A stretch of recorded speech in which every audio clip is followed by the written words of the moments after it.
All right, buckle up, everybody, because today's deep dive is going to take us to some pretty wild places. Mhm. We're talking Exhalation, which is a science fiction story by Ted Chiang, and the Law of One, this like, whoa, metaphysical teaching thing. And we're going to see, well, if they connect at all. Sounds like a fun challenge, right? We've got mechanical beings breathing and then consciousness and like spiritual stuff.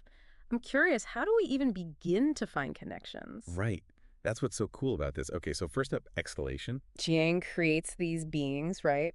And they're like living machines. Their consciousness comes from, get this, the flow of air. It's wild. Totally. Like imagine every breath powers your thoughts, and Hmm. every exhale, poof, a bit of memory goes. Makes you think, what even I us consciousness? And then, hold on, there's this part where their memories are stored, get this, in gold leaves, etched by the air they breathe out. It's like so visual. I love it. What do you think that means? It's so smart, right? It's like Ching's making memories, this idea we all have, into something real. We know our brains store stuff like in neurons and connections, but in exhalation, it's taken literally. Every experience leaves a mark.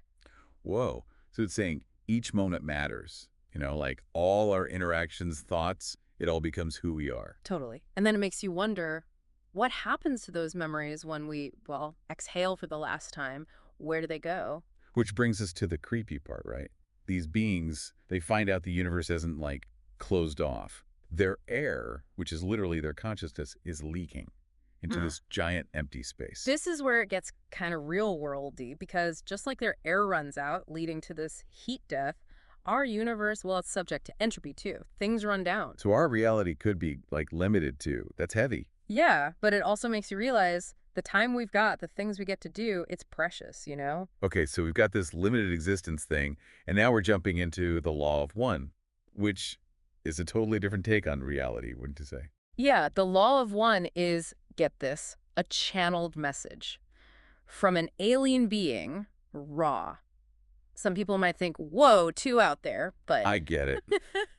But hey, this deep dive, it's about exploring, right? hmm. Even the weird stuff. Let's just see where this goes. Right. And actually, even with the weird origin, the law of one kind of lines up with some science and philosophy. It's surprising. Okay, so what's the gist? Like main points of the law of one? The big one is unity. Everything in the universe, it all comes from one creator. Yeah. And we're all like connected because of that. So we're all part of this giant cosmic thing. Yeah. That's kind of a cool thought. Right. It's saying we're not just random, but part of something way bigger than we can even imagine. So we're all connected, like Yeah. part of one big thing. Yeah. But how does that work, Yeah. We all feel pretty separate, right? That's where densities come in. The law of one talks about this, like evolution of consciousness happening through these different densities, which are kind of like levels of, I guess, awareness or maybe how much you understand. So like level 1, level 2, and so Uh-huh. on. Where do we fit in, us humans? We're considered third density.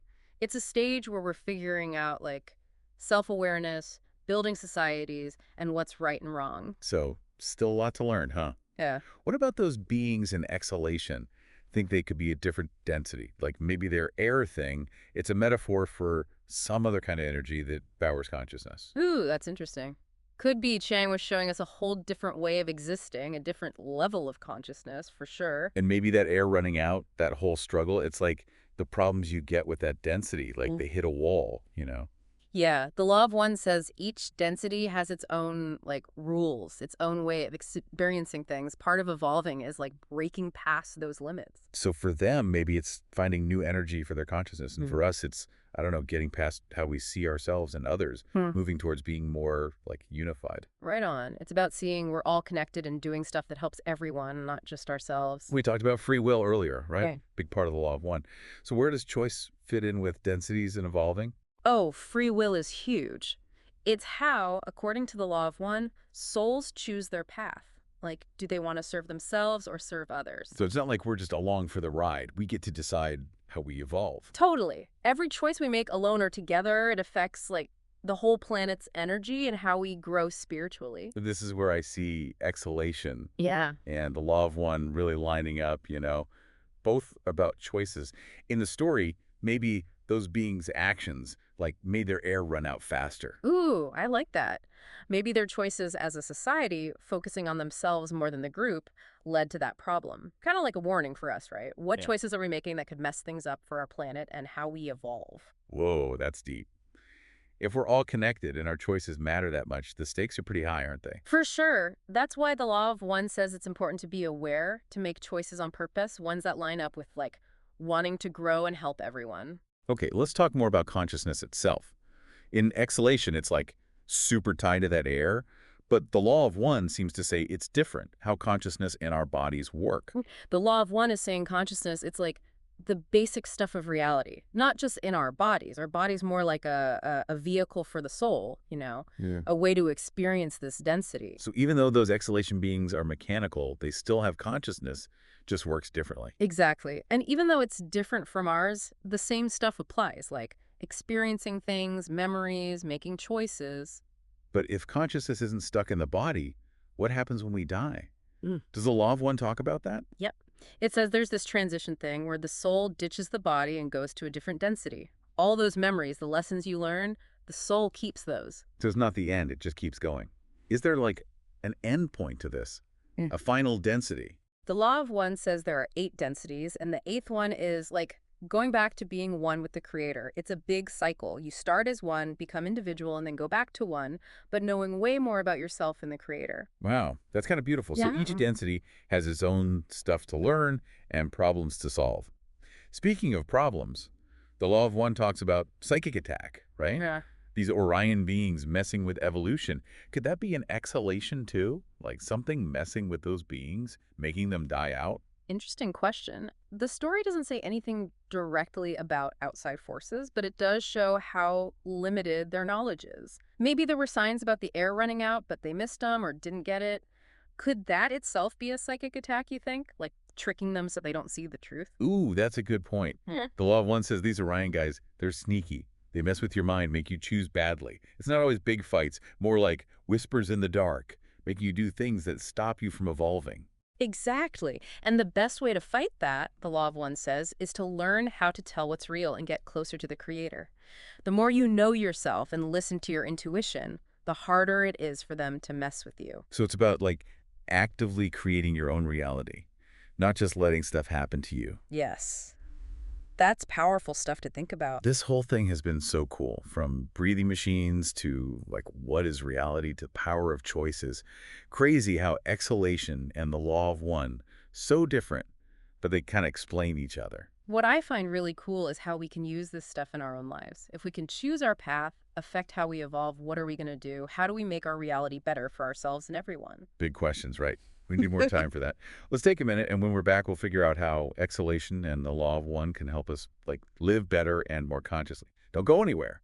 All right, so we've been on this wild ride, huh? Breathing machines, Okay. cosmic consciousness. It's crazy how exhalation and the law of one can kind of like illuminate each other. Yeah, it shows how powerful stories are, and metaphors to help us understand these huge ideas about reality, consciousness, like our place in everything. For sure. But here's what I keep thinking about. If the law of one says we actually have a say in how we evolve, what can we do about it? In our normal lives, I mean. Yeah. It can't just be meditating on a mountaintop, right? You got it. It's not just about like isolating yourself and being spiritual. The law of one says helping others, that's what really makes you grow. It's about remembering we're all connected and doing things that benefit everyone, not just me, myself, and I. So how we act in relationships, our communities, even at work. Exactly. Every choice we make, it should show like that we get it, that we're all one, and be compassionate is asking yourself, how can I help in every situation? Okay, but what does that even look like? Like real life examples. Think about really listening to someone, not just waiting to talk, but actually hearing them. No judgment, no trying to fix things. That creates this like space of love where they feel understood. That's huge, it's a real service. Yeah, that's true. We're so busy with our own stuff, it's easy to forget. Just trying to really see the other person, listen to them, that can change things for both of you. For sure. And it doesn't have to be some big thing either. Just being nice to a stranger, helping someone with groceries, donating to something you care about. So just being more generous, looking for chances to help people out, even in small ways. You got it. And what's cool, the law of one says those little things, they make a ripple. Not just for you, but everyone around you. Makes the whole world a bit nicer, more loving. Brings us back to those exhalation folks and their air running out. What if instead of worrying about themselves, they'd shared, helped each other? Think that would have changed things. That's a great point. The law of one says when we're all separate in our minds, that's how we get limits, not enough to go around. But when we're together, working together, that's where we find abundance and new ways of doing things. So the key is changing how we see things. Not just me, but realizing we're all connected in this huge cosmic web. Nicely put. And when you get that, it's powerful because you see that your choices, even the little ones, they matter. They change things. It's like we're all building the reality we want to live in. By choosing to help others, choosing compassion, we're making a more loving world. You got it. And by doing that, we grow too, spiritually, understanding ourselves and the universe better. This has been such an amazing deep dive. We started with breathing machines, went into the mysteries of consciousness, and now we're talking about how powerful our choices are. Right. It's amazing what happens when you connect ideas that seem like totally different. Totally. So as you go about your day, remember those gold leaves with memories on them from exhalation and what the law of one teaches us. Every choice you make, it leaves a mark, not just on you, but on everyone, on everything. What kind of world are you going to help make? Think about that and let it guide you. Thanks for being with us on this deep dive. Welcome back to the deep dive. You guys sent in a pretty wild pairing this time. Got me looking at Isaac Asimov's Nightfall and some excerpts from The Law of One. Ooh, interesting combo. Yeah, right.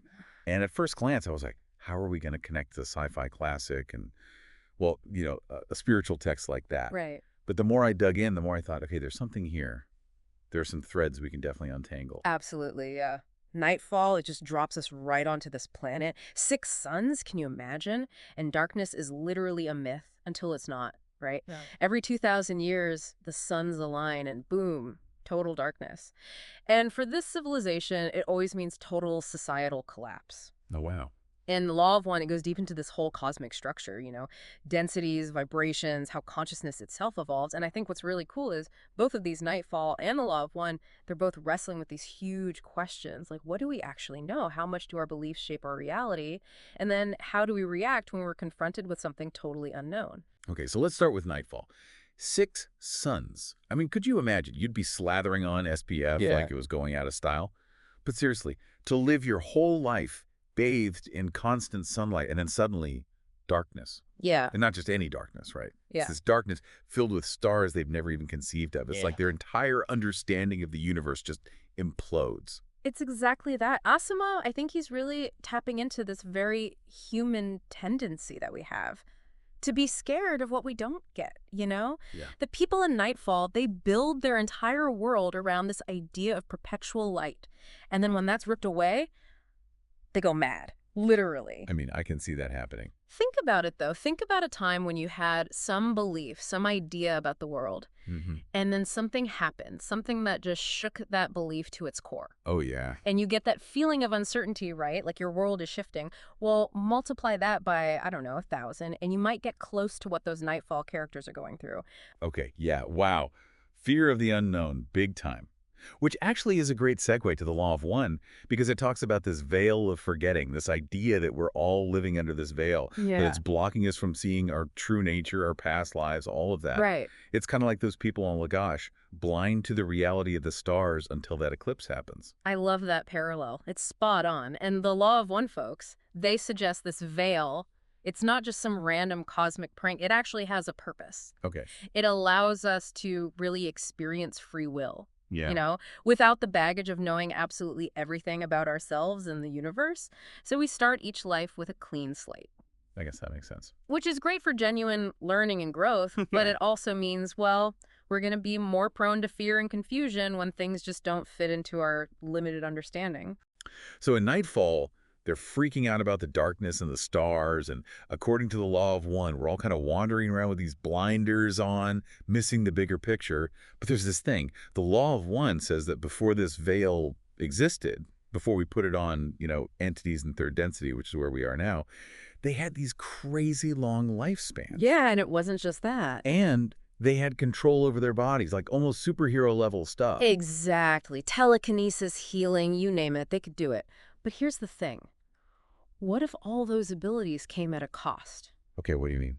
What if they lacked something we have, something crucial? Which is? True depth of experience. See, the pre-veil entities, they might have had all the cool powers, but they didn't have to grapple with choices like we do. They didn't have to learn and grow through challenges because they basically knew everything up front. So maybe the veil, it's like it takes away those easy mode powers, but it gives us something way more valuable, the ability to truly experience life with all its messiness and uncertainty. Okay, I'm starting to get it. So Nightfall shows us this society built on this limited knowledge. Then bam, they get hit with the reality of the universe. And the Law of One is saying, hey, we're all kind of living in our own Nightfall situation, right? Agree. Veiled, navigating a reality that we only understand in bits and pieces. Right. And both Nightfall and the Law of One, they offer us a glimpse into what happens when those limitations, those blinders, are challenged. Yeah, it can be scary, chaotic like we see in Nightfall, but it can also be this huge push for growth, for transformation. And that's what the Law of One is really getting at, this incredible potential for us to evolve. Okay, so there's hope for us veiled beings, after all. We might not be shooting lasers out of our eyes, but we have this potential to learn and grow in a way those pre-veil folks didn't. Absolutely. That's a pretty cool thought. It is, and it actually ties into another big idea that runs through both of these works' belief systems, and how much power they really have. Oh, yeah. How so? Think about the Lagash people in Nightfall. They built their entire society, their entire understanding of the universe around this belief that darkness was just a myth, a scary story for kids, and that belief, it blinded them. When the reality of darkness, the reality of the stars showed up, their world fell apart. So they basically believe themselves into oblivion. Pretty much, yeah.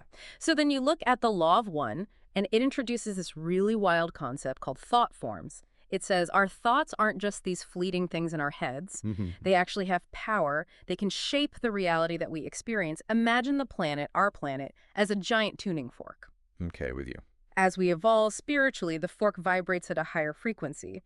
But right now, our thoughts, all the things we do, they're creating this static, this noise that makes it harder to hit that pure high note. Hold on. Are you saying our thoughts are literally shaping the world around us? Like, for real? That's exactly what the Law of One suggests.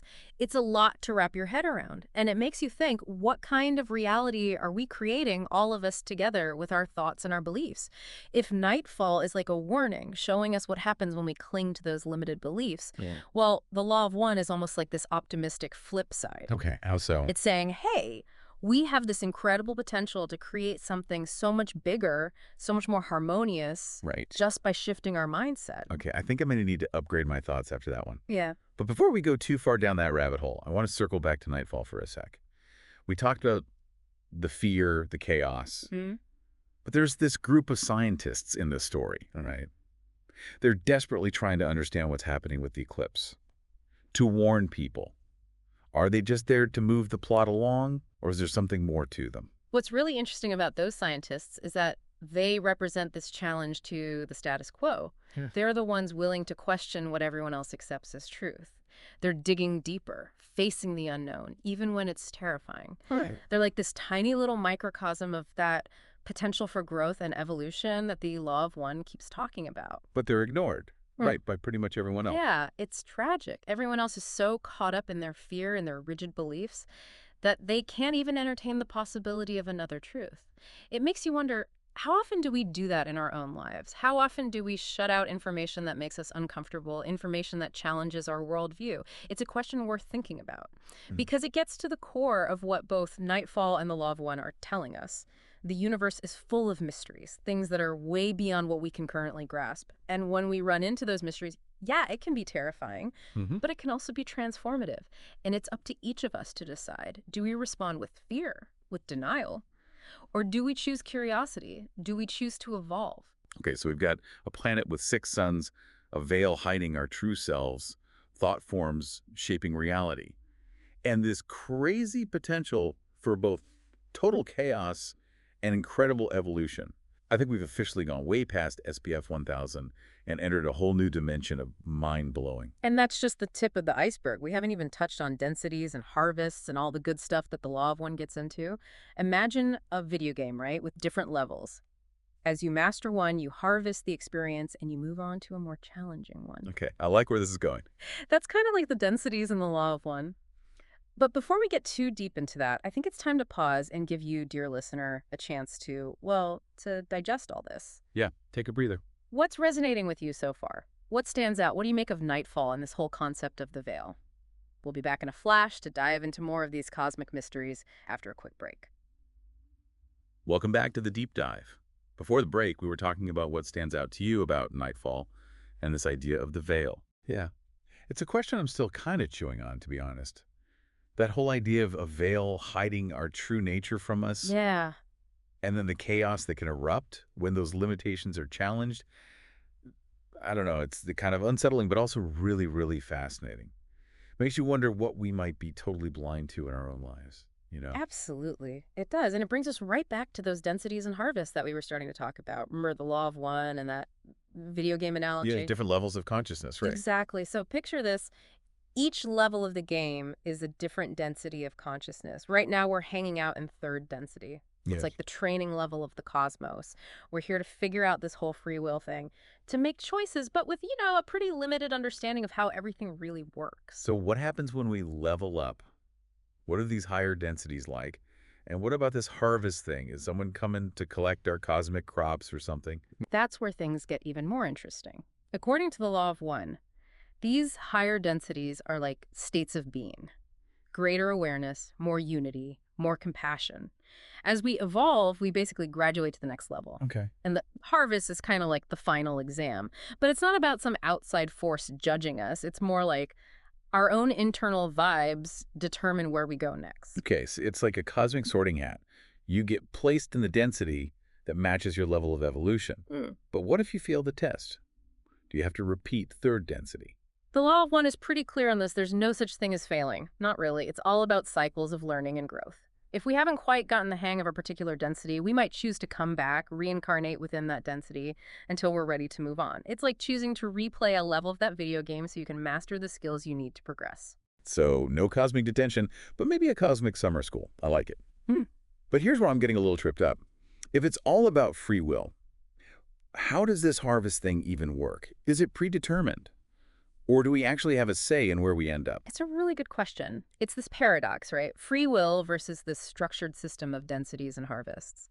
But the law of one suggests it's actually both. We have the freedom to choose our actions, our beliefs. But those choices, well, they have consequences. They create a certain vibrational pattern within us. And that pattern is what determines which density we're going to resonate with. So I'm driving the car, but I can't just go off-roading into any dimension I want. There are still rules of the road I got to follow. Mm-hmm. But wait, if we're making choices all the time that affect our vibration, Yeah. doesn't that mean we're constantly shifting densities? Yeah. That doesn't seem very stable. That's where the idea of a dominant vibration comes in. It's like our soul has a kind of energy signature, and that signature reflects the overall direction of our choices. So yeah, we might have moments where our vibration is higher or lower, but it's that dominant vibration, the overall average, so to speak, that determines our home density. So it's like a cosmic average. All the little choices we make, they add up over time to create our overall vibe. But here's another thing I'm wondering about. We're all connected, right? Like the law of one talks about this interconnected web of everything. Right. So doesn't that mean our individual vibrations are kind of like influencing each other? It's a really interesting thought. And the law of one does say our thoughts and emotions, they have a ripple effect. Okay. We're all contributing to this big collective energy field, and our individual vibes can definitely influence that field. But remember, we're also talking about densities here. Right. So it's not like having a bad day is suddenly going to drag everyone down into a lower density. There's some stability within each density. Got it. It would take a pretty massive shift in collective consciousness to actually trigger a bigger transition. Okay, so it's like a cosmic ocean. A few raindrops might make some ripples, but it takes a whole lot of them to create a tsunami. But hold on, if we're all interconnected, does that mean we're also influencing each other's harvests? Like, if I'm a super positive person, can I help someone else level up? I love that idea. And the law of one definitely hints at this possibility that we can help each other evolve. Yeah. But remember, it always comes back to free will. Right. We can offer support, guidance, positive energy. But at the end of the day, each soul has to choose its own path. So we could be cosmic cheerleaders, but we can't force anyone across the finish line. Makes sense. But there's this other thing in the law of one, these investment opportunities, where higher density beings can assist lower density ones. Yeah. Doesn't that kind of contradict the whole free will thing? How can they help us if we're supposed to do the work ourselves? Think of it less like intervention and more like cosmic mentorship. These higher density beings, they can offer wisdom, guidance, support, but they always, always respect our free will. It's like they're giving us a map and a compass, but we still have to choose which direction we actually want to go in. Okay, so it's like having a cosmic GPS, but instead of telling me exactly where to turn, it's helping me develop my own internal navigation system. But how does that even work? Are they whispering in our ears, sending us telepathic messages? That's a good question. What the law of one suggests is that these higher density beings can communicate with us in subtler ways. Like what? Intuition, dreams, even through those weird coincidences, those synchronicities that seem to, guide us in the right direction. But it's often very subtle. And it's up to us to be open to it, to listen. So it's like a cosmic game of hide and seek. They're leaving clues, but we have to find them. But this is what I don't get. If these higher density beings are so advanced, so compassionate, why haven't they just fixed all the problems in our world? Why are we still dealing with war, poverty, all that? That is the million-dollar question, right? And the law of one, it gives a pretty thought-provoking answer. It suggests that these challenges, these really tough things that we're facing, they're actually part of the whole point of third density. Okay. They're the obstacles that force us to confront our shadows, to make those hard choices, and ultimately to decide which direction we want to evolve in. So it's like a cosmic obstacle course. We got to jump over all these hurdles of suffering and conflict to reach the finish line of like higher consciousness. But that doesn't seem very fair. Why do we have to go through all this pain and struggle? It's not about fairness or punishment. It's about growth. Think of it like a muscle. Yeah. It only gets stronger when it's challenged, pushed to its limits. And it's the same with our consciousness. It's through facing those tough things that we develop empathy, compassion, and the wisdom to actually create a better world. So it's not about avoiding challenges or pretending they don't exist. It's about using them as fuel for our evolution. But Nightfall shows us what can happen when a whole society chooses fear and denial over growth and understanding. They literally destroy themselves because they can't handle the truth. Is that a possibility for us too? Could we, collectively Nightfall ourselves? That's a sobering question. And it's one that the law of one doesn't shy away from. It acknowledges that there's potential for both positive and negative harvests. It's like a fork in the road, and we, all of us together, we're choosing which path to take. So you're saying we have a choice to embrace growth and evolution or to succumb to fear and division. But how do we make the right choice? How do we make sure we don't end up like those people in Nightfall?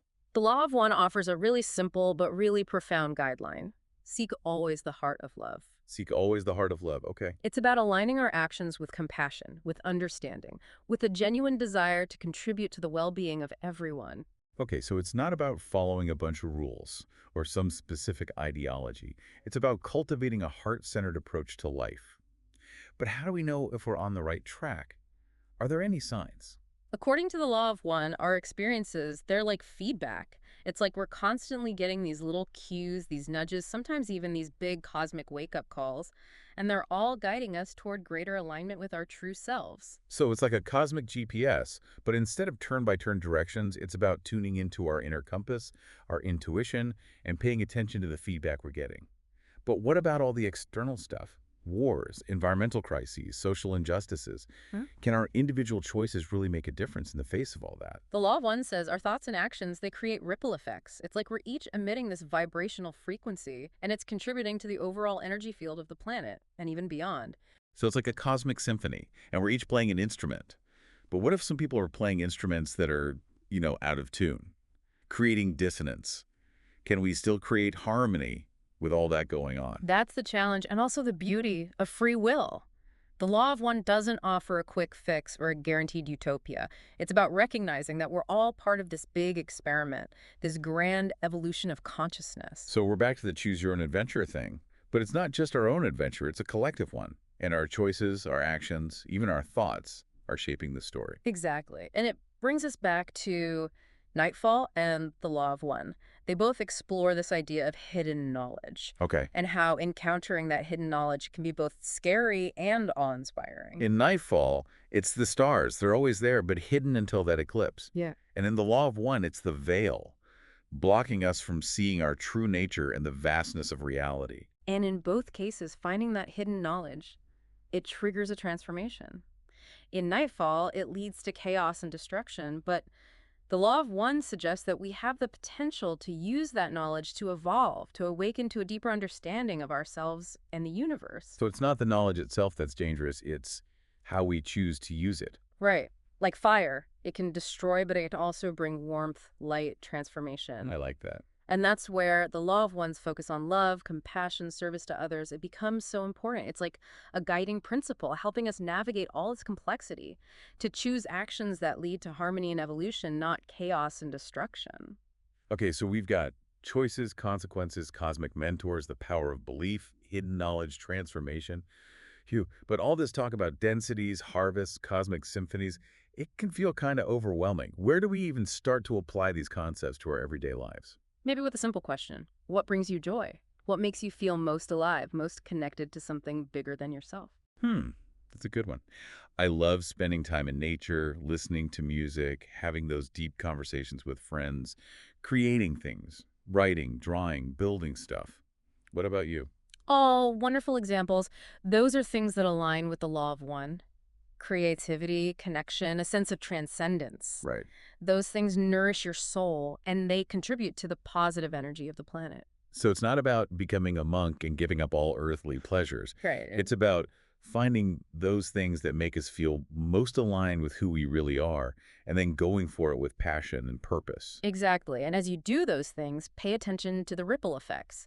How does your energy shift? How do your interactions with others change? Even small actions can contribute to a more harmonious and joyful reality. So it's like this feedback loop. We make choices, we see what happens, we course correct, and little by little we become more in tune with this whole cosmic dance of evolution. You got it. But what about the tough parts, the challenges, the setbacks? What about those moments when it feels like everything's falling apart? Yeah, those are rough. The law of one reminds us that challenges, they're just part of the learning process. It's like we signed up for this boot camp called Third Density to face our shadows, to learn from our mistakes, and to come out stronger and wiser. So it's not about avoiding the tough stuff or pretending it doesn't exist. Mm. It's about facing it head on, knowing that it's an opportunity for us to grow. Exactly. And when we approach challenges with that mindset, with courage and compassion, understanding that there are opportunities, it opens us up to a deeper level of understanding. We become more resilient. We learn to turn adversity into wisdom. So we're all alchemists, turning the lead of our challenges into the gold of wisdom and compassion. I like that. But what about the people who seem to, I don't know, thrive on negativity, who deliberately choose to do things that hurt others? Does the law of one address that? It does. It acknowledges that there's both positive and negative polarity. It suggests that even those who choose the path of, serving themselves, they're ultimately seeking the same thing as those who choose service to others. A connection with the creator, but they're going about it in a different way. But wouldn't that make the universe a pretty messy place if everyone's just pursuing their own thing, regardless of how it affects other people? And that's where the concept of harvest comes in. The law of one suggests that at certain points in this whole evolutionary cycle, there's this kind of sorting process that happens. Okay. Those who have aligned themselves with love, with service to others, they move on to a higher density, while those who are clinging to separation, to self-service, well, they remain in a lower density. So it's like a cosmic graduation ceremony. But wait, what about free will? Isn't that a bit, I don't know, predetermined? The law of one is very clear that the choice is always ours. It's like we're making these tiny little choices all the time, and those choices are shaping the direction of our evolution. So it's not some outside force deciding our fate. It's the cumulative effect of all our choices, our intentions, are the vibration. Exactly. But what about karma?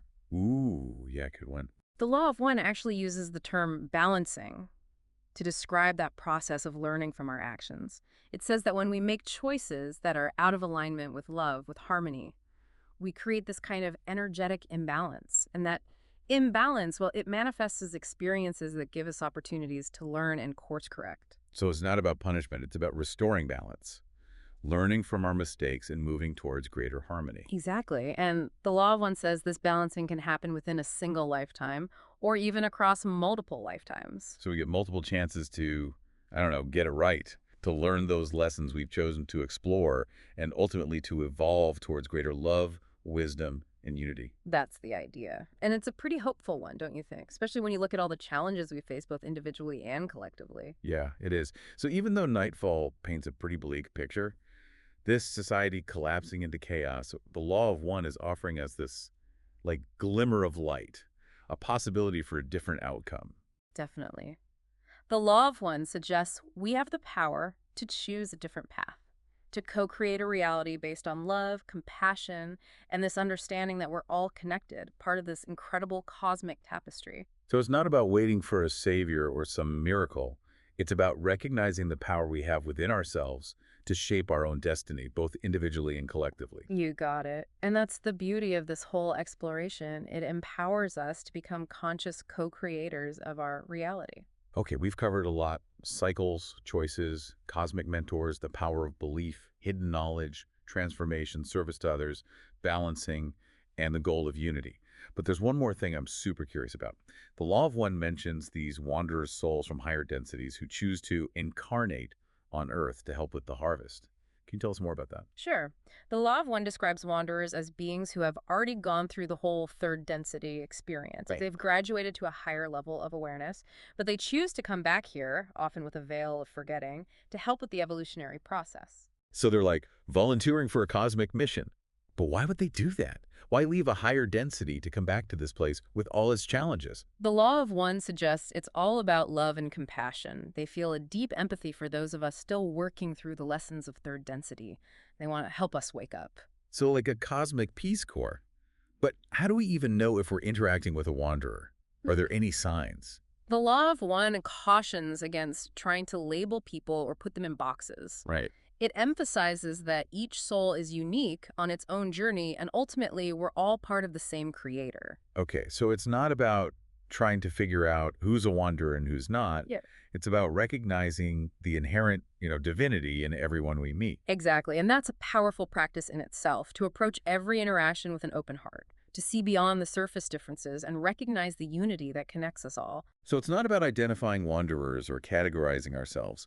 It's about living in a way that embodies love, compassion, service to others, no matter where we came from or what level of awareness we're at right now. Exactly. And when we do that, we become part of the solution.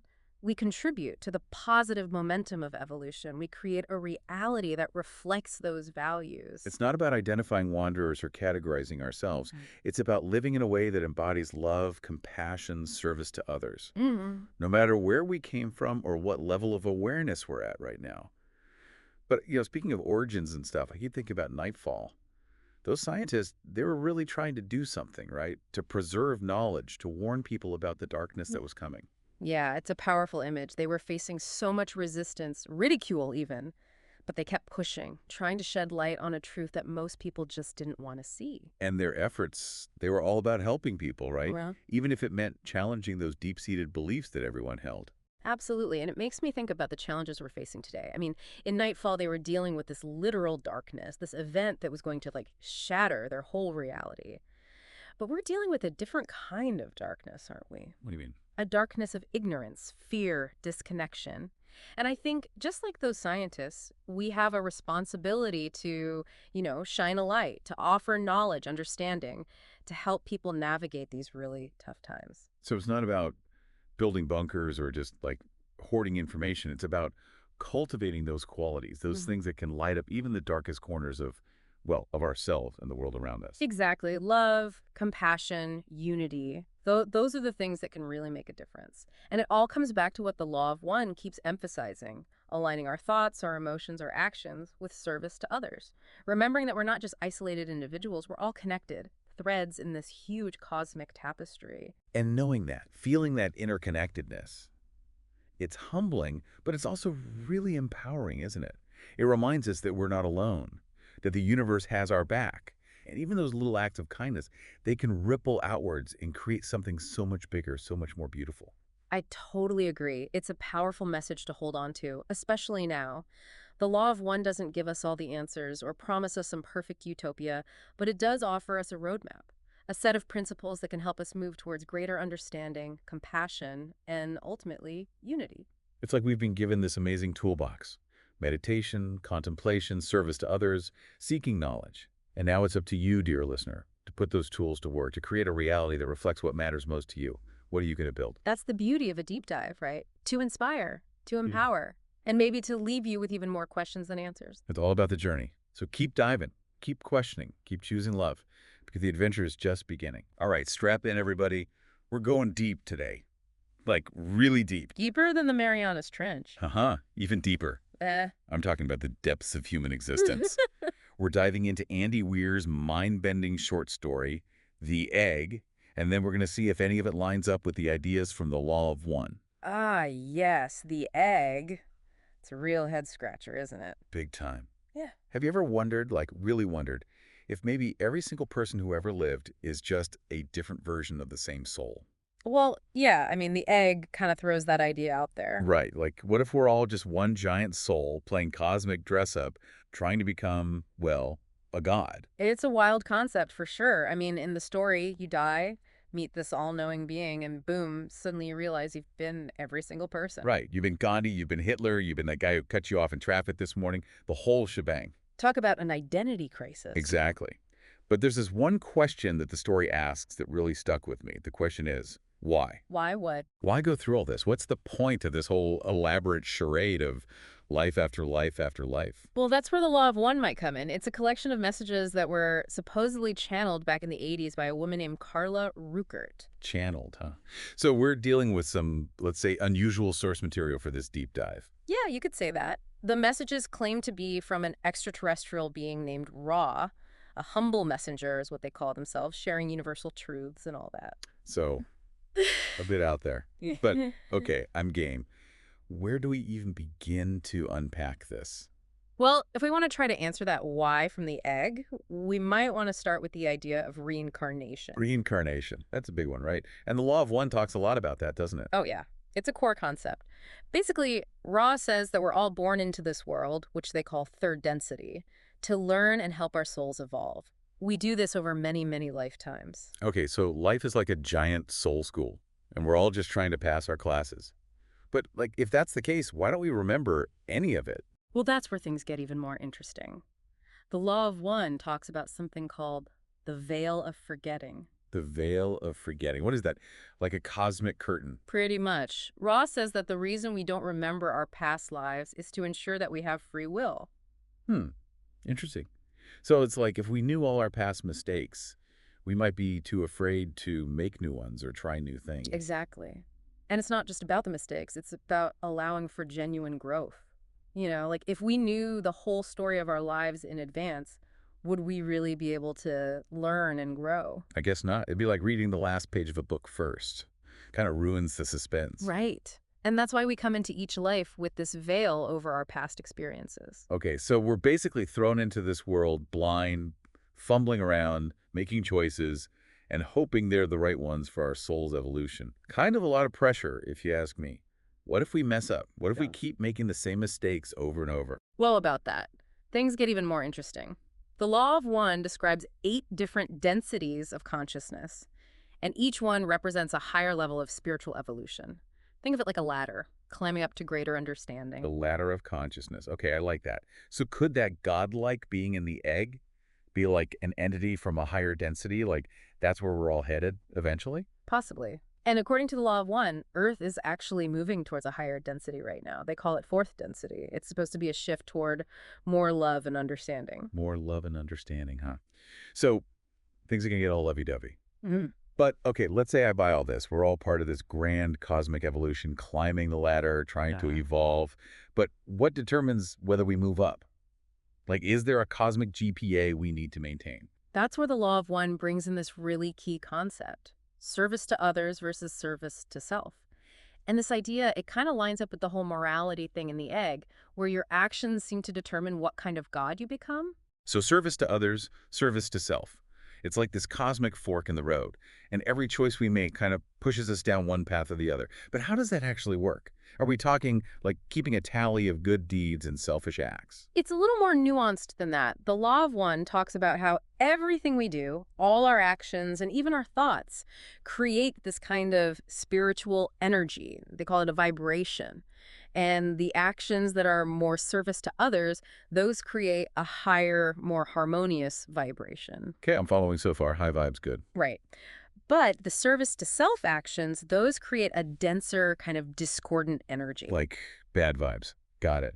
But is it really just about being a saint versus a sinner? No, it's not so black and white. It's more about the overall direction of your energy, like what's Yeah. motivating you. Okay, so it's less about the specific action itself and more about the intention behind it. Like if I help someone out just to get praise or recognition, that's not really service to others, is it? Exactly. And these choices, these vibrations, they accumulate over lifetimes. They influence our spiritual growth and they determine our, well, Ra calls it the harvest. The harvest, what's that? Basically, it's whether we graduate to a higher density of consciousness. Pass or fail, huh? Yeah. So if we don't make the grade, we're stuck repeating third density. Kind of like summer school for the soul. But here's the thing, and this has always kind of bugged me. You said earlier that neither path is better, but like, if service to others leads to a higher vibration, and that's how we get harvested to a higher density, then isn't that the better path? Ah, that's a really good point. It's a common misconception, actually. The law of one is very clear that both paths are totally valid. They're both expressions of the creator.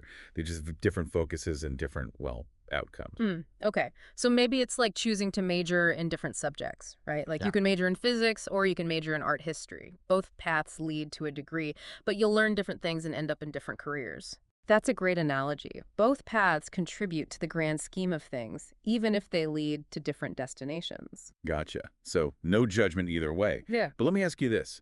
Remember that part in the egg where the God being tells you you're about to be born? What if that birth is actually the transition to a higher density? Whoa, that's a mind-blowing thought. And what if, when that happens, the veil of forgetting is lifted?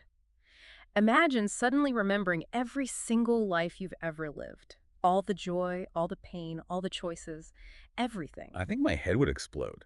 But would we judge those past selves? Like, would we be proud of some and, I don't know, embarrassed by others? Maybe, but maybe we'd see it all as part of this much larger journey. Like every experience, good or bad, was necessary to become who we are now. It's a lot to wrap your head around, that's for sure. But it's also kind of humbling, isn't it? Knowing that every single choice we make, no matter how small, has these ripple effects that echo through time. Yeah, and it's not just affecting us, it's affecting everyone else too. It makes the whole idea of karma a lot more profound, don't you think? For sure. It's not just about some cosmic scoreboard keeping track of good and bad. It's about understanding that we're all connected and everything we do matters. But let's go back to this idea of becoming more like the creator. I mean, what does that even look like? Especially in those higher densities. That's where things get, well, they get a little more abstract, a little harder to grasp from where we are now. Yeah, no kidding. But give it a shot. What do we know? Well, the Law of One talks about how the limitations of individuality start to fade away as we move up the densities. Wait, so we're not all just individual eggs trying to become separate gods? It seems like there's this merging, a blending of consciousness that happens. The separation between self and other becomes less clear, and we experience this incredible unity. Whoa. So it's like a cosmic hive mind, Mm-hmm. but one that's focused on love, not control. Exactly. It challenges everything we think we know about individuality and free will. But imagine being able to experience the universe through the eyes of countless souls, to feel this profound interconnectedness with everything. It'd be like a symphony of consciousness, right? Yeah. Everyone contributing their unique melody to this grand cosmic orchestra. But here's a question. If we're all merging into this unified consciousness, what happens to all our individual experiences? Do they just disappear?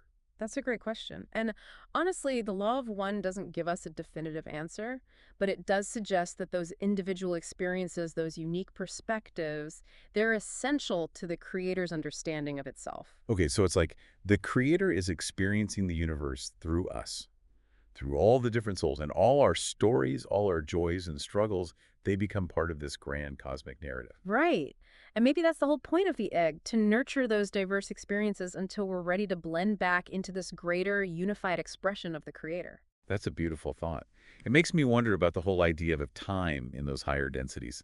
Like if everything's interconnected and we're existing at all levels simultaneously, does time even exist the way we think it does? All right, welcome back to the show, everyone. We've been on quite the trip, haven't we? Talking about reincarnation, higher densities, the creator. It's a lot to take in. It is. Yeah. But now I kind of want to bring things back down to earth, like how do we actually live all of this? You mean, how do we take these cosmic ideas from the egg and the Law of One and actually apply them to our, well, our normal everyday lives? Exactly, because it's easy to get all caught up in the wow factor. Yeah. But I want to know what it really looks like to put these principles into action. Do we got to meditate for hours or move to a monastery or something? Uh-huh. Not necessarily. I mean, the Law of One talks about how spiritual growth can actually happen in the most ordinary moments of life. It's about the little things, how we treat each other, the choices we make, even our thoughts.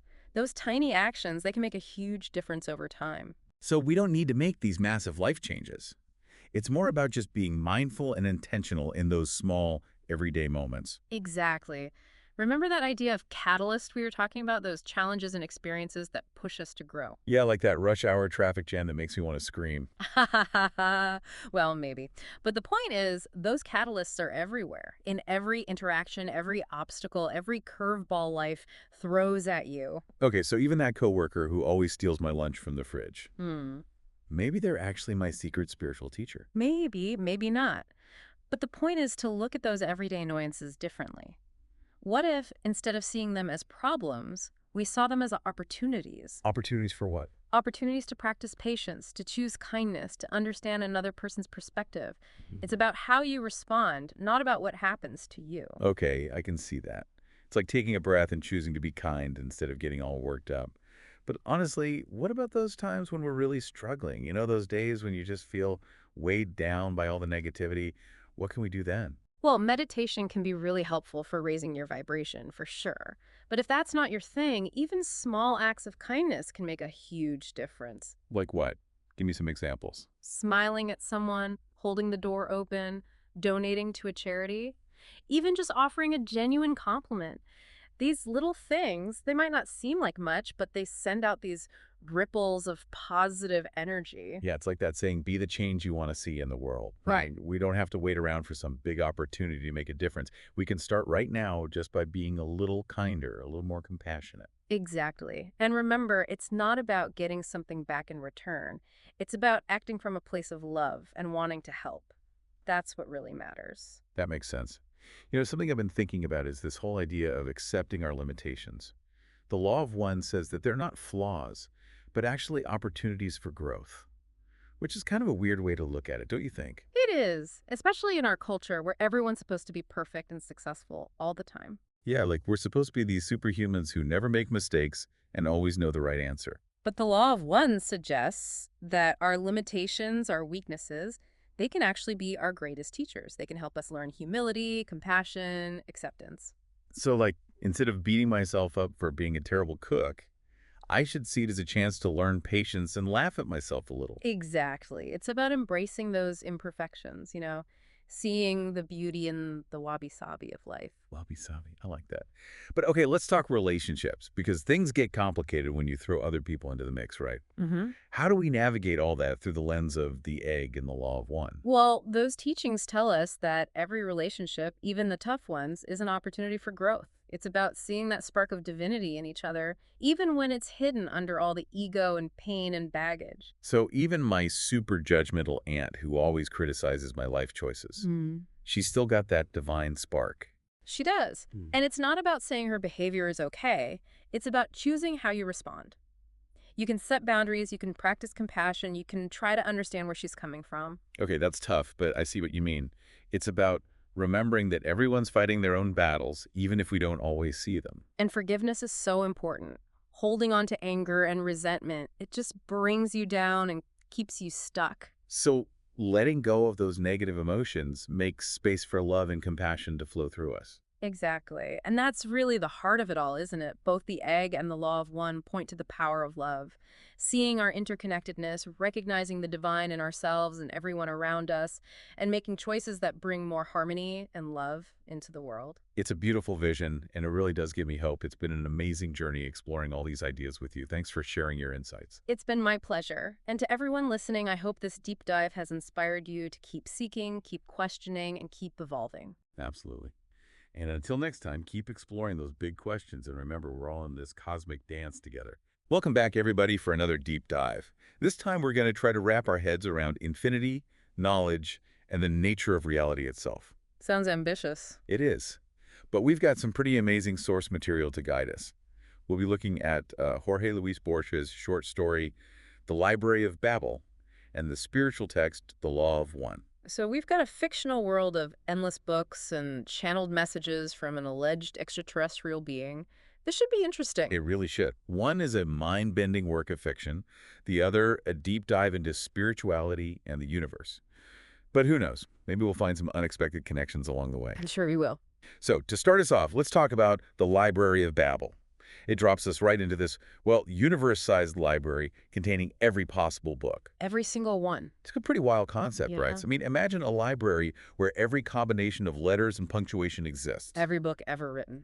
And every book that could ever be written. All in one impossible space. Okay, yeah, that's almost too much to handle. Every truth, every falsehood, every story, every scientific discovery, every bit of nonsense, all crammed together. Borges paints a pretty vivid picture of this. In the story, he writes, "When it was proclaimed that the library contained all books, the first impression was one of extravagant happiness. Makes sense. I mean, it'd be like having access to literally all knowledge, right? But then it takes a turn.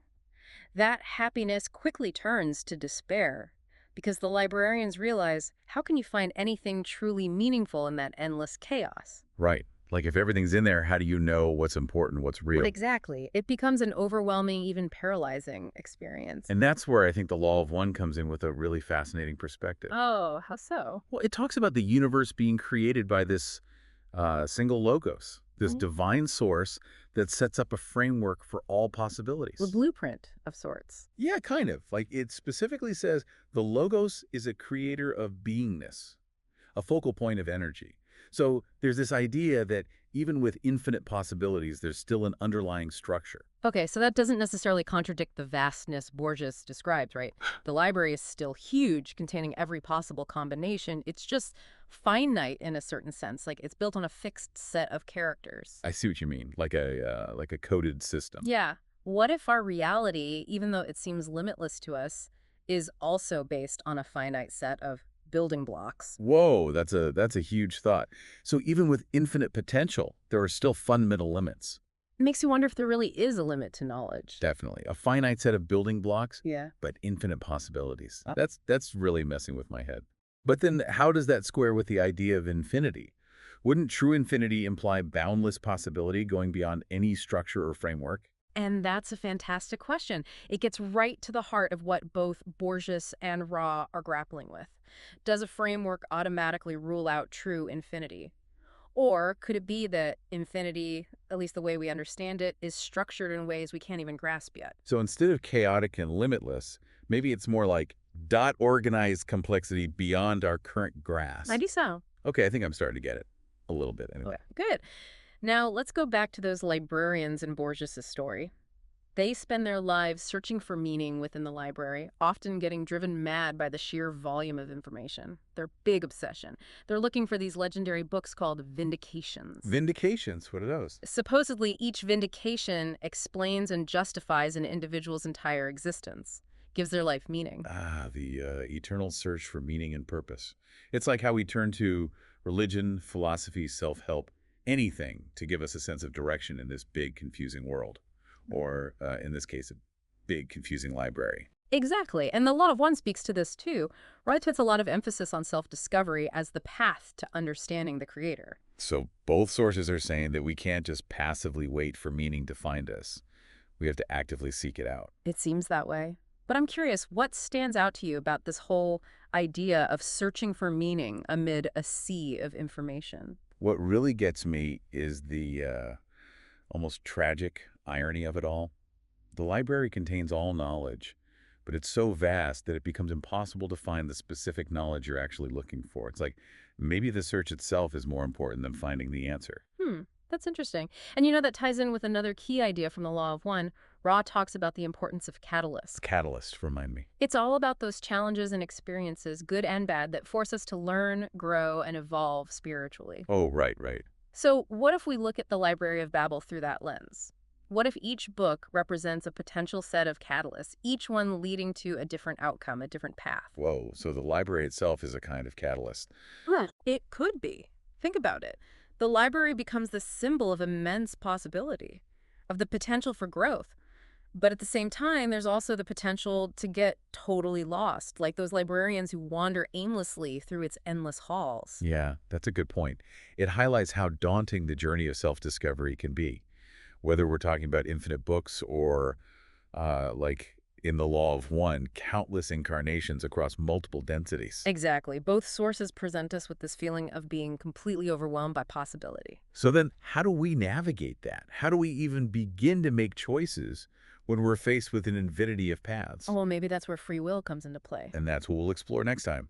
Stay tuned, folks. Welcome back. We're right in the middle of untangling this web of infinity, knowledge, and the nature of reality. Yeah, my brain's still buzzing from that whole finite building blocks, infinite possibilities thing. It really makes you rethink how you see infinity, right? It totally does. And, it connects really well with what we were talking about earlier with Catalyst and all the different choices represented in Borges' library. Right, all those potential paths, all those different experiences. So each book in the library is like a potential set of catalysts leading to a different outcome. Is that what Yeah. we're saying? That's a really great way to think about it. Each book is a different path, right? Yeah. Each page is a different experience, even each word a different thought. Imagine the vastness of that potential. Whoa, it's kind of exciting. And also kind of terrifying. Like to think that every choice we make, big or small, could send us down a completely different path. It's like we're choosing between millions of different books constantly without even realizing it. Yeah, exactly. Yeah. Okay, that brings up another interesting point from the law of one, doesn't it? What about veil of forgetting? Oh, yes. That's a big one, that metaphysical barrier, right? Separating us from our higher selves and our past lives. Now, this is where it gets really interesting. Imagine being thrown into this giant library, but you have no memory of who you are, where you've been, or what you're even looking for. Would that change how you navigate those endless shelves? Oh man, that would be so disorienting to be like we're all these librarians with amnesia just fumbling around in the dark, Yeah. trying to piece together our own stories, but without knowing the full context. Exactly. And that amnesia, that veil, it makes the whole idea of catalyst even more powerful. We're always encountering these experiences that are meant to shape us, but we don't have the full awareness of why, or even how, or who we truly are. It's like we're stumbling through a maze blindfolded. That's a good analogy, but, that's where free will comes in. According to the law of one, we always have the power to choose. Even with this veil, we're not just puppets on strings, right? Right, right. The law of one is pretty clear about that. But even though we might be fumbling around, we can still decide which way to turn, which book to pick up, which experience to embrace. Exactly. So we're not just passively wandering through this library. We're actually like creating our own paths as we go. Okay, so we're not just readers in this cosmic library. We're also writers. Every choice, every action adds a new page to our story. Or maybe even a whole new book. And that's a really powerful way to look at it. It's not about finding the right book. It's about the process of creation, this constant unfolding of our own unique narratives. I like that. Okay, now, this might be a bit of a touchy subject, but I want to bring up something else from the law of one. This whole idea of polarity, service to self versus service to others. I'm curious, how does that connect to the Library of Dabble? Well, think about those librarians again, right? They represent a bunch of different approaches to knowledge and service. Some, as we were saying, are driven mad, consumed by the search for their own vindication. Could that be seen as like a more self-serving approach? I see what you mean. They're so focused on finding the one answer that validates their own existence that they don't see the bigger picture. Right, but then you have others who dedicate themselves to organizing and preserving the library. They recognize that its vastness and complexity might not yield simple answers. They see the value in, maintaining this repository of knowledge for everyone. That's more like service to others. It's recognizing that knowledge isn't just about personal gain. It's about contributing to something bigger than yourself. Yeah. And in the law of one, that underlying motivation, that choice is what's emphasized. It's not about judging one approach as right or wrong. It's all about understanding how those choices, those polarities, shape our experiences and contribute to the bigger picture of, the evolution of consciousness. It's fascinating that Borges explores these same themes through his librarians and how differently they react to the library. Yeah, I never thought about it like that. It's almost like the library is this testing ground for those choices, a place where service to self and service to others are constantly interacting. That's a great way to put it. And that leads us to this concept of harvest in the law of one. It's this process where souls are essentially graduated to higher densities based on their spiritual development and their alignment with either service to self or service to others. So it's like we're not just aimlessly wandering through this library. There's an ultimate goal. a destination we're moving toward. That's how the Law of One describes it, yeah. And the choices we make, the paths we choose, those determine what density we are harvested into. Okay, so those who have cultivated love, compassion, and a genuine desire to serve others, those are the ones who are likely to progress to a more harmonious realm. That's the general idea. And those who focus more on power, control, or just personal gain, they might end up in a density that reflects those same things. But even then, it all comes back to free will, right? Yeah. We're not just assigned a destiny.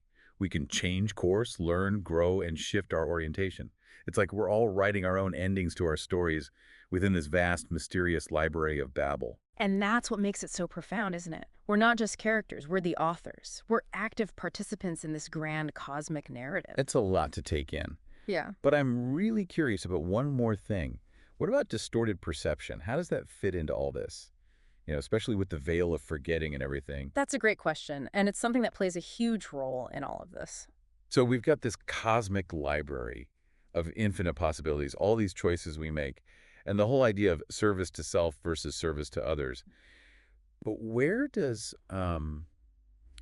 distorted perception fit into all of this? Oh, it's a big one. It's like a crucial piece of the whole puzzle. Think Yeah. about those librarians we were talking about, right? The ones who go crazy searching for meaning in the Library of Babel. Yeah. They're like the perfect example of how distorted perception can really mess us up. I mean, they're literally surrounded by all knowledge, but they can't see the forest for the trees. They're so blinded by their own search for answers that they miss the bigger picture entirely. Exactly. And, it really resonates with what Ra teaches about the veil of forgetting in the Law of One. That veil, it distorts how we see things, makes it hard to see the underlying unity that connects everything. So it's like we're all wearing these cosmic blinders, Hmm. stumbling around the library, mistaking shadows for substance. Yeah, it's a good way to put it. We cling to these little bits of knowledge as if they were the whole truth, and that keeps us from seeing the bigger picture. But it seems like both Borges and the Law of One offer some hope too, right? Absolutely. In Borges' story, there's this really intriguing character called the Man of the Book. He's this legendary figure who supposedly figured out the library's secrets, achieved like total enlightenment. I got it, right. Borges never actually shows us this character, but just the idea that such a being exists, well, it offers a little glimmer of hope. So even in this overwhelming labyrinth of information, someone, somewhere, has managed to break through and see reality for what it is. That's the suggestion. Yeah. And the Law of One, it echoes this with its whole teaching on spiritual evolution, the process of harvest and all that. Ra tells us that we can actually transcend these distortions. We can pierce the veil and awaken to our true nature, as beings of light and love. So it's not about being perfectly objective. It's more about recognizing our own distortions and working to see beyond them. That's exactly it. It's about cultivating discernment, Yeah. learning to separate the illusions of the material world from those eternal principles of love, compassion, and interconnectedness. The stuff at the heart of creation. It's like we're all these little librarians, each one of us tasked with figuring out how to navigate the library with more awareness, more wisdom, a deeper understanding of what shapes our perception. I like that analogy. And as we move forward on this journey, we shed layers of distortion and start to awaken to our true nature. And then we become more than just readers in the library. We become co-creators. We start contributing to the expansion of consciousness and the evolution of the universe itself. Which brings us back to the idea of service, right? Those wanderers that Ra talked about. The souls who choose to incarnate here on Earth to help the planet evolve, they're basically choosing to enter the library, knowing all the challenges and risks involved. It's a truly amazing act of service. It really speaks to the power of love to overcome the limitations of the veil and light the way toward unity. It all circles back to free will again, doesn't it? We're not just pawns in some cosmic game. Not at all. We have the power to choose, to learn, to grow, to change our direction, and to impact the course of our own evolution. It's our choices that decide the outcome of our journey through this library of Babel. So we can get lost in the endless stacks. Or we can choose to embrace the mystery, work on our discernment, and dedicate ourselves to something bigger than our own desires. Exactly. So as we wrap up our deep dive into the Library of Babel and the Law of One, I'll leave you with this thought. What if the library isn't just a metaphor for all knowledge, but a reflection of our own inner world? What if that infinite potential is inside each of us? What if the search for meaning isn't just out there, but also within? It's definitely a lot to think about. Thanks for joining us today on this wild ride. Until next time, keep exploring, keep asking questions, and keep choosing your own path. We'll see you all soon. Welcome to our deep dive. Today, we're going to be looking at something pretty mind-bending. We've got Tlön, Ukubar, Orbis Tertius, Okay. a short story by Jorge Luis Borges, and we've got The Law of One, Okay. which is this channeled text you might be thinking, how on earth do these two relate? Right.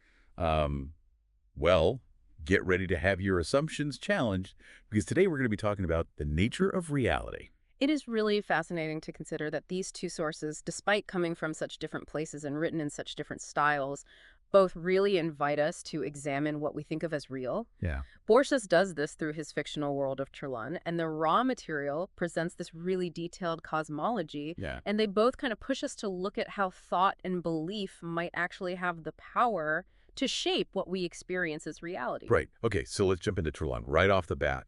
This story hooks you from the very beginning with this mysterious encyclopedia entry, and it really unfolds kind of like a detective novel. Yeah, that's so true. So the entry describes this place called Ukbar, and at first it seems completely made up. Borges and his friend Bayo Casares, they get really interested in all these vague details, and there are these references to these fantastical regions like Meglesnes, and then all of a sudden there's this link to an actual historical person, Johannes Valentinus Andrea, who's known for describing a made-up society himself. Right. So it's as if Borges is intentionally blurring the lines between what's real and what's fiction and drawing you deeper into this mystery. Right, and he doesn't stop there. He even mentions that one of the books mentioned in the Ukbar entry exists in a real bookstore catalog. You start to ask yourself, wait a minute, is Ukbar real? Is any of this real? Right. And just when you think you're starting to understand things, Yeah. we're introduced to Tlön, this whole other world that's kind of hidden inside this encyclopedia. It's like Tlön is being revealed to us slowly, piece by piece, and that kind of mirrors how we discover things and put together our own understanding of reality in the real world. Right. What Borges seems to be hinting at is that ideas, even fictional ones, have this power to come into our reality and change it. He even goes as far as to predict that the world will eventually become Tlön. Okay, so this is where things get really interesting. For the reality of Tlön is completely different from ours. It's ruled by idealism. It's the idea that thought literally shapes reality. Right. It's a wild idea, especially for someone like me who is used to thinking about reality as this fixed external thing. Yeah, imagine a world where if enough people believe in something, it actually becomes their reality. The people at Tlön don't share our idea of objective truth to them. Reality is subjective fluid, Okay, yeah. constantly being molded by what everyone thinks together. I'm starting to see where you're going with this idea, the power of belief, that thought can shape reality. Isn't that a core concept in the Law of One as well? Absolutely, and it's so fascinating how these two sources come to this idea from completely different directions. Hmm. The Law of One lays out this incredibly intricate cosmology where thought is the fundamental building block of reality. The universe is made up of different densities of consciousness, Okay. and our thoughts, our beliefs, they aren't just passive things happening in our heads. They Yeah. can ripple out and shape the world around us. It's like that saying, thoughts become things, but on a huge cosmic scale. So essentially, both Tlön and the Law of One are saying that we're not just watching reality play out, we're active participants in creating it. Yeah. It's kind of empowering, but maybe a little scary too. Right. Right? You know, if we're shaping reality with our thoughts, that's a big responsibility. It is a really profound question, and it's one that both sources encourage us to think deeply about. But before we go too far down that road, I think it's worth exploring another really interesting concept that connects Tlön and the Law of One. The idea that our understanding of reality might be way more limited than we realize. Okay. Like, what if everything you thought you knew about the world was just a small piece of a much bigger, more complex reality? That is definitely a humbling thought. So yeah, like what if everything we think we know about the world is just this teeny tiny piece of a much bigger picture, a much more complex reality? That is a humbling thought. And I remember in Tlön, that idea of limited perception, Hmm. it's really shown through how the people there think they have this whole system based on what they call a Rewire. And I always found that concept super fascinating. Oh yeah, the Rewires are really key to understanding how Tlön works. They're like these fleeting subjective realities, almost like very vivid dreams. And the people of Tlön are constantly creating them and then letting them go. So are you saying they're like switching between different realities all the time? Exactly. And the amazing thing is they don't see these Rewires as just illusions or made up things to them. Each Hronier is a real and complete reality for as long as it exists, even if it's only for a short time. It really makes you wonder about how stable and objective our own reality is, right? What if our reality is just one of many Hronier? It's like they live in a world where dreams and waking life are always kind of blurring together. And, in a way, doesn't the law of one talk about something similar with the idea of the veil? You got it. That's a really important connection in the Law of One. The veil is described as this kind of metaphysical thing that separates our conscious mind from our unconscious knowledge, so it limits how much of reality we can actually perceive it. Basically keeps us from fully understanding the true nature of existence and our connection to the creator. So are you saying we're all kind of like the people of Chuon, living in our own self-made Ronier, but we're not aware of the bigger reality that exists beyond the veil? It's a pretty fascinating parallel, right? Both the Hronier of Trollan and the veil in the Law of One, they point to these limits in what we can perceive. And in both cases, it seems like we've chosen on some level to limit our own awareness. In Trollan, they embrace this constant change of the Hronier, while in the Law of One, we've agreed to this veil that hides the full picture from us. But if we have the potential for this wider awareness, why would we choose to limit ourselves? That doesn't seem to make sense. Well, in the Law of One, this limitation is presented as something that's necessary for us to grow spiritually. The veil gives us this experience of duality, Hmm. the contrast between light and dark, good and evil. Right. And it's through facing these challenges and making these choices that we learn and evolve. Okay, that makes sense. So it's like we need these contrasting experiences to really get what reality is all about and our place in it. And this idea of learning through challenges, it actually reminds me of another thing from the Law of One, the idea of catalyst. Right, and catalyst refers to all those things that happen to us, the experiences we have, even the people we meet. They challenge our beliefs and push us outside our comfort zones. Right. They're chances for us to grow and change. So could we see the Hronier in Throne as a form of catalyst for the people who live there? I mean, each Hronier gives them a whole set of unique experiences. Okay. Some are good, some are tough, and they learn and change within those temporary realities. That's a great point. Each Hronier could be seen as like a mini version of their whole spiritual journey, a training ground where they refine their understanding of themselves and of what reality is. And that links back to the cyclical nature of reality that the Law of One talks about. We go through these cycles of being born, living, and dying, experiencing different levels of consciousness, and meeting all these catalysts, all to learn and grow. Exactly. Both Tudlan, Uqbar, Orbis Tertius, and the Law of One highlight this cyclical nature of existence, this ongoing process of creation, destruction, and then rebirth again. And within these cycles, we have the freedom to choose how we respond to these catalysts we meet to shape our own journeys. And this brings us to another big point that both sources emphasize free will. I think it's especially interesting how free will works in Tulin. Their reality might seem super strange to us with all these shifting Roniers, but they still have the freedom to choose how they interact with and make sense of those realities, right? Absolutely. Even though their world is shaped by idealism, by the power of everyone's thoughts combined, they still have individual choice. It's not a system where they're just controlled by their thoughts. They have the freedom to create and experience those Hronier in line with their own will to shape their own paths within that bigger reality they share. So in the end, both Trelon and the Law of One are all about empowering us to become conscious creators of our own realities. They're encouraging us to recognize how powerful our thoughts and beliefs are, to understand that we're not just passive bystanders in this cosmic play. Exactly. And that's where things get really exciting and maybe a little bit scary if we accept that idea that thought shapes reality, that we have this inherent creative power. It makes us ask some pretty big questions about how we're using that power. All right, so we're back and ready to kind of wrap up our deep dive into Trollan, Uqbar, Orbis Tertius, and the Law of One. I got to say, this whole exploration has really stretched my brain, and I feel like we've only just started to touch on all these ideas. Yeah, I agree. There's just so much to unpack in both of these works. And it's really amazing how, even though they're so different in form and where they come from, they both seem to land on this similar conclusion that reality, the way we experience it, isn't as fixed or objective as we usually think. It's almost like Borges and the raw material are both saying, hey, what if everything you thought you knew about the world was just a tiny little piece of a much bigger and more complex reality? What if you have way more power to shape that reality than you ever imagined? Yeah, exactly. It's both exciting and a little bit scary, right? To think that we might have more power to shape our reality than we ever realized. It really makes you question everything and look at the beliefs that shape how you experience the world. It makes you wonder, what kind of reality are we all making right now with our thoughts and beliefs? Are we accidentally creating our own version of Lachlan, where all our biases are actually shaping the fabric of our reality? That's the big question, isn't it? And both Borges and the Law of One want us to think about that. Remember how in Traylon they have those chronier, those temporary realities they keep creating and getting rid of? Right, and those Fronair, they start to bleed into their real world, right? Yeah. Changing their language, their culture, how they see time and space. It's like their imaginations start changing the very fabric of their existence. Exactly. And in a way, aren't we doing something similar? We tell ourselves, about the world, about what's possible and what's not. And these stories, whether we know it or not, have a huge impact on how we live and interact with reality. So it's like we're all living inside our own little Fronair, our own made-up realities, and all these Fronair are bumping into each other and influencing each other, creating this really complex web of collective And experience. the important question is, what kind of collective Ronir are we making? Are we making a reality based on fear and separation and scarcity?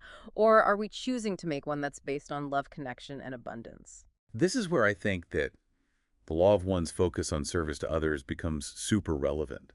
It's saying the path to a more harmonious and fulfilling reality is choosing love over fear, caring about other people's well-being instead of just our own. Absolutely. The Law of One basically proposes that when we align ourselves with the idea of service to others, we help create a reality that reflects those values.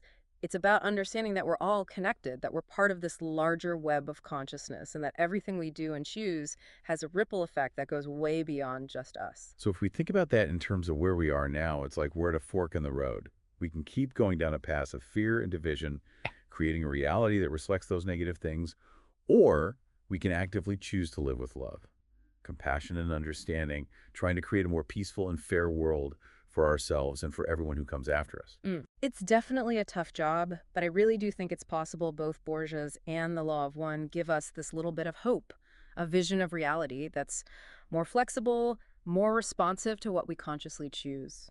They remind us that we're not just watching things happen, but we're active participants in how reality unfolds. That's a really powerful thing to remember as we try to figure out these crazy times.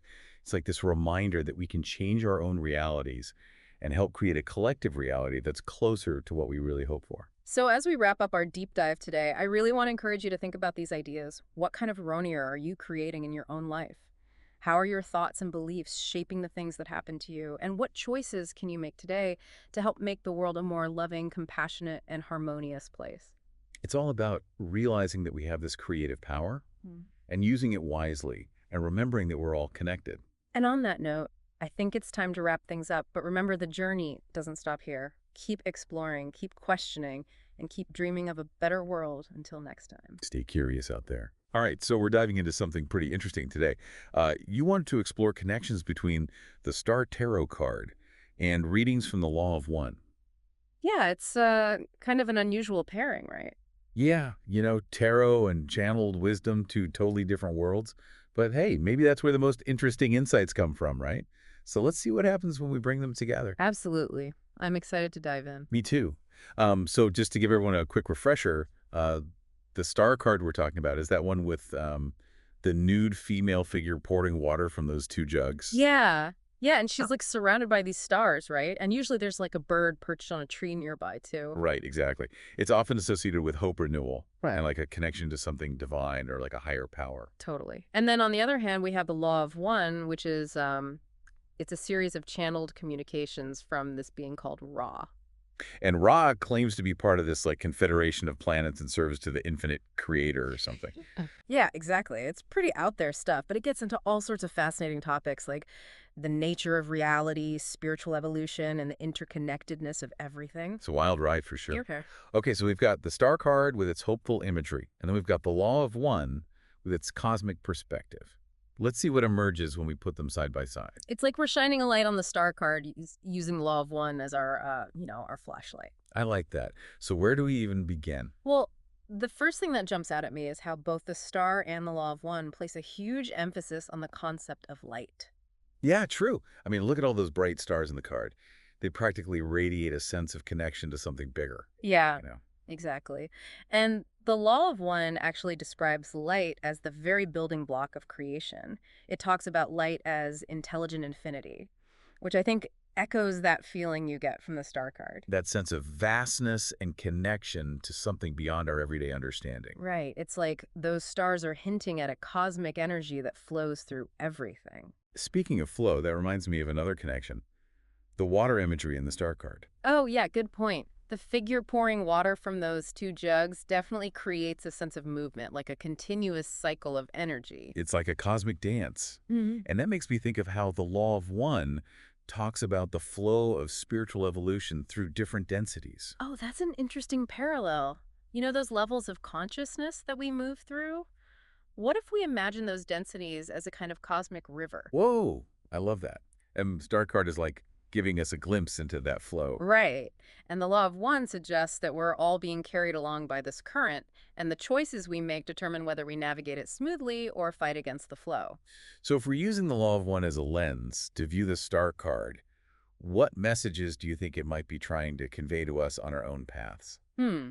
Well, let's start with that central theme of hope and renewal that you mentioned earlier. Yeah, that definitely resonates with me. Well, that radiant star shining down on the figure, it's like a beacon assuring us that there's always a source of guidance and inspiration even when things feel challenging.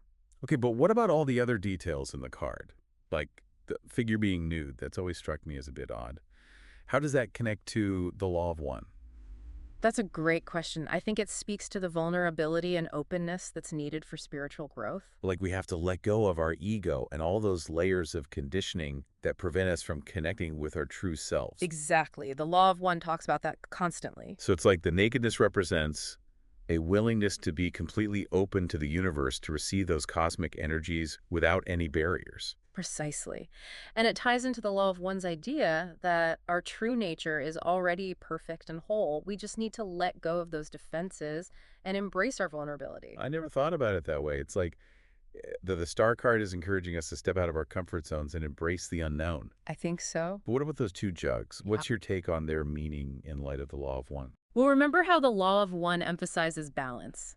I think those two jugs could represent the need to find equilibrium between different energies within ourselves. Like the two primary polarities, service to self and service to others. Exactly. It's not about choosing one over the other, but finding that sweet spot where we can honor our own needs while also contributing to the well-being of others. Oh, interesting. So it's not about being completely selfless or completely selfish, but finding that middle ground. Right. It's about recognizing that both polarities are necessary for our growth. It's like those two jugs are pouring out different energies, different approaches to life, and we have to find a way to integrate them harmoniously. I like that. All right. I'm starting to see how these pieces fit together. Vulnerability balance and that constant flow of energy. It's like the star card is giving us a visual roadmap for navigating the complexities of spiritual evolution. And we haven't even discussed the bird yet. What kind of law of one connections do you see there? Well, birds are often associated with freedom and a higher perspective, right? Like they can soar above the earthly realm and see things from a different vantage point. You're spot on. And the law of one talks about expanding our consciousness, seeking knowledge and wisdom from sources beyond our everyday perception.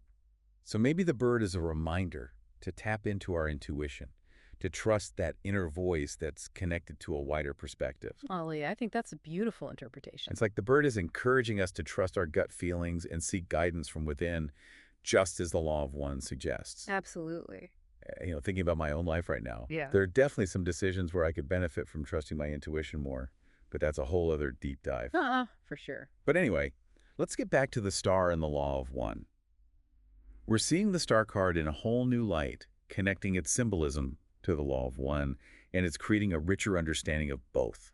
I completely agree. We've got this idea of light as a unifying force, the flow of energy through densities, and the importance of vulnerability, balance, and intuition.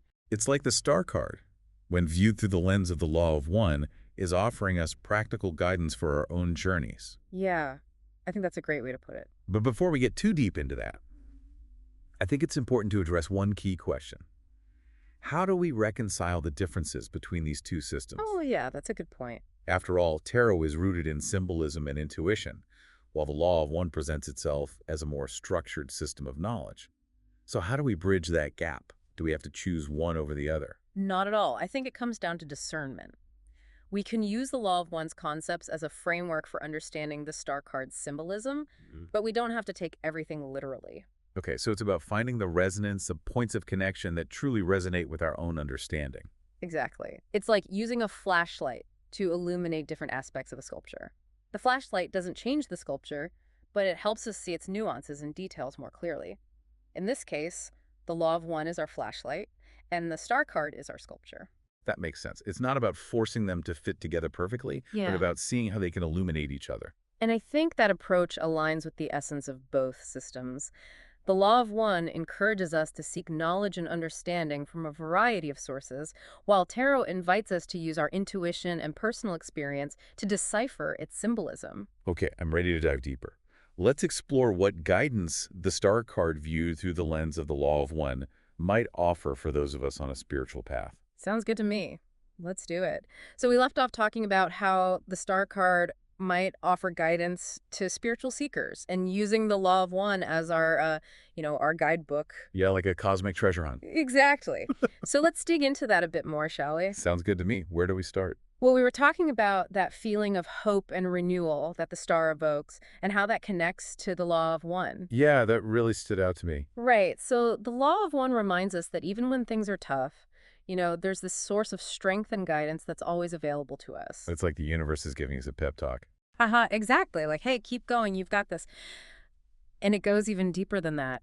The Law of One suggests that ultimately love and light will prevail. That's a really comforting thought, especially when things feel uncertain. Absolutely. It's like the star is reminding us to hold on to that hope, even when we can't see the light at the end of the tunnel. Okay, so we've got hope as this guiding principle. Yeah. But the Law of One also talks about challenges, right? Those things that push us out of our comfort zones. Yeah, they call them catalysts.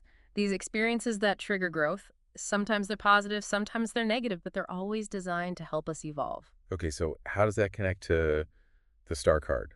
Because the card itself seems to be all about hope and renewal, not necessarily facing difficult situations. That's a good point. But take another look at the card. See those 7 smaller stars surrounding the big one? Uh-huh. What if those represent the challenges, the obstacles we encounter along the way? Well, I see what you mean. It's like the star is acknowledging that the path to growth isn't always easy. Exactly. We're going to hit some rough water sometimes. But remember, the figure in the card is nude. Right. And that nakedness represents that vulnerability we talked about earlier. That openness actually makes us more receptive to the transformative power of those catalysts. So it's like by being vulnerable, we can actually learn and grow from those challenges. Precisely. The Law of One suggests that our challenges refine us, like polishing a rough stone to reveal its hidden brilliance. That's a beautiful way to think about it. So we've got hope as a guiding principle and challenges as opportunities for growth. What else can we glean from the star using the Law of One as our lens? Good question. What about those 2 jugs the figure is holding? We talked about them representing balance, right? Exactly. And remember how the Law of One emphasizes the importance of finding equilibrium between service to self and service to others. Right. It's not about being completely selfless or completely selfish, but finding that middle ground where we can honor our own needs while also contributing to the world. And what's really interesting is if we think about those jugs in the context of the Law of One's teachings on densities, it gets pretty wild. Okay, I'm listening. So each density represents a different level of consciousness, right? What if we see the water flowing from the jugs as symbolic of our journey through those densities? Whoa, hold on. Are you saying that as we become more skilled at balancing those 2 polarities, we actually move up through the densities? It's a fascinating possibility, isn't it?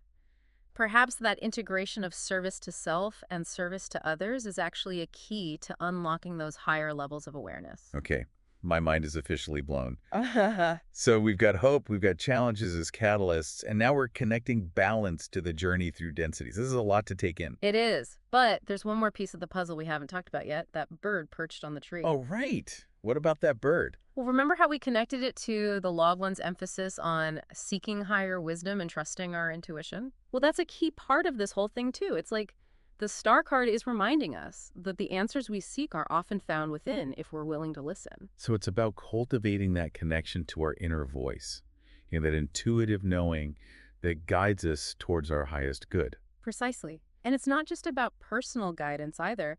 That bird's higher perspective could also represent the broader wisdom that's available to us through connection with something larger than ourselves, whether that's the universe, a higher power, or whatever resonates with you. The law of one encourages us to be open to knowledge from all sorts of sources. That's true. I think about all the different ways we learn and grow in our lives.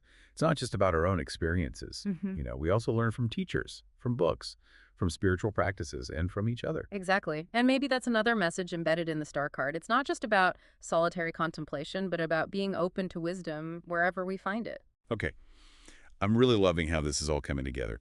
We're seeing the star card as this guide for our spiritual journey with hope, as our guiding light challenges, as opportunities for growth balance, as a key to evolution, and intuition as our compass.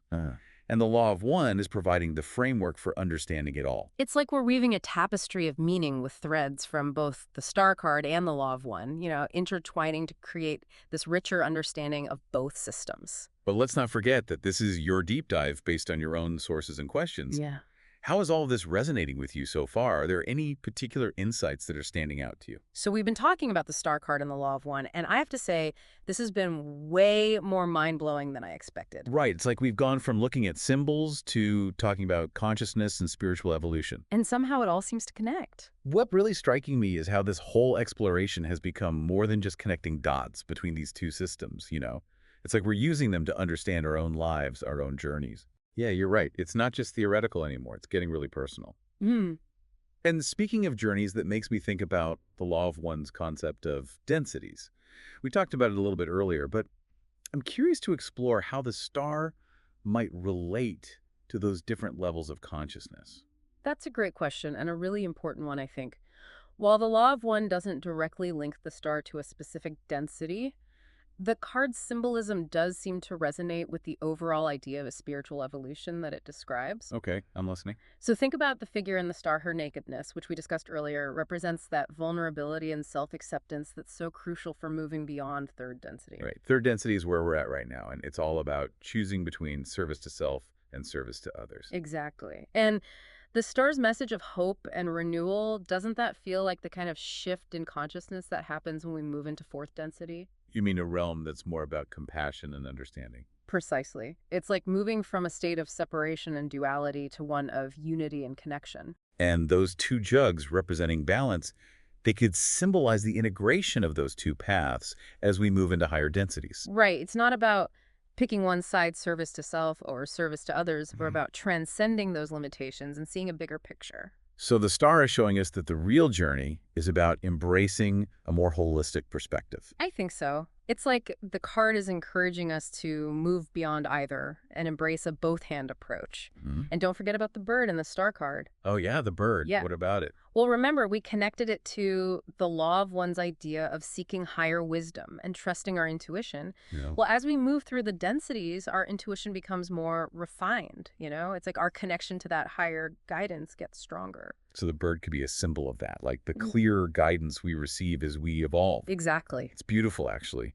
The star is like a beacon, not only illuminating the path, but also reminding us that we're never really alone. I love that. And both the star card and the law of one offer that reassurance. There's this benevolent force that's guiding and supporting us every step of the way. This deep dive has been incredible. We've gone from these seemingly simple symbols to some really profound concepts. It's amazing how much depth there is to explore. So as we wrap up, what's the one key takeaway you hope listeners will walk away with from this exploration of the star and the law of one? I think the most important thing is to remember that message of hope and renewal that the star embodies.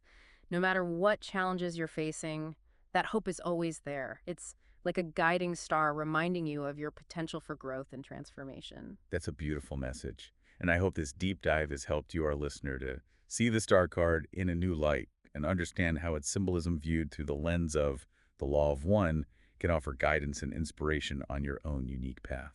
And remember, this is just the beginning. There's always more to explore and discover with these systems. So true. So keep seeking, keep questioning, and keep shining your own light.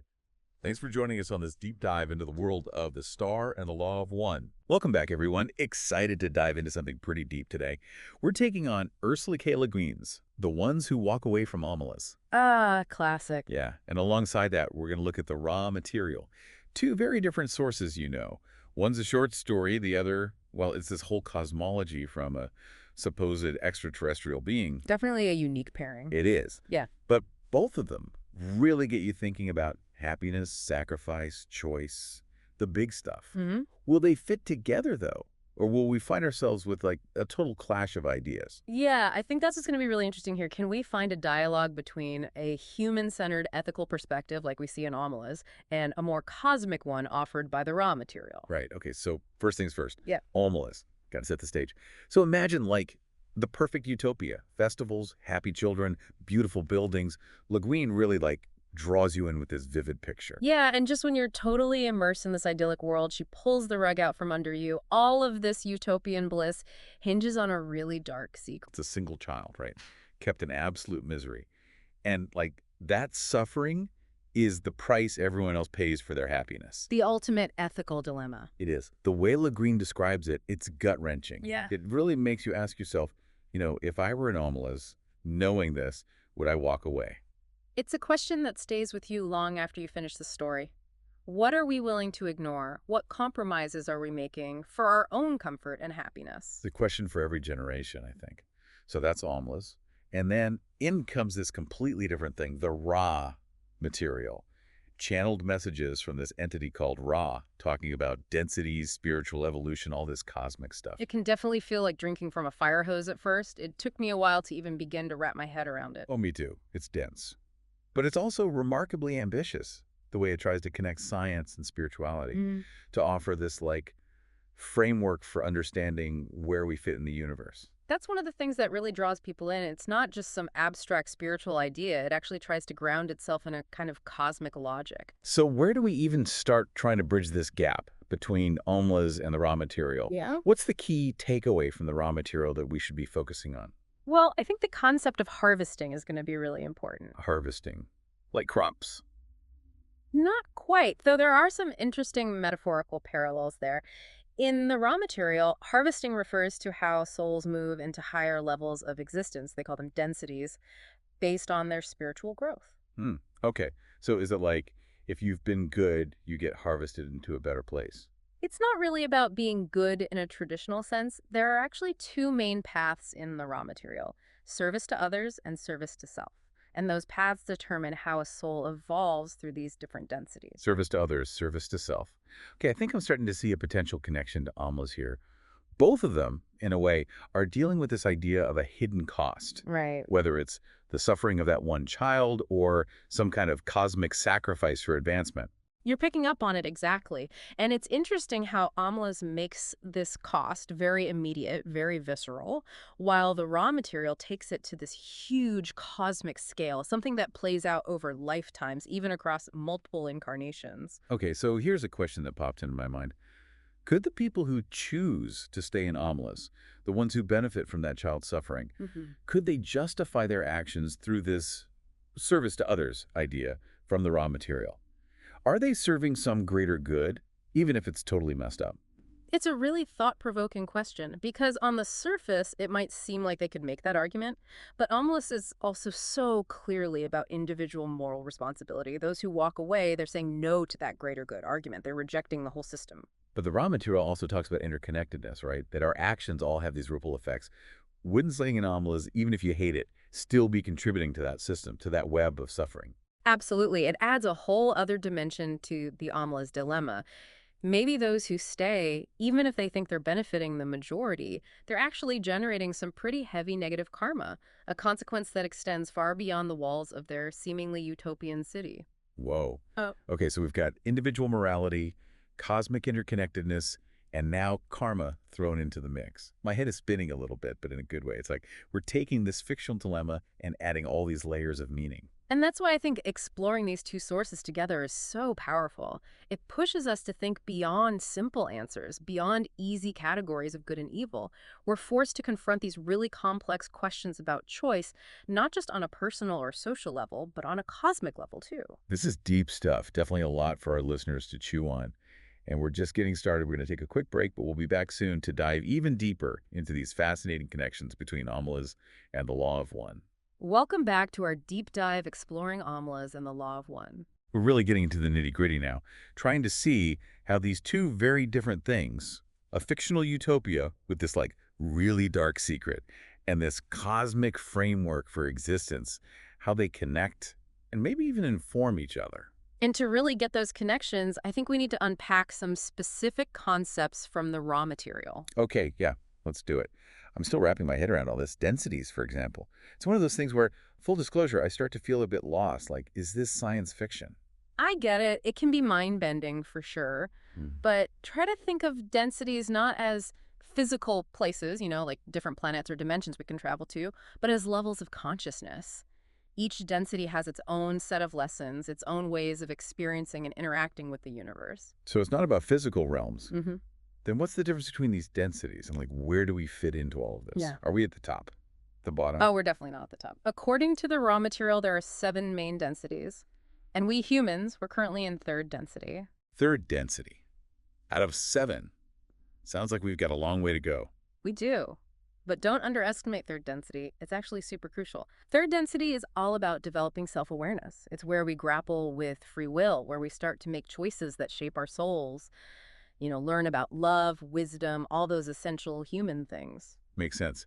So when we graduate from third density, do we just like, poof, suddenly find ourselves in a new dimension? It's not quite so instantaneous. It's more of a transition, a process of harvesting, as Ra calls it, based on our spiritual growth and the choices we've made while in 3rd density. Harvesting, okay. So thinking back to Omlis, is it possible that the people who choose to stay in Omlis, knowing about the child and all that, are they maybe stuck in a third density mindset? Right. Like they can't see beyond their immediate comfort and pleasure, even if it's based on something terrible. That's a really interesting point. 3rd density often eye us about material concerns. It's about self-preservation, a kind of limited view of interconnectedness. So you wonder, are they even capable of grasping the bigger picture? And those who walk away, it seems like they're acting from somewhere else. Could that be a sign of like a fourth density awareness? Yeah. Even though they don't have the language of the raw material to explain it? Walking away from Amalas, yeah, that could very well be a 4th density move. 4th density is about compassion, about empathy. It's about understanding that we're all connected and seeking unity. And to reject that system, even without knowing what you're walking towards, that takes a lot of courage. So even if they haven't read the raw material, they're intuitively aligning with the law of one, right? By refusing to participate in a system built on suffering. Exactly. And it really points to a kind of moral evolution, a recognition that true happiness can't come at the expense of another being's well-being. Okay, but here's what I'm wrestling with. Ra also talks about service to self as a valid path, right? So could the people who stay in Omlis, who directly benefit from that child's suffering, could they be on a twisted version of that path? That's a dark interpretation, but I think it holds up. It makes you realize how even a path that's framed as service can be distorted, taken to an extreme where it becomes all about personal gain at any cost. So their comfort, their supposed utopia, it's all driven by selfish desire, even if they dress it up as for the greater good. It's a chilling possibility, and honestly, it's something we see in our own world all the time, right? Societies, groups, even individuals justifying their actions while completely ignoring the suffering they cause. It's true. Makes you wonder how much of what we consider progress is actually built on a foundation of exploitation or denial. Yeah, and it brings us to another big idea from the raw material, free will. Mm. We always have a choice. We can choose to align with the law of one or not. But how does that work if there's a universal law? Doesn't that imply a kind of predetermined path? Well, the law of one isn't about rigid rules or commandments. It's more like a principle of unity, of understanding our interconnectedness and realizing that our actions have ripple effects. Free will lets us choose whether we act in harmony with that principle or not. Okay, so in Amalas, those who walk away, they're exercising their free will in a way that aligns with this higher principle, this law of one. Exactly. They're refusing to be complicit in a system that violates the very essence of interconnectedness, the idea that causing harm to one ultimately harms us all. But what about those who stay? Are they violating the law of one, or is it more about where they are and their understanding and their development? The raw material is all about compassion and understanding. It acknowledges that we're all at different stages of our spiritual evolution. So it's not about judging those who stay, but understanding that they might not have the awareness yet to choose differently. Right. And maybe even seeing their choice, as difficult as it is to accept, as an opportunity for learning and growth. Because the potential for transformation exists for everyone. This whole discussion is making me think, if the people of Amalas are so advanced, so seemingly utopian, how could they create such a system in the first place? Shouldn't spiritual progress lead to more compassion, not cruelty? It's a paradox for sure, and it reminds us that even advanced civilizations can fall into patterns of denial, of rationalization. They might have the knowledge, the technology, but lack the wisdom to truly understand its implications. So even a society that looks perfect from the outside could be hiding deep shadows, ignoring the true cost of its progress. Absolutely, and it makes you wonder, is there a point where a society's collective karma, all those choices and actions building up, become so heavy, so out of alignment with the law of one that it's destined to collapse? Like, is there a cosmic tipping point?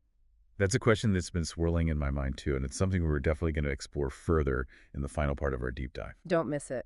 We'll be unpacking the potential consequences of societal choices, both in Amala's and in our own world, and delve into what all of this means for humanity's ultimate destiny. It's going to be mind-blowing. See you soon. Okay, so we're back, ready to wrap up this deep dive into Amlas and the Law of One. And wow, we've covered some serious ground, right? From utopian facades to cosmic densities and everything in between. Yeah, it's been quite a journey. And now I think it's time to tackle the really big questions. The nature of reality, the role of suffering, even humanity's destiny. All the fun stuff. Before we go full-on cosmic, though, you kind of left us hanging at the end of the last part. Mm-hmm. This idea of a karmic tipping point for societies. Mm. Is there actually like a point of no return where a civilization's actions are so out of whack with the law of one that it's just like doomed, heading for a collapse?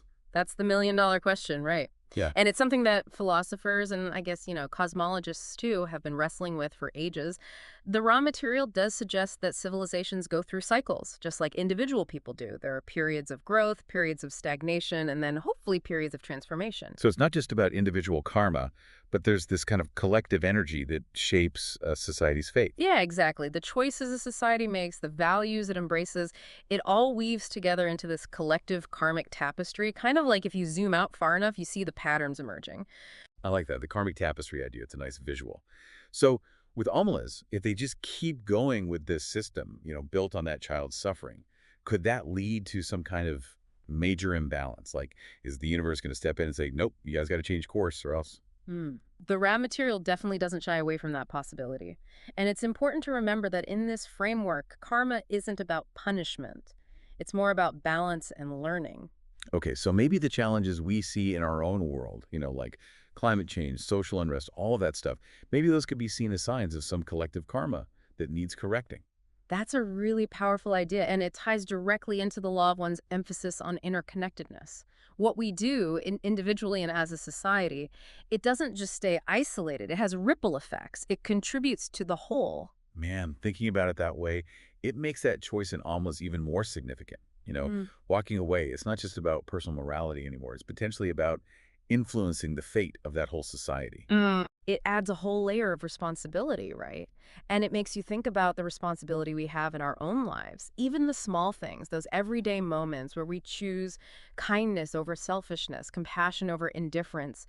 Those all contribute to this collective energy field. Okay, so it's not about trying to be some kind of savior, but it's more like those everyday choices, they really do add up. Exactly. And the raw material really emphasizes the power of intention. Our thoughts, our beliefs, they have an impact too. They create ripples in reality.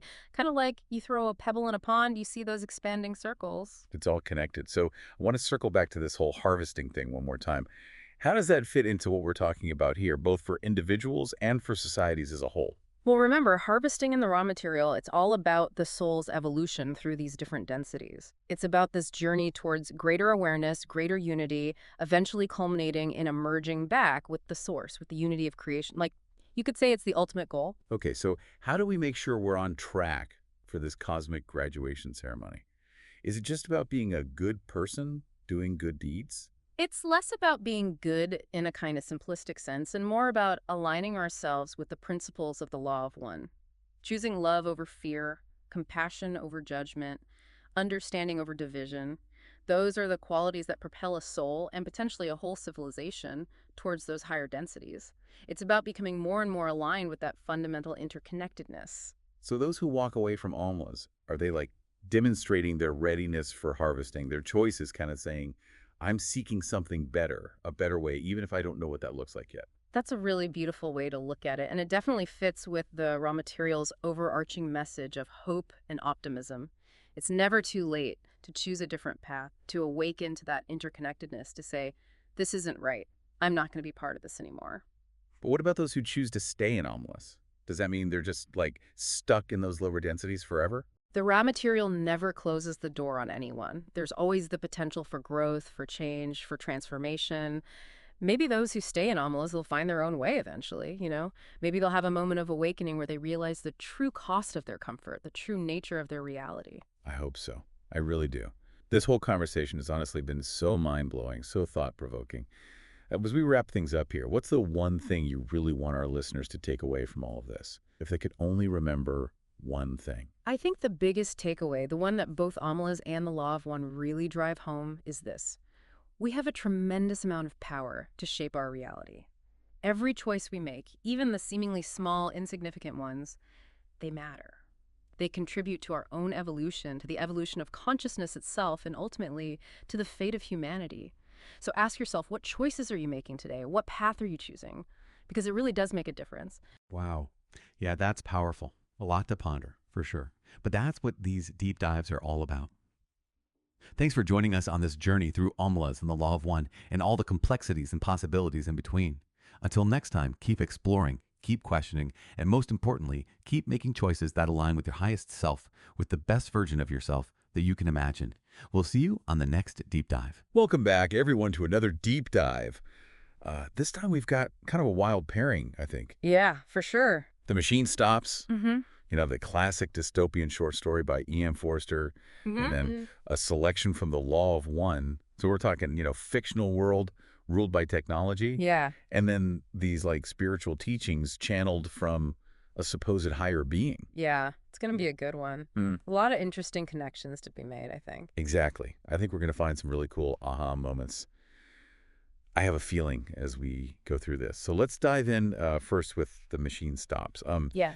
Yeah, I'm curious for you what always strikes you about this story, because it's one of those, it always feels so relevant no matter, you know, how much time passes. Yeah, I mean, it's kind of eerie, right? How relevant it feels to like our world today, which is so, you know, obsessed with technology. And I think that's what makes it so powerful. Right. You know, Forster's vision of this society where people are living completely underground, Yeah. totally dependent on this machine for like everything. Right. It's like a little unsettling considering, you know, how much we rely on technology in our own lives. I know. And it's funny because, you know, it's not just like the reliance on technology, but it's almost like this fear of the natural world that they have. Yeah. You know, I mean, they communicate through screens. They Yeah. travel in these like isolated pods. And even like the idea of direct contact with nature is like repulsive to them. Totally. They've lost touch with like the physical world, you know, Yeah. which is so much of what makes us human. Exactly. And it's that loss of touch. I think that is what makes the story so powerful, because it's not just, you know, a warning about the dangers of technology, but it's really exploring Right. what happens when we surrender our autonomy, you know, Yeah. our connection to the world around us, and ultimately our free will. Yeah, exactly. It's like a cautionary tale about what happens when we give up too much control. Yes, exactly. And so that brings us to a pretty interesting connection, I think, to the Law of One. Now, if you're not familiar, the Law of One claims to be this channeled text from a higher density being named Ra. Right. And one of the things that Ra talks a lot about is this idea of free will and its role in our spiritual evolution. Yes. And this idea of densities, right? Yeah. Which are like levels of consciousness Yeah. with their own sets of like challenges and opportunities for growth. Okay, so I like how you're already connecting it, because, you know, you start thinking about the people in The Machine Stops, you know, through this lens of these densities. Right. And it's like, are they, you know, have they kind of stagnated in a certain density because they've traded their free will Totally. for this comfort and convenience? Exactly. They've become like cogs in the machine almost. Yeah. And so that's where I think the Law of One offers a really interesting counterpoint, because Ra, you know, really emphasizes the importance of choice, Yes. of actively seeking knowledge and experience in order to progress through these densities. Right. It's all about growth and evolution. Right. And the people in this story, they seem content to just exist in this state of passive consumption, Right. letting the machine dictate everything. They've become so comfortable with that they can't even imagine a different way of life. Well, that's what I was going to say. It's like they're almost afraid of anything outside of the machine, Yeah. you know? And you think about like Vashti, you know, Right. one of the main characters, her son Kuno, starts to question the machine. He wants to, like, He wants more. yeah, he wants to go outside. He wants to experience life beyond. He's the rebel. But Vashti is terrified She's terrified of anything beyond her little bubble. of anything that the machine doesn't provide, Yeah. and so it's like, Right. is that fear, that resistance to change, is that a symptom of being kind of stuck Yeah. in a lower density? Potentially. It's like they've become so used to being controlled that they can't even fathom the possibility of something different. Right. It's like they've traded the vastness of experience for this, like, illusion of safety and security. Exactly. And that brings us to another interesting concept from the law of one, this idea of service to others versus service to self. Oh, yeah. Ra talks about those two primary paths of spiritual evolution. Right. And it makes you wonder, Yeah. does the society and the machine stops represent one of those paths more than the other? I'm curious how you see that connecting. Well, if you look at them, they're very isolated, right? Right. Focused on individual comfort, and they don't really seem to have much empathy or compassion for others. Okay, so you're thinking they're leaning more towards service to self. Yeah, it seems like the machine kind of encourages that kind of inward focus.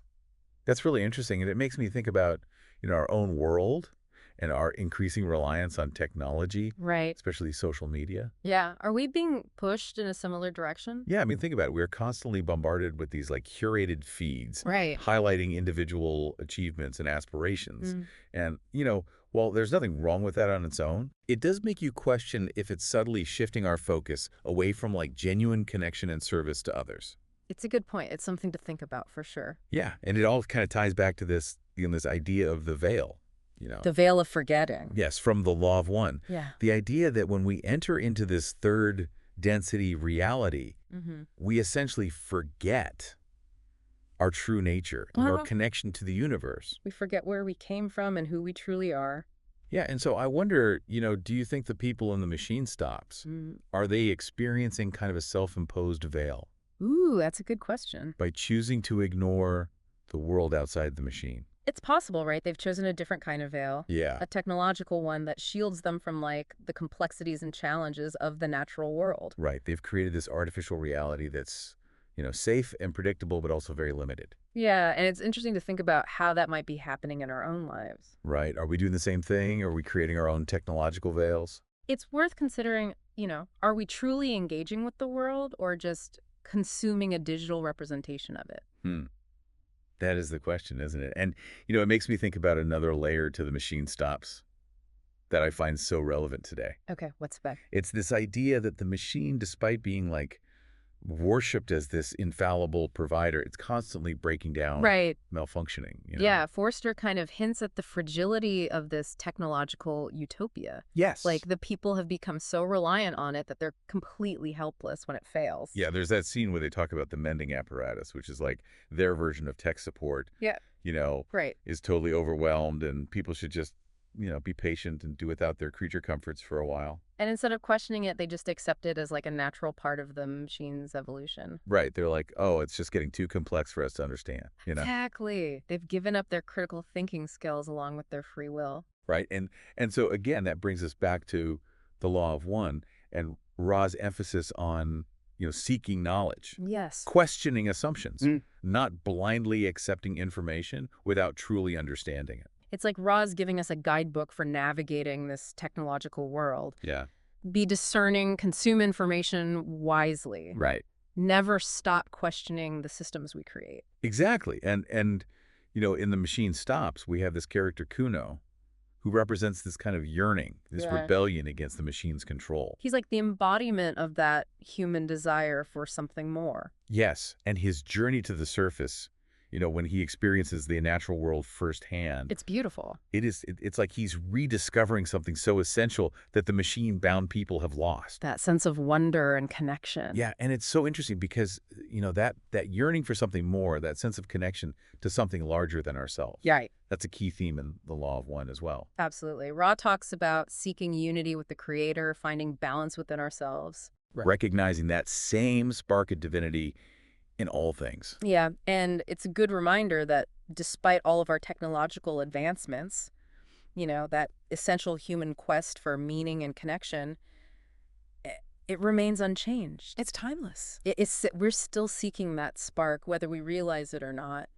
And, it makes me think even in our own technologically driven world, that yearning is still there. Oh, yeah. I mean, we see it in the rise of mindfulness practices, Yeah. the growing interest in spirituality, and alternative ways of knowing. People are searching for something more. It's like there's a part of us that can't be fully satisfied by algorithms and virtual connections. We crave genuine connection, a Yeah. sense of purpose that transcends the material world. Right, and that's where the real challenge lies, isn't it? What's that?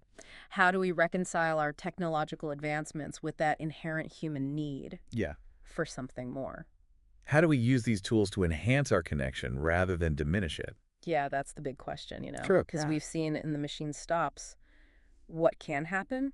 When technology becomes a substitute for real experience, for genuine human connection. It's a cautionary tale, but I don't think it's saying technology is bad. Right. I think Forster's showing us that it's about how we choose to use it. Right. Like any tool, they can be used for good or for ill. Exactly. It all comes down to intention. Intention and an awareness.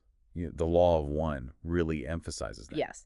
Awareness is key. Using our free will to make conscious choices about how we interact with technology. Right. So it's not about rejecting technology, but about being mindful of how it's affecting us. Right. And using it in ways that support our growth and evolution. Exactly. Finding that balance where technology enhances our lives without disconnecting us from the things that truly matter. Right. Our connection to ourselves, to each other, and to the universe. Exactly. So as we kind of wrap up this first part of our deep dive, I think the key takeaway for me is that we have a choice. We always have a choice. We can either become slaves to the machine, like the people in Forster's story, or we can use technology as a tool for liberation, for connection, for expanding our consciousness. And that choice, that power, lies within each of us. It does. It's about being aware of the potential pitfalls of technology, Right. but also recognizing its incredible potential for good. It's all about finding that balance That harmony between the technological and the spiritual. and using our free will to create a world where technology serves as a bridge to understanding, a catalyst for growth, and a reflection of the love and wisdom that reside within us all. Beautiful. Mhm. I love that this has been a fascinating deep dive so far. Thank you for joining us. And remember, the journey of evolution is an ongoing one. Keep seeking, keep questioning, Keep growing. and keep connecting both with yourself and with the world around you. Indeed, Adonai. And it makes me think about this idea of like consuming, in the machine stops. Oh, yeah. There's this whole thing about like, the machine provides everything, Right. but the people have also become like these passive consumers. Totally. They're just constantly consuming whatever the machine gives them. Yeah, and they've kind of lost the ability to, create or even like critically evaluate what they're consuming. Right. It's like they've become so accustomed to being spoon-fed information and entertainment that they've lost the capacity for independent thought. And it's interesting because even the things they're consuming are kind of like pre-digested, Yeah, it's all filtered through the machine's perspective. Yeah, it's like all these lectures and ideas that are presented to them, but it's all very much within the confines of what the machine deems acceptable. It's like a controlled narrative. Right, and it makes me think about, how we consume information today, especially online. Yeah. I mean, are we in danger of falling into a similar trap? It's a good question. I mean, we're constantly bombarded with information from so many sources. Right. And it's easy to just passively consume it without really questioning or critically evaluating it. Especially with things like algorithms, Right. They're designed to feed us content that we're likely to agree with, which can create these echo chambers where we're only exposed to one perspective. And that can be dangerous, right? Definitely. It can lead to a lack of critical thinking and an inability to engage with different viewpoints. Yeah, and so it's like, how do we, Yeah. break free from that cycle of passive consumption? I think it starts with awareness. Okay. Becoming conscious of how we're consuming information and making a deliberate effort to seek out diverse perspectives. So actively challenging our own beliefs. Yeah, and being willing to consider ideas that might make us uncomfortable. Right. It makes me think about another concept from the law of one, this idea of the law of confusion. Oh, yeah. This idea that we're not meant to have all the answers. Right. The confusion is actually a necessary part of our spiritual growth. It forces us to question, to seek to learn, Right. And so maybe that's part of it too, embracing the confusion, Yeah, not being afraid to say, I don't know. and being open to the possibility that we might be wrong. And that's a tough one, right? Because we live in a world where, having the answers is so highly valued. Right, we're supposed to have it all figured out. But maybe that's not really the point. Maybe the point is to be constantly learning and evolving. And that's something that the people in the machine stops seem to have forgotten. They've become complacent. Yeah, they've traded curiosity for comfort. And in doing so, they've limited their own potential for growth. Right. And it's interesting because, there's this one scene in the story where Kuno, Yeah. Vashti's son, he's talking about how he wants to see the stars. Right, he's yearning for something more. Yeah. And his mother is like horrified by the idea. She thinks it's dangerous and foolish. She can't understand his desire to experience the world outside the machine. And it's like, that's the tragedy, right? They've lost that sense of wonder, that childlike curiosity. And it's not just the stars. It's like they've lost the ability to appreciate beauty in general, Yeah. whether it's a natural beauty or artistic beauty. They've become desensitized to it. And I think that's something that we need to be careful of in our own lives. Absolutely. We're surrounded by so much beauty, Everywhere. but it's easy to become numb to it, especially when we're constantly bombarded with stimulation.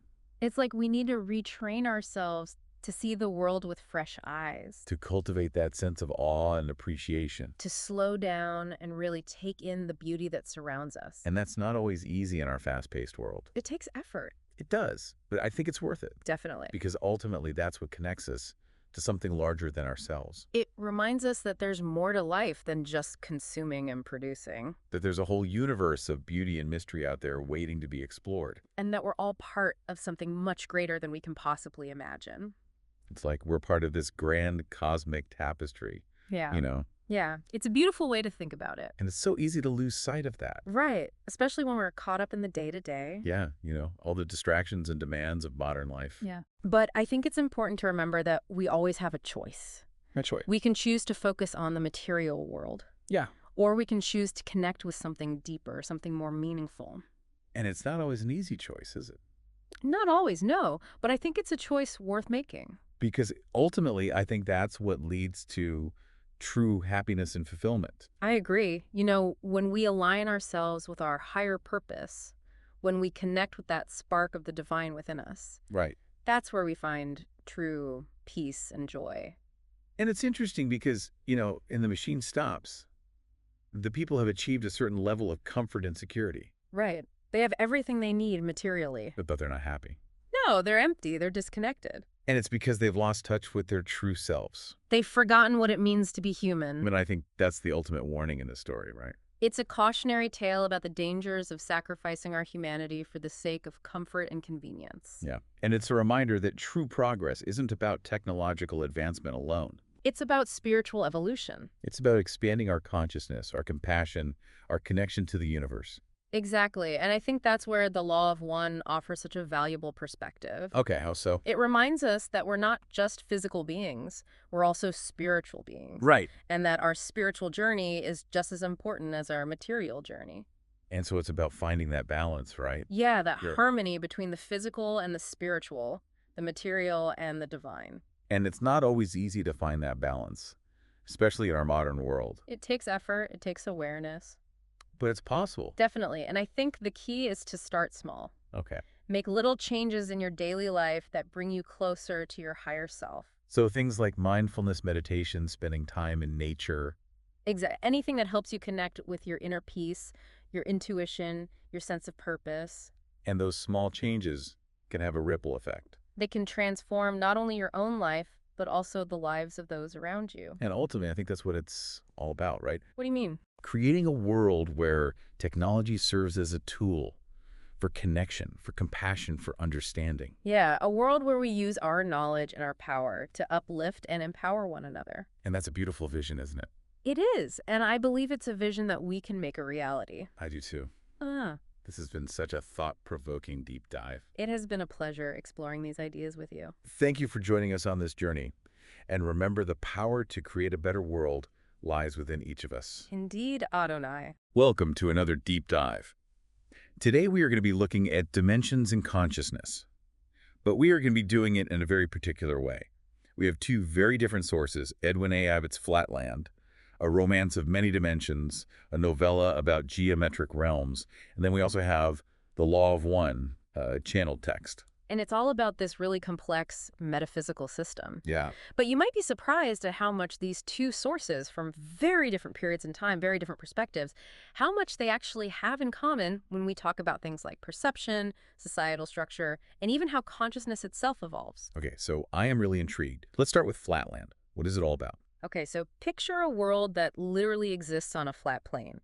The inhabitants of this world are geometric shapes, squares, triangles, circles. Whoa. Yeah, it is pretty wild. And the thing is, their society is super rigid. There's a hierarchy based on how many sides you've got. So the more sides, the more power. Exactly. It's fascinating how Abbott uses this whole geometric setup to basically just poke fun at Victorian society back in his day. So the more sides you have, the higher up you are, and the circles, they are the elite. They're at the very top. And just to make things even more interesting, he introduces the idea of color into this world. Oh, okay. So how does that go over in a society that's so obsessed with, like, straight lines and angles? Not well. Yeah. It causes a total uproar. I mean, especially for the women in this society who are literally just lines. Okay, that's kind of a huge statement right there. Oh, it's absolutely a social commentary. Even the smallest change, throws their whole system into chaos. Now the story really focuses on this character, A Square. He's your average two-dimensional guy living in Flatland. And he has this wild encounter with a sphere from, you guessed it, the third dimension. Okay, I can't even begin to imagine trying to wrap my head around that if I were a square. It'd be like trying to explain the internet to someone from the 1800s, right? I mean, A Square, all he sees is these circles kind of appearing and disappearing, changing size. It's totally beyond his comprehension. And that's really what Abbott's trying to do, is to get us to think about those limits of perception. Yeah, that's a really interesting way to put it. So we've got these flatlanders. They can't even fathom a third dimension. But how does the law of one tie into all of this? Because this is not about shapes, right? No, not at all. But it does talk about dimensions, but in a totally different sense of the word. You can think of it as densities of consciousness, almost like levels of being that we evolve through. Okay. According to the text, we're currently in third density here on Earth, and we're heading towards fourth density. And it's not a physical move. It's more like a graduation, and it's all based on how much a soul has learned about, well, love and compassion. Whoa. So it's like we are all students in this huge cosmic school. But what happens if we don't graduate? Well, that's where the idea of a harvest comes in. It's not like some scary event or anything like that. It's more of a sorting process based on where your soul is at vibrationally. And the law of one gets even more intriguing because it starts to talk about beings from other densities. Okay. Like what kind of beings? Well, for example, we have the Confederation. They're kind of these benevolent helpers, guiding us along. But then there's also this group, the Orion group. Hold on. Orion group.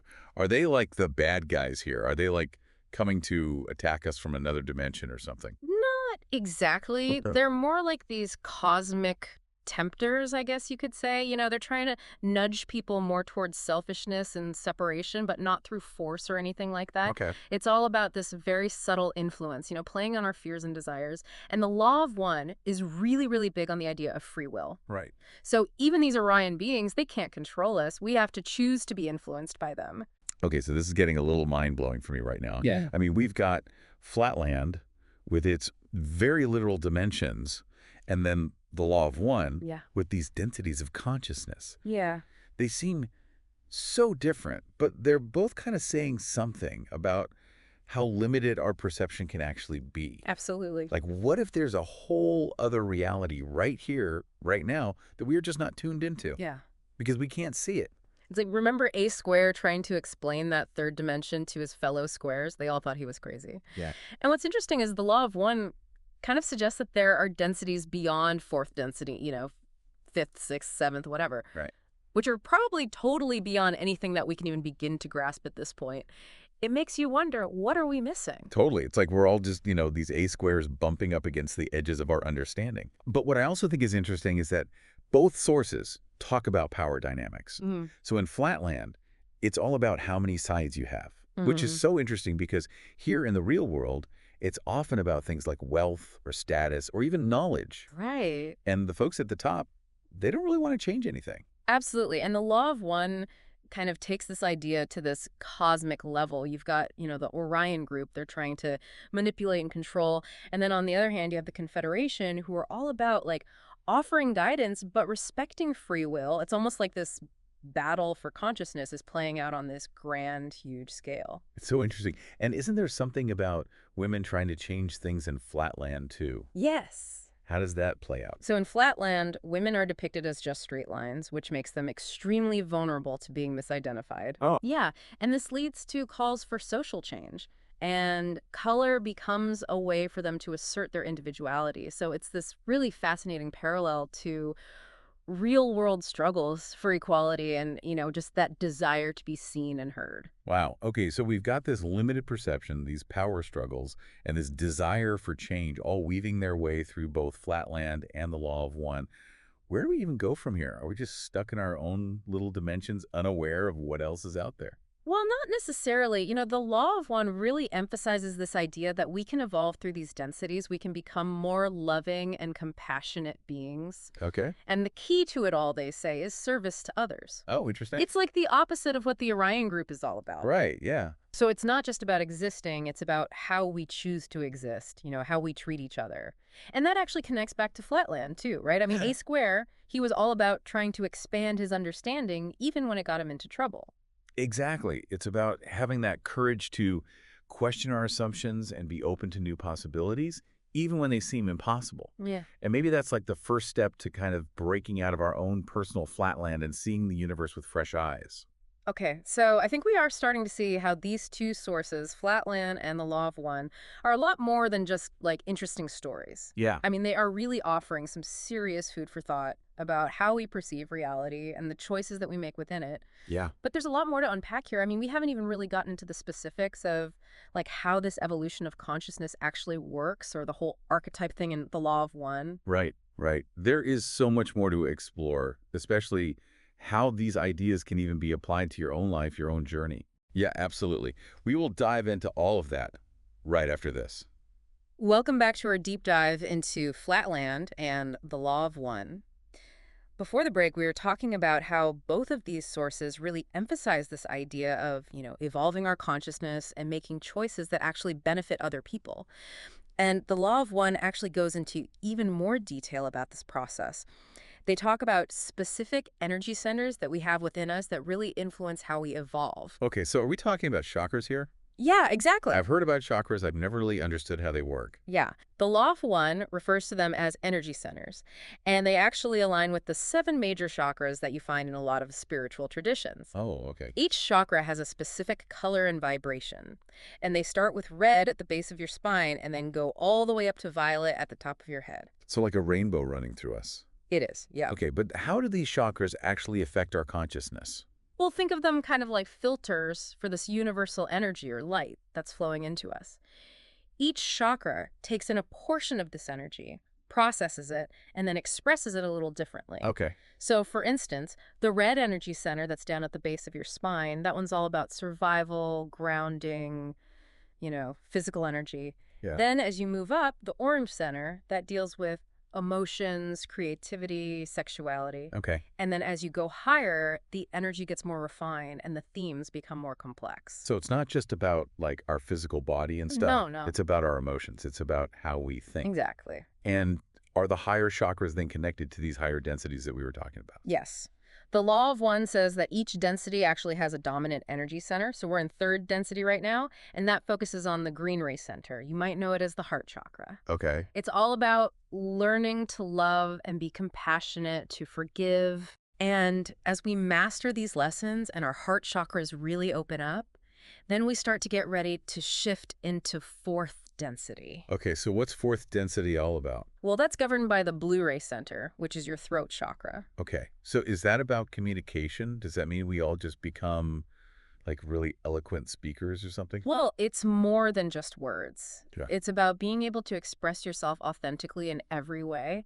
And get this, it's also about being able to perceive those higher dimensions that we were talking about earlier. Wait, so as we evolve, we actually might start seeing these other realities. That's what it suggests, yeah. That's so wild. It's kind of like what A Square went through when he met the sphere, right? It's a perfect analogy, yeah. Yeah. That struggle he had trying to explain that third dimension to those other squares, it really captures what we go through when we try to grasp concepts that are just totally beyond our current understanding.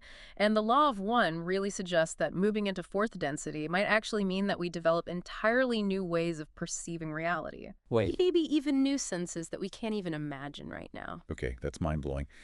So what can we do right now while we're still here in third density? Yeah. How can we prepare for this shift? Is it all about, like, meditating and trying to open up our chakras? Well, the law of one really emphasizes seeking knowledge, meditating, and practicing compassion. Okay. It's about becoming more aware of your thoughts, feelings, and actions, and just realizing how they affect you and other people. It's about making conscious choices that really align with, love and service to others. So it's not just about sitting around waiting for this harvest. We can actually do something. We have a part in all of this. Exactly. Every moment is a chance for growth. Every interaction, every challenge, every experience, it can teach us something, and it can expand our consciousness. That's really empowering. Yeah. And the more we choose love, the more we choose service to others, the more we're contributing to this positive shift for everyone. This reminds me of something I was reading in the Law of One about wanderers. Are those like the souls that volunteered to come to Earth at this time to help with the transition? Right. What's their role in all of this? Yeah, you got it. Okay. Wanderers often feel this deep sense of purpose, like they're searching for something more. They might be drawn to, spirituality, metaphysics. They might even feel like they don't quite belong here.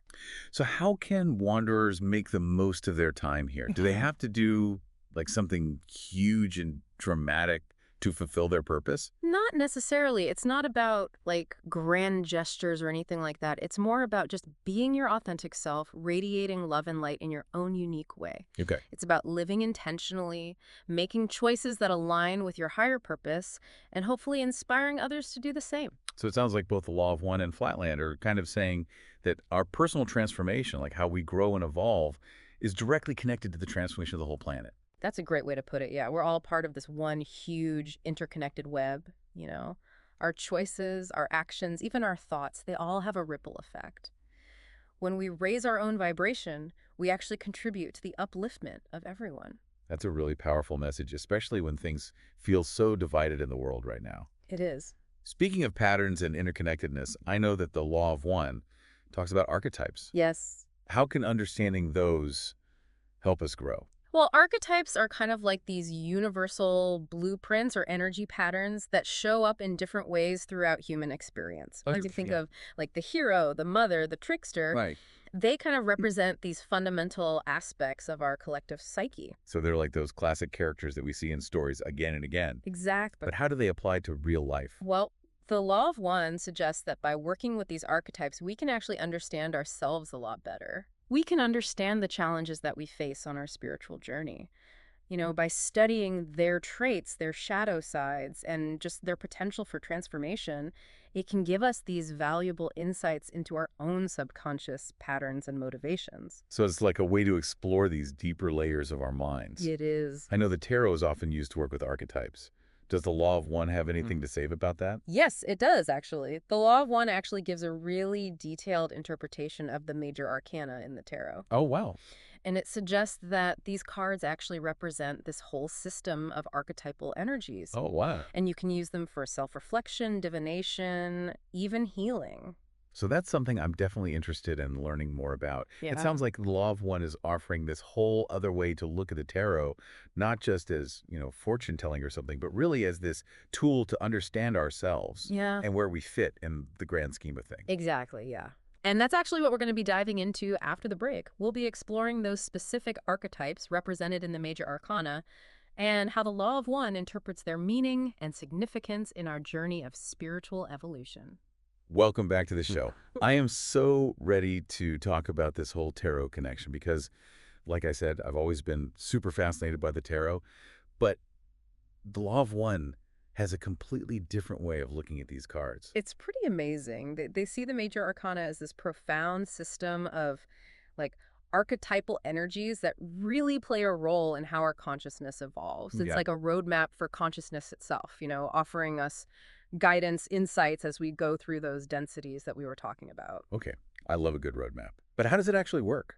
Well, each card represents like a stage of development, like a challenge that we need to overcome or a lesson to be learned. And the idea is that we can use these cards as tools to reflect on ourselves, to understand the energies that are at play in our own lives. How are these archetypes showing up for us? How are they influencing our choices, our experiences? So it's like each card is holding up a mirror, showing us a different part of ourselves. Exactly. So, for example, you've got the very first card, the Magician. Okay. And that represents willpower, the ability to manifest what we desire.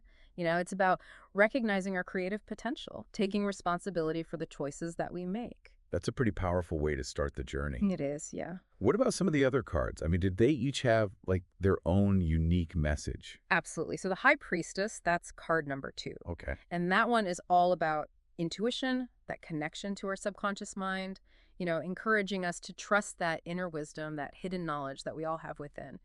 And then you've got the Empress, card number 3, symbolizing abundance, nurturing, the feminine principle. Okay. It's about embracing creativity, fertility, just the beauty of the natural world. It really is like this whole cast of characters, each with their own special role to play in our journey. And just like characters in a story, they interact with each other. Right. And these interactions, they create these dynamic tensions, these opportunities for growth.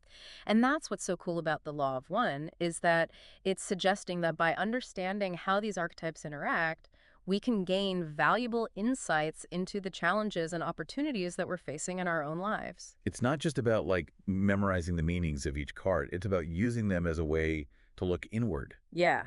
and to understand those patterns that are playing out our lives. Right. And that's where the real magic happens, I think. Yeah.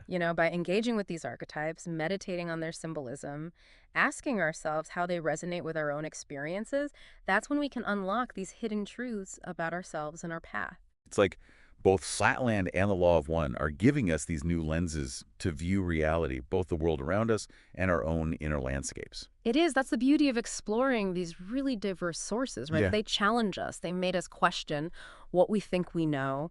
They expand our awareness, and they really invite us to see the world and ourselves in these new and unexpected ways. So at the end of this deep dive, what is the key takeaway here? What do you hope people will walk away with? I hope they leave with a sense of wonder and possibility, I hope they feel inspired to explore their own consciousness, to really dive into those mysteries of the universe, and just to embrace that journey of spiritual evolution. And most importantly, I hope they remember that power of love, that ability to transform just about anything. Well said. And that is what the deep dive is all about, Yeah. exploring these new ideas, expanding our perspective, and realizing how interconnected everything truly is. Thanks for joining us on this incredible mind-bending adventure. Keep exploring, everyone. All right, so we're about to do a deep dive into Edgar Allan Poe's Masque of the Red Death, but with a twist. The twist. Yeah, you want to see how it connects with the Law of One, that whole mind-bending philosophy about densities and, like spiritual evolution and stuff. Okay, yeah. So buckle up, because we're going to try to uncover some seriously unexpected connections between like a gothic horror story and a cosmic tapestry of consciousness. Wow, that sounds like a pretty unique challenge. I'm intrigued. Right. Okay, so you're already familiar with Poe's story, right? Yeah. Prince Prospero and his nobles are like hiding from the Red Death in this super lavish lockdown abbey. Yeah. They're just like partying and moving between these 7 color-coded rooms as this plague rages outside. Those rooms, blue, purple, green, orange, white, violet, and then finally that black room with the blood red windows. Poe was such a master of symbolism. Right. Don't you think those colors are like a key to understanding the whole thing? Oh, totally. But what's really creepy is that masked figure Yeah. just showing up at midnight like the embodiment of death itself. Yeah. And no one escapes it. Not even Prince Prospero in his like gilded cage. It's like Poe is reminding us that no matter how hard we try to hide from death and change, they always catch up to us in the end. Exactly. Now let's like switch gears for a second and talk about the Law of One. Okay. For anyone who hasn't explored it, the Law of One basically says all is one.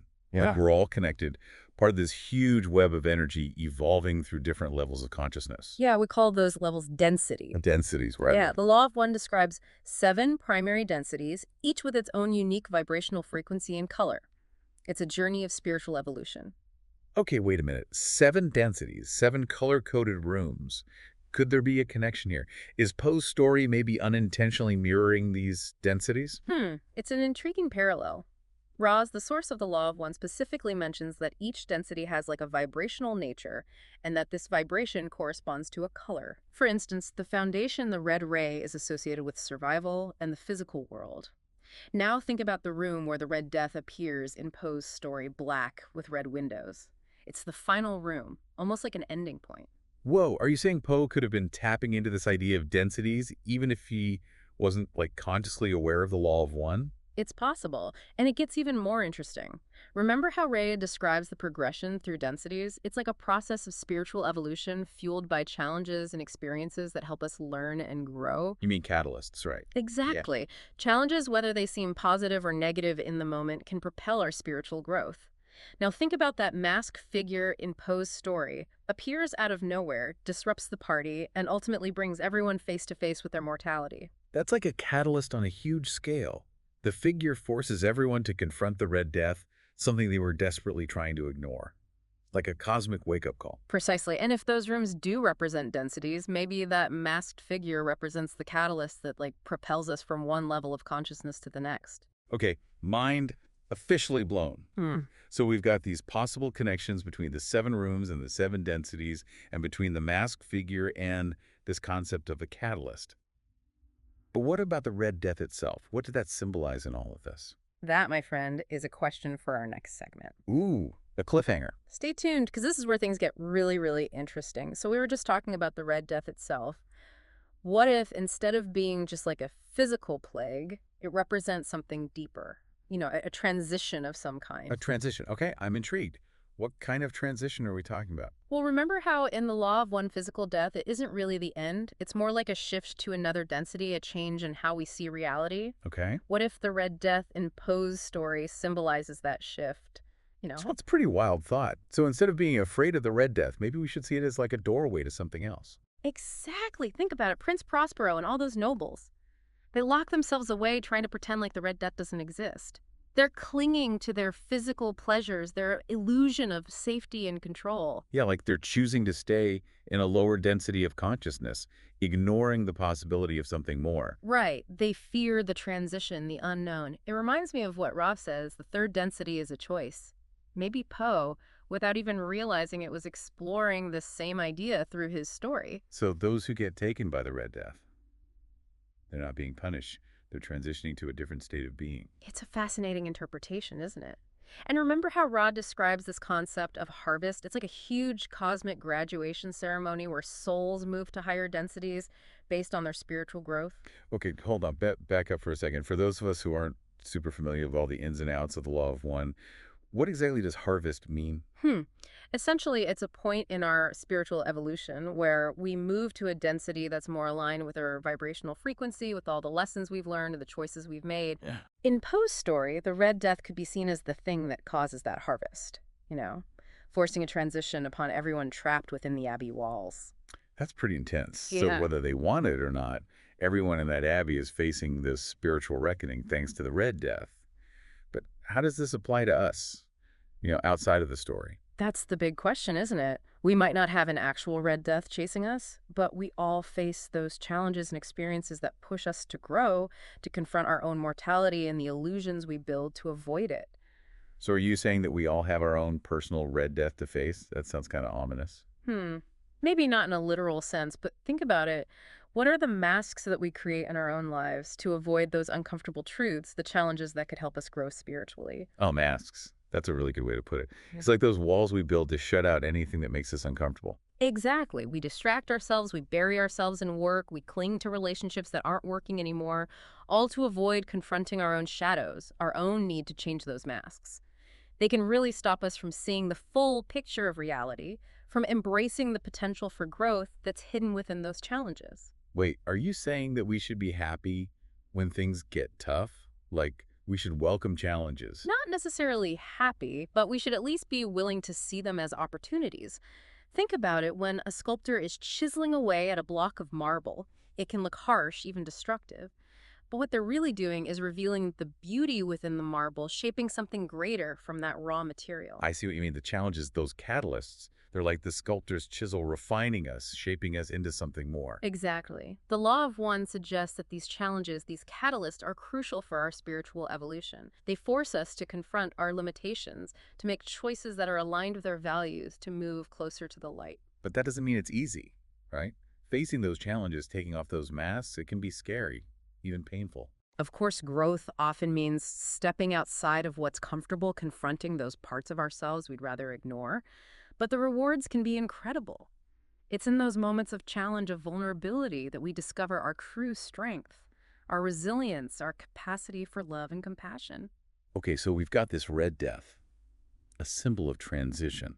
It's pushing us to shed our masks and embrace the catalysts that come our way. It all ties into this journey through the densities, this evolution toward deeper understanding and connection. But where do we go from here? How do we actually apply these ideas in our everyday lives? Man, we've been on quite a journey, haven't we? From a gothic horror story to a cosmic philosophy who knew the Mask of the Red Death could lead to such deep thoughts. It really is remarkable, isn't it? And you, the listener, you're right here with us making these connections, thinking about these ideas. It's your own curiosity that's fueling this whole thing. Totally. This isn't just us like talking at you. Yeah. This is about you, the listener, really engaging with these concepts, seeing how they connect to your own experiences, and maybe even changing how you see things. That's what's so cool about deep dives like this, you know. They spark these aha moments, those little flashes of insight that help you see the world a bit differently. Speaking of different perspectives, some people might be thinking, wait a minute, the Mask of the Red Death is just a story. It's fiction. How can we get any real meaning from that? What would you say to them? I'd say you're right, it is a story, but think about it for a second. Stories, even fantastical ones, often act like mirrors reflecting universal truths about what it means to be human. Like how those 7 rooms could represent the 7 densities, even though Poe wasn't specifically thinking about the Law of One when he wrote it. Exactly. Whether he meant to or not, those symbols resonate with us. They tap into something deeper, something that goes beyond just the story itself. So it's not about taking the story literally, but about seeing the bigger picture, the deeper themes. It's exploring themes like mortality and choice, and the illusions we create to avoid facing the truth. Right? Stories can be such powerful tools for thinking about complicated ideas and emotions in a safe space. They let us confront these tough concepts without feeling overwhelmed or scared. Which brings us back to the Red Death. If we see it as a symbol of transition, a catalyst for growth, it makes us think about the masks we wear in our own lives. What are we doing to avoid those uncomfortable truths, those challenges that could lead us to a higher level of understanding? That's a question worth thinking about, isn't it? What are your masks, listener? Are you burying yourself in work to avoid dealing with a relationship? Are you holding on to beliefs that no longer serve you? Are you distracting yourself with entertainment to avoid those uncomfortable emotions? It's so easy to get caught in those distractions, to build those walls up around ourselves.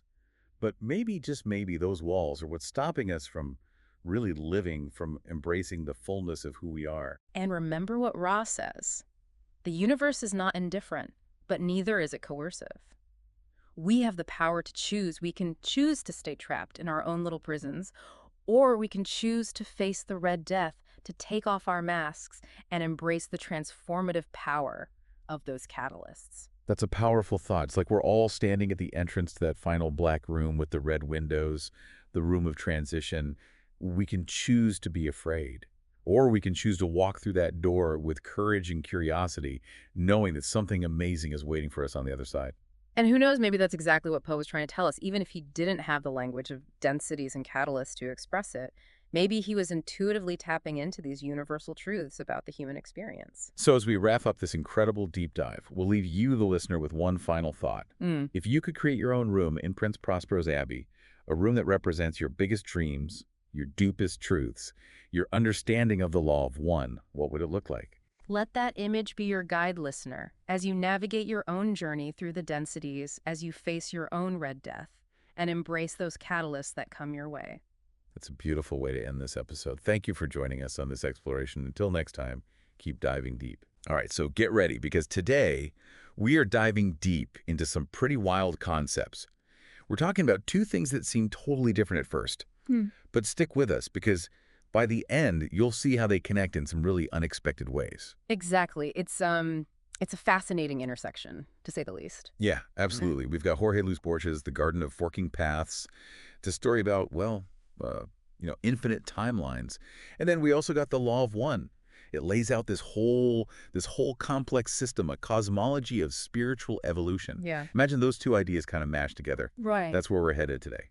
It Yeah. really is a fascinating intersection. Yeah, absolutely. Borges gives us this literary labyrinth of endless possibilities where every decision, every little choice spawns a new reality. And then the law of one comes along and it's got this intricate system of densities, spiritual densities and cycles, almost like it's a roadmap for navigating those paths, those forking paths that Borges talks about. Okay, I'm already feeling a little lost in the labyrinth. Just to keep us grounded, can you give us a really quick rundown on how Borges' story, how that sets the stage for all of this?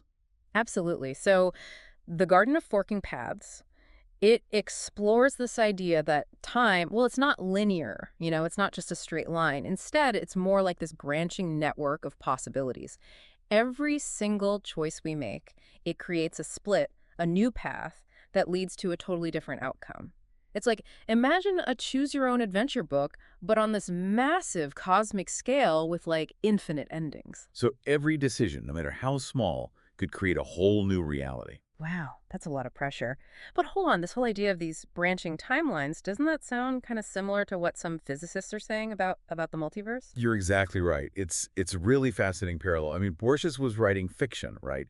But the concept that he's exploring, it resonates with certain interpretations of quantum mechanics, like the many worlds interpretation. That's the one where every quantum measurement or decision, it splits off and creates a whole separate universe. Okay, so we're not just talking about some literary device here. This is a concept that might actually have some scientific backing, some scientific weight behind it. Pretty cool. Sure. Now, how does the law of one fit into all of this? Can you give us the Spark Notes version? What's the main idea? So the law of one presents this grand vision, right? It's like Yeah. this unified consciousness, a single creator that's expressing itself through infinite creation. Think of it like the source code for everything that exists. And within this creation, there are these levels of spiritual evolution, and they're called densities. Each one represents a different stage of growth, and understanding. Density, so like levels in a video game. Yeah, that's a pretty good analogy. You have to level up to progress. Got it. So, we humans here on Earth, we're currently in third density. Oh. And this one is all about mastering those lessons of love and finding a balance between our own individual will and the will of this creator. Learning about love, huh? Sounds like we've got some work to do.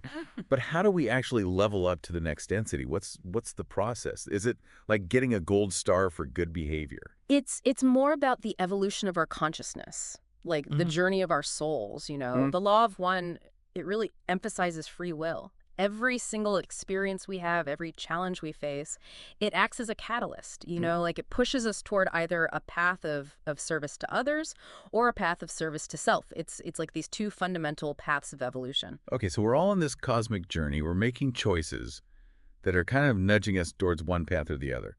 But isn't one path inherently better than the other? I mean, service to others sounds pretty saintly, while service to self sounds kind of, selfish. Right. That's a really common misconception. The law of one, it doesn't present either path as inherently good or bad. They're just different expressions of this creator, different ways of experiencing and evolving within creation. It's like, think of it like two sides of the same coin. They're both necessary to make a whole. Okay, so there's no judgment from the universe on which path we choose. It's all about the journey of learning and growing. That's a pretty radical concept when you think about how most religions frame things.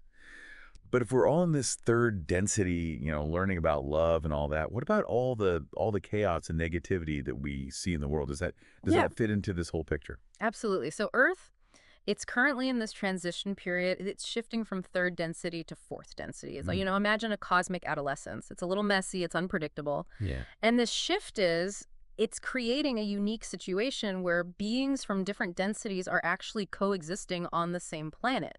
The law of one even talks about these beings called wanderers. Wanderers? Okay, now we're getting to the good stuff. You're telling me there are beings walking among us who have actually come from higher densities? Like they're here on a mission or something? That's wild. Exactly. These wanderers, they come from these higher densities to assist, to assist humanity in our evolution. They're like, like cosmic volunteers. They're choosing to incarnate here to help us navigate this crucial transition. Wait, so there are people walking around who might actually be from another dimension. That's crazy. Yeah. But how do they even remember where they came from? Do they have superpowers or something? Well, that's where things get even more interesting. Wanderers they're subject to this thing called the veil of forgetting. And it essentially blocks their conscious memory of their origins, and their mission. Right. They come here and they have to figure things out just like the rest of us. The veil of forgetting. So they basically get like amnesia when they incarnate. Yeah. But why? What's the point of that? It's all about preserving free will. I mean, if you knew that you were a highly evolved being from another dimension, would your choices really be free? Would they? Yeah, that's a good point. I guess it levels the playing field. But it must be so challenging for these wanderers. Imagine feeling this sense of otherness, this longing for something you can't quite place. Absolutely. It's a huge sacrifice that they make. They're choosing to come here and help us despite the challenges they face. They might even be more susceptible to negativity, and that's precisely because they're not used to the denser energies of third density. Okay, so we've got this cosmic mix of beings all hanging out on Earth trying to figure things out. Yeah. And then we've got this whole harvest thing looming in the background. Can you explain what that is? Sure. The harvest is this cyclical event that's described in the Law of One. Okay. Think of it like a cosmic graduation ceremony, souls that have reached a certain level of spiritual development, and they graduate to the next density. So pass the test, move on to the next level, fail, and you repeat the grade. Kinda, yeah. But how does all of this tie back to Borges' Garden of Forking Paths? We've got these branching timelines, these densities, this harvest. How does it all fit together? That's the million-dollar question. Okay. And that's where we're headed next. What if each forking path in Borges' story represents a different outcome of the harvest? A world where more souls graduate to fourth density on one path, and a world of continued, third density struggles on another. The possibilities are endless. Whoa. So our choices, both individually and collectively, they aren't just shaping our own lives. They're potentially creating countless branching realities, each one with its own version of the harvest. Exactly. Okay, my mind is officially doing backflips. This is getting deep, and we're just getting started. Let's unpack this forking harvest concept a little more. But first, we're going to take a quick break. We'll be right back. Okay, we're back, and I am still trying to wrap my head around this whole forking harvest thing. It's a pretty crazy idea to think that our choices could be shaping, like, entire realities. Can you maybe unpack that a little more for us? Yeah, sure. Imagine each density as like a layer in this giant multidimensional take, okay? So Wow. within each layer, you've got Borges forking paths. All these like infinite possibilities are playing out. Now, picture the harvest as this kind of cosmic sieve. It's sifting souls based on, their spiritual evolution at the end of a cycle. On one path, maybe more souls are ready to graduate to the next density, and that creates a world of, greater harmony and understanding. But on another path, maybe more souls choose that service to self route, and that leads to a world dominated by conflict and competition. Whoa. So each density could manifest totally differently across these branching timelines. That's intense. It's like those sliding doors moments in movies, but like on a cosmic scale. But I thought there were 7 densities in the Law of One. That's right. Can you give us a quick rundown of what those look like? Absolutely. So remember, we're currently in third density here on Earth. We're grappling with the duality of love and fear, service to others and service to self. Fourth density is often described as this plane of love and understanding, where beings have a much greater awareness of, their interconnectedness. It's almost like graduating from kindergarten to elementary school, Yeah. in terms of spiritual development. Gotcha. So it's like a step up in terms of consciousness and compassion. Exactly, yeah. Are there actual physical places in fourth density, or is it more of an energetic state? That's a great question, and it really gets to the heart of how the Law of One describes densities as, as different planes of existence. So while third density is very much rooted in the physical the higher densities, they become increasingly ethereal. They transcend our usual limitations of space and time. Okay, so it's not like we're like hopping on a spaceship and flying to planet fourth density. Right. It's more about like our consciousness evolving to perceive and experience those higher realms. Exactly. Think of it this way. Imagine an ant, right, crawling on a piece of paper. It's only aware of its two-dimensional world. It doesn't know anything else. Yeah. But you, looking down from your three-dimensional perspective, you can see the whole picture, right? Right. Similarly, as we move into these higher densities, our perception expands, and we become aware of dimensions and realities that were previously hidden from us. Okay, yeah, I'm starting to get the picture. So fourth density is like leveling up our awareness and our compassion. What about fifth density? What's going on there? So fifth density is often described as the density of wisdom and light.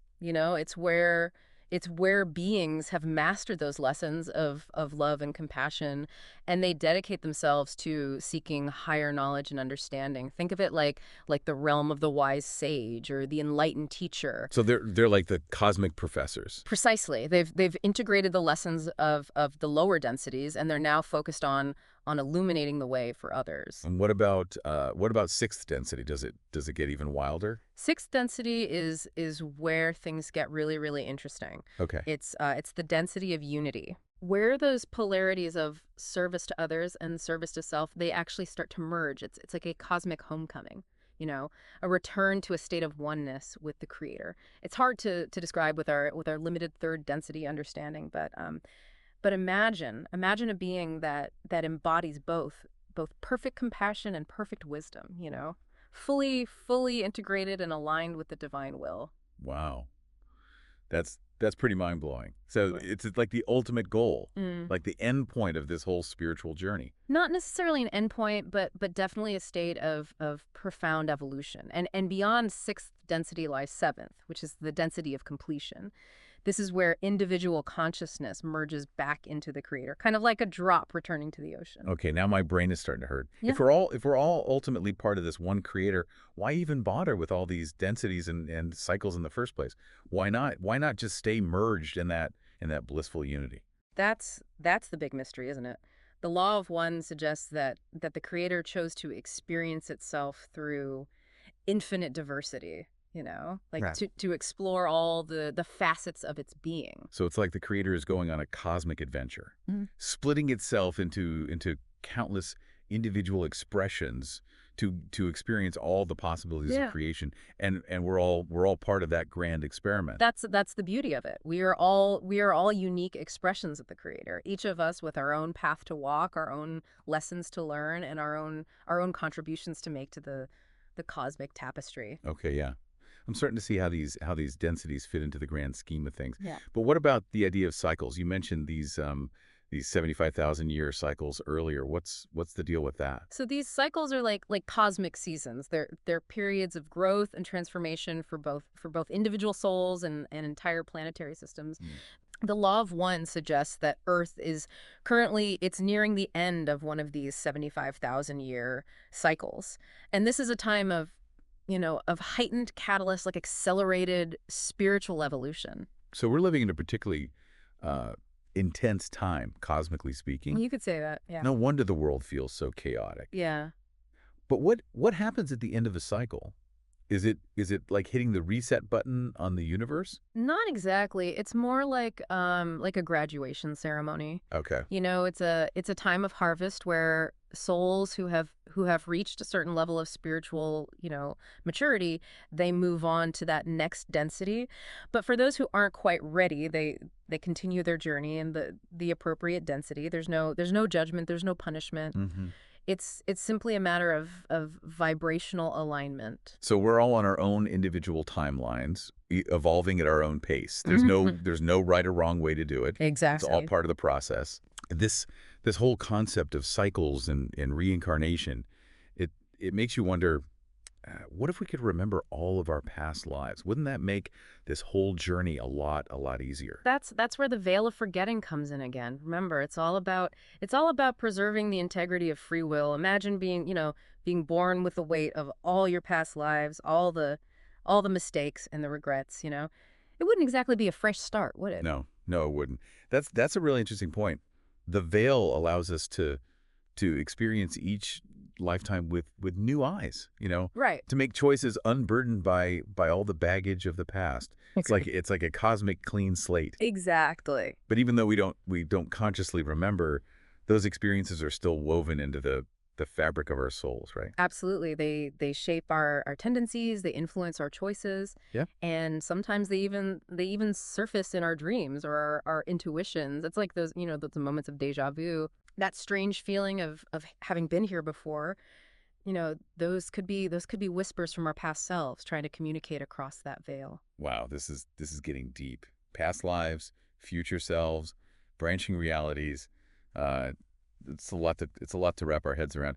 But let's bring it back to this idea of service for a second. Okay. The law of one, it places a lot of emphasis on both service to others and service to self. Can you elaborate on that a bit more? Sure. Service it's seen as this fundamental driving force of spiritual evolution. It's through our actions, our choices, and our interactions with others that we learn and grow. It's not about, sitting on a mountaintop meditating. It's Right. about how we engage with the world, how we treat each other, how we contribute to the tapestry of creation. Okay, so it's about action. It's about like putting those good vibes into practice. Exactly. So service to others is about extending love, compassion, and understanding to all beings, recognizing our interconnectedness Yeah. and acting in ways that benefit the whole. It's not necessarily about sacrificing our own needs, but it's about finding that balance between self-care and care for others. Got it. It's about finding that sweet spot between selfishness and selflessness, Right. like acting in ways that benefit both ourselves and those around us. Exactly. But what about service to self? I'm still struggling with how that could be seen as a positive path. Yeah. It's important to remember that the law of one, it doesn't judge either path as inherently good or bad. They're Right. they're just different expressions of the creator, different ways of experiencing and evolving. Service to self it's about focusing on the self, seeking power and control, often at the expense of others. So it's like the every man for himself approach. In a simplified sense, yes. Hmm. But remember, there are shades of gray within each polarity. Someone on the service to self path, they might still perform acts of kindness or generosity, but their underlying motivation would be self-serving. So it all comes down to intention. The same action could be service to others or service to self, depending on the motivation behind it. Precisely. It's the underlying intention that determines the polarity of an action. And the fascinating thing is that even actions that seem purely selfish, they can ultimately serve the creator's experience, Yeah. by providing contrast and catalyst for growth. Okay, my brain is officially twisted into a pretzel. Yeah. I thought I had a handle on good and bad, right Yeah. and wrong, but now it seems like it's all relative. That's the beauty of exploring these concepts. It challenges our assumptions. It pushes us to move beyond those simplistic dualities and embrace the complexity of creation. Mm. And remember, within that complexity lies the freedom to choose our path, to create our own meaning, and to contribute to the unfolding story of the universe. Well said. This is definitely shaking up my worldview. But let's bring it back to Earth for a moment. Okay. We talked about the Earth transitioning to fourth density. What does that actually mean for us humans? Like what can we expect to see? Well, the transition to fourth density is a gradual process, not a sudden event. It involves a raising of consciousness, both individually and collectively, as the Earth's vibrational frequency increases. Those who are aligned with love, with compassion, with unity, they'll find it easier to adapt and to thrive. So it's like the planet's getting a spiritual upgrade, and those who are ready will ascend with it. That's one way to look at it, but it's important to remember that this transition isn't about physically escaping Earth. Mhm. It's about an inner transformation, a shift in consciousness that will ultimately manifest in the outer world. Okay, so it's not about leaving Earth behind. It's about raising the vibration of the planet itself. Right. But what about those who aren't who aren't ready for this shift? What happens to them? They'll continue their journey in the appropriate density. Reincarnation allows for a continual process of growth and evolution. There's no judgment, there's no punishment. It's simply a matter of vibrational alignment, like attracts like. So those who resonate with the frequencies of third density will naturally gravitate towards those experiences. Got it. So we're all on our own individual paths, Right. and the universe will sort us out accordingly. No pressure. But if this transition is already underway, what kind of changes can we expect to see in the world? As the Earth's vibrational frequency increases, we might see an increase in psychic phenomena, a heightened awareness of interconnectedness, and a greater emphasis on love, on compassion, on unity. So more telepathy, more empathy, more people hugging trees. Perhaps. Okay. But it's not just about mystical experiences or outward displays of affection. It's about a fundamental shift in consciousness, a recognition of our inherent oneness with all of creation. Okay, I see the distinction. It's about an inner transformation that will naturally manifest in the outer world. Exactly. But this transition sounds pretty intense. Are there any challenges or potential pitfalls we should be aware of? Well, as the Earth vibrational frequency increases, those who are aligned with fear, with separation, with negativity, they might experience a sense of dissonance, or discomfort. It's like trying to fit a square peg into a round hole. So like a cosmic hangover. The higher vibrations might be a bit too much for those who are still clinging to the old ways. That's a good analogy, but again, it's important to remember that there's no judgment, there's no punishment. It's simply a matter of vibrational alignment. Those who are not ready for the shift, they'll naturally gravitate towards experiences that are more aligned with their current level of consciousness. Okay. So it's like a cosmic sorting process. Yeah, Like attracts like. exactly. But what about the idea of the harvest being this grand event, this graduation ceremony at the end of a cycle? If the transition is gradual, does that mean the harvest is more of a symbolic concept? That's a great question. The law of one suggests that the harvest is not, it's not a single event. It's rather an ongoing process occurring on both individual and collective levels. As souls reach a certain level of spiritual maturity, they naturally transition to the next density. It's like a rolling admission process. Souls are constantly graduating as they become ready. So it's not a one-time event. It's happening all the time. Exactly. And this brings us back to Boris's Garden of Forking Paths. Imagine each forking path representing a different potential outcome of the harvest, a different timeline where the collective consciousness of humanity has made certain choices. On one path, maybe a critical mass of souls has chosen service to others, and that creates a world of peace and harmony. But on another path, maybe the dominant energy is service to self, and that leads to a world of conflict and division. Whoa. So it's not just individual souls that are being harvested. It's entire realities. That's the mind-blowing implication. Our choices, both individually and collectively, are shaping not just our own destinies, but the destinies of countless potential worlds. Okay, this is getting heavy. We're going to need a moment to process all of this. But don't go anywhere, because we're just getting started. We'll be back in a flash to delve even deeper into these mind-bending concepts. Stay tuned. Okay, we're back. And wow, that forking harvest concept it's a lot to take in. Like, it's kind of wild to think that our choices could be shaping like entire reality. It really is mind-bending. It is. But before we wrap up, there's one more thing from the Law of One that I wanted to touch on. It's these things called psychic greetings. What are those all about? So psychic greetings are essentially they're energetic interactions between beings, and they can be either positive or negative, and they often happen kind of beneath the surface of our awareness. So like we're all sending out these vibes, and sometimes they kind of clash. Yeah, that's a good way to think about it. The Law of One suggests that our our thoughts and our emotions and even our intentions, they create these energetic patterns that ripple outward. Mhm. And those patterns can affect others. It's like throwing a pebble into a pond. Yeah. The ripples, they spread out and they interact with other ripples. Okay, so we're all energetically interconnected, whether we realize it or not. But what about those negative psychic greetings? Are we talking about like curses and hexes and that sort of thing?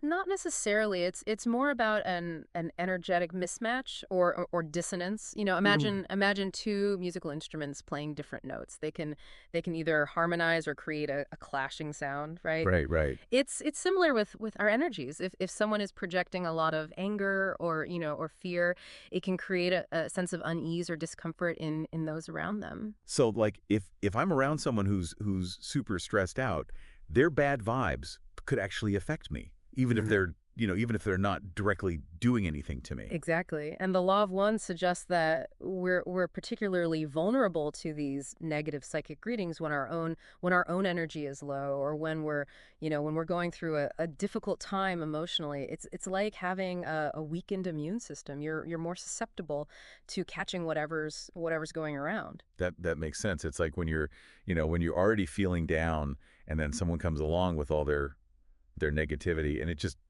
drags you down even Yeah. further. But what about positive psychic greetings? Are those a thing too? Absolutely. Positive psychic greetings can be incredibly uplifting and inspiring. Have you ever been around someone who just radiates joy and peace? Their energy is contagious. It makes you feel good just being in their presence. Yeah, yeah, totally. It's like they're like beaming good vibes straight into your soul. So being around positive people can actually boost our energy and our well-being. Precisely. And the law of one suggests that we can consciously cultivate these positive psychic greetings by focusing our thoughts and our intentions on love, on compassion and unity. It's about choosing to be a source of light and upliftment rather than contributing to the negativity. So it's not just about protecting ourselves from bad vibes, but about actively radiating good vibes out into the world. Exactly. And the beautiful thing is that when we focus on radiating positive energy,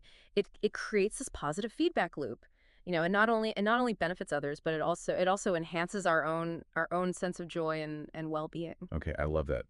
I'm gonna try to be more mindful of the energy that I'm putting out there. But let's connect this back to the idea of forking harvests for a second. If our choices are creating these countless branching realities, do these psychic greetings also have an impact across those different timelines? That's a fascinating question. Imagine if every act of love, every positive thought, every compassionate gesture sent ripples of healing and upliftment, not just through this reality, but across the entire tapestry of creation. Whoa. And conversely, every negative thought or action would be creating ripples of negativity across those timelines too. It's a humbling thought, isn't it? It makes you realize the potential impact of our thoughts and our emotions and our intentions, not just in our own lives, but in the Yeah. in the grand scheme of things. This whole conversation has been it's been absolutely mind-blowing. It's like our minds have been stretched to encompass the entire cosmos. I know. But I think we've reached the point where my brain might actually explode if we keep going. I understand. It's a lot to absorb. But remember, this is just the beginning of the exploration. The law of one is a vast and complex body of work, and there's always more to discover and to contemplate. Well said, well said. And when you combine it with Borch's idea of forking paths, it opens up this whole new dimension of possibilities and challenges. So as we wrap up this deep dive, what's the one key takeaway that you'd like to leave our listeners with? I think that the most important message is this: we are not just passive observers in this grand cosmic play. We are active participants. We are co-creators of our own reality and the reality of countless potential worlds. Every choice we make, every thought we think, every emotion we feel, it shapes the tapestry of creation. Beautifully said. So as you go forth into your day, dear listeners, remember the power you hold within you. Choose wisely, radiate love, and embrace the mystery and the wonder of this incredible journey we call life. Until next time, keep exploring, keep questioning, and keep diving deep. All right, so welcome back, everyone, for another deep dive. And today we are trying something a little different. Yeah, a little bit of a twist. So instead of, diving into listener sources, we are going to be exploring a connection that our team found really intriguing. Interesting. And that is between Franz Kafka's The Metamorphosis and The Law of One. It's definitely an unusual pairing when you think about it. Yeah. So on the surface, we've got a modernist novella all about a guy who turns into an insect. Right. And then on the other hand, we've got this channeled text that's all about spiritual evolution and cosmic densities. Yeah, not exactly two peas in a pod. Not at all. So, the Metamorphosis, for anybody who needs a refresher, is Kafka's masterpiece from the early 20th century. And Gregor Samsa wakes up one morning as a giant bug. That's right. It never actually tells us what kind of bug. Yeah. Which kind of adds to that whole unsettling feeling you get. Right. And that ambiguity, I think, is really key. I agree. It makes you confront the absurdity of the situation, which I think mirrors the absurdity that we often find in our own lives. I think you're right. And the Law of One, for those who might not be familiar, is a collection of teachings that were channeled in the 1980s from an entity that called itself Ra. And it delves into some really, heady concepts. Reincarnation, service to others versus service to self, and different densities of consciousness. Yeah, densities, you can think of those as different levels of vibrational energy, and each density has its own challenges and opportunities when it comes to spiritual growth. So kind of like different grades in like a cosmic school, if you want to think of it that way. I like that. Yeah. So our mission today is to see if these two seemingly very disparate works can actually shed light on each other. Can the Metamorphosis, with all of its, existential dread, actually resonate with the spiritual insights of the Law of One?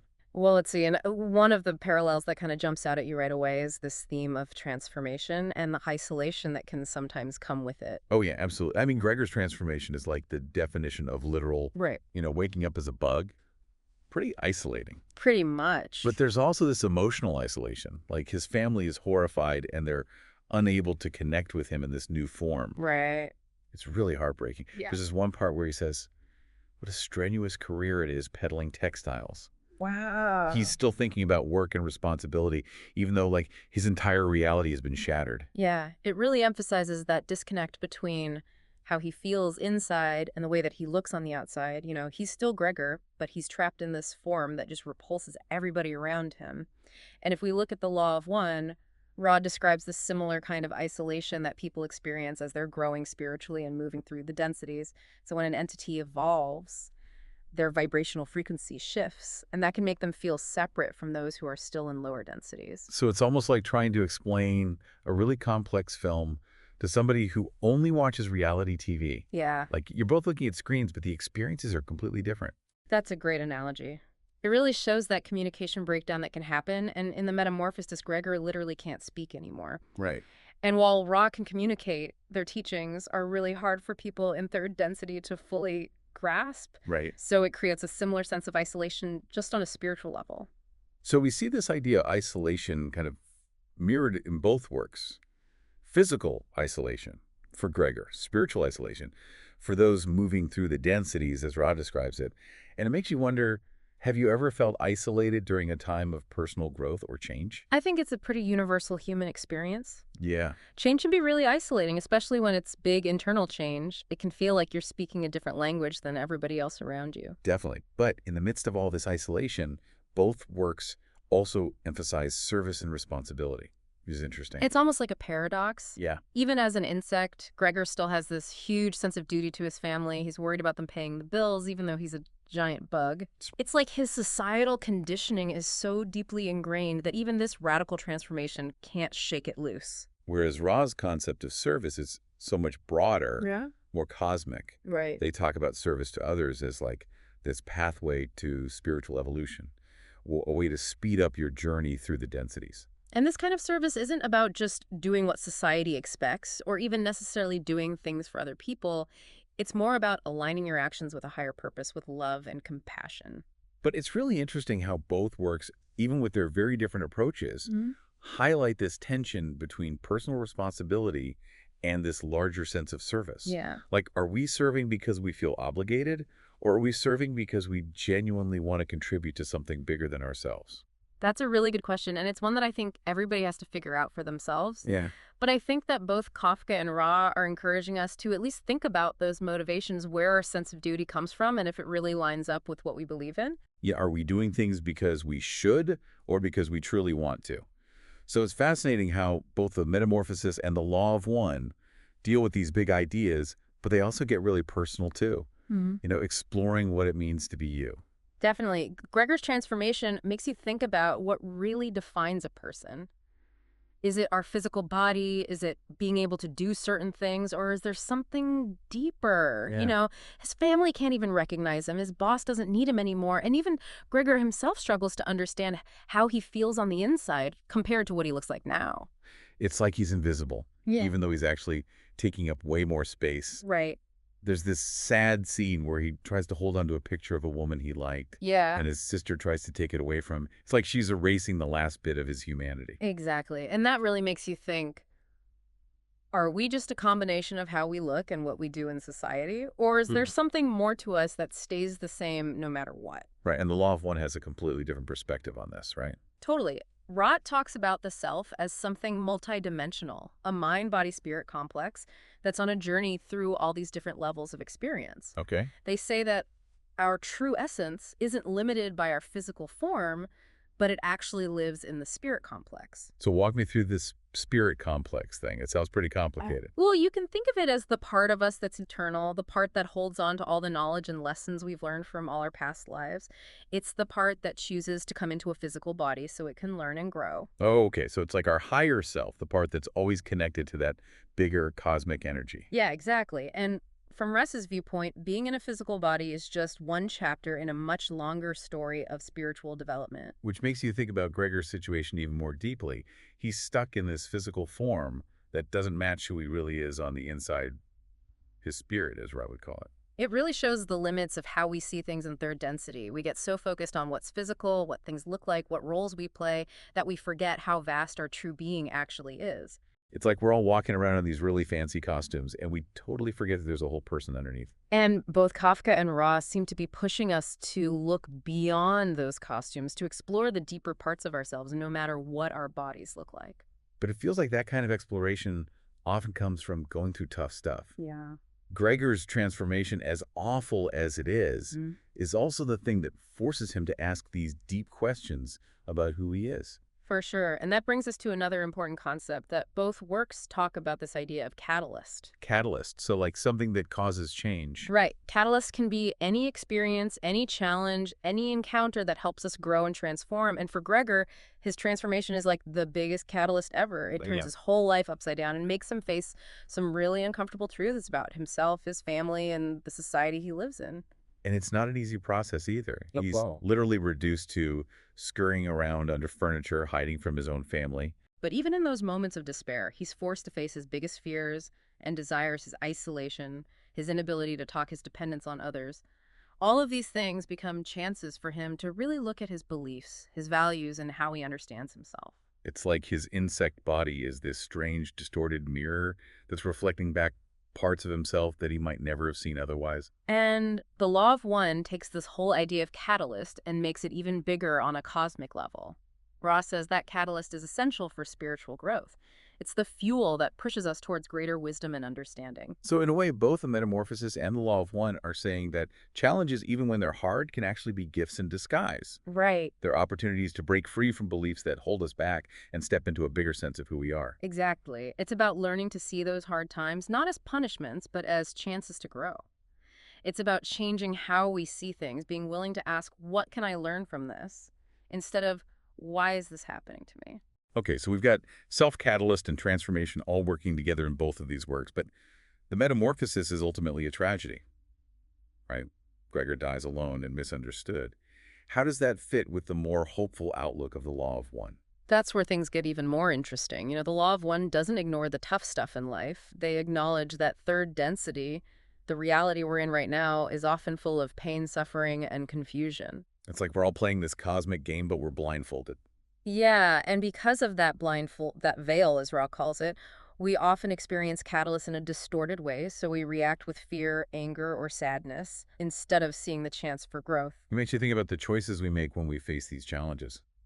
Do we fight back, or do we try to find meaning, even if it hurts? Right, and both Kafka and Ross seem to be pointing us towards how important choice is, even when things feel totally out of control. We always have a choice in how we react, how we understand our experiences, and how we choose to move forward. So it's not about avoiding challenges or pretending everything's perfect. It's about facing those challenges head on, being aware, and choosing to see them as opportunities to grow, even if it's hard. That's a powerful insight, and it leads us to another big idea that's woven into both the metamorphosis and the law of one, this idea of acceptance. Acceptance, like accepting that you've become a giant bug. Well, for Gregor, And for yeah, but in a bigger sense, it's about accepting whatever our situation is without judging it or fighting against it. It's about surrendering to what is, even if we don't like it. Exactly, and it's not about giving up or just being okay with things. It's about recognizing what's true right now and then choosing how we want to respond from that place of clarity. So how does acceptance work in the metamorphosis? It seems like Gregor is always fighting his situation. At first, he tries to hold on to his old life, his old identity, but as the story goes on, there's a subtle change. He starts exploring his new form, finding weird comfort and crawling on the walls and ceiling. It's like he's letting go of the need to fight against what is. It's like he's finally surrendering to his own transformation. And that surrender, that acceptance, is what opens up a new way of being, a new kind of freedom, even though he's still in this transformed state. So even though he's a bug, he finds some peace in accepting that's his reality. And the Law of One says the same thing. Ra emphasizes that acceptance is crucial for using Catalyst effectively. They suggest that resistance just creates more blockage and more problems. So if we're always fighting our experiences, we're basically making ourselves suffer more. Yeah, it's like swimming against a really strong current. You just tire yourself out, but you don't really get anywhere. But if you let go and surrender to the current, it can take you to places you never expected. Okay, so acceptance is key. Yeah. But how does it actually lead to real transformation? How do we go from just accepting our situation to actually growing and evolving from it? Now that's where things get really interesting. But before we jump into that, I think we should take a minute and appreciate how much we've already talked about. Yeah, we've gone from man-turned-bug to cosmic densities, from feeling alone to helping others, from what it means to be ourselves to the power of choice. It's amazing how these two works that seem so different can actually connect on such a deep level. I think it shows that there's some kind of universal language going on here, a language that speaks to what it means to be human no matter how it's expressed. And it feels like there's still more to uncover, more connections to find. Absolutely. Stick with us for the last part of our deep dive, where we'll explore the transformative power of seeking truth, the role of love and compassion, and the ultimate goal of spiritual evolution, as Raul describes it. All right, so we've talked about transformation and isolation, the nature of self, the power of choice, and the importance of acceptance. It feels like we're building up to something big here, like what's the whole point of all this according to the Law of One? Well, Ra talks about the goal of spiritual evolution being to reach unity consciousness. Unity consciousness. Okay, break that down for me. What does that actually mean? Imagine a state of being where that veil is completely gone. You see how everything is connected, not just in your head, but you actually feel it. You realize that we're all part of this one infinite creator, like sparks from the same divine source. Wow, that's a pretty huge concept. Mm. It's kind of hard to wrap my mind around it from our limited third density perspective.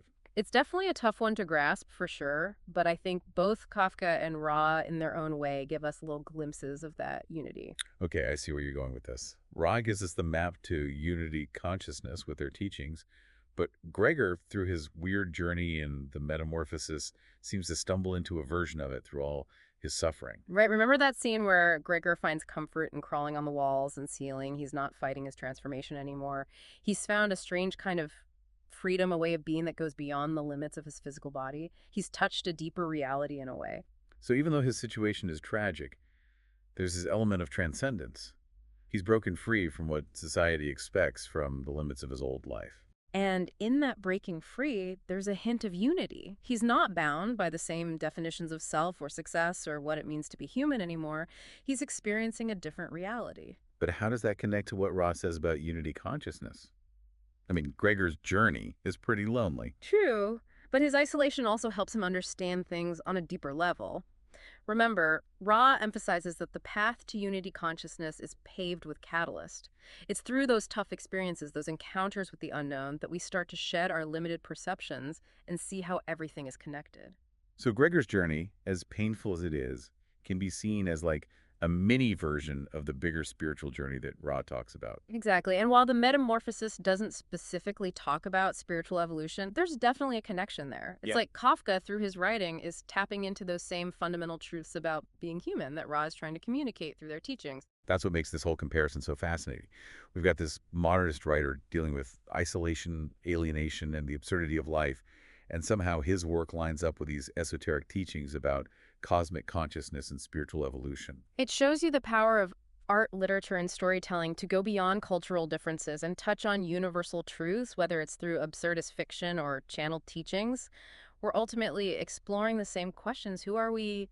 What is reality? And what's our place in all of this? And maybe there isn't just one right answer to those questions. Maybe the journey itself with all its ups and downs is what helps us understand things better in the end. Exactly, as Rob often reminds us, the journey is the destination. It's through exploring, questioning, and experiencing things that we truly come to know ourselves and the universe. So where does this leave us, our listeners? What can we take away from this unexpected trip through Kafka and the Law of One? Maybe it's a reminder that transformation, as tough as it can be, is a crucial part of growing. It's through those moments where things break apart, those experiences that shatter our comfy illusions, that we get the chance to see a bigger reality.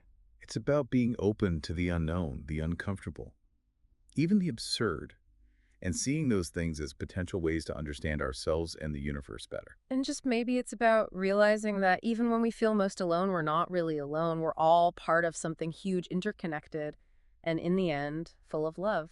Wow, I got to admit, this deep dive has really made me think. I never would have thought that Kafka and the Law of One could have so much in common. And who knows what other surprising connections are out there waiting to be found. The journey of discovery never really ends. That's a great way to wrap things up. Thanks for joining us on this deep dive, everyone. We hope it's given you some new insights and inspired you to keep exploring, questioning, and searching for your own truth. Until next time. All right, so get ready, because this deep dive, well, this one is going to take us on a pretty wild ride. We're talking time travel, consciousness, the whole shebang. And to do that, we're going to be looking at two really fascinating sources. One, you've got H.G. Wells' classic, The Time Machine. And then we're going to be jumping into this metaphysical text called The Law of One. It's interesting how these two sources, they might seem like they come from completely different worlds, right? But when you really dig in, they touch on some pretty profound ideas, some really big questions. Yeah, absolutely. I mean, on one hand, you've got Wells painting this vivid picture of humanity's future, all its possibilities, the good and the bad. And then you've got the Law of One, which kind of zooms out and gives us this like cosmic perspective on time, evolution, what it all means, really. It's like two different lenses, right? Two ways of looking at the same huge questions that humans have been wrestling with forever. Exactly. And one of the biggest things that really jumped out at me was how both of these sources, they both deal with this idea of time, but in such different ways. Like in The Time Machine, our inventor, he blasts himself into the future, Yeah. right? Like way into the future, 802,701 AD. And what does he find? Well, humanity, it's split into these two totally different species. Mhm. The Eloi, who are living this like carefree, almost blissful life on the surface. And then you've got the Morlocks, who are down below in the darkness. Yeah, the Morlocks. Not exactly the friendliest bunch. Right. And that division, that separation of humanity into these two distinct branches, it's one of the things that makes Wells' story so unsettling. Yeah. And when we look at it through the lens of the Law of One, it raises some really interesting questions about the choices that we make, not just as individuals, but as a whole society, too. Yeah, absolutely. Because if you think about it, the Eloi, they're all about pleasure, comfort, living in this kind of childlike state. And that has some parallels with what the Law of One talks about in terms of spiritual evolution. Okay, so how does the Law of One tie into all of this Eloi and Morlock business? Well, in the Law of One, they talk about these different levels of spiritual evolution that exist throughout the universe. They call them densities. And the Eloi, with their focus on just pleasure and comfort, their innocence almost, it could be seen as an example of a civilization that's kind of taken a step back, maybe even regressed a little. It's like they've chosen this, like, easy, comfortable life, Yeah. but they've also kind of stagnated. They've lost something along the way. Right. It's like they've traded progress for a life of like blissful ignorance. And in the end, that's made them really vulnerable. Yeah, I mean, those Morlocks aren't exactly looking out for them, are they? Yeah. No, not at all. And that brings us to another connection between these two sources. The Law of One talks about these two fundamental paths, you could say, of spiritual evolution. Service to self and service to others. And when you look at the Eloi and the Morlocks through that lens, it gets really interesting. Could it be that the Eloi, with their focus on just their own pleasure and their dependence on the Morlocks, represent a society that's leaning way too much towards service to self? And the Morlocks, they're forced underground, Yeah. right? Their whole existence is shaped by this, like, need and hardship. Could they be, like, a distorted version of service to others? It's a really interesting question, isn't it? It's almost like Wells is giving us this cautionary tale about imbalance. What happens when a society becomes so focused on just its own needs that it forgets about the bigger picture, or when another group is forced into this role of servitude where they can't reach their full potential? Yeah, it's pretty bleak when you think about it that way, but it definitely makes you think. It does, doesn't it? And that's what makes these sources so powerful. They make you question things, challenge your assumptions. All right, but hold on. The time traveler, his journey doesn't stop there, does it? He keeps going further into the future, and things get really strange. Like crab-like creatures, a dying Earth. It's almost like a nightmare. Yeah, he sees some really wild stuff. And that part of the story, it connects with this concept of cycles that's really central to the Law of One. Cycles. Yeah, Ra, the being that's channeled in the Law of One, talks about these huge cycles of creation and destruction that happen on a cosmic scale. And remember, the time traveler, he sees a dying sun, like a vision of our own solar system's end. But what if that's not really the end? What if it's just part of a bigger cycle, a process of death and rebirth that happens over and over again? Wow, that's kind of blowing my mind a little bit. It's like those crazy images in the time machine. They become part of a bigger story when you look at them through the ideas in the Law of One. Mhm. It's not just destruction, it's transformation. Exactly. And that's what's so fascinating about bringing these two sources together. You can see these echoes, these connections that help us understand these big, complex ideas in a whole new light. It's like they're both pieces of the same puzzle, in a way. Yeah, I like that. Pieces of a cosmic puzzle. You know, it's easy to kind of get lost in these like really huge cosmic ideas, the fate of the universe and all that. But I think it's important to bring it back to us. Like, what does all of this actually mean for people here, now, on Earth? Yeah, that's a good point. Yeah. I mean, it's fun to think about what might happen to humanity thousands of years in the future, but what can we actually learn from the time machine, from the Law of One, that we can apply to our own lives? Well, let's think about the time traveler for a second. He basically throws himself into this totally unknown situation, Mm. faces some really scary stuff, right? And then at the end, he chooses to come back to his own time.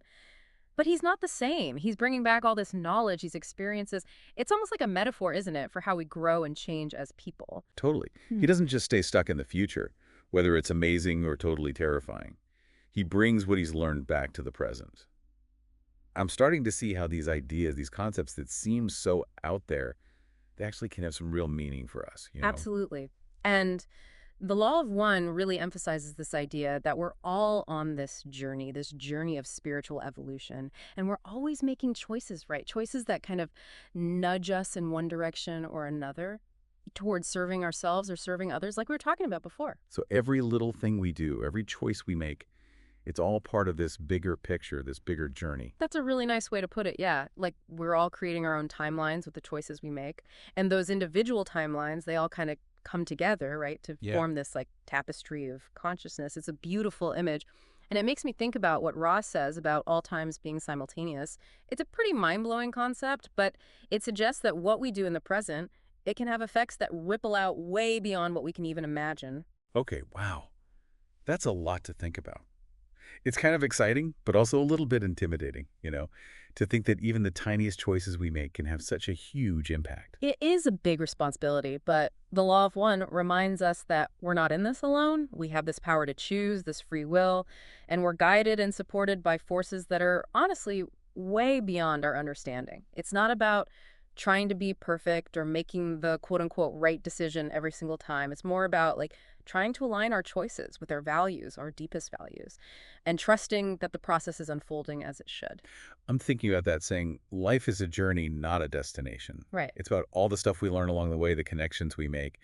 Exactly. And that takes us back to the time traveler. He doesn't just sit back and watch what happens in the future. He gets involved. He's fascinated by all the technology he finds. Even though it's from this lost civilization, he sees these things as puzzles to solve, tools that can help him understand what's going on, maybe even help him overcome some of the challenges he faces. It's like his scientific mind is still searching for answers, even though everything around him has changed so much.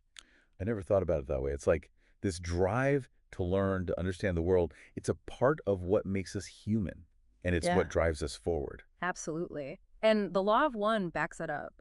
Ra teaches that all of our experiences, even the really tough ones, they're all opportunities for us to learn and grow. It's through those challenges, those puzzles that life throws at us that we evolve. So even the bad stuff, the struggles, the setbacks, they're all part of the process. Exactly. It's all about how we look at it. Those experiences that we might call negative, they can actually be really valuable. They can help us grow and change in ways we might never have imagined.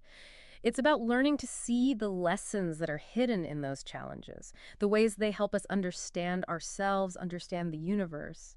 That makes me think about Ross' teachings about chakras, those energy centers. He talks about how they can get blocked or out of balance, right? That's right. And those blockages, they can show up in our lives as like problems or challenges. Think about the time traveler and his run-in with the Morlocks.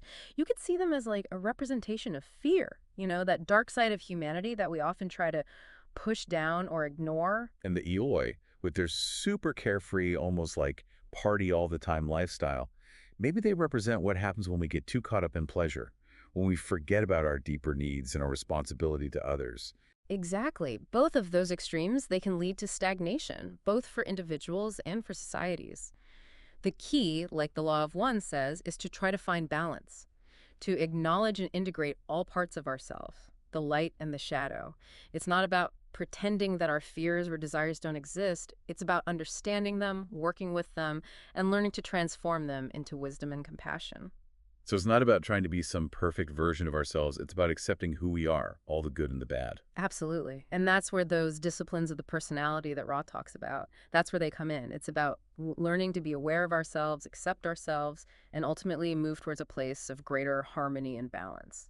It's like we're using these stories, these teachings from the time machine and the law of one as like mirrors. They're helping us reflect on our own lives, our own journeys through time and consciousness. That's a really beautiful way to put it. And as we go deeper into the law of one, we're going to discover even more incredible insights into the nature of reality, the power of consciousness, and the amazing potential that we all have within us. So we've been talking about all these like mind-blowing concepts from the time machine and the law of one, time travel, different densities, even these energy centers, these chakras. But there's this one idea from the law of one that's been kind of swirling around in my head. It's this concept of wanderers. Ah, yes, the wanderers. Very interesting concept. Ra describes them as, well, beings that come from higher densities. Places where harmony and wisdom, it's just like the norm. And they choose to incarnate here on Earth to help raise the vibration of humanity. It's like a cosmic volunteer program or something, right? Yeah. They come from these advanced civilizations to help us poor little earthlings evolve. But it makes you wonder, like, why? Why would they choose to come to a place like Earth with all the challenges and, the density here? Wouldn't it be easier to just, like, stay in those higher realms? It's a good question, a real paradox. But what Ross suggests is that these wanderers, they're driven by this deep sense of service, this compassion for humanity, this desire to like help us on our path. And what might seem like a step backward, going from a higher density to a lower one, it can actually be a way for them to accelerate their own spiritual growth. So by going through the challenges of being here on Earth, they're actually, like, helping themselves evolve, too. Yeah, that's the idea. It's like they're using the intensity of third density Earth as a way to like refine themselves spiritually. They're learning and growing by helping us. That's pretty wild. It makes you look at people a little differently. I mean, is it possible that, like, we've met wanderers and just didn't even realize it? It could be that friend who always gives amazing advice, or that stranger who just, radiates kindness. The law of one says that we all have this potential to tap into that higher wisdom, that connection to the source. We're all on this journey back home, whether we're aware of it or not. So even if we're not, like, a capital W wanderer, we can still try to live with that same kind of service, compassion, love, We can still be a force for good in the world, no matter where we come from. That's it, exactly. And those choices that we make, even the small ones, they all add up. They contribute to the evolution of consciousness. Think about what Rawls said about all times being simultaneous. Every time we choose kindness, every time we connect with someone, every time we choose love over fear, it has an impact. It sends a ripple through time and space. It affects not just our own future, but the future of everyone. Wow. We really are all connected, aren't we? We are. And the time machine, even though it's a story, it shows us how important our choices are. It reminds us that what we do today, it creates the world of tomorrow. The call to action, I think, to really be aware of our choices, to step into our power and try to make a difference in the world, and to do it with love, with compassion, with a desire to, help everyone. Absolutely. And even though the future can seem uncertain, even scary sometimes, the Law of One offers us hope. It reminds us that we're not alone, that there's this incredible force of love and wisdom guiding us. Always. It's a good reminder that even when things feel dark, there's always light, and it's up to us to bring that light into the world. So as we wrap up our deep dive into the time machine and the Law of One, I want to leave you with a question. If you could travel through time, knowing what you know now, what would you do differently? What choices would you make to create a better future for yourself, for everyone? Something to think about. Because even though we can't literally hop into a time machine, the choices we make right now, they're what shape the future. So choose wisely. Choose with love. And until next time, keep diving deep. All right, so you've given us a fascinating pairing this time. Nathaniel Hawthorne's classic short story, Dr. Heidegger's Experiment, and a selection of excerpts from The Law of One material. Okay, let's unpack this. It is an intriguing pairing. It is. So just to kind of set the stage for anyone who maybe hasn't read Hawthorne in a while or maybe never delved into The Law of One, Right. Dr. Heidegger's Experiment is, at its heart, this story about 4 elderly friends who were given a chance to relive their youth. They drink from the fountain of youth. Yeah. But it's not just like a fun, adventure story. Hawthorne really makes you think about aging, regret, second chances, all that good stuff. Yeah, it's a very layered story. Yeah, and then you have the Law of One, which is this whole other universe, right? It's Yeah. a channeled message, supposedly from an extraterrestrial being named Ra. A wealth of information. It is. And it gets into reincarnation, spiritual evolution, different densities of existence, service to others versus service to self, like all these big metaphysical concepts.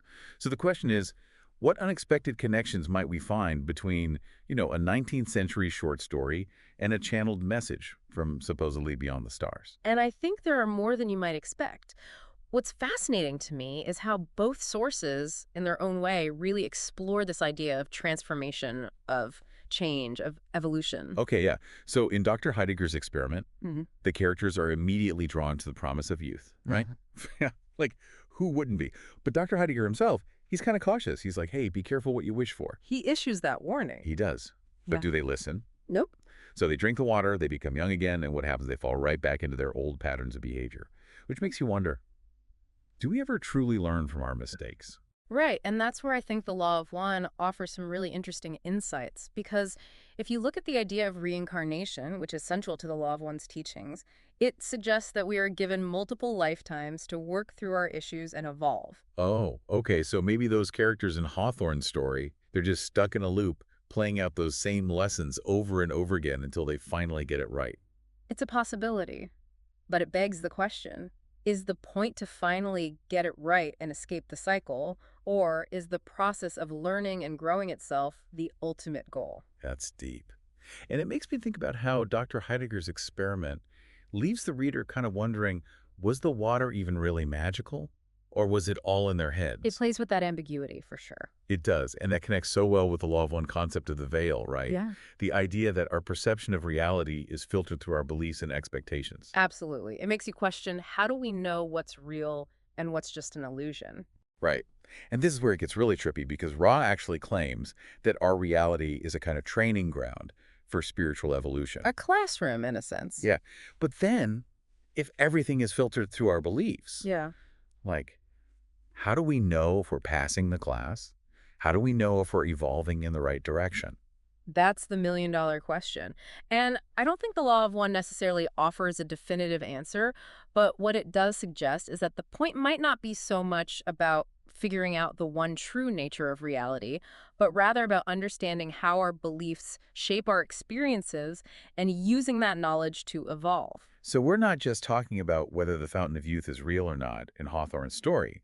We're talking about how our own fountains, our desires and fears, might be blinding us to a bigger picture. Exactly. Okay, so this isn't just about those four old folks anymore. It's about all of us potentially, bumping up against those same walls, those same limitations until we figure out how to tear them down. Precisely.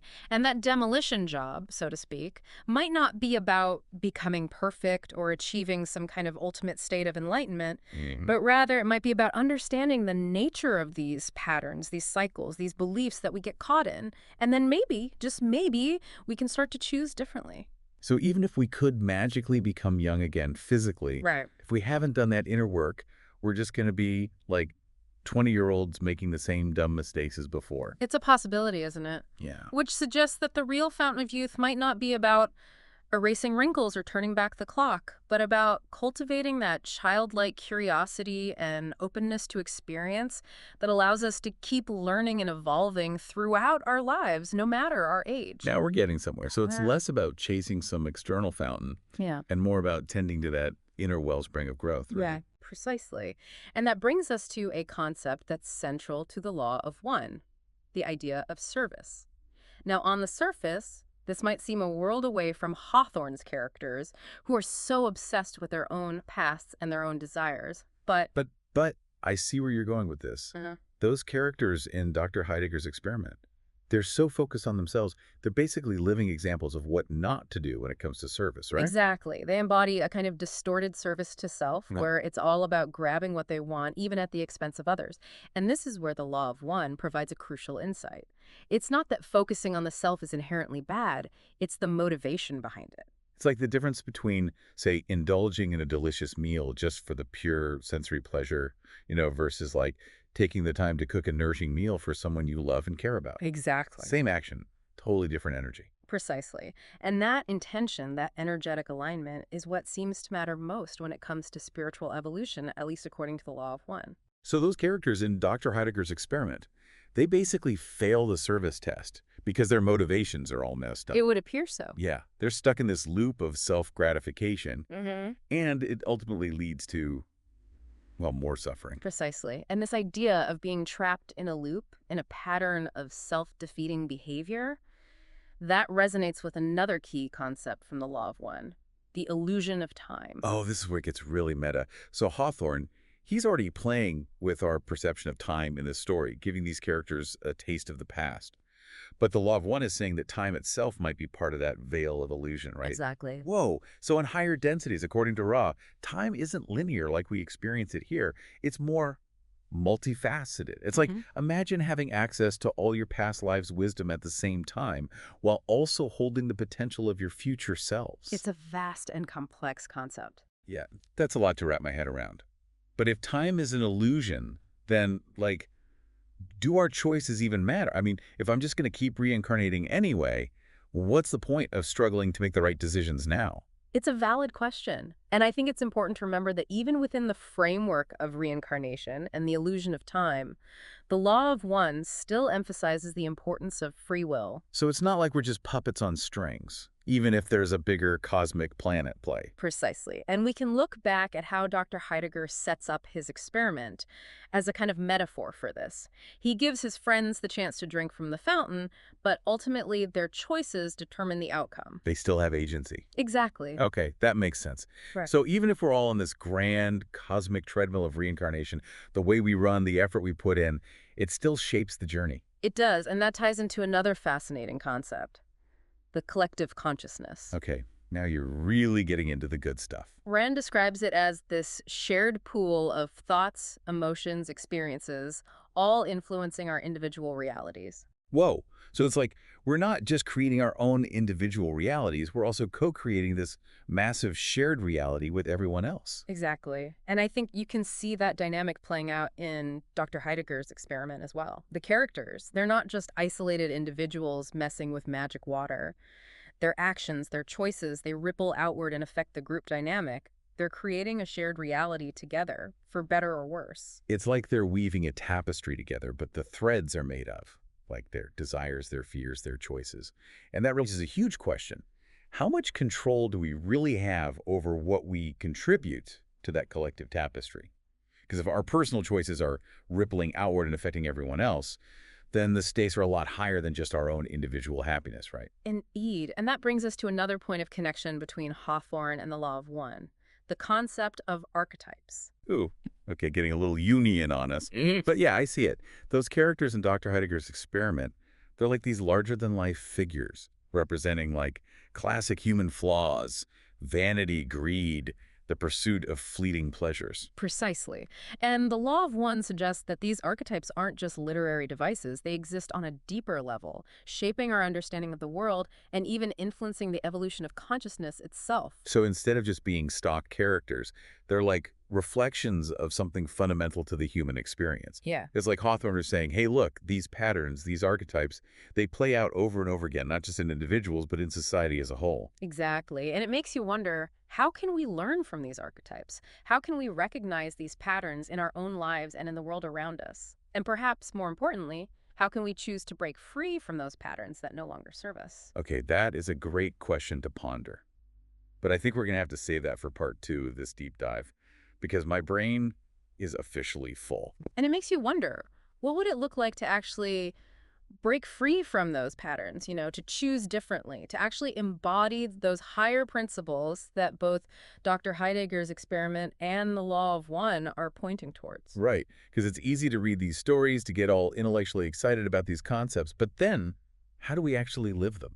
It's the age-old question, isn't it? It is. How do we bridge that gap between knowledge and wisdom, between theory and practice? Yeah, and I think maybe one way to approach that is to look at what happens when those characters in Hawthorne's story fail to make that bridge. Okay, I like that. So what are the consequences of their choices? Well, they end up right back where they started, don't they? They get a taste of youth, they indulge in all their old vices, and ultimately, it just leads to more suffering. It's a cautionary tale, for sure. Yeah. And it makes me think about something that Rad talks about in The Law of One, the idea of catalysts. Ah, yes, catalysts. So catalysts are basically these challenges or opportunities that are presented to us in life to help us learn and grow. Right, they're like these cosmic nudges or sometimes even cosmic shoves that push us out of our comfort zones and force us to confront those areas where we need to evolve. Exactly. And I think you can see how that plays out in Dr. Heidegger's experiment too. Those characters, they're confronted with their pasts, with their regrets, with their unfulfilled desires. And those confrontations are uncomfortable for sure, but they're also opportunities. Opportunities to choose differently. They break free from those old patterns. But the characters in the story, they don't quite manage to do that, do they? No. They fall back into those same habits, those same ways of thinking, and ultimately it leads them right back to where they started, which I guess is kind of the point Hawthorne's trying to make, right? And I think it ties back to what we were talking about earlier, that gap between knowledge and wisdom. Because those characters, they have the knowledge, right? They know what they did wrong in the past. They know what caused them pain. But they don't have the wisdom to apply that knowledge, to make different choices. They're stuck in those old patterns. Yeah. Precisely. And that brings us to another important concept that both Dr. Heidegger's experiment and the Law of One touch on, the idea of responsibility. Oh, okay. So not just recognizing the patterns, but taking ownership of our choices. Exactly. It's about recognizing that we have agency, that we have free will, and that our choices have consequences. But, and this is a crucial point, the Law of One emphasizes the importance of accepting responsibility without drowning in self-judgment. So it's like, okay, I messed up, I learned from it. Now, how can I move forward in a more positive direction? It's about taking ownership without beating ourselves up. Beautifully put. It's about finding that balance between acknowledging our mistakes and extending compassion to ourselves. Because if we get stuck in self-blame, if we're constantly berating ourselves for our past choices, then we're actually less likely to make positive changes in the present. So it's like we're just perpetuating that cycle of negativity. Exactly. And I think that's something that those characters in Hawthorne's story could have really benefited from. A little self-compassion. A little bit of grace. Because if they had been able to forgive themselves for their past mistakes, to see those mistakes as opportunities for learning rather than as sources of shame, then maybe, just maybe, they would have been able to break free from those self-defeating patterns. So forgiveness is key. It's essential. And the Law of One goes even deeper with this concept. because Ra suggests that forgiveness isn't just about letting go of anger or resentment towards others, it's also about forgiving ourselves. So it's not just about reconciling with the people we've wronged, it's about reconciling with ourselves. Exactly. And I think that's where a lot of people get stuck. They can understand the importance of forgiving others, but they struggle to extend that same forgiveness to themselves. Well, we can be so hard on We ourselves. can be our own worst critics. Absolutely.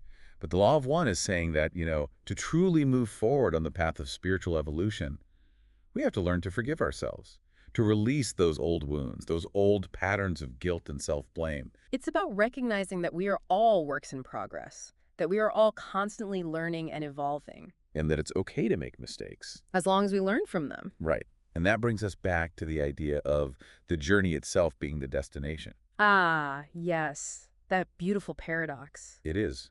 Because in Dr. Heidegger's experiment, those characters are so focused on reaching a specific outcome, regaining their youth, that they completely miss out on the beauty and the richness of the present moment. They're so busy trying to get somewhere that they forget to appreciate where they are. Exactly. And the law of one, with its emphasis on spiritual evolution as an ongoing process, is saying that there's no finish line, there's no point at which we've arrived. The journey itself is the destination, and each moment is an opportunity for learning, growth, and expansion. It's a profound shift in perspective, isn't it? To move from a goal-oriented mindset to a process-oriented one. It is. And it makes me think about how we perceive time. Because if we cling to that idea of time as linear and fixed, then we miss out on the richness and the multidimensionality of the present moment. We get caught up in regrets about the past and anxieties about the future, forgetting that the only true reality is the now. Which makes me wonder, if we could somehow shift our perception of time, would we be able to access that fourth density level of awareness that Rod talks about? Would we be able to experience that sense of interconnectedness and unity more fully? Now, that is a fascinating question, and it suggests that maybe the key to unlocking those higher levels of awareness isn't about finding some magical elixir or secret technology, Right. but rather it might be about cultivating a different way of perceiving reality, a shift in consciousness that allows us to experience the world in a more interconnected and holistic way. So it's not about escaping time or transcending the physical world, but rather about embracing the present moment in all its fullness and recognizing the interconnectedness of all things within that present moment. Precisely. And that brings us back to the concept of love, which is the unifying force that permeates all of creation.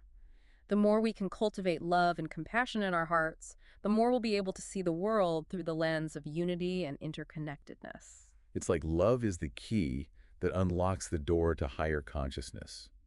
The more we love, the more we see the world as a reflection of that love, Yeah. and the more we experience that interconnectedness of all things. Beautifully put. It really is. And it makes you think about, the choices that we're making right now in this moment, how those choices are shaping not only our own individual realities, but also contributing to that collective tapestry that we were talking about earlier. Right? It's like we each have our own little loom, weaving away, but all those threads, they're all interconnected. They're all part of this bigger picture. Exactly. And that brings us to another fascinating concept from the Law of One that I think really helps to illuminate this idea of interconnectedness.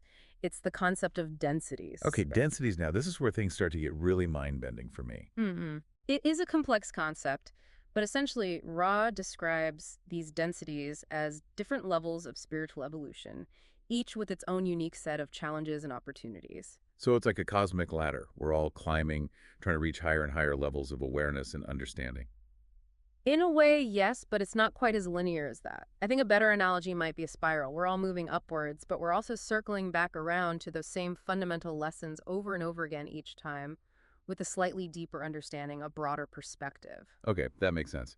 So it's not just about reaching some final destination, some ultimate state of enlightenment, Right. but rather about embracing the journey itself, the continuous process of growth and expansion. Exactly, and Ra suggests that Earth is currently in a transition period, moving from third density to fourth density. Okay, so third density, that's where we are now, right? Like this realm of duality where we're constantly grappling with those opposing forces of light and darkness, love and fear. Precisely, and Ra describes fourth density as a realm of greater awareness and compassion, where the veil between the conscious and unconscious mind becomes thinner, and the interconnectedness of all beings is more readily apparent. Love and understanding become the dominant forces. That sounds pretty amazing, but if Earth is moving towards this higher density, Why does it often feel like things are getting worse, like we're more divided than ever? That's a great question, and it's something that a lot of people are struggling with right now. Ross suggests that this transition period is a time of intensification where both positive and negative polarities are amplified. It's like those opposing forces are being brought to the surface so that we can see them more clearly and make a conscious choice about which path we want to align with. It's like a cosmic sorting hat. We're being challenged to decide whether we want to perpetuate the patterns of separation and fear or embrace the principles of love and unity. Exactly, and that brings us back to that fundamental principle of free will, even amidst this grand cosmic shift. Our individual choices still matter. We have the power to choose how we respond to the challenges of this time and to contribute to the creation of a world that reflects our highest aspirations. It's both empowering and daunting at the same time, isn't it? Like, we have this incredible responsibility to choose wisely, to make choices that not only benefit ourselves, but also contribute to the well-being of the collective. It is a huge responsibility, but it's also an incredible opportunity, a chance to participate in the unfolding of something truly magnificent. A world where love, compassion, and understanding reign supreme. Okay, so as we wrap up this deep dive, I want to bring it back to you, dear listener. What are you being called to choose in this moment of transition and intensification? Are you clinging to the patterns of separation and fear, or are you ready to embrace the principles of love and unity? Remember, the journey of spiritual evolution is not about achieving some distant goal, but about the choices we make in each present moment. Every thought, every emotion, every action is a brushstroke on the canvas of reality. What kind of masterpiece are you creating? It's time to step into our roles as conscious co-creators, to recognize the power we have to shape our own realities and to contribute to the evolution of consciousness itself. Let's choose wisely. Let's choose love. Welcome back, everybody, to another deep dive. This time, we are going to be exploring a really interesting intersection of literature and metaphysics with Gorgias the Aleph and some excerpts from the Law of One. And, you might think, how could those possibly relate? Right. But trust me, this is going to be really cool. Yeah, I think it's intriguing to think about how these two sources approach the nature of reality and consciousness, each in their own way. Yeah, exactly. I mean, the Aleph, this story, it introduces this idea of a point in space that contains all other points. Yeah. And Borges paints this really vivid picture of this experience. Oh, yeah. It's almost dizzying to imagine. It really does challenge our everyday perception of things, doesn't it? To see everything in the universe at once, the past, the present, the future, all happening simultaneously. Right. I mean, it's a concept that the Law of One can help us unpack a bit further with its idea of intelligent infinity. Right. This idea of a boundless, interconnected consciousness that permeates all things. It's almost like Borges is giving us this fictional glimpse into what it might feel like to experience that kind of ultimate unity. And what's really striking, too, is how Borges really captures that sheer awe and disorientation of perceiving the totality of existence. It's not just about, seeing a bunch of images. It's about confronting the immensity of the universe and our place within it. Yeah, it really makes you wonder if that's what it would actually feel like. Yeah. To tap into intelligent infinity. Yeah. Overwhelming, awe-inspiring. Yeah. Maybe a little terrifying. Yeah. But the Law of One goes on to explain that even the Creator experiences itself through infinite forms and understandings. And this is really where I think the connection between the two sources becomes even more profound. Okay. The Aleph, with its infinite perspectives contained within a single point. I mean, this could be seen as a representation of the universe itself. Right. A manifestation of the Creator's consciousness. Okay, so we've got this fascinating link between the Aleph and intelligent infinity, but the Law of One also introduces this idea of the Logos, which is a bit different, right? Yeah, it is a bit different. The Logos is described as a sub-creator, so it's responsible for individualizing galaxies and solar systems, so almost like a divine architect. It's shaping these vast cosmic structures, each with its own unique patterns and rhythms. Okay. And here's where things get really interesting to me. Okay. Because the Law of One mentions that the Logos used a huge portion of its coalesced material to reflect the beingness of the Creator. Mm-hmm. And so portions of the galactic system are dwelling spiritually as a part of the Logos. Right. Without needing to progress through densities like we do. Yeah, and that's such a crucial point. Right. Because it really challenges our linear understanding of spiritual evolution. Right. Could there be multiple paths to unity with the creator? Could some beings kind of bypass the need for these really dense physical experiences Right. that we have here in third density? Yeah, it's a really interesting concept, especially when you consider that the Aleph takes place in this very specific, almost mundane setting. Right. I mean, it's a cellar on an ordinary street in Buenos Aires. Right, and that seemingly mundane setting, I think, might be pointing toward a much larger idea. Okay. Because if we connect this back to the concept of the logos, it suggests that even within this vast interconnected universe, individual experiences and perspectives hold immense significance. So we're seeing this like really fascinating interplay Yeah. between the cosmic and the personal. Right. The logos shaping these grand cosmic structures. Mm-hmm. And yet within them, you have this intricate tapestry of like individual journeys. It makes you wonder about the purpose of our own individual experiences here. And that brings us to a key aspect of the law of one, right? It's this concept of third density as a realm of learning and polarization Okay. through catalysts. Right. So this is where we come in. Right. The law of one explains that we're here in this physical reality to learn and grow and ultimately choose our polarity. Yeah. Service to others or service to self. Yeah, exactly. And the challenges that we face, like the things we might call problems, actually serve as catalysts for that growth. Right. They kind of push us to make choices, Right. to define who we are, Right. and ultimately to move closer to one polarity or the other. Okay. But there's this catch, right? Right. The veil of forgetting. Yeah. The law of one says that we chose these challenges before incarnating. Right. But the veil separates us from that, Yeah. from the memory of that choice Yeah. and our true nature. It's almost as if we've willingly entered this cosmic game Yeah. and we've agreed to forget the rules and our true identities Right. in order to make the experience more meaningful. Now, doesn't that sound familiar? Hmm. Think about the protagonist in the Aleph.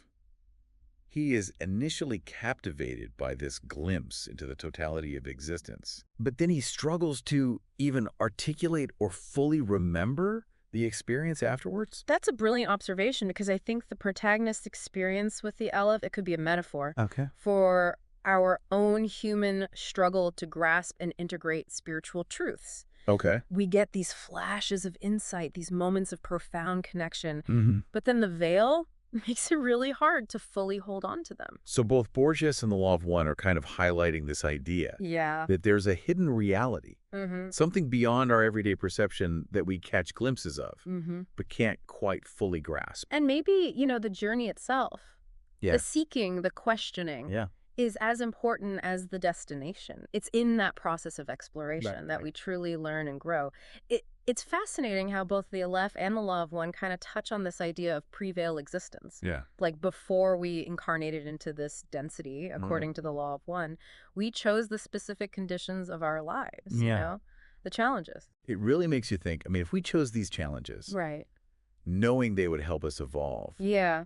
does that change how we view the tough moments, in our own lives? Do they feel less like just random events and more like purposeful steps on our journey? It's a good question. It really is a question worth pondering. Yeah. Because it suggests that even the most difficult experiences have this deeper meaning, Right. a role to play in our soul's evolution. And this also ties back to this concept of polarity, Okay. which is central to the Law of One. Right. This choice between service to others or service to self. Yeah. And it's interesting how both sources, Right. even though one is fiction and the other is metaphysical, they both kind of explore this idea of making that choice. Yeah, yeah. In the Aleph, I think the character of Carlos Argentino, who is like obsessed with possessing the Aleph and proving his superiority, he could almost be seen as embodying this distortion Okay. of service to self. Oh, I see what you mean. It's yeah. like his desire for knowledge. Yeah. Right. And power Yeah. is driven by ego and a need for control, rather than a desire to serve or uplift others. Exactly. Exactly. And the Law of One provides this framework for understanding that. Okay. It explains that negative polarity, while it is part of the overall cosmic balance, Right. relies on separation and control. Right. It often manifests as a desire to dominate or manipulate others. And the Law of One even mentions this Orion group. Right. a negatively oriented extraterrestrial group that tries to influence those who resonate with their vibration. That's like a chilling example of negative polarity in action. Yeah. And it reminds us that this choice between service to others and service to self Yeah. isn't just this personal dilemma. It actually plays out on a cosmic scale. Wow. So we got these negative forces at play in the fictional world of the Aleph. Right. And in this metaphysical framework of the law of one. Right. What does that even mean for us here Right. in third density? Mm. Like, how do we navigate a world with both positive and negative influences? That's the question, right? Right. That's a crucial question. And I think both sources encourage us to grapple with that. It's not about ignoring the negative, but it's about learning to discern Right. truth from manipulation, choosing compassion over control, and ultimately aligning ourselves with the forces that resonate with our highest good, you know? So both the Aleph and the law of one Yeah. seem to be pointing towards the importance of inner discernment. Yeah, exactly. It's like they're saying, hey, the universe is full of complexity, different energies, different agendas. Right. Be mindful, pay attention, choose wisely. Right. And I think one of the ways that we can navigate this complexity is through a deeper understanding of symbols and archetypes, Okay. which are kind of woven into the fabric of both of these sources. You know, speaking of symbols, Yeah. one thing that really struck me about the Aleph is how Borges uses the cellar itself Right. as a symbol of the subconscious, Yeah. like this hidden space filled with wonders and shadows, Yeah. much like our own inner world. That's such a wonderful observation. And it connects beautifully to the law of one's perspective on archetypes, Okay. because they're described as portions of the creator reflecting different facets of its being. They're like these universal energetic blueprints, offering unique lessons based on our individual needs and perspectives. So it's not just random symbolism. Right. These archetypes have this deeper meaning, almost like a universal language, Right. speaking to us on a subconscious level. Exactly, exactly. And the law of one even uses this example of the tarot. Right. It explains that these cards weren't originally intended for divination, Right. but rather as tools for teaching and learning. Mm. Each card representing an archetype, and it offers a specific energy or lesson. Oh, okay. So it's not about fortune telling, but about self-discovery. Yeah. The symbols in the tarot are like mirrors, reflecting our inner landscapes and helping us understand ourselves better. Exactly, precisely. And this same principle, I think, applies to the symbols and archetypes we encounter in literature, in dreams. Right. Even in our everyday lives, Right. there are all these opportunities for deeper reflection and understanding. It makes you wonder if we become more attuned to those symbols, Mhm. those whispers from our subconscious. Could we unlock this deeper level of meaning Yeah. and connection to the universe? That's a powerful question because it suggests that we're not just these passive observers in this cosmic dance, Right. you know? We have the capacity to become active participants, to decode this symbolic language of the universe Yeah. and find a deeper meaning in our own journeys. It's amazing to think about how much ground we've covered in this deep dive. I know, right? We started with this short story and like a metaphysical text, and we ended up talking about the nature of reality, consciousness, the choices we make in life. Yeah, yeah. And it really just shows you how powerful these seemingly very different sources can be at illuminating similar truths. Right. I mean, Boris, Was. through his amazing storytelling. Yeah. And the law of one with like its metaphysical framework, they both offer these really unique pathways to understanding these really profound concepts, Yeah. you know?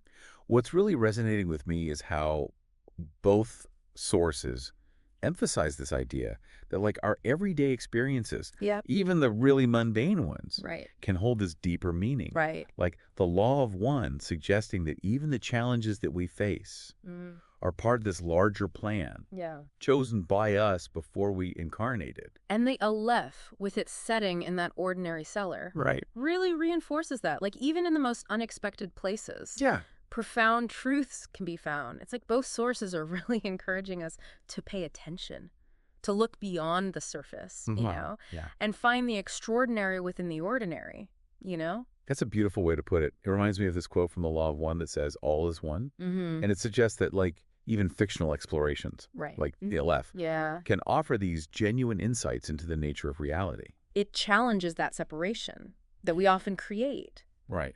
between fiction and reality, like suggesting that even imagined experiences Right. can hold profound truth and connect us to this larger understanding of ourselves and the universe, you know? One of the most impactful takeaways for me from all this has been this idea of the veil of forgetting. Right. The law of one explains how we chose this experience of separation, Mm-hmm. this forgetting of our true nature, to make this journey of evolution more meaningful. It really does raise a lot of questions. Right. Like, why choose to forget? Yeah. What's the purpose of this cosmic game of hide and seek? Right. Maybe it's about rediscovering those truths, Yeah. those pieces of ourselves, through experience, through choice. Mm. It's like we're on a treasure hunt, Yeah. and the clues are scattered throughout our lives, disguised as challenges, Right. synchronicities, Yeah. those moments of sudden insight. Maybe the veil isn't meant to keep us in the dark, Right. but rather to make that process of awakening, you Yeah. know, of remembering who we truly are, Mm-hmm. that much more meaningful. Right. It's about finding our way back to that sense of unity, that connection to intelligent infinity Mm-hmm. that Borges so beautifully portrays Yeah. through the Aleph. And it's not just about individual awakening either, right? Right. The law of one emphasizes the importance of service to others, of using our understanding to contribute to the collective good. And that's really where the choice of polarity comes in. Are we using our knowledge, our experiences, to serve ourselves or to uplift others? Are we choosing separation and control like Carlos Argentino, or love, compassion, and unity? So it's about applying these insights, these glimpses into this larger reality Right. to make choices that align with our highest selves and contribute to a more compassionate and interconnected world. It's about recognizing that we are all part of this huge interconnected web of existence. And the choices we make, the ways that we interact with each other and the world around us, they have ripple effects. Yeah. You know, they extend far beyond ourselves. So as we wrap up this deep dive, we leave you with this final thought. Mm-hmm. What personal AFs might you encounter in your own life? Moments of profound insight, connection, or expanded awareness. Keep your eyes open, your heart's receptive, and your mind's engaged. The universe is full of wonders waiting to be discovered. And remember, as we've explored today, even fictional journeys can illuminate these profound truths. Allow yourself to be inspired, to question, to seek, and to embrace the mystery of it all. Thank you for joining us on this exploration. All right. Welcome in, everybody, to another deep dive Absolutely. where we take the sources that you send us and we kind of go through them and pull out what we think are the really interesting points. Exactly. You don't have to do all that work. Shortcut to being well-informed, right? Absolutely. Yeah. And for this one, we're going to be looking at some pretty interesting stuff, kind of two different realms almost. Yeah. Yeah. It's a really fascinating juxtaposition of well-established science and then also some more out-there concepts from the law of one material. Right. So we've got actually quite a few different sources that people have sent us. Yes, a really nice collection. So we have some scientific articles on music and the body. We have a manual on sound healing practices. Yeah. We have a thesis on therapeutic application of sound frequencies, the chakra system. Okay. And then excerpts from the Law of One, books 1 through 5, actually. Wow, quite a range. Yeah. Sounds good fun. Yeah. Our mission, should we choose to accept it, is to kind of try to see what these are telling us about how sound can affect our well-being. Absolutely. Yeah. I think that's the thread that seems to run through all of this. Yeah. And, we're going to be looking at it from all these different angles, the very kind of concrete, like what's happening in your body, to the much more the esoteric. out there esoteric stuff. So it's going to be fun. Yeah, let's do it. All right. So why don't we just start right at the beginning with the science? Okay. So there is this Longwood Seminar music reading pack that someone sent us. And it talks about some really interesting stuff that's going on with music in your body and your brain. Yeah, and one of the really interesting things about music and healing is that it's really not a new idea. Oh, interesting. Yeah, it's not just a modern fad or anything like that.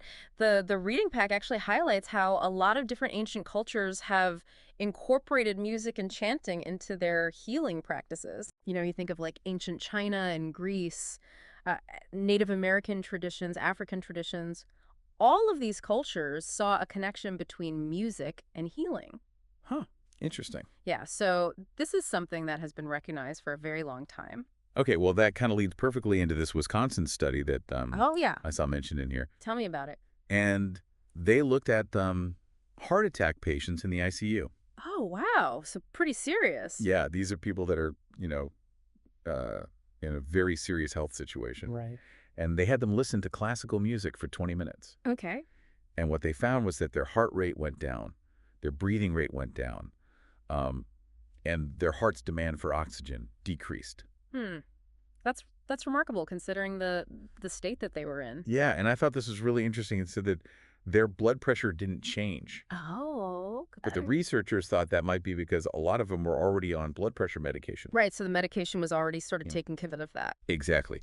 But their heart and their lungs were all responding very positively to this music. Yeah, those vital cardiovascular functions were Right. really important. And the other thing I thought was super interesting was it said that those benefits lasted for at least an hour after the music stopped. Oh, wow. So it wasn't just like a temporary Right. calming effect. It was actually shifting something in their system. Right. Yeah. Yeah. So very cool. So it sounds like listening to music can have kind of a lasting impact on your physiology. Yeah, That's pretty neat. absolutely.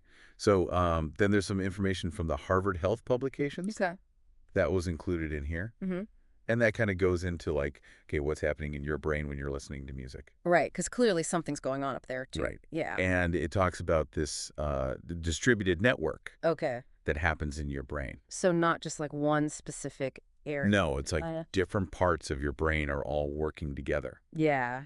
to process the music. Okay, so it's like a team effort. Yeah. Yeah. And it says, like, for example, the temporal lobe is involved in like recognizing pitch. Okay. And then the frontal lobes are working on the melody and the chords, the more the complex stuff. Gotcha. So like different parts of the brain have different roles.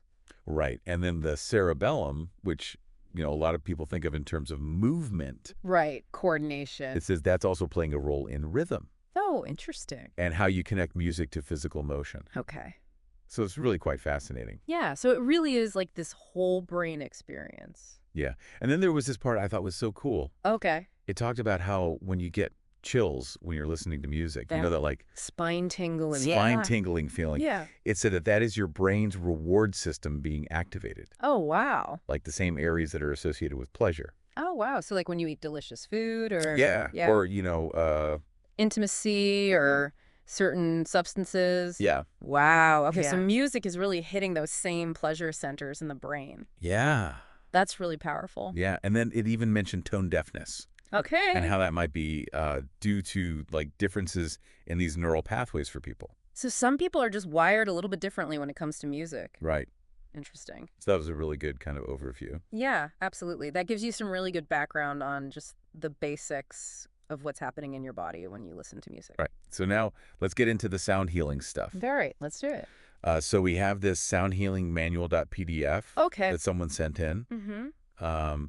And right away it starts talking about, temple bells and these glass singing bowls and how they could be used in meditation. Oh, sure. Yeah, I've heard a lot about that. Yeah, to kind of promote inner clarity. Mm-hmm.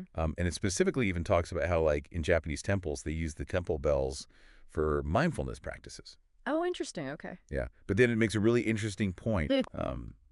And it says that contrary to popular belief, there's not actually historical evidence of singing bowls being used for sound healing in India or Nepal or Tibet. Oh, wow, really? Yeah, so. That's interesting because, you see them everywhere in those kind of like new agey shops and you Yeah. kind of associate them with those cultures. Right. And it says that it's really more of a Western development that started with this guy, Peter Hess, in the 1980s. Okay. And he drew on some of the ancient knowledge systems like Ayurveda, Okay. but that specific application of the singing bowls wasn't really there. Huh. Okay, so it's like a modern interpretation of those ancient principles. Right. Interesting. Yeah, and then it goes into a whole section on professional conduct. Oh, okay. So this is like for practitioners of sound healing. Right. Yeah. And I thought this was interesting. It's really emphasizing that you need to make it very clear that you're not a medical doctor or a psychologist. Right. So you're not diagnosing or treating any kind of medical condition. Okay. You're offering relaxation. Right. Exactly. Yeah. And then it talks about professional confidentiality. Of course. Maintaining that. Right, keeping things private. Yeah. And then it suggests starting out very gently Oh, okay. by like placing a singing bowl on someone's hand. Oh, so you can like feel the vibrations. Right. Yeah, okay. And then it also really stresses the importance of kind of checking the client's overall condition before you proceed, but not trying to diagnose anything. Right, you're not a doctor. Right. You're there to offer relaxation and sound healing. Exactly. So it's like you're making sure that they're okay, Yeah, but you're not saying, oh, I think you have this. right. Leave that to the professionals. Yeah. Yeah, okay. And I thought this was really interesting. It talks about how sound healing can shift your attention away from a deficit view. Okay, what does that mean? So it's like instead of focusing on what's wrong with your body, Okay. you're shifting your attention to like a more positive body attitude. Oh, okay. So it's more about like acceptance and appreciation for your body. Exactly. Interesting. Yeah. And it says that these sessions can help you reconnect with your own needs and desires and lead to an inner space of peace. Ah, that's lovely. Yeah. So it's about like tuning into yourself and kind of finding that inner harmony. Right. Yeah. And it talks about how that can potentially empower you to make changes in your life. Okay, so it's not just about relaxation, it's about like actually facilitating personal growth and transformation. Right. And then it mentioned this specific type of singing bowl called a fen gong or sun gong. Okay, I'm not familiar with that one. Yeah, it's made of polished brass, and apparently it's really good for spreading the vibrations. Oh, so it's like designed to really get that sound moving. Right. Huh, okay. So that was interesting. Yeah, absolutely. Now let's get even deeper. Okay, let's do it. So there's this sound healing therapeutic application of sound frequencies, Craig Gray thesis final.pdf. Okay. And this thesis really goes into how sound might be affecting you on multiple levels. Okay, so we're talking physical, mental, emotional, spirit, the whole shebang. Yeah. Okay. And it looks at it specifically in relation to the chakra system. Okay, so this is getting a little more esoteric now. A little bit, yeah. Yeah. And what I thought was interesting was it's really trying to find the connection between the chakra system and the actual organ systems in your body. Oh, so like trying to find that scientific link between those two things. Wow. Okay, that's interesting. Yeah. Because a lot of people see those as like separate things, but this is trying to bridge that gap. Right. And it acknowledges that, like, in mainstream medicine, it's not really accepted. Right. It's still kind of fringe. Right. Yeah. And it says that we really need more evidence Okay. to really understand the techniques and the mechanisms and, like, what exactly it can... Like more research is needed. Right. Okay. But it does have some anecdotal findings Okay. from a study. Mm-hmm. And it said that people reported, like, a lot of different benefits from sound healing. Okay. Like what kind of things? So physical stuff, like changes in blood pressure, Mm. relief from sciatica, Oh, wow. mental and emotional stuff, like less stress, Right. less anxiety, more focus, Okay. and then even spiritual stuff, like feeling more connected. Okay. So it's really running the gamut there. Yeah. Yeah. And it mentions that, this is anecdotal. Right. So it's not like a controlled scientific study. So it's based on people's experiences. Exactly. Okay. And it lists all these different sound healing modalities that people were using. Oh, okay. Like what kind of stuff? So listening to healing music, Okay. using specific sound frequencies, Mm-hmm. tuning forks, Okay. chanting or mantras, Mm-hmm. playing gongs or drums, Okay. and even using online resources like YouTube. Wow. So there's a lot of different ways to approach this. Yeah. Yeah. And it makes a really interesting point about the chakras. Okay. It says that a lot of people use healing music with the intention of balancing their chakras. Yeah. But the research actually questioned how effective that is. Yeah. Oh, really?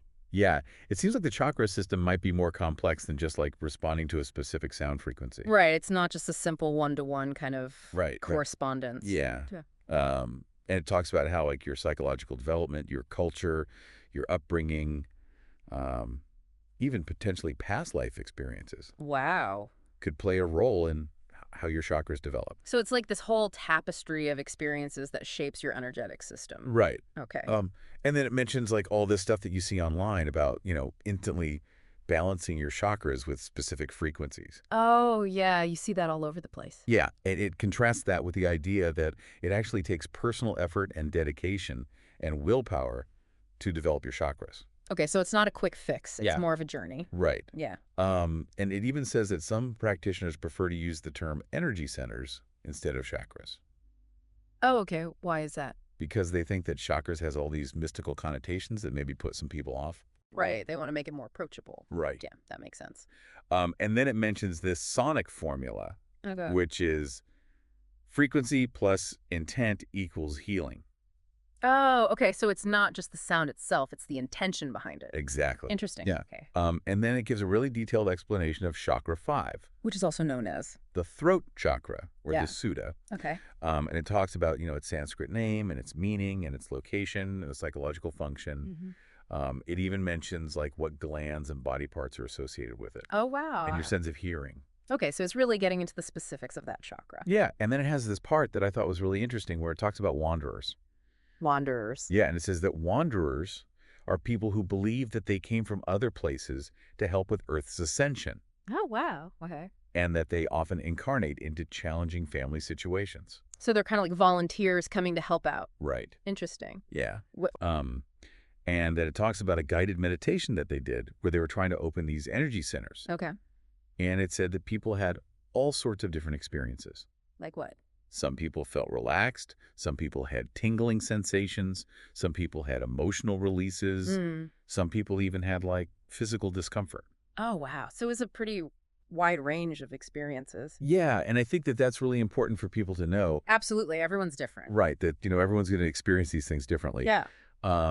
And it says that developing your chakras is all part of like becoming a complete human being Okay. who's able to adapt to all these different like perceptual modes. So it's like you're expanding your capacity to experience the world. Right. Okay. And then just as like a little side note, it mentions that the didgerido's frequency range includes 432 hertz Yeah, that's interesting. when standard tuning is applied, Okay. and that it's been shown to be effective in managing stress. Huh.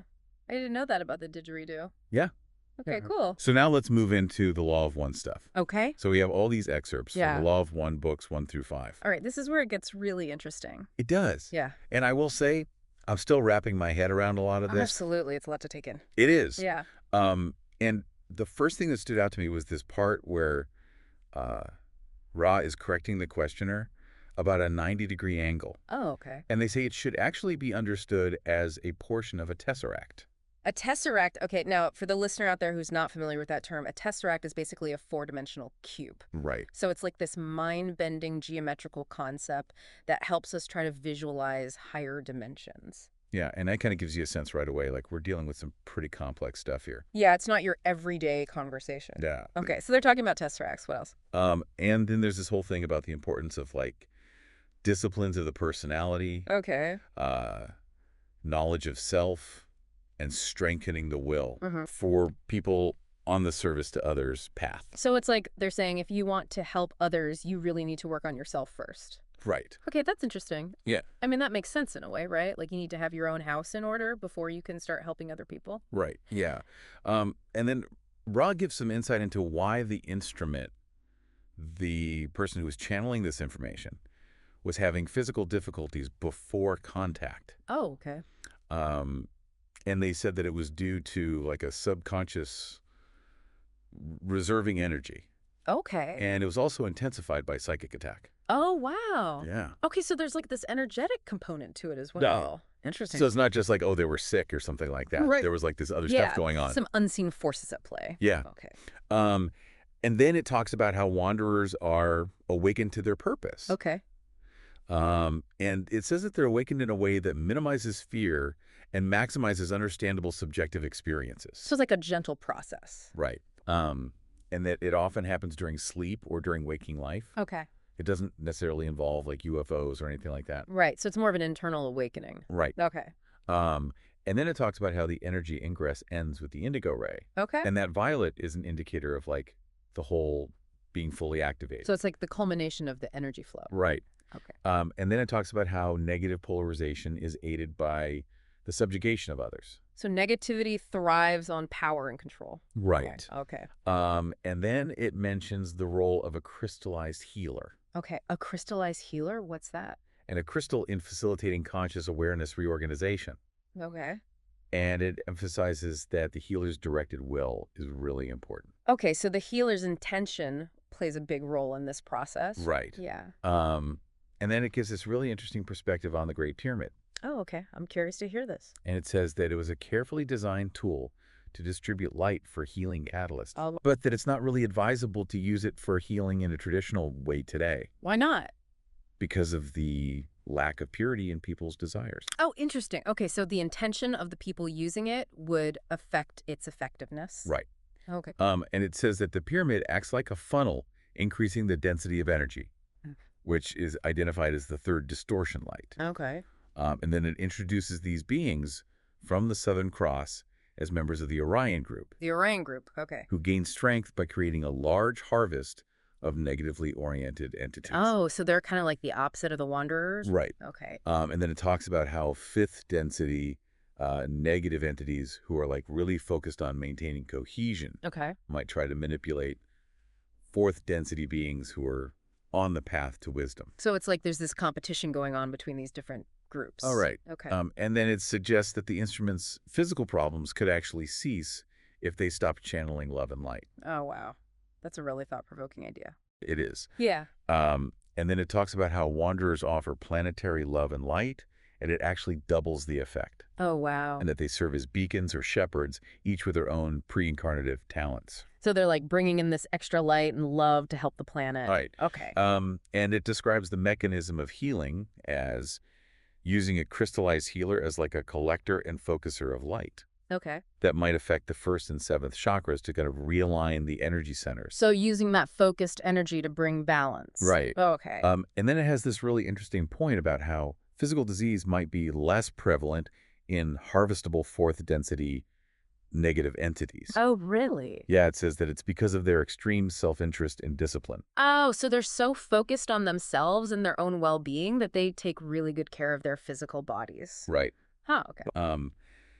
And then it mentions that there's this fifth density negative entity who wants to misplace members of the channeling group into a negative orientation or terminate the instrument's physical viability. Wow. So there's some serious opposition going on here. Yeah, and it suggests sending love and light to this entity. Okay, so it's like they're meeting that negativity with compassion. Right. Yeah. And then it talks about how archetypes are actually aspects of the one infinite creation. Okay. And that they teach us through intuition. Mm-hmm. And that they're contacted by the spirit as a shuttle based on the seeker's mind configuration. Okay, so the archetypes that we connect with depend on our own individual makeup. Right. Okay. But then it cautions against seeking magical ability Okay. without balancing the self, which is a lengthy process. So don't try to rush into things. Right. Okay. And it warns against calling upon Ra Okay. while unprotected by the established configuration. So it's like there are some safety precautions you need to take. Right. Yeah. And then it goes to this really interesting discussion of the first distortion-free will in the context of negatively polarized entities. Mm-hmm. And it says that positive polarity sees love in all things. Okay. But negative polarity is clever, and it needs free will to maintain power. So it's like they're manipulating free will for their own ends. Interesting. Yeah. Okay. And then it says that holding the instrument's hand can actually prevent deeper levels of meditation that precede the trance state. Oh, wow. Really? Yeah. Okay. So there's like this energetic sensitivity there. Right. Yeah. And it defines the higher self as a mid-sixth density entity offering service to itself. Okay. And it talks about how visualizations often begin with we're within the indigo ray, which was like the gateway. Okay. And that from there, light can be invoked for communication or healing, and that rituals can crystallize energy centers. Okay. So it's like you're using these techniques to focus and direct energy. Right. And that it distinguishes between the vibration or density of love and the distortion of love. Okay. So the vibration of love is like the density where those who have learned loving without distortion seek light wisdom. Okay. And then the distortion of love is like the great activator. Okay, so there's like these different levels of love. Right. Yeah. And then it talks about how creation happens. So it Okay. starts with pure motion, which is pure love. Okay. And that vibrates to create a photon, which is the basic light particle. Okay. And then that condenses into the different densities. So it's like this cascading process of creation. Right. Wow. And it says that the concept of 7 color categories for light is specific to one particular logos, Okay. and that our sun is a sub-logos. Okay. And then it explains that the sub-logos differentiated experiential components within the patterns of intelligent energy set by the logos of the galaxy. Okay, that's a mouthful. It is. Yeah. Yeah, so it's like there's this hierarchy of logos, Yeah. and then it emphasizes that you need balance in the mind-body-spirit complex Okay. to reach a level of lack of distortion, Mhm. to tap intelligent energy through crystals. So you need to be in alignment to access that energy. Right. Okay. And then it explains the spirit complex as a channel for universal, planetary, and personal importings into consciousness, Okay. and from consciousness to intelligent infinity. So it's like this two-way street. Right. Yeah. And it says that mind, body, and spirit are intertwined. Okay. And this says that the orientation of the mind is the primary factor determining the effect of physical catalysts. So how you perceive things really shapes your reality. Right. Okay. And that planetary catastrophes are a symptom of difficult harvest, Mhm. not like consciously programmed catalyst. Okay. And then it talks about how in harvesting to fourth density, positive red ray is the activated basis, Okay. and the sum is violet ray energy. Yep. And then it talks about how wanderers hazard forgetting to serve others by radiating love, and that catalyst in third density can polarize them efficiently if that forgetting is penetrated. So they need to remember their mission. Right. And it describes the higher self as a gift from the future selfness of late sixth density. Okay. And that the white light of the sublogos begins in metaphysical darkness and transfigures it to create dimensions. So light emerging from darkness? Right. Wow. And then it says that the transition from second to third density was about 1,350 years. Okay. And that the current third to fourth density transition is volatile and is estimated to be between 100 and 700 years. So we're in the midst of a pretty major shift. Right. Yeah. And that catalytic mechanisms depend on the use of the catalyst, not the chosen polarity. Okay. And that the first body activating con death is the indigo ray form maker, or Ka, Okay. until Etheria is penetrated. Okay. And that achieving violet ray intelligent infinity while in yellow ray is like a passport to the next octave. Wow. But it requires utmost care. So it's a powerful but potentially risky thing. Right. And then it says that the logos experiencing itself as a way to view each logos and its design, Okay. and that the significator being a complex introduces dynamic tension and free will. Okay. And that polarity's purpose is to develop the potential to do work, Okay. which is enhanced by voluntary searching for lessons in third and fourth densities. So it's like we're here to learn and grow. Right. Yeah. And that positively or negatively polarized adepts call through the spirit to the universe for power. Okay. And that third density is the density of calling for the sun sublogos. Okay. And then Ra says that they have not traveled to other major galaxies, but they can reach in love. Okay. And that there are wanderers that exist from other galaxies who are drawn by specific needs. So we're not alone. Right. Yeah. And then he says that the service to self-polarization appeared farther out from the center of the galactic spiral. Oh, okay. And that at the beginning of the octave, many galactic systems appeared and grew outward from a plenum, Okay. not a void. Okay. And that much of creation was manifested without the consciousness as we know it. Okay. And that the unified creation is the logos. Okay. And that self-conscious sublogoi developed to pursue knowledge of self using densities. So it's like consciousness emerged over time. Right. Okay. And that the concept of service to self didn't exist before the veiling process. Okay. And that graduation to fourth density requires welcoming the white light of the creator. Yeah. Okay. And then it talks about how before the veil, dreams were for learning from inner and outer plane teachers, Okay. not utilizing unconscious catalysts, Mm-hmm. and that the veiling caused a qualitative change in experience. So it's like things shifted dramatically. Right. Okay. And that before veiling, sexual energy transfer in green ray had no blockage, Okay. but it was weak due to the ease of transfer. Okay. And that the primary veiling was significant, like covering jewels, making almost no facets of the creator consciously known to the mind. Wow. So it's like we were blinded to the true nature of reality. Right. Okay. Okay. All right. Welcome to our deep dive. Today we're going to be talking about something really interesting, I think. Yeah. It should be fun. Yeah, you've been exploring Buddhism and the law of one, and you're kind of curious, I think, about how these two, seemingly different paths actually, might connect. So get ready. We're going to uncover some pretty fascinating parallels that might resonate with your own, spiritual journey. Right. For those who might not be familiar with the Law of One, it's basically a collection of teachings channeled supposedly from an extraterrestrial being named Ra. Yep. Ra presents itself as a humble messenger of this universal principle of love and interconnectedness. Okay. Wow. I love where this is going already. Yeah. My reading shows some pretty intriguing parallels popping up between these two. For example, The teaching of Buddha uses this really powerful image. It says, Buddha saw that this world of delusion was really a burning house. It Yeah. really like makes you feel the urgency of escaping suffering, doesn't it? Absolutely. And the law of one seems to really echo this same sentiment. Mhm. The law of one talks about something called the veil of forgetting that clouds our perception of reality. Wow. This veil creates the illusion of separation, blinding us to the interconnectedness of everything. Mm. Both teachings seem to be urging us to wake up from this kind of dreamlike state and see the bigger picture. Yeah, wow. I definitely feel that sometimes, like that sense of being trapped in a world that doesn't quite feel real. Like there's something more, something beyond the surface. It's a call to look beyond the burning house, right? Hmm. But how do we even begin to do that? Well, Buddhism emphasizes controlling the six senses: sight, hearing, smell, taste, touch, and the mind as the key to liberation from suffering.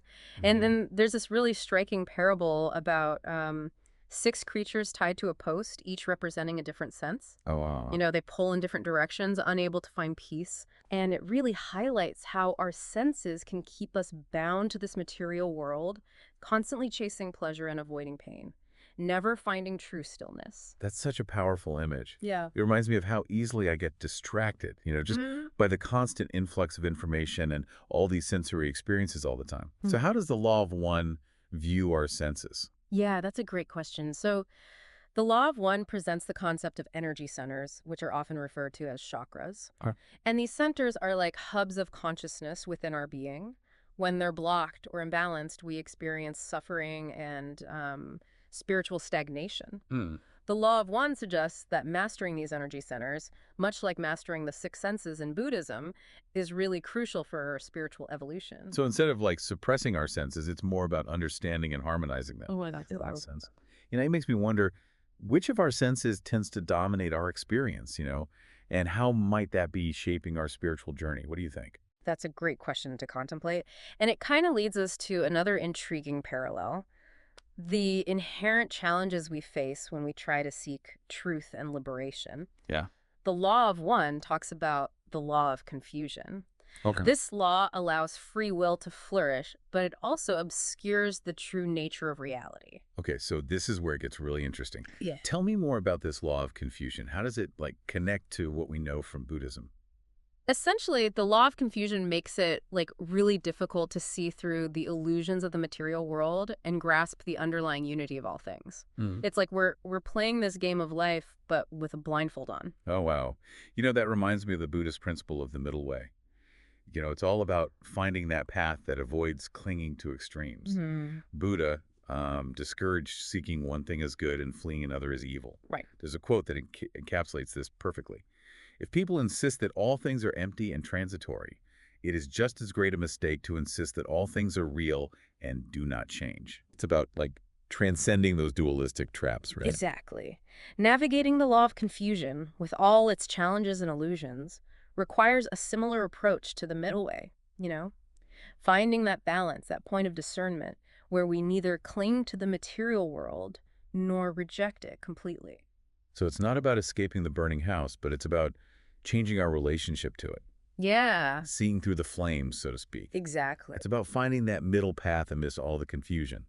Now, this brings me to the Buddhist concept of enlightenment. What's the law of one's perspective on that? Does it offer a similar path to liberation?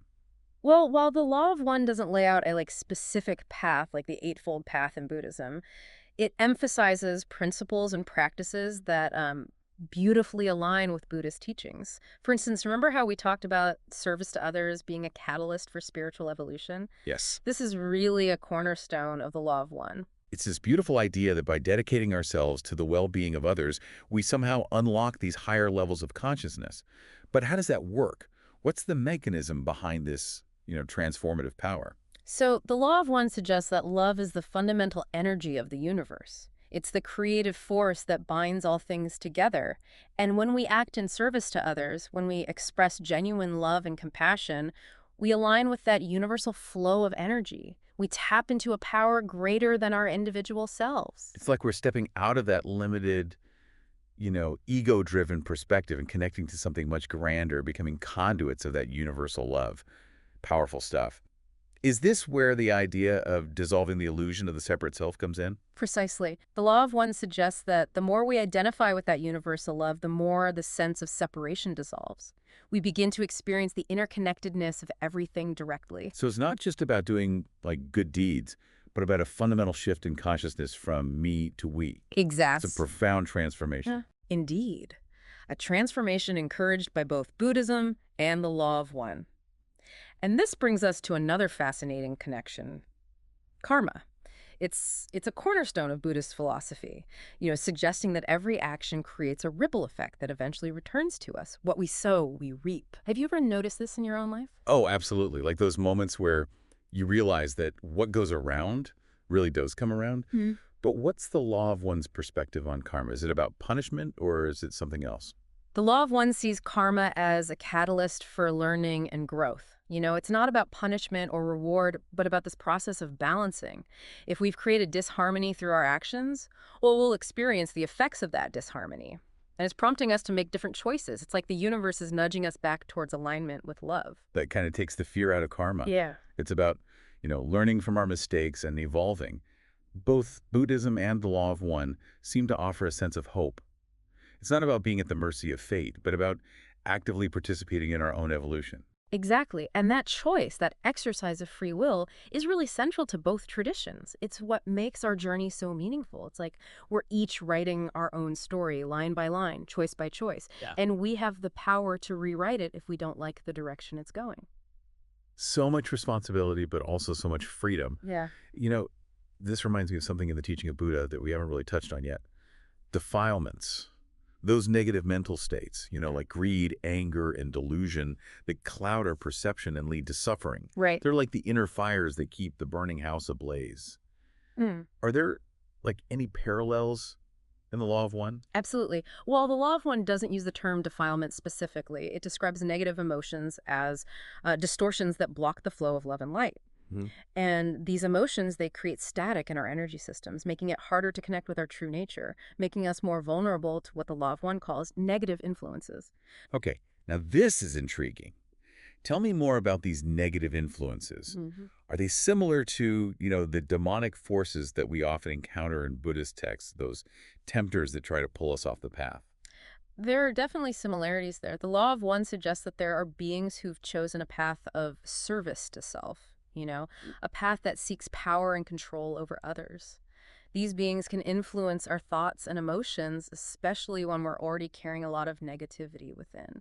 So it's like they amplify our fears, anxieties and anger, making it harder to see clearly and act in alignment with our highest good. It's like when you feel pulled in a direction you don't want to go, almost against your will. Exactly. Both Buddhism and the law of one really emphasize developing discernment, strengthening our inner compass so we can recognize and resist these influences. Yeah. It's about cultivating inner strength and clarity to stay true to our path, despite all the temptations and distractions. It's not about, like, becoming paranoid or fearful, but about developing inner resilience, that keeps us grounded and centered. Yeah. It's like building a strong foundation for our spiritual house, one that can withstand any storm. A great analogy. And this brings us back to the Buddhist idea of the middle way, It's Yeah. not about fighting these negative influences head on, but about finding that balance where they no longer have power over us. Like mastering those unruly creatures tied to the post. Exactly. Not by killing them, but by training them, bringing them into harmony,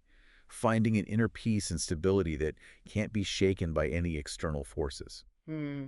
Now, this makes me think about mindfulness. Hmm. Is there a connection with the law of one? Absolutely. The law of one highly values present moment awareness. It's about cultivating the ability to observe our thoughts and emotions without judgment, to be fully present without getting swept away. This aligns beautifully with Buddhist mindfulness. It's like that saying, be here now, not dwelling on the past, not worrying about the future, but fully inhabiting this present moment. It's a powerful practice, but it takes a lot of discipline. It does, and both traditions acknowledge that. They both emphasize the importance of dedicated practice, consistently cultivating those qualities of mind and heart that lead to liberation. It's a journey, not a destination. We're all students in this grand cosmic classroom. And karma's our teacher. This has been an enlightening deep dive so far. I'm starting to see these two spiritual frameworks, weaving together into a deeper tapestry of wisdom. Me too. It's amazing how these seemingly different systems of thought can actually complement and enrich each other. It makes you realize that there are many paths up the mountain, but they all ultimately lead to the same summit. So true. But we've still got more ground to cover in our deep dive. There are a few more fascinating connections that we need to unpack. Yes, and we'll be exploring those in our next segment. Stay tuned, this journey's not over yet. Welcome back. I'm excited to, continue exploring these intriguing parallels between Buddhism and the Law of One. We've seen how both traditions really emphasize, the illusory nature of reality and the importance of seeking a path beyond suffering. But where do we go from here? Like, how do we actually apply these concepts to our lives? That's the big question, right? It's one thing to kind of intellectually grasp these ideas, but it's quite another to actually integrate them into our daily experience. I'm particularly struck by the idea of mindfulness and present moment awareness. Right. Both Buddhism and the Law of One seem to highlight this as crucial for spiritual growth. Mm. But our minds are like these wild monkeys, constantly swinging from one thought to the next. How do we, tame those monkeys and bring them into the present moment? Yeah. Well, the Law of One really emphasizes a regular meditation practice. And it encourages us to become more aware of our breath and to cultivate a non-judgmental observation of our thoughts and emotions. It's about creating a space where we can observe these mental fluctuations without getting, swept away by them. It's like training those monkeys to sit still and watch the world go by without getting caught up in all the chaos. Exactly. Yeah, I've definitely experienced moments of stillness and meditation where everything seems to just fall away and I'm left with this sense of profound peace. But how do we carry that sense of presence into our daily lives? That's where the practice comes in. It's about making a conscious effort to bring that mindfulness into every aspect of our experience. Like when we're eating, we can pay attention to the taste, the texture, the sensations of each bite. Okay. When we're walking, we can notice the feel of our feet on the ground, the movement of our bodies, the sights and sounds around us. It's about bringing that same quality of attention to everything we do. It sounds like a pretty simple practice, but I imagine it takes, a lot of discipline to maintain that awareness throughout the day. It does. Do you have any tips for cultivating that kind of mindfulness?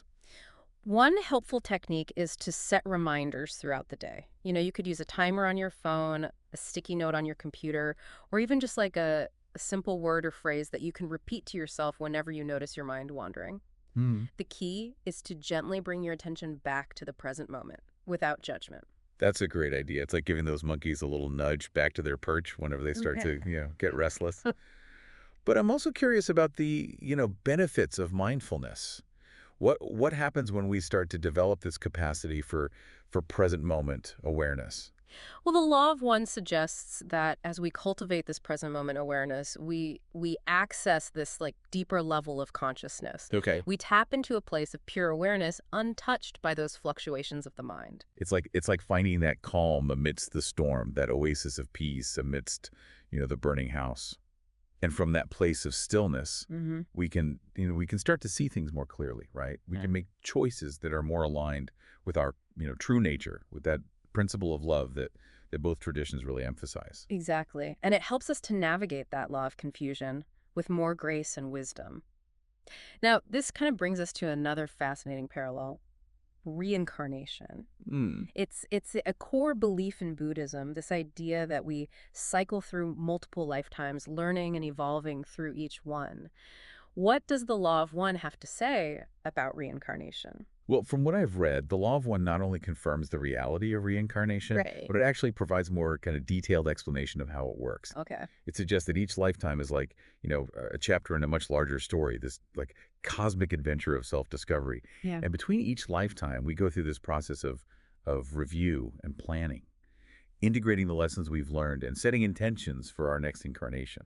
It's like we're consciously co-creating our own, evolutionary journey. Precisely. And the Law of One suggests that this process, it continues until we reach a level of spiritual maturity where we've fully integrated those lessons of love and wisdom and are ready to move on to higher densities of consciousness. It's not about endlessly cycling through lifetimes, but, consciously evolving through them, moving towards unity with the Creator. Uh, But what happens when we reach that point? What lies beyond this, this cycle of reincarnation? That's a great question. What does the law of one say about the, ultimate destination of this journey? Well, Law 1 suggests that, as we graduate to higher densities, we merge with other souls who have reached a similar level of evolution, and it forms what are called social memory complexes. Okay. It's like pooling our wisdom and experience and becoming part of a collective consciousness that continues to evolve and explore the mysteries of creation. So it's not about losing our individuality, Oh, but right. about like expanding it, becoming part of something much greater than ourselves. Exactly. It's like individual drops of water merging into this vast flowing ocean. Beautiful. This reminds me of the Buddhist concept of nirvana, that state of uh, liberation from suffering and the cycle of rebirth. Is that similar to what the law of one describes as, higher densities of consciousness? There are definitely similarities. Yeah. The law of one suggests that, as we move beyond third density, the density we're currently experiencing here on Earth, Right. we transcend the limitations of duality and separation that really create suffering. We begin to experience a more profound level of unity, interconnectedness, and love. It's like the flames of the burning house finally extinguishes, Yeah. and we're left with this profound sense of peace and liberation. Yeah. And from that place, we can continue to evolve, explore, and create in ways we can't even imagine from our, current perspective. This is going to be so much to think about. Me too. And what's so remarkable is how both traditions, Buddhism and the Law of One, they offer us these glimpses into, the vast unfolding mystery of creation. Right. They both, point us towards a path of love, wisdom, and service to others. They both remind us that we're not alone on this journey. And that we all have the potential to awaken to our true nature. Absolutely. We've covered so much ground already, but there's still a few more fascinating connections to explore. What other insights can we glean from these two traditions? Well, in our final segment, we'll delve into the practical applications of these teachings. Okay. We'll explore how we can integrate these principles of mindfulness, service, and love into our daily lives and move closer to that state of liberation that both Buddhism and the Law of One, point us toward. This deep dive has been a truly eye-opening experience. Yeah. And I can't wait to uncover even more wisdom in our next segment. Stay tuned. Welcome back to our deep dive. I'm so eager to continue this exploration of Buddhism and the Law of One. We've uncovered some pretty mind-blowing connections so far, like, how these traditions view suffering and that path to liberation. But now I'm kind of curious about the practical side of things, like how do we actually apply these principles to our everyday lives? Yeah, that's a crucial question. It's easy to get lost in all those intellectual concepts, but the real transformation happens when we actually embody these teachings. Right. We've discussed, mindfulness and present moment awareness as vital practices in both Buddhism and the Law of One. Right. But how do we cultivate those qualities, amidst all the busyness of life? It's a real challenge, isn't it? I mean, our minds are so easily distracted. The teaching of Buddha emphasizes right effort, right mindfulness, and right concentration as keys to taming the mind.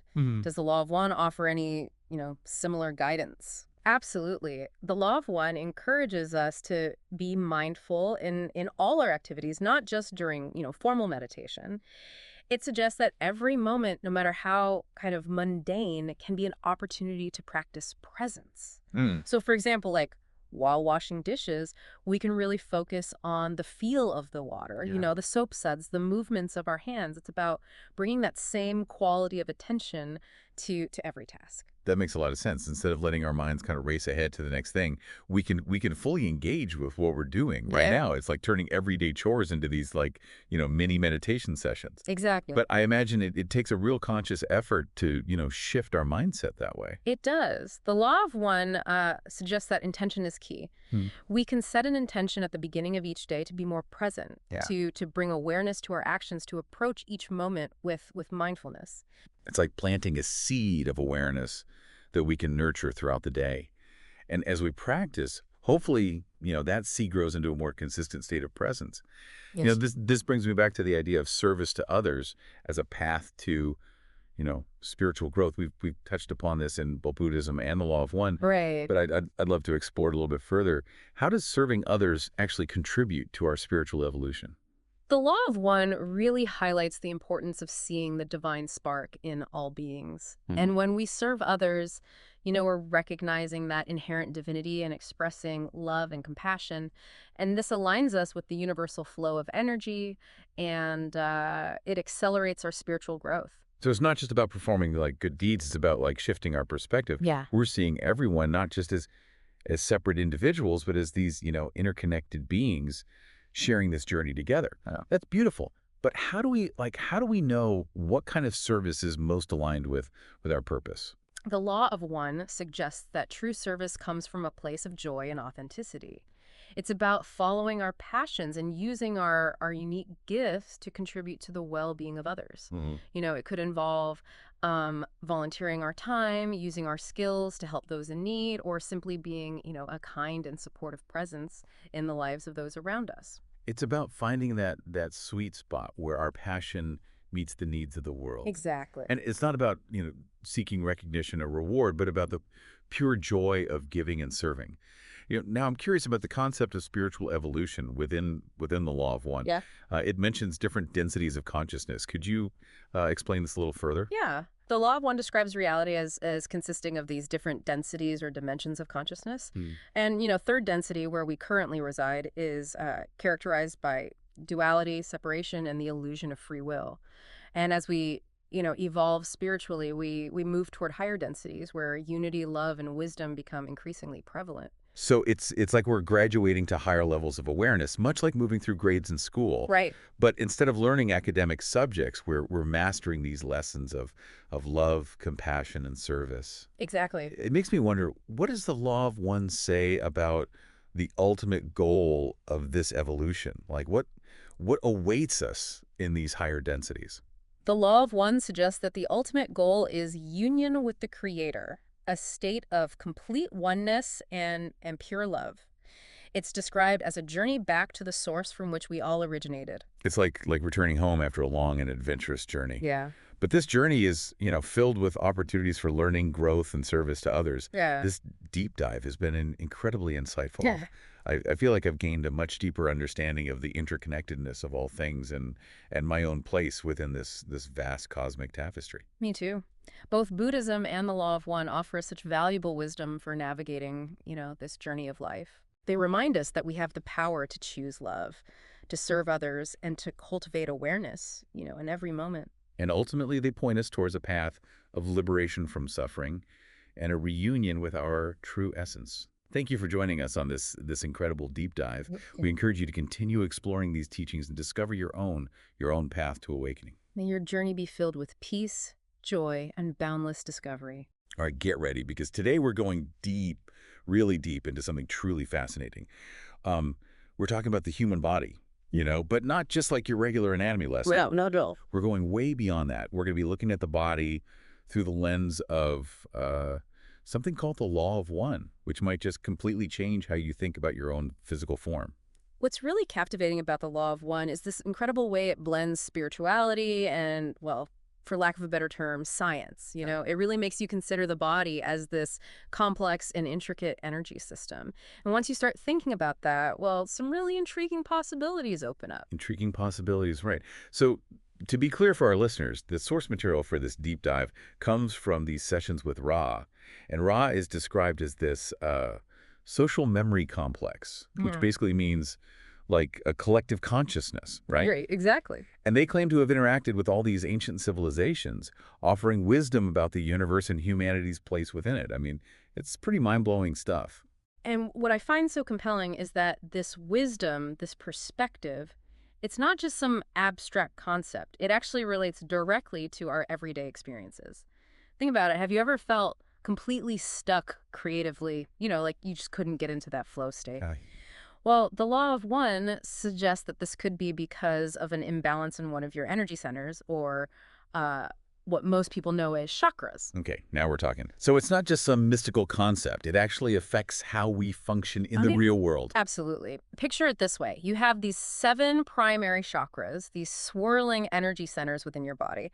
And Ra describes them as points where energy flows both in and out, starting with the blue ray center. Hmm. And each one of these centers plays a very specific role in how we experience and process the world around us. So if one of these energy centers, one of these chakras gets blocked, that's when things start to feel off, like when you're creatively stifled or even when you're feeling physically unwell. Exactly. That's precisely what the law of one suggests.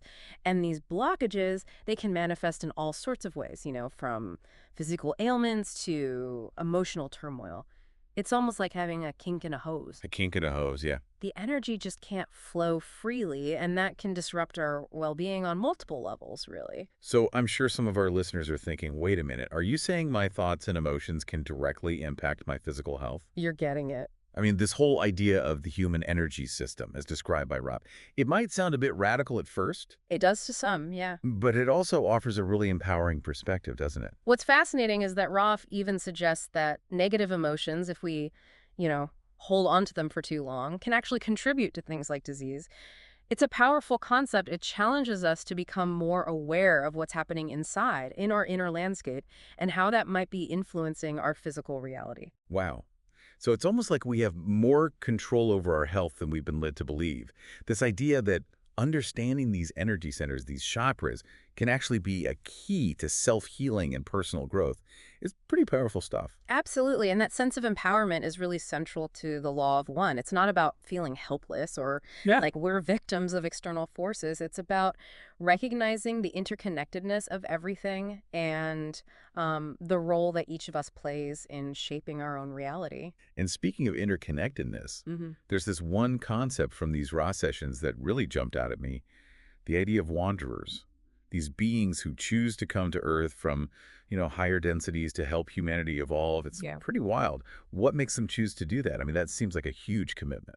Ross suggests that wanderers, they often feel this deep sense of mission, like a Yeah. calling to serve others. They might be drawn to helping heal the planet or assist in raising consciousness, things like that. It's almost like a soul contract, a choice made at a higher level of awareness. Yeah, I can see that. But if they're coming from these, advanced realms, wouldn't they feel totally out of place here? Like they just don't belong? That's a common experience for many wanderers. The sessions actually describe a forgetting process that they go through when they incarnate here.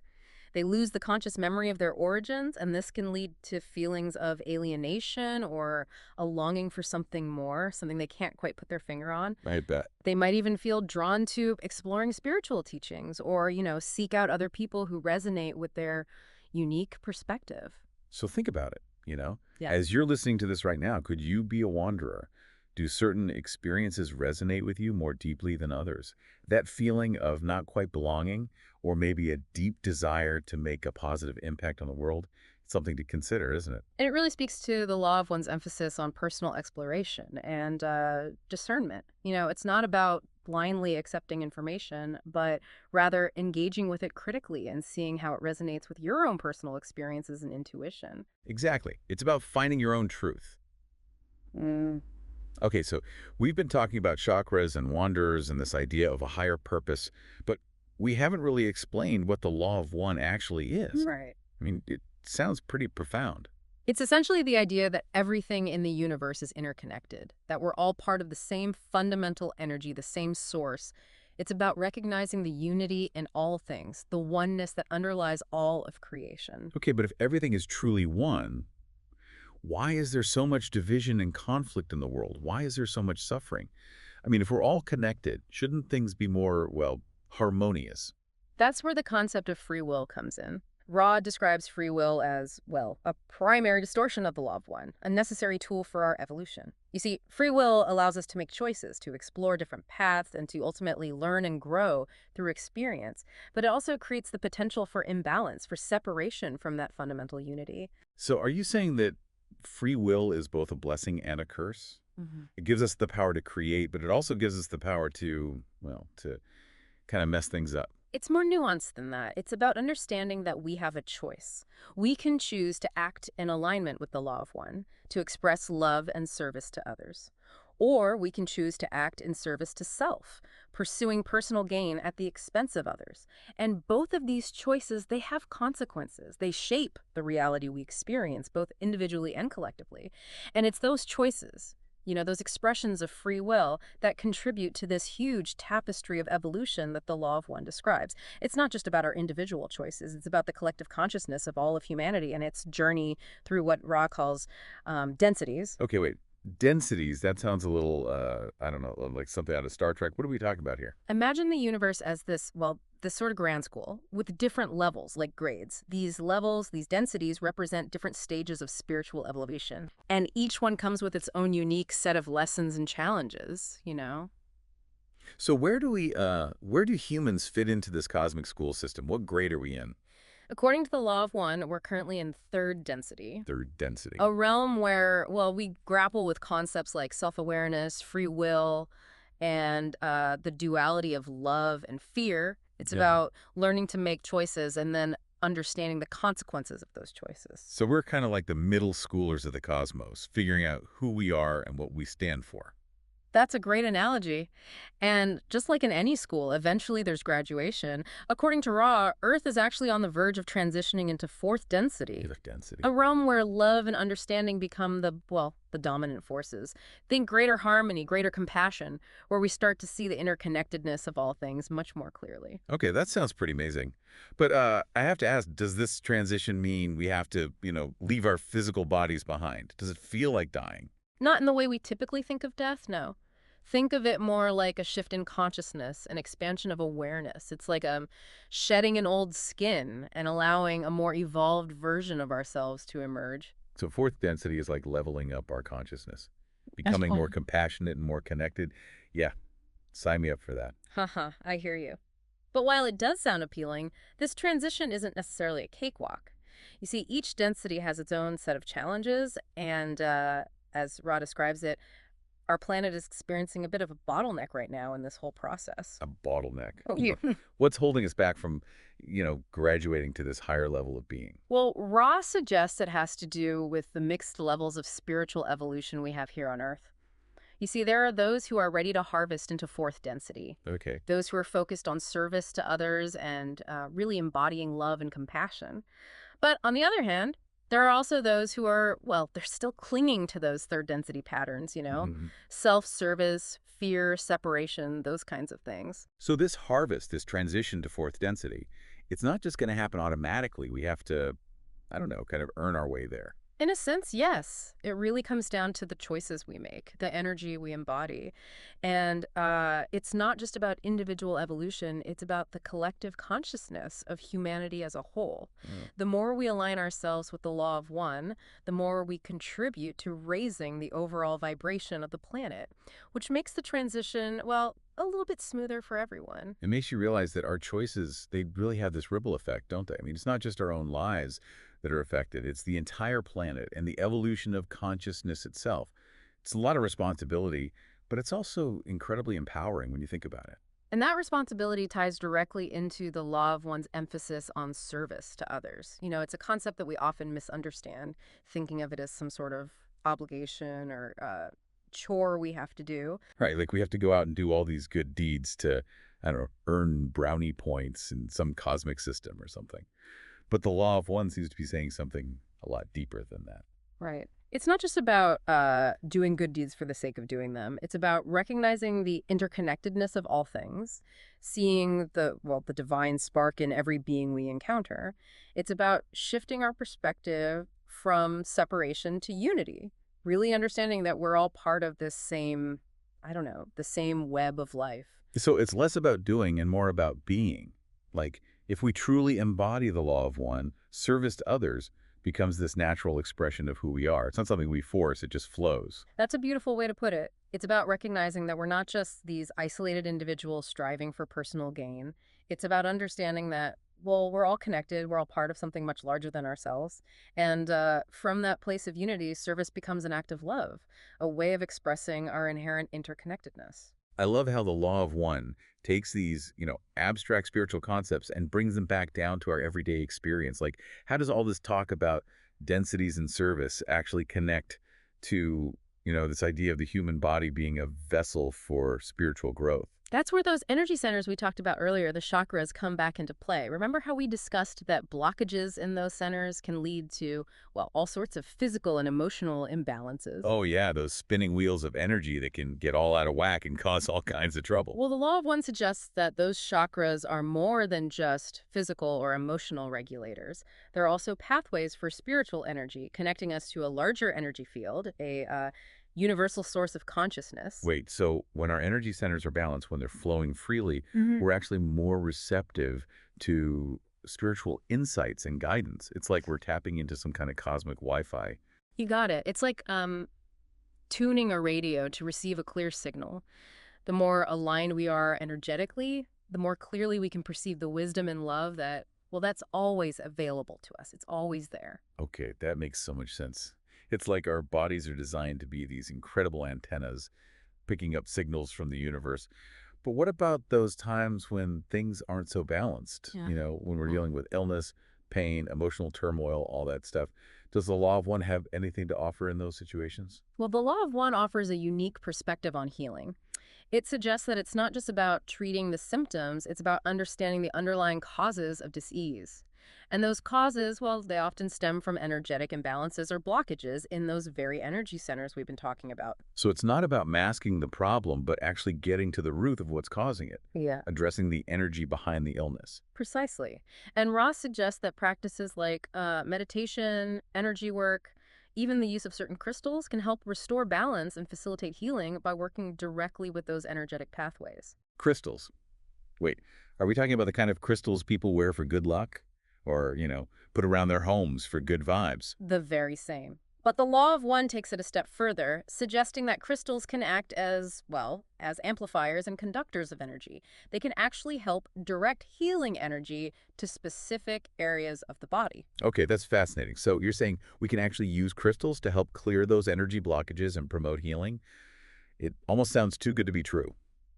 It's important to approach these ideas with an open mind, but also with discernment. Crystals aren't magic bullets or anything like that, but the law of one suggests that they can be powerful tools to support our own innate healing process. They can help us work with those subtle energies within our bodies. I love how the law of one encourages us to take this holistic approach to health and well-being, recognizing that we're not just physical beings, but also energetic beings. And it makes you wonder, if we can use crystals to influence energy flow in our bodies, does that mean we can use our minds to do the same thing? That's a great question. And it leads us to one of the most profound and potentially challenging aspects of the law of one, the power of thought. Okay, so we're back for the final part of our deep dive into the law of one and how it can, help us unlock those hidden secrets of our bodies. And I got to say, my mind is still kind of reeling from all this talk about chakras and densities and, the power of thought to shape reality. It's a lot. It definitely is a lot to process, and it's totally okay to feel a little overwhelmed. Remember, this is a journey of exploration, and not a race to the finish line. Take your time with it. That's good to hear. But speaking of finish lines, I have to ask about this concept of the harvest and Earth's transition into fourth density. If it's all based on vibrational alignment, does that mean there's some kind of passing grade we need to reach, like a cosmic GPA or something? Yeah. Ra doesn't quite frame it like that, but they do suggest that there's a certain threshold of understanding and compassion that we need to embody to, transition smoothly into fourth density. But it's not about checking boxes or accumulating good deeds. It's more about a fundamental shift in our way of being. It's about who we are at our core. Okay, that makes sense. But how do we actually measure that? How do we know if we're, on the right track or not? It's less about measuring, I think, and more about feeling. It's about cultivating a kind of inner knowing. Hmm. It's really about the quality of our being, the overall vibrational frequency that we radiate out into the world. And that frequency is influenced by, well, by a lot of things. Mm. Our thoughts, our emotions, our actions, even our intentions. So it's not just about what we do, but why we do it. Our intentions actually matter in all of this. Absolutely. The law of one really emphasizes that every choice we make, every single thought we think, every action we take carries a certain vibrational energy. And those energies, they have a ripple effect. They influence not only our own personal reality, but also the collective consciousness. We're all connected, remember? It's like that butterfly effect, right?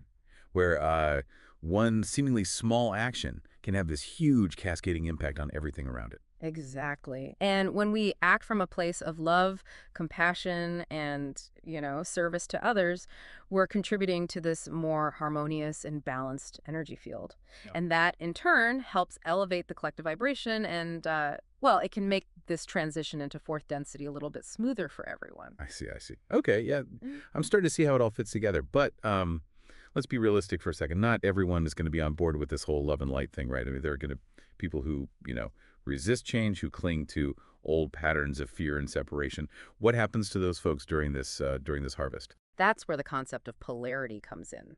Remember how we talked about free will being a fundamental principle of the law of one? Hmm. Well, each individual has the right to choose their own path, to align with either service to others or, service to self. It's their choice. So are those who choose the path of service to self, the ones who maybe aren't as focused on love and compassion, are they like doomed to be left behind in third density? It's not about being left behind or punished or anything like that. Ray explains that there are actually paths of evolution for both polarities.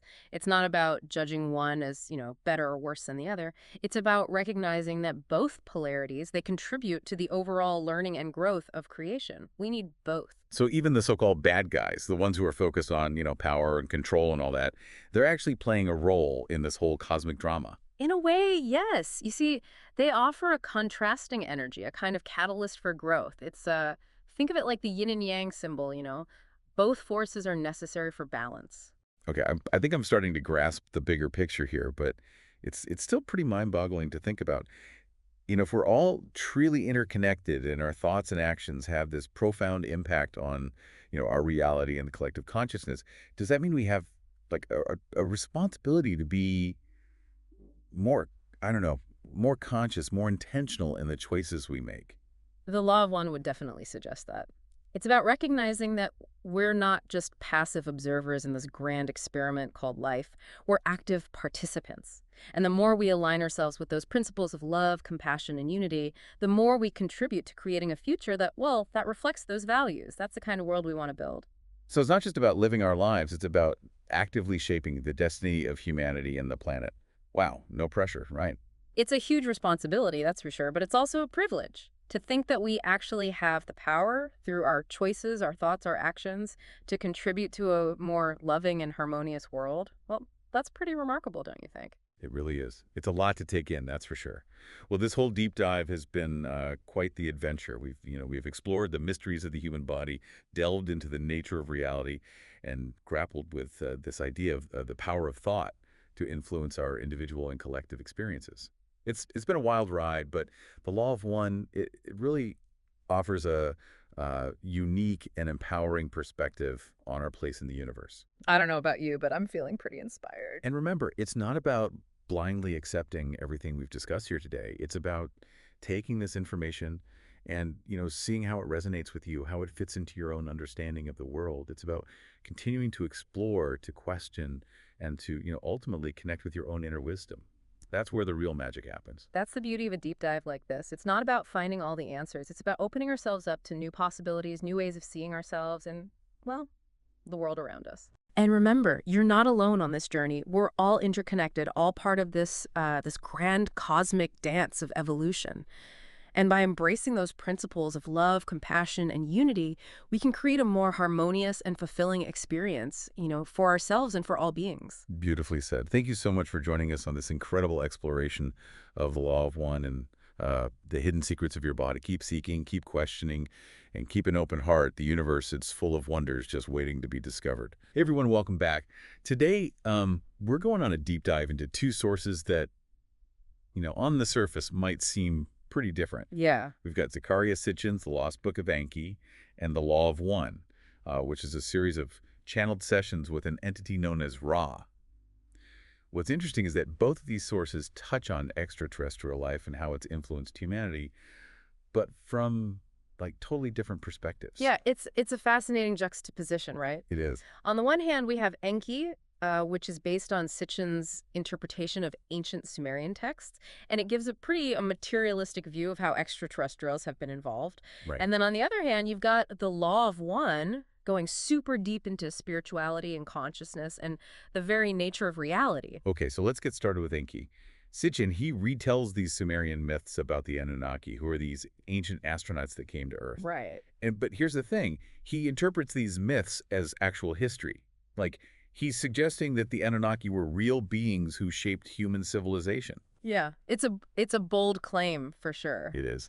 And Sitchin's work, it's been met with a lot of skepticism from like mainstream scholars and all that. Right. But it's definitely thought-provoking. He suggests that these Anunnaki came to Earth looking for gold because they needed it to fix their own planet's atmosphere. Okay. And this whole quest for gold leads them to interact with early humans. And, ultimately that results in the creation of humankind as we know it today. So the Anunnaki needed gold, and they decided to genetically engineer humans to help them mine it.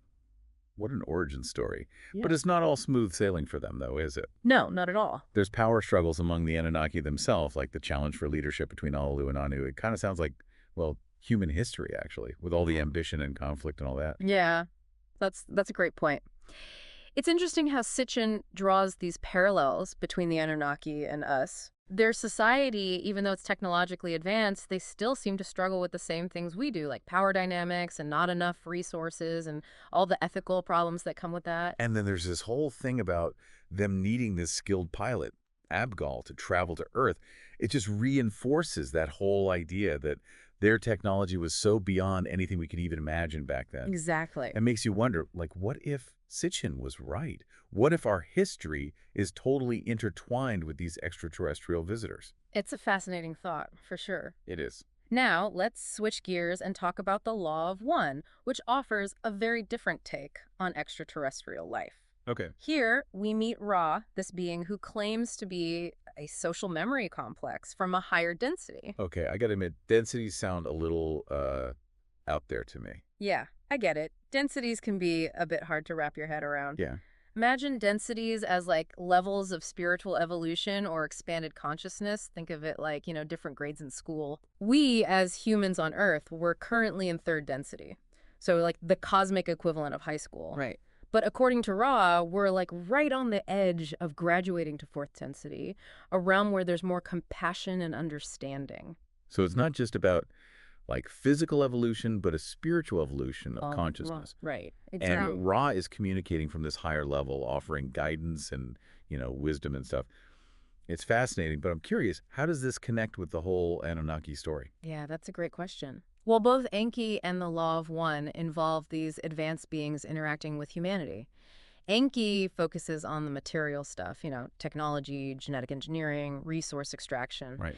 But the Law of One takes a more spiritual approach. It emphasizes the evolution of consciousness and the importance of free will and service to others.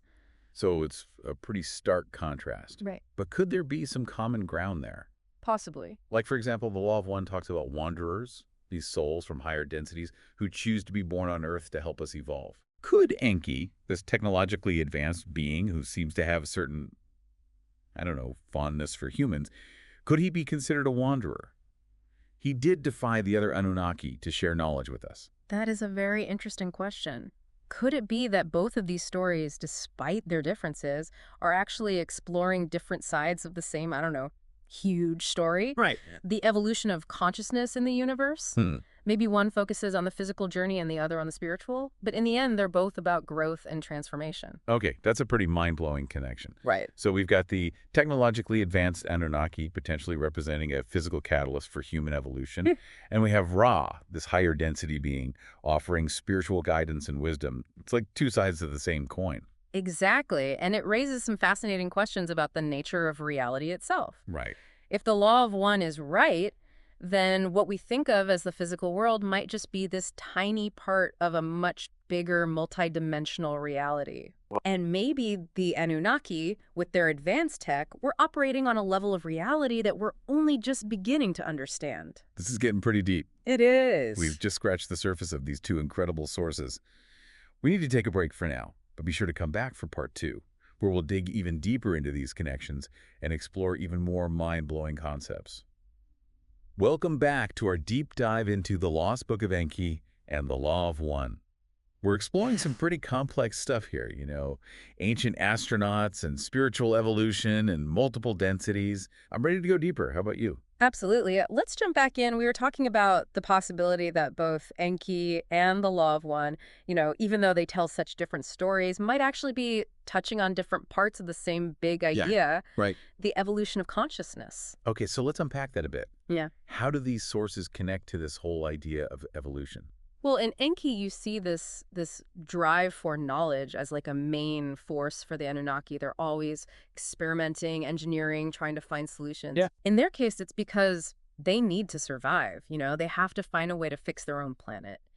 But isn't that kind of what drives human progress too? Yeah, I guess so. This like need to understand the world around us and to kind of control it. Yeah, that's a good point. It's like the pursuit of knowledge is built into us, whether we're talking about ancient astronauts or us humans today.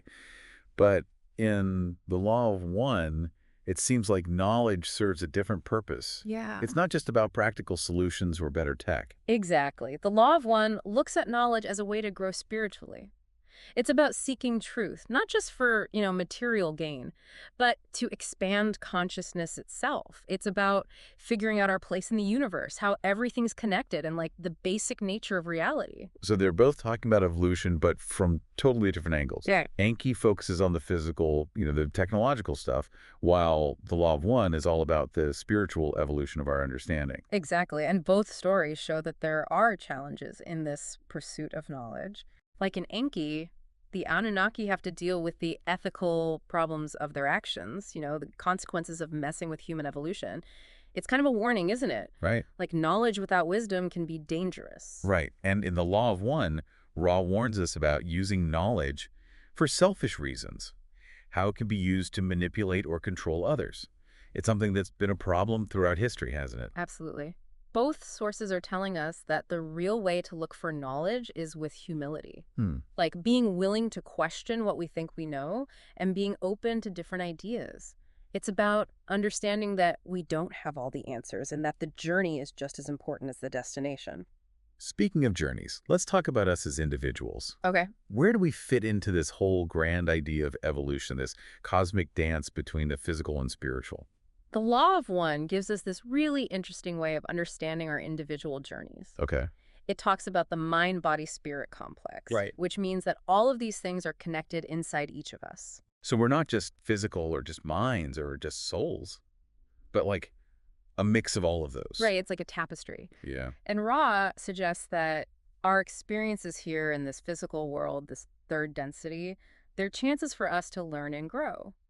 Every challenge, every decision we make helps us understand ourselves and the universe better.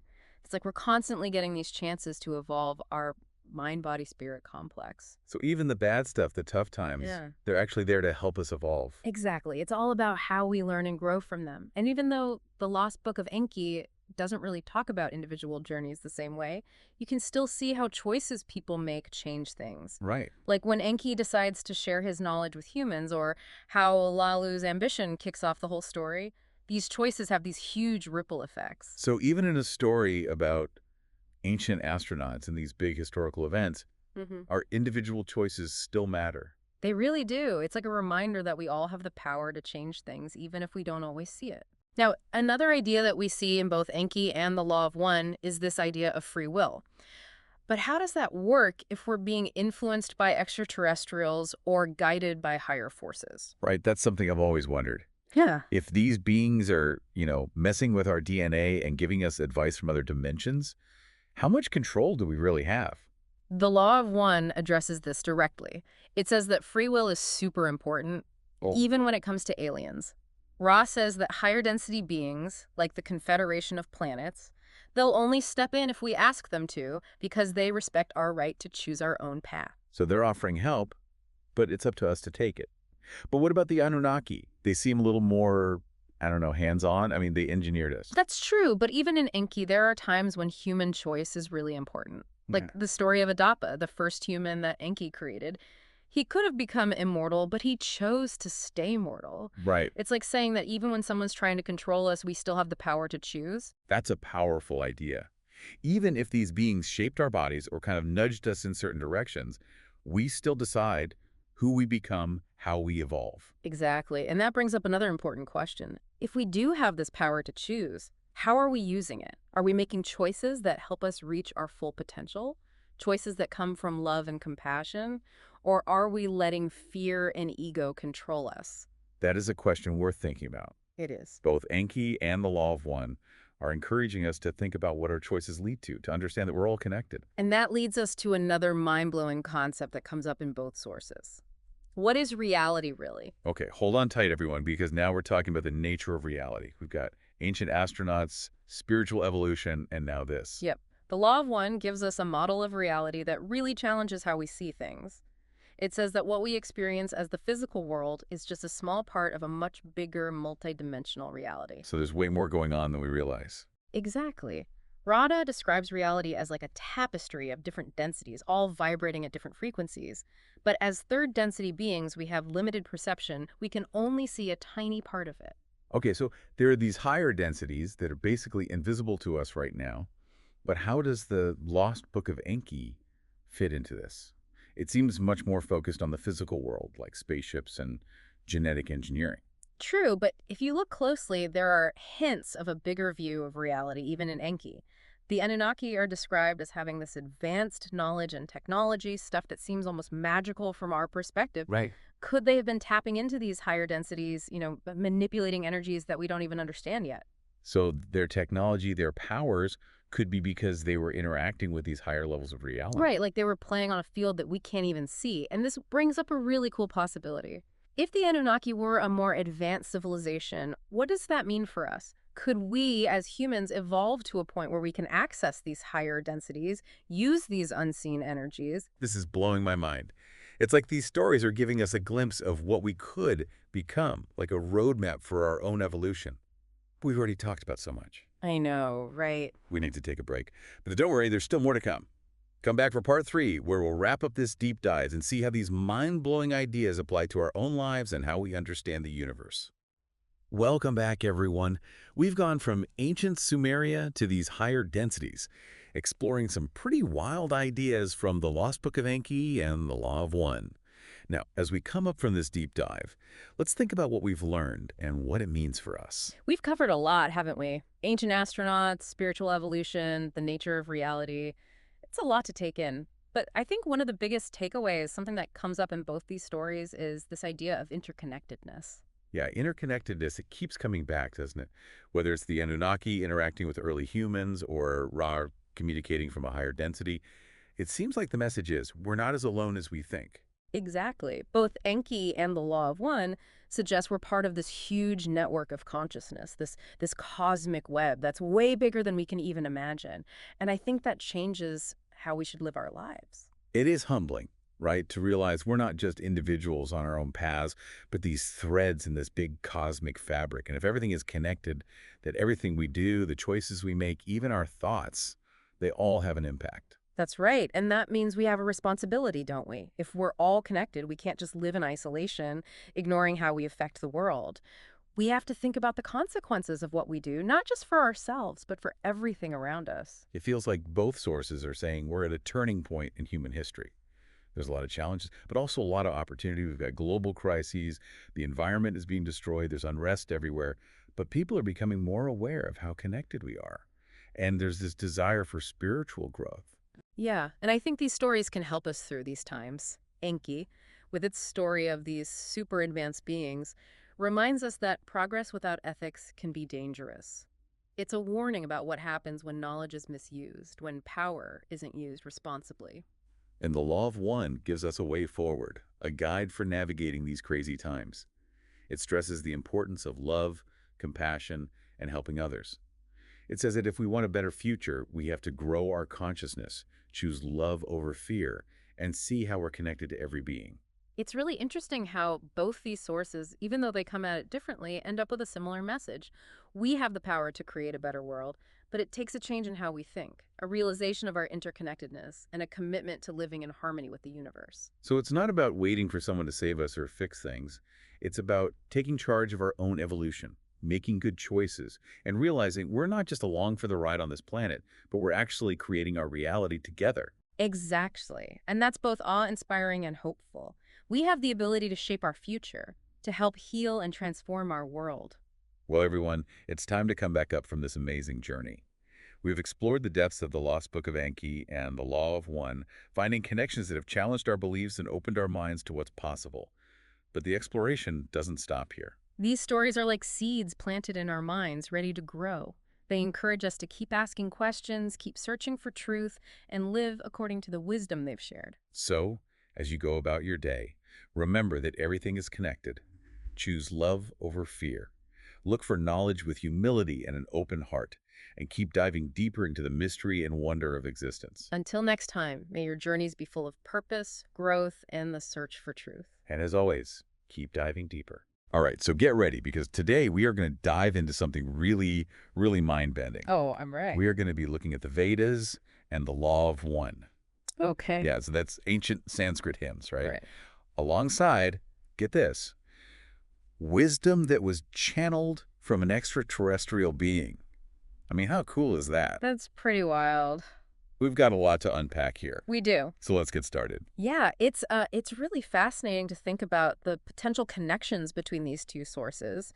On the one hand, we have the Vedas, which is this vast collection of hymns and prayers and rituals, and it offers this glimpse into the beliefs and practices of ancient India. Hmm. And on the other hand, you have the Law of One, which is this series of channeled communications from this entity that they call Ra.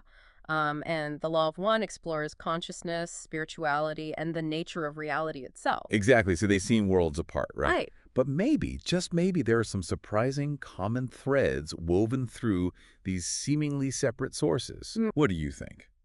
Could ancient rituals and alien wisdom share common ground? Well, I think one of the most prominent themes in the Vedas is this concept of sacrifice, and it's portrayed in a very specific way. You Okay. see very detailed descriptions of offerings and rituals that are dedicated to various deities, like, for example, Agni, the fire god.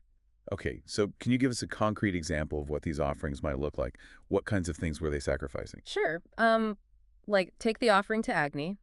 The Vedas describe a ritual where you offer to Agni on 8 potsherds with gold as the sacrificial fee. Wow. Or if you're making an offering to Sarasvati, the goddess of knowledge and music, it might involve a calf. There's a very specific set of instructions for each deity.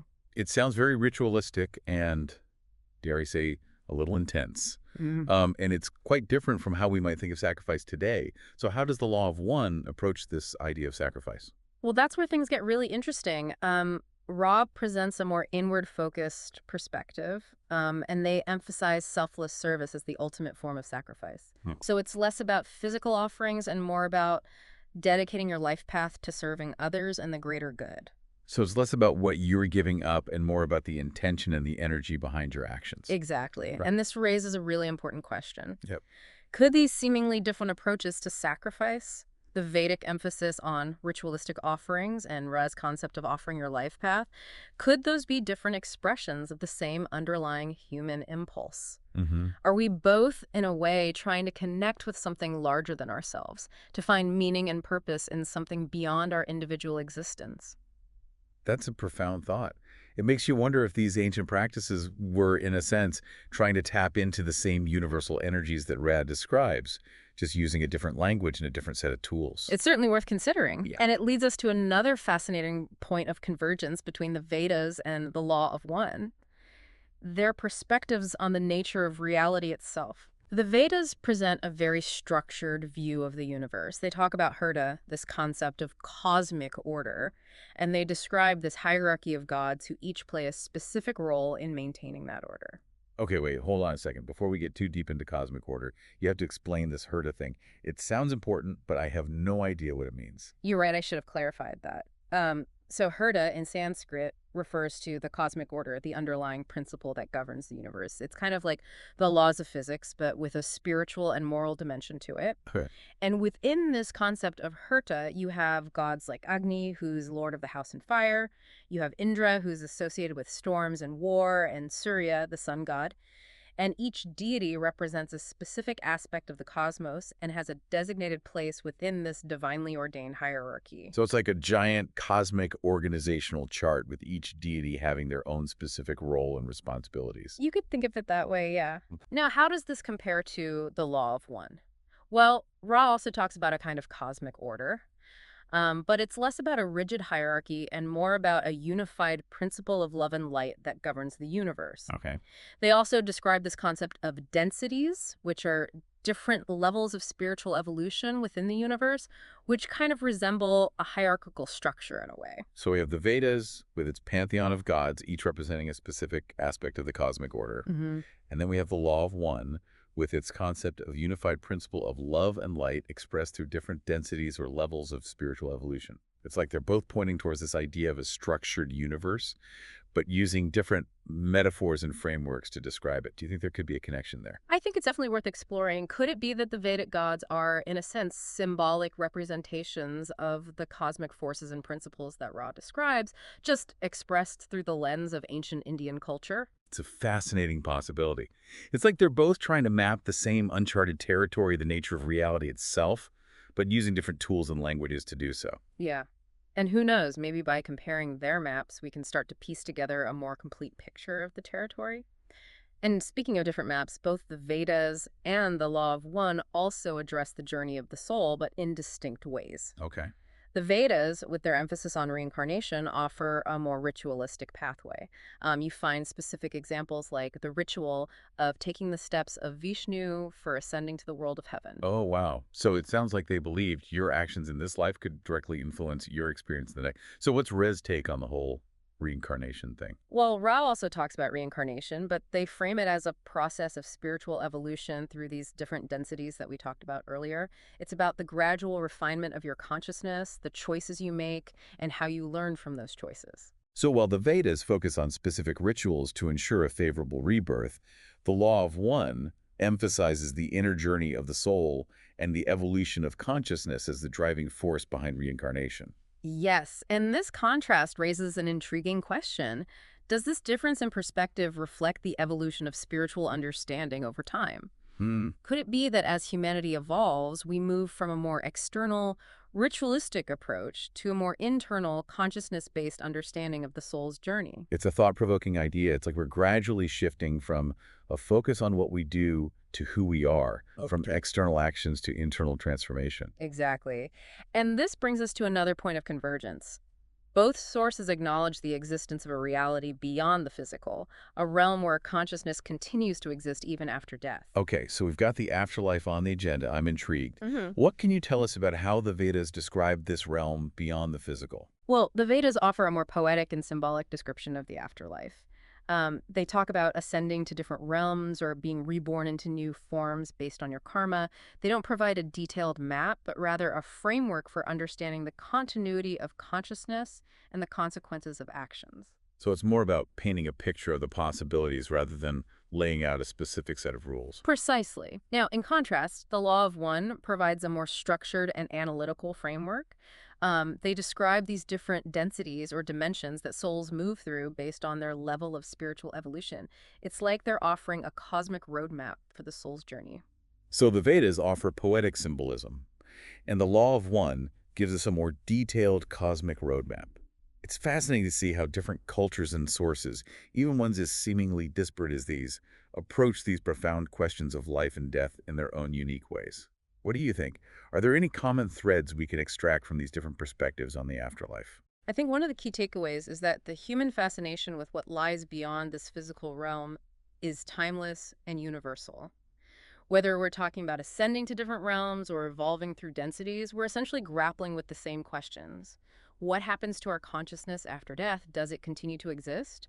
And if so, in what form? It's like we're all explorers venturing into the unknown territory of the afterlife, trying to map it out and make sense of it. And while our maps might look different, we're ultimately driven by the same desire to understand the mysteries of existence. Exactly. And that shared human desire for understanding is something that both the Vedas and the Law of One seem to acknowledge and even encourage.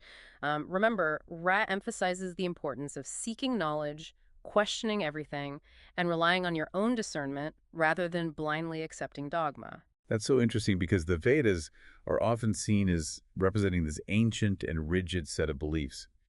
But they also contain hymns praising the pursuit of knowledge and urging humans to seek understanding. It's like they're both saying, don't just take our word for it, explore, question, and discover for yourself. Right. And maybe that's a key takeaway from this deep dive. Whether we're exploring ancient hymns or channeled wisdom from an extraterrestrial being, the journey of spiritual growth is ultimately a journey of self-discovery. It's about engaging with these sources, asking questions, and using our own discernment to create a tapestry of understanding that resonates with our own individual experience. I love that. A tapestry of understanding. It's a beautiful way to think about it. And it reminds us that this isn't about finding one right answer or following one prescribed path. It's about weaving together different threads of knowledge, insight, and experience to create something that's meaningful and relevant to our own lives. Absolutely. And speaking of weaving together different threads, both the Vedas and the Law of One offer some fascinating insights into the nature of magic and the power of ritual. Oh, yes, I was really curious about this one. The Vedas are full of magical practices, charms, spells, rituals designed to influence events, ward off evil, and even heal the sick. What I found fascinating was how specific some of these practices were. For instance, there's this ritual in the Atharva Veda where they use a particular plant to heal wounds. They even specify how to prepare it and what incantations to use. It's like they were combining herbal medicine with a spiritual dimension, recognizing the connection between the physical and the energetic realms. Exactly. But what's interesting is that the Law of One doesn't dismiss these practices as mere superstition. Ra acknowledges the power of thought and intention, suggesting that consciousness can interact with the fabric of reality. They even talk about how certain shapes, like pyramids, can amplify energy and be used for healing and spiritual transformation. It's almost like they're describing a more refined or evolved understanding of the same principles that underlie those ancient magical practices. It's not about denying the efficacy of those practices, but rather about understanding them from a more nuanced perspective. So could it be that these Vedic rituals, with their specific actions and objects and incantations, were in essence a form of technology, a way to harness and direct energy for a specific purpose? That's a fascinating possibility, and it suggests that perhaps the line between magic and science is not as clear-cut as we might think. Maybe what we call magic is simply a way of interacting with forces and energies that we're only beginning to understand through the lens of modern science. It's like we're rediscovering ancient wisdom and finding that it often aligns with cutting-edge scientific discoveries. Precisely. And that brings us to another point of convergence, the emphasis on the interconnectedness of all things. The Vedas describe this complex web of relationships between deities and humans and the natural world, while Ra speaks of the universe as a unified field of consciousness, a hologram where everything is interconnected. It's like they're both saying, we're all in this together. Exactly. And that understanding has profound implications for how we live our lives, how we treat each other, and how we relate to the planet.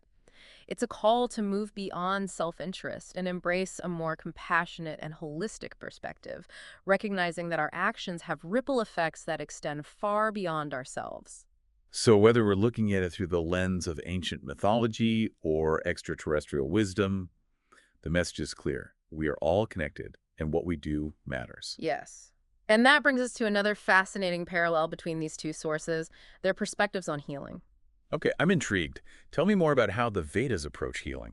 Well, remember how we talked about those very specific rituals in the Atharva Veda? Mm-hmm. Well, many of those rituals were focused on healing. They use a combination of herbs and incantations and specific actions to address various ailments. It's like they saw illness as a disruption in the flow of energy.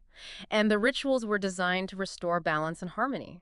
So it's a very holistic approach, recognizing the connection between the physical, mental, and spiritual aspects of well-being. Exactly. Now, the Law of One also touches on healing, but from a more energetic and metaphysical perspective.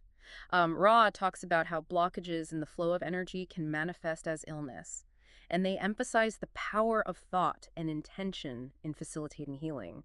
They even mention techniques like using pyramids to amplify energy and promote healing. So it's like they're both acknowledging this underlying energetic dimension to healing, even if they approach it from different angles. Exactly, and that's what I find so fascinating about this deep dive. We're seeing these unexpected convergences between ancient wisdom and extraterrestrial knowledge, highlighting a shared understanding of fundamental principles that might be timeless and universal. It's like we're peeling back layers of cultural and historical context to reveal a core set of truths about the nature of reality, the journey of the soul, and the interconnectedness of all things. Exactly. And it's through this process of exploration, comparison, and synthesis that we can expand our own understanding and create a richer tapestry of meaning. I couldn't agree more. As we're delving into these sources, I'm struck by how both the Vedas and the Law of One encourage us to go beyond our limited human perspectives and embrace a wider view of reality. Yes. And that's not always an easy task. Hmm. It requires a willingness to question our assumptions, challenge our beliefs, and step outside our comfort zones. Absolutely. The Vedas, with their intricate cosmology and pantheon of deities, invite us to consider the vastness and complexity of the universe, while the Law of One encourages us to expand our awareness beyond the physical realm and recognize the interconnectedness of all consciousness. It's like we're being asked to step out of our limited, ego-driven perspectives and tap into a universal consciousness, a source of wisdom and love that transcends our individual experiences. And that's where things start to get really exciting. It's like we're being given a glimpse into the infinite possibilities of existence. Exactly. And it's through this process of expanding our awareness and questioning and seeking that we truly begin to evolve spiritually. Okay, so we talked about the soul's journey, the nature of reality, magic, and healing.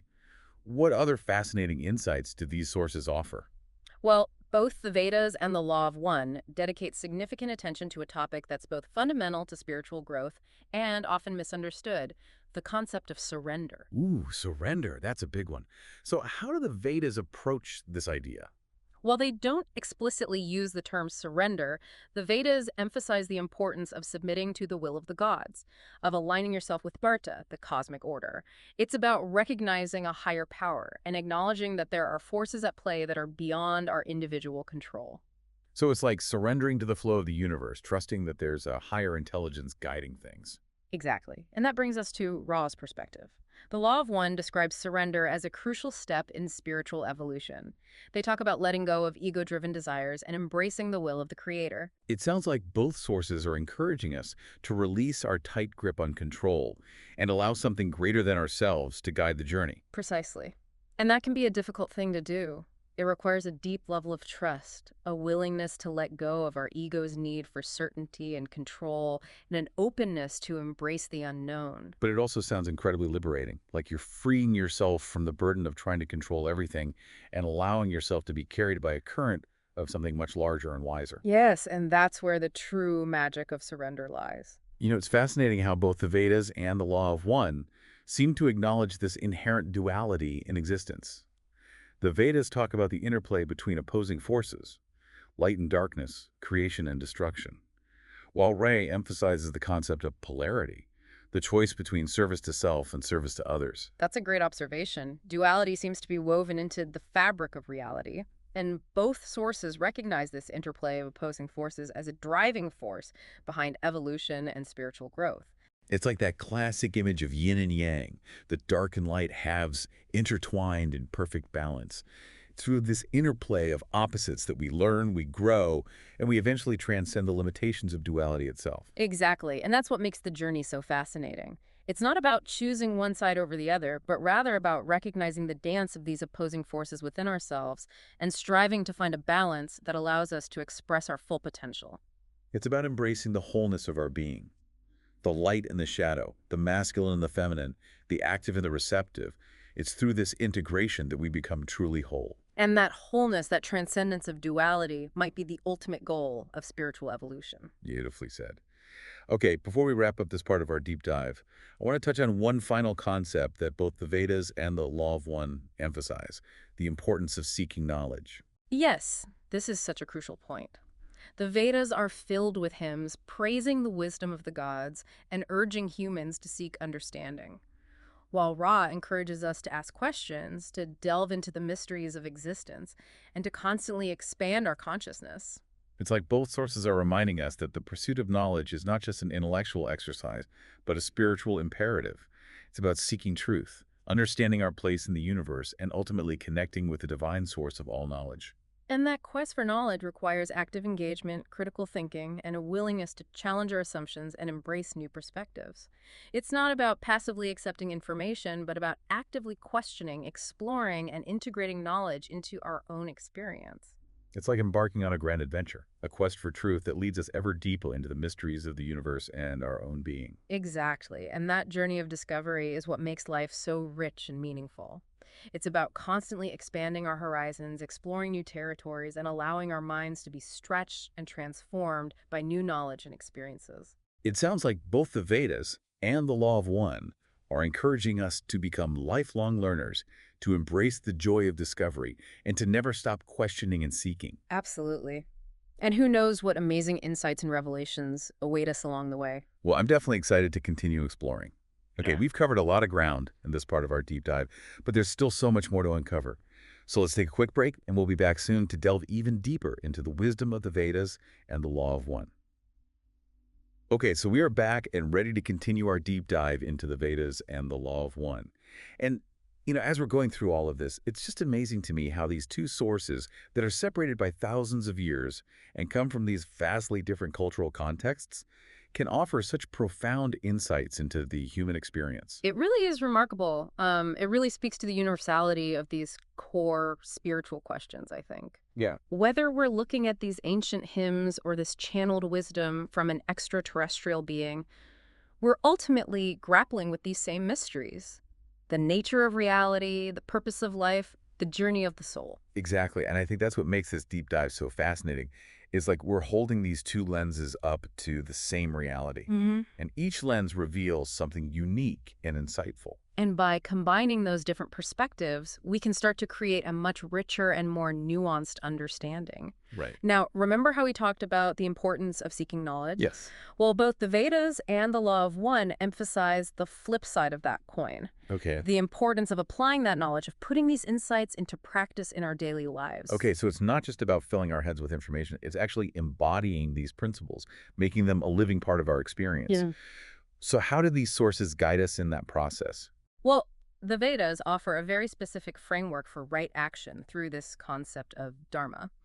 Dharma is a complex idea, but it essentially boils down to fulfilling your duty, acting righteously, and living in accordance with this cosmic order. It's about recognizing your place within the web of life and making choices that contribute to the harmony and well-being of the whole. So it's about aligning your actions with a higher purpose, with a sense of responsibility to something larger than yourself. Exactly. And that really resonates with the guidance that's offered in the Law of One. Rhea emphasizes the importance of aligning your choices with this principle of service to others. Okay. They talk about how every action, every thought, even every intention sends out these ripples through this interconnected web of existence. It's like that butterfly effect. Even the smallest actions can have far-reaching consequences. Precisely. And that awareness of our interconnectedness is crucial. It's a call to move beyond self-centeredness and to really recognize the impact our choices have on the world around us. So both the Vedas, with their concept of dharma, and the Law of One, with its emphasis on service to others, are essentially urging us to make choices that contribute to the well-being of the whole, to become active and responsible participants in this cosmic dance of creation. Yes, and that sense of responsibility isn't about guilt or burden. It's about recognizing the incredible power that we have to shape reality through our thoughts, our words, and our actions. It's like we're all co-creators. Yes, Each of us plays a vital role in the unfolding of the universe. exactly. And that realization can be both humbling and empowering. It reminds us that we're not just passive observers, we're active agents in the grand scheme of things. One of the things that's really sticking with me from this deep dive is the emphasis on balance. Mm, We talked about balancing individual desires with the needs of the collective, balancing action with contemplation, balancing surrender with responsibility. right. It seems like finding that sweet spot, that point of equilibrium, is really crucial for navigating the complexities of life and the journey of spiritual growth. Absolutely. And that's a theme that runs throughout both the Vedas and the Law of One. Yeah. Whether we're talking about maintaining cosmic order, navigating the densities, or making choices that align with our highest purpose, balance is key. It's like we're constantly walking this tightrope, Yeah. trying to find that center point where we can express our unique individuality while also recognizing our interconnectedness with all things. And that's the beauty of the journey. It's this constant process of adjustment, refinement, and rebalancing. There's no one-size-fits-all answer. There's no perfect formula. Yeah. It's about finding what works for you, what resonates with your soul, and constantly striving to align yourself with that inner truth. So what does all of this mean for us, the listeners who are trying to make sense of it all and integrate these insights into our own lives? What are some key takeaways that we can apply to our own personal journeys?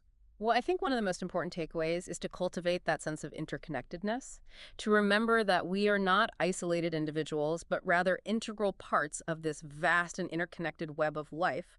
It's about recognizing that our thoughts and our words and our actions have ripple effects that extend far beyond ourselves, and choosing to act with awareness and compassion and a sense of responsibility for the well-being of the whole. Exactly. And another key takeaway is to embrace the journey of self-discovery.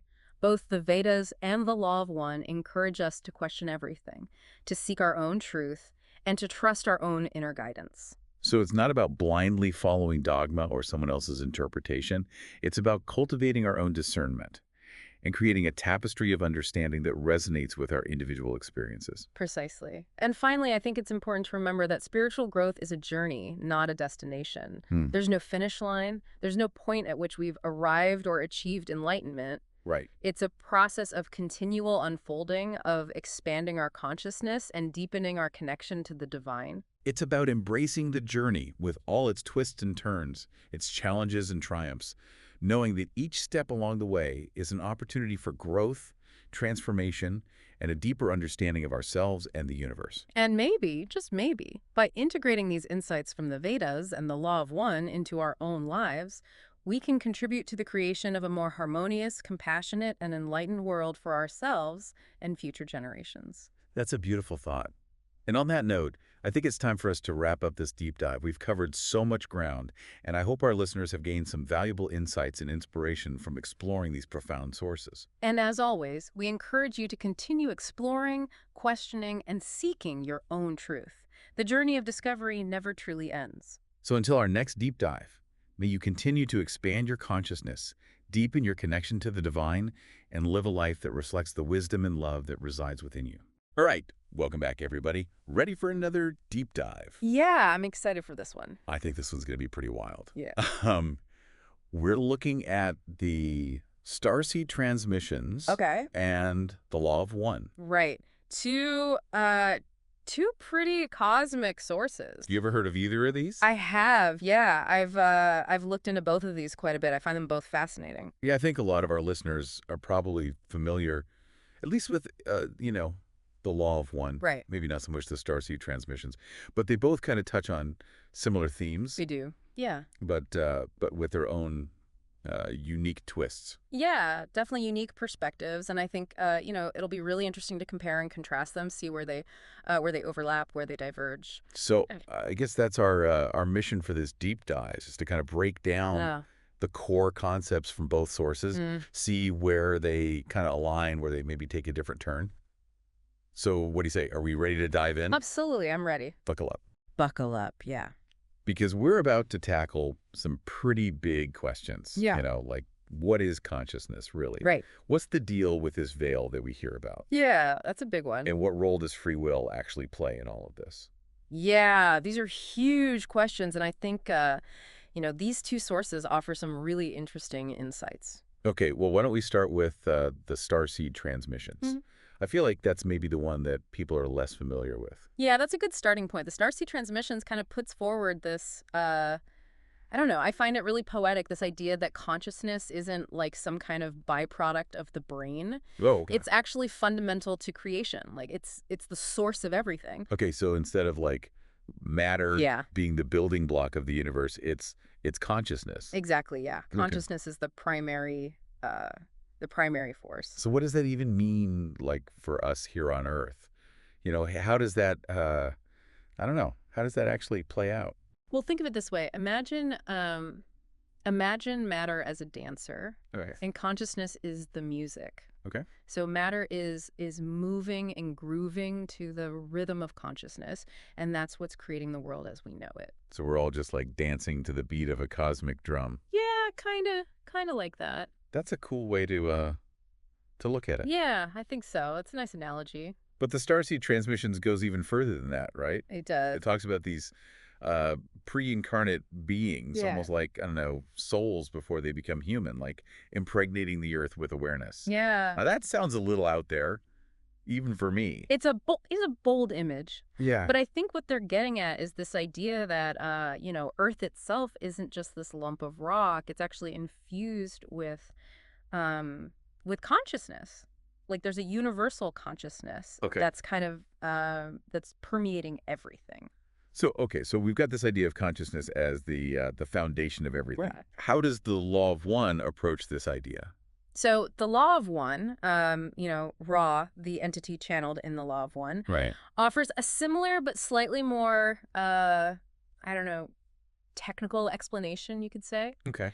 They introduce this concept of the logos. Okay. And I know that might sound kind of intimidating at first, Yeah. but think of it this way. If the universe had a master architect, Okay. the logos would be the original blueprint. Okay. It's the source code, you could say, of creation where everything originates. That's a pretty huge concept. It is. So where do we fit into all of this? Right. Like, if consciousness is the building block and there's this this grand blueprint, what are we even doing here? Yeah, that's a great question. This is where this idea of densities comes in. So Ra talks about densities as different levels of spiritual evolution within the octave of experience. Think of it kind of like levels in a video game. Okay. You start at level 1, Right. and as you learn and grow, you progress to higher levels. Okay. And each level has its own set of challenges and rewards. So, you don't just, go to heaven or hell after you die. Right, right. You progress through levels based on your spiritual evolution. Exactly, yeah. It's a process of growth and evolution. But think of it like a cosmic video game, right? Where your choices determine your next level. That's kind of a mind-blowing concept, and it kind of makes you think about, what level are we currently on? Right. And what do we need to do to level up? Exactly. Right. And I think, both of these sources suggest that where we are now here on Earth, it's not the end of the story. It's more like a chapter Right. in a much larger narrative. Okay. So we're starting to get a handle on this idea of consciousness being the fundamental thing. Yeah.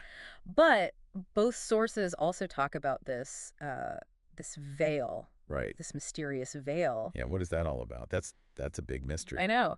So they both describe it as this thing that separates us from our true nature. Like from experiencing the full extent of consciousness. Right. It's like we're wearing these cosmic blinders, Yeah. that limit our perception of reality. Yeah, it's like we're only seeing a sliver. Yeah. What's actually there. But why would we choose to forget our true nature? Right. That seems counterintuitive. It does. Yeah. Oh. So the Starseed Transmissions describes this veil as kind of like a metaphorical screen, something we need to pierce through to access our full potential. Okay. But Ra in the Law of One offers this really fascinating perspective, I think. They suggest that the veil is actually a deliberate choice. Wait, so it's not like some higher power is Right. keeping us in the dark? No. We actually chose to have this limited experience. It's like we agreed to it. Why? What's the point of that? Well, think about it. If we were constantly aware of our true nature, as these infinite interconnected beings, Okay. would our choices really matter? I guess not. Would there be any real sense of consequence? Yeah, I guess I see what you're saying. So the veil, according to Ra, allows for genuine choice. Okay. The kind that makes every decision, every action a chance to learn and grow. So it's like the universe is saying, okay, you want to play the game of life. Yeah. Here are some rules. You forget who you truly are. Right. You face challenges. Right. And every choice you make has real weight. Exactly. It raises the stakes. Yep. It makes every decision count. Wow. That's a pretty intense way to look at things. It is. So the veil isn't some kind of punishment then. It's actually like a tool Yeah. to help us learn and grow more effectively. That's how they see it. Yeah. It's Yeah. like a cosmic training ground, you could say. Right. Okay. So a key element of this veil is the forgetting process. Yeah. That's a big one. We essentially agree to forget Right. our true nature, our origins, Right. when we incarnate, and that allows for genuine choice and accelerated learning. Exactly. So every lifetime is like hitting the reset button, Yeah. giving us a fresh start to see what choices we'll make Right. and how we'll evolve. And that's the beauty of it, I think. Each lifetime is a new opportunity. Yeah. This is a lot to take in. Are you following so far? Yeah, I think so. It's like we're piecing together this cosmic puzzle. Yeah, exactly. And I think before we get too overwhelmed, let's take a quick break. Okay. We'll be back in a flash to continue unpacking these these mind-blowing ideas. Sounds good. All right, so I hope you had a moment there to just let those ideas about consciousness and the veil kind of sink in, because we're about to layer on another really intriguing concept: wanderers. Ooh, yes. Wanderers. This is where things get really interesting, right? Yeah, this is where it gets really juicy. Now, remember how the starseed transmissions talked about those pre-incarnate beings kind of like impregnating the earth with awareness? Right, yeah. Well, wanderers are basically those souls who decided to take it a step further and actually incarnate here. Yeah, they're like, all right, I'm not just going to send my energy, I'm going to go there myself. Yeah. Like they signed up for a cosmic exchange program, Exactly. leaving their home in a higher density Yeah. to experience life in the third density. Right. Okay, so hold on. Does that mean wanderers are like literally from other planets Not necessarily other or planets. dimensions? Yeah. Is that what these sources are Is suggesting? not necessarily from other planets, but according to the law of one, they do come from those higher densities that we were talking about earlier. Okay, yeah. So it's like they've volunteered for a mission to help raise the vibration of Earth, Okay. assist humanity in its evolution. So a wanderer isn't literally someone from another planet, Yeah. but a soul that originated Yeah. in a higher density and chose to incarnate here to help. Exactly. Okay. Yeah. It's like the universe has its own Peace Corps. Yeah, I like that. But if they came here to help, why would they agree to go through the forgetting process? Right. Wouldn't that make their mission a lot harder? It's a great question, and one that both sources actually address.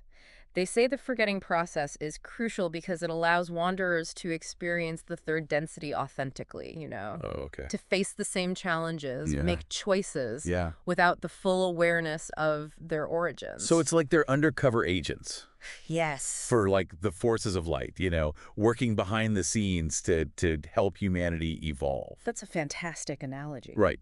Now imagine the challenges they face though, right?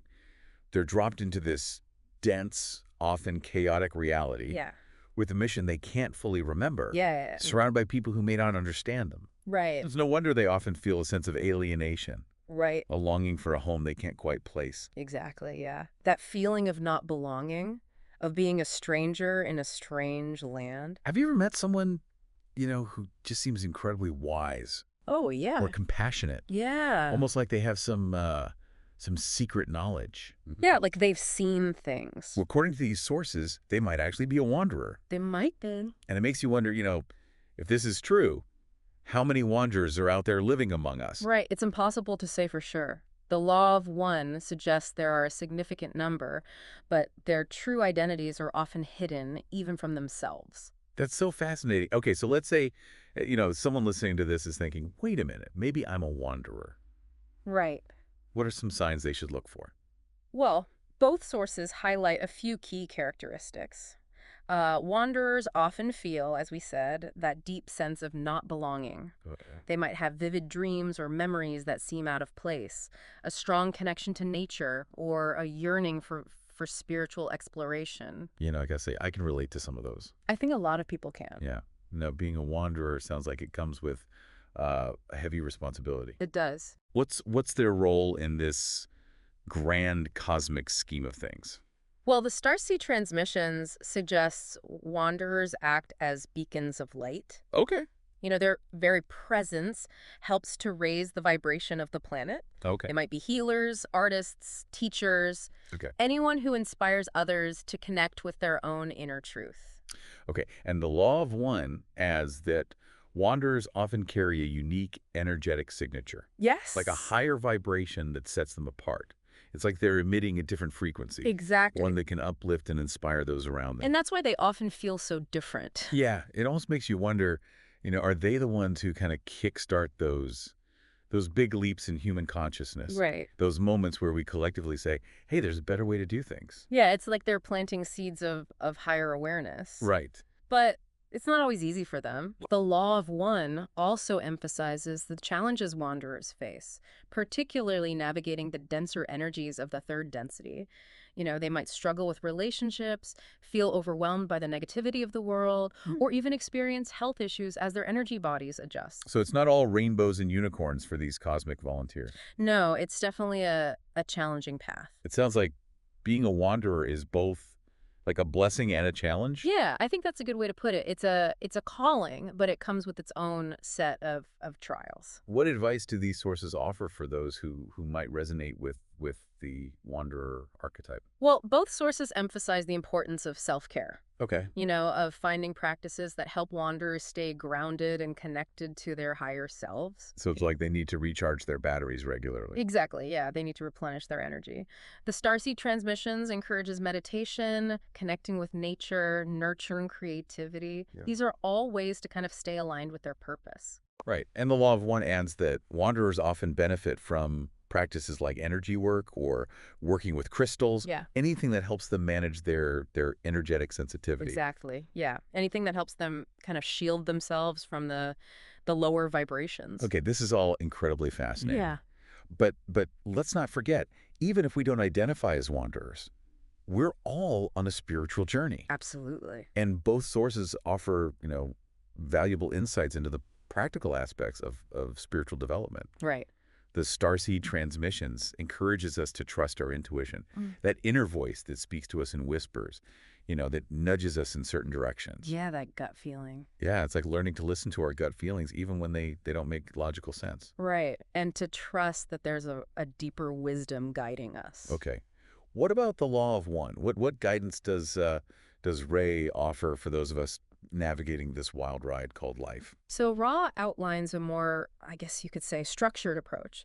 They emphasize the importance of activating and balancing our energy centers, or what we call chakras. Okay. So they describe these chakras as spinning wheels of energy, each associated with different aspects of our being: physical, emotional, mental, spiritual. It's like tuning a musical instrument, Yes. ensuring that each string is vibrating at its optimal frequency Yeah. so we can play our most beautiful song. That's a perfect analogy. Right. Ra suggests that when our chakras are balanced and flowing freely, we experience greater harmony, vitality, and connection to the divine. That makes a lot of sense. It's, What are some practical ways we can work with our chakras? well, Ra recommends practices like meditation, visualization, working with crystals. All of these can help to balance and align our energy centers. They also emphasize the importance of service to others, Okay. of shifting our focus from me to we Okay. and contributing to the well-being of all beings. So it's not just about focusing on our own personal growth. Right. It's also about recognizing our interconnectedness, Exactly. finding ways to make a positive impact on the world around us. That's a powerful message. It is. But the Law of One also talks about, this concept of karma, Right. Yeah. Karma. and that can be kind of a tricky subject for people to wrap their heads around. It is. So it's not like some cosmic scorecard where you get points deducted for every mistake you make. No, not at all. It's not about punishment. Okay. The Law of One explains that karma is about balance and learning. Okay. Think of it like a cosmic boomerang. Okay. What you put out into the world eventually comes back to you, creating opportunities for growth and understanding. So those patterns we seem to keep repeating in our lives, Right? maybe those are like karmic lessons we haven't quite learned yet. Exactly. Yeah. And Ross suggests that we carry these karmic patterns from lifetime to lifetime. They manifest as recurring challenges or difficult relationships, but they're offering us chances to heal and evolve. So instead of like fearing karma, Right. you should see it as a teacher Yeah. guiding us towards greater understanding and ultimately liberation. Exactly. It's not something to be afraid of. It's a tool for growth. Okay, I know we've covered a lot of ground in this section, from wanderers to chakras to karma. Yeah, we've been all over the map. It's a lot to take in. What would you say are the most important takeaways from this part of our deep dive? Well, I think the key message here is that whether we identify as wanderers or not, we're all on this journey of spiritual evolution. Right?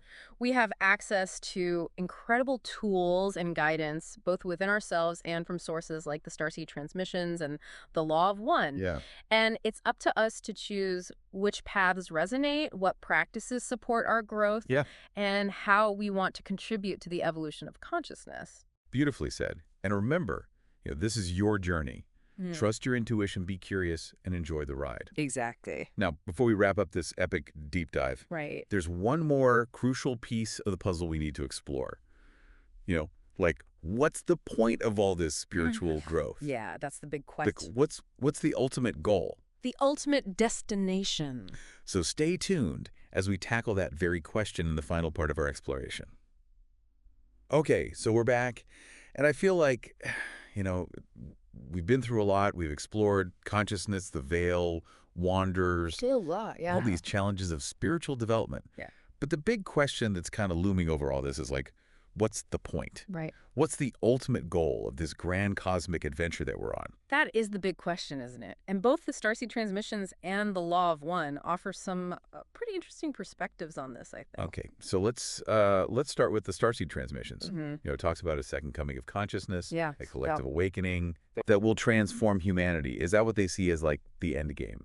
In a way, yeah. The starseed transmissions paints this incredibly, I don't know, optimistic, hopeful picture Okay. of a future where the veil is lifted and humanity recognizes its true nature as, you know, divine beings connected to the source of all creation. So it's like we all wake up from this collective dream and we realize we're all part of something much bigger, Yeah. something interconnected, beautiful. Exactly, yeah. It's a vision of unity, harmony, enlightenment for all of humanity. And it suggests that we're moving towards a time of profound transformation, a shift in consciousness Right. that will impact every aspect of our lives. That's a hopeful message, especially considering all the, all the challenges we see in the world today. Right. But what about the Law of One? Does it offer a similar kind of perspective?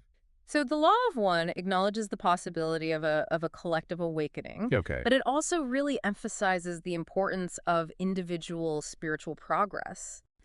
Ra suggests that each soul must choose its own path, Okay. either towards service to others or service to self.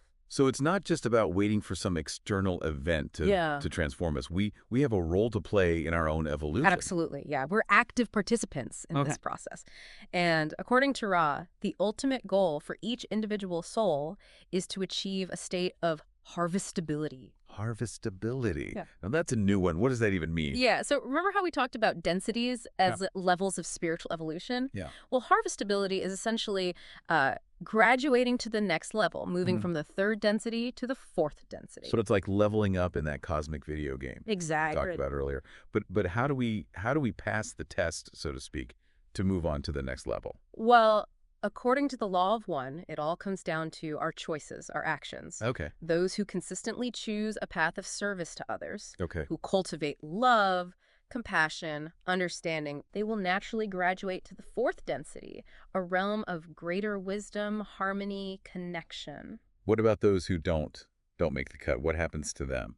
Ross suggests that those who haven't achieved a sufficient degree of polarization, towards either service to others or service to self, they'll need to repeat the third density cycle. It's not a punishment, but rather an opportunity to continue learning and growing until they're ready to graduate. So it's like having to retake a class if you don't pass the exam. Exactly. You get another chance to learn the material and try again. And there's no shame in that. It's all part of the process. Okay, yeah. And remember, this is all about the evolution of consciousness. There's no rush, no deadline. Right. Each soul progresses at its own pace. Okay, that's reassuring. This idea of choosing between service to others or service to self, though, it makes me wonder, like, can't we have a bit of both? Right. Don't we need to take care of ourselves before we can truly help others? That's a great point. And the Law of One actually addresses this. Okay. It's not about neglecting our own needs in order to serve others. It's about recognizing that true service comes from a place of love and abundance, not from a sense of obligation or sacrifice. So it's about finding that balance between taking care of ourselves and extending that care outwards to others. Exactly, yeah. It's about recognizing that we're all connected and that our own well-being is intertwined with the well-being of others. And remember, both paths, service to others, service to self, ultimately lead back to the same source. Yeah, they're both part of this grand cosmic dance, you could say. Okay, that makes sense. Yeah. Both the starseed transmissions and the Law of One seem to agree that the path to this ultimate goal, whether it's, collective awakening or individual graduation, it's not always easy. There are going to be challenges along the way. Oh, absolutely. It's a journey of growth, and growth often comes with challenges. So where do we find the strength, the resilience to keep going when things get tough? That's where the practical advice from these sources comes in. The starseed transmissions encourages us to release fear, trust our intuition, and surrender to the flow of life. Okay. It suggests that when we align with what it calls the impulse of life, we tap into this infinite source of wisdom and guidance. So it's about letting go of control, Yeah, trusting that we're being guided towards our highest good, exactly. even when we can't see the bigger picture. Right. It's about having faith in the process. Okay. What about the law of one? What guidance does it offer? Well, the Law of One offers a more, I guess you could say, structured approach, reminding us to practice meditation, balance our energy centers, engage in acts of service. All of these things can accelerate our growth. It's like we have this cosmic toolkit at our disposal. Yeah, And exactly. it's up to us to choose which tools resonate with us Right. and use them to navigate this journey. And to remember that it's an ongoing process of discovery and experimentation. But with all this talk of densities and harvests and all that, it can feel a bit overwhelming, you know? It can. Like, how do we even know if we're on the right track? Yeah, that's a question a lot of people have. And while there's no one-size-fits-all answer, both sources really emphasize the importance of inner guidance. Okay. They encourage us to pay attention to our intuition, to notice what brings us joy, fulfillment, and to follow the path that feels aligned with our soul's purpose. So instead of getting caught up in the rules or worrying about whether we're doing it right, we should just focus on what feels authentic and true for us. Exactly. Trust your inner compass.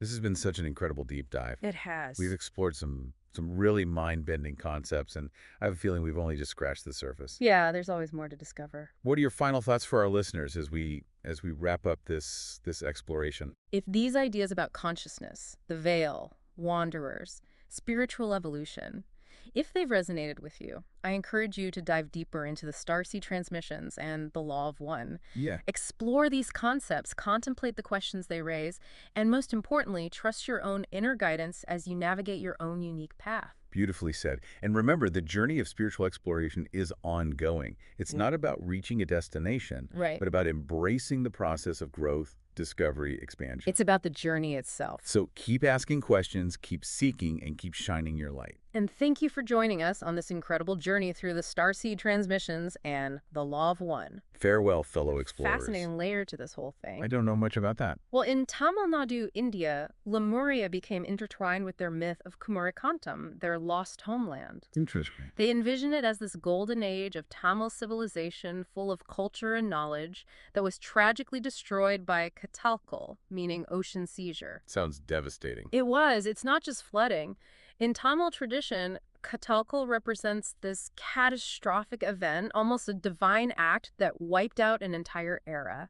The loss of Kumarakantam is a deeply felt cultural trauma for them. So it's more than just a lost land. It's a symbol of lost heritage. Exactly. And for Tamil placemakers, it became a powerful narrative. They used it to argue that Tamilians are perhaps the most ancient people and that their language is primordial. Wow, that's quite a claim. It is. They even drew on scientific concepts like Lemuria, Gondwana land, and land bridges to support their claims about Kumarakantam, even while holding on to their traditional accounts of its destruction. It's almost like they're blending science and myth to create this powerful story of their origins. It's a fascinating example of how different cultures adapt and reinterpret ideas to fit their own narratives.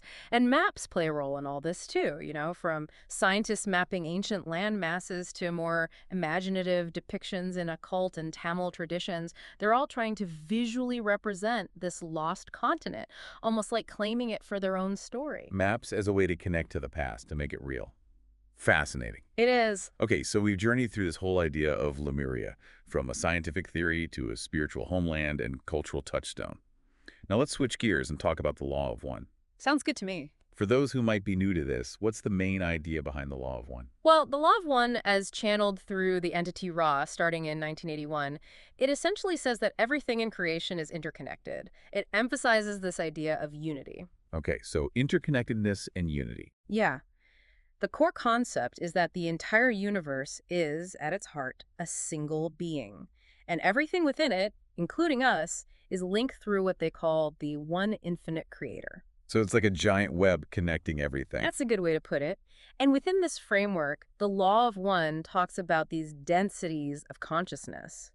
Think of them like stages in our spiritual evolution. Okay, stages. It starts at the first density, which is the realm of basic elements like minerals, and it goes all the way up to the seventh density, which is like a gateway to the next cycle of evolution. And where do we fit into all of this? We're currently in the third density. It's where we learn and grow through our experiences, where we develop our capacity for love and understanding. And what about harvestability? I've heard that term before. Yeah, so at the end of a big evolutionary cycle, entities in the third density can graduate or be harvested into the fourth density. Kind of like leveling up in a video game. In a way, yes. But this transition depends on a couple of things. First, your overall orientation. Are you more service to others or service to self? And second, your level of conscious awareness. Okay, service to others, service to self, and awareness. Got it. Now, what about these wanderers? They sound intriguing. Wanderers are beings from higher densities, like the fourth, fifth, or sixth. They choose to incarnate into third density bodies like ours to help with planetary evolution. Wow, so they come here to help us. That's pretty selfless. It is.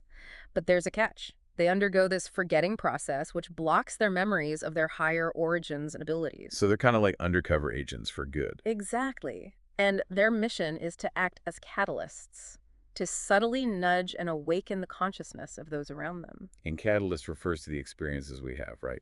Good and bad. Exactly. It's all the stuff life throws at us, the challenges, the opportunities. They force us to examine our beliefs, make choices, and ultimately evolve spiritually. Okay, so we've laid out the basics of both Lemuria and the Law of One. Now the big question, how might they be connected? That's the million-dollar question, isn't it? It is. And to be clear, Ra doesn't actually mention Lemuria specifically in the Law of One, right? You're right, he doesn't. So any connection is based on our interpretation, on seeing potential overlaps and thematic resonances. So it's more about reading between the lines. Exactly. Now, Lemuria is often portrayed as an early Earth civilization, which our survey, for example, says it sank about 12,000 years ago. That's a long time ago. It is. So it's possible that Lemurian society, if it existed back then, might have been influenced by what the Law of One calls Confederation teachings. Confederation teachings. Remember, the Confederation is that group of service to others beings that Ra belongs to. They've supposedly interacted with Earth throughout its history. Right, right. So maybe the Lemurians encountered these teachings. It's a possibility, and the way Lemuria is often described as this spiritually attuned utopia focused on intuition and connection to nature, it does align with some of the Law of One's core principles. Yeah, it's like they were living in a way that was in harmony with the universe, with that interconnectedness that Ra talks about. Exactly. Maybe they preserved a pure form of the Law of One teachings before they got distorted over time. Makes sense. Ra also talks about intelligent energy, this ability to manipulate energy, consciousness, and even nature through mental and spiritual means without technology. Interesting. And this idea resonates with those advanced abilities often attributed to Lemurians in esoteric and New Age circles. Like they were more in tune with the planet's energy systems, maybe had abilities we've forgotten or lost touch with. Precisely. And if Lemuria existed thousands of years ago, like survey suggests, it would have been around during those earlier cycles of Earth's development that Ra talks about. But you mentioned that the Law of One teachings could get distorted. How would that apply to Lemuria, hypothetically speaking? Well, the Law of One texts often talk about how teachings, no matter how pure they start, can get misinterpreted and watered down as they pass through generations and cultures. So even if Lemuria had these principles of unity and service, their understanding and implementation might have shifted over time. This could have led to imbalances and maybe even contributed to their downfall, as some accounts suggest. Interesting to consider. It is. What about social memory complexes? Could a civilization like Lemuria, with its focus on spirituality, have reached that level of unified consciousness? That's a great question. A social memory complex, according to the Law of One, is basically a state of group consciousness where individuals are so in sync that they function as one being. Like a hive mind almost. Kind of, yeah. They share memories, a unified understanding. Now, if Lemuria was as spiritually advanced as some believe, it's not impossible to think they might have been on their way to forming a social memory complex. Though, to be fair, the Law of One doesn't specifically say one way or another. So there are definitely some fascinating connections to explore, but we should be careful about drawing definitive conclusions. Absolutely, we have to be careful. Where do these two ideas diverge? What are some things to keep in mind as we consider all of this? First, remember that the concept of Lemuria is pretty complex. There are scientific theories, occult beliefs, cultural myths, New Age interpretations. They don't all agree, and not all of them fit neatly with the Law of One framework. Right. The scientific Lemuria, the one about lemurs migrating, that's very different from the spiritual Lemuria described in Theosophy, or by those channeling Ramtha. Exactly. And let's be honest, there's no hard scientific proof that Lemuria existed as this physical lost continent, at least not in a way that directly links it to the Law of One. So we can't just assume Lemuria existed and that the Law of One is confirming it. Right. It's more about exploring the possibilities, the thematic connections. The resonance. Yes, exactly. We also need to avoid creating a strict historical narrative that the Law of One itself doesn't support. It's tempting to connect the dots, but we have to respect both concepts and not force a connection where there isn't one. Makes sense.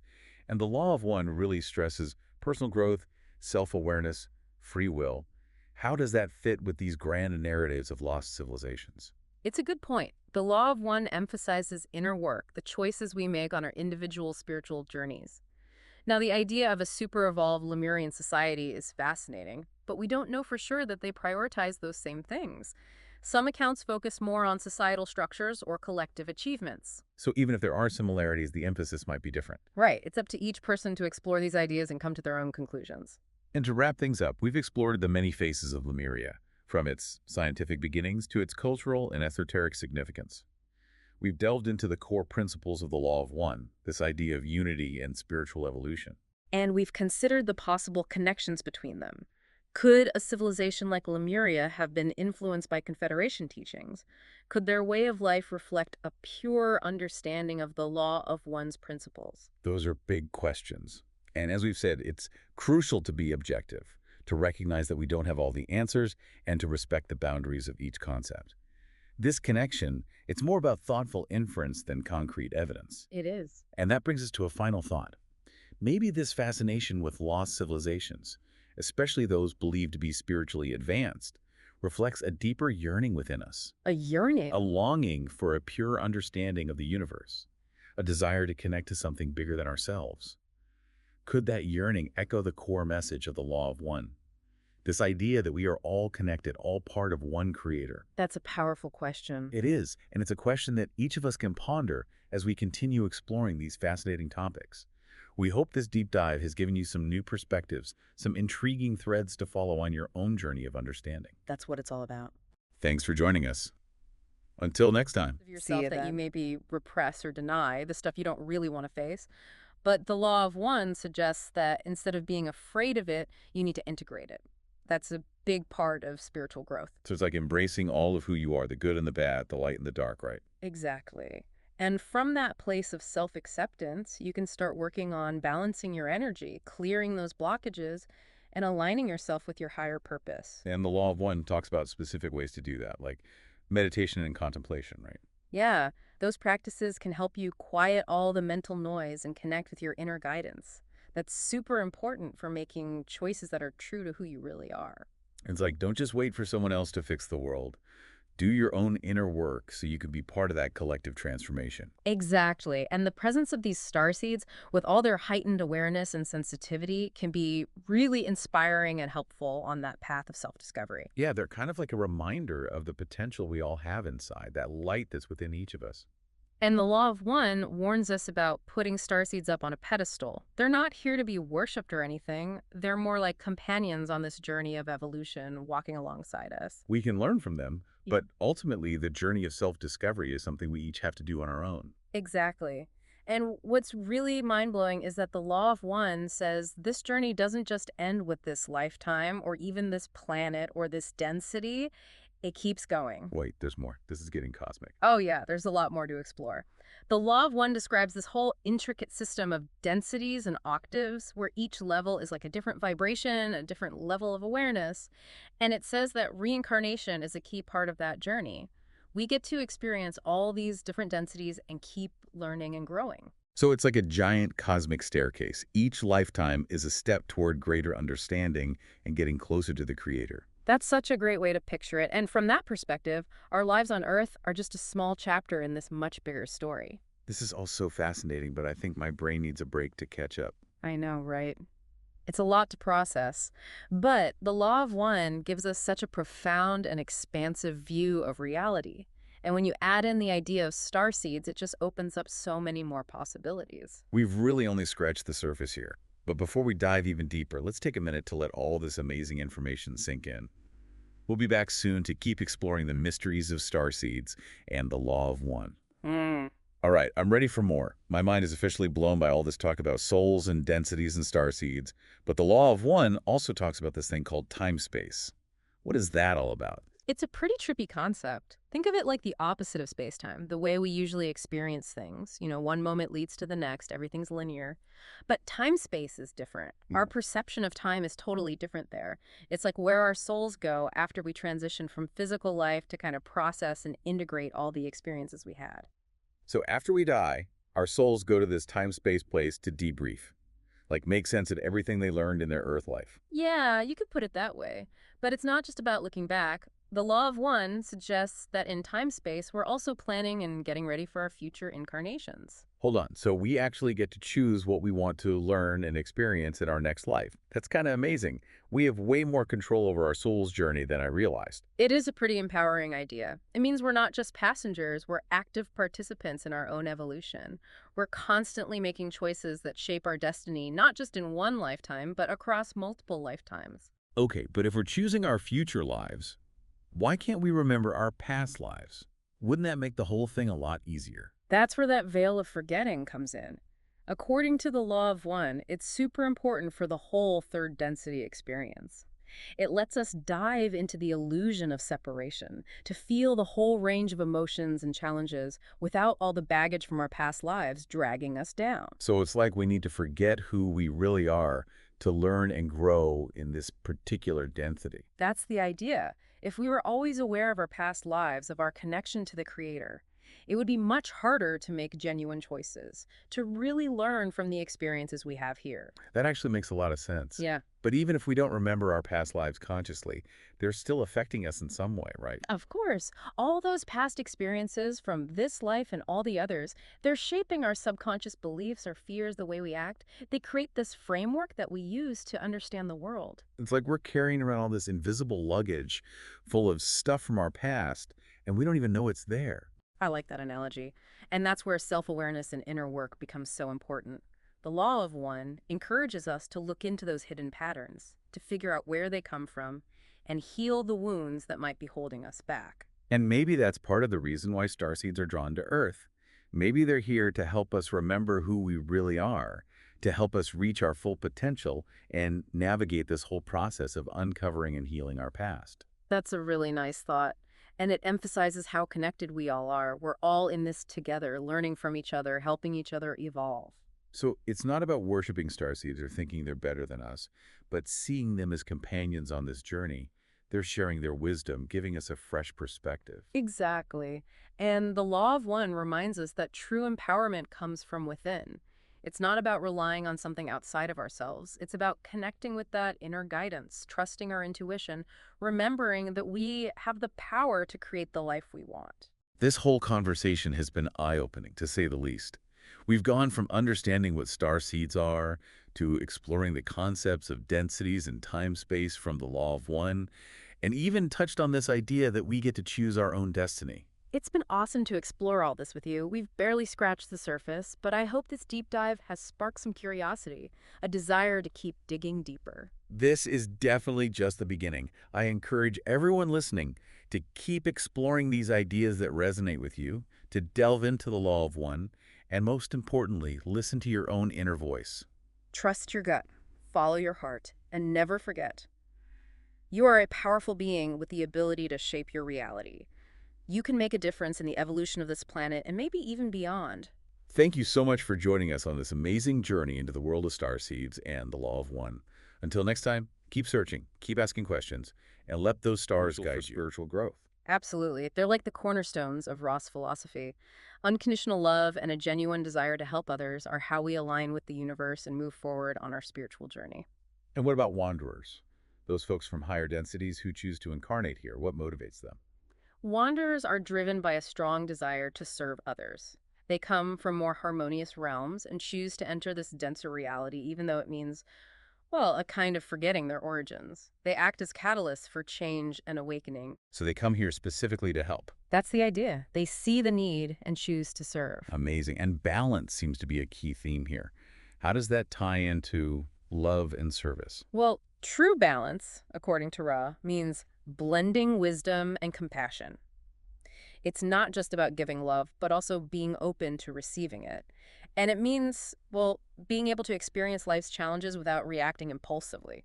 So you're saying it's about responding thoughtfully, not just Yeah. knee-jerk react. Yeah, exactly. It's about understanding and responding with compassion. That's a tall order sometimes. Now, how about intuition?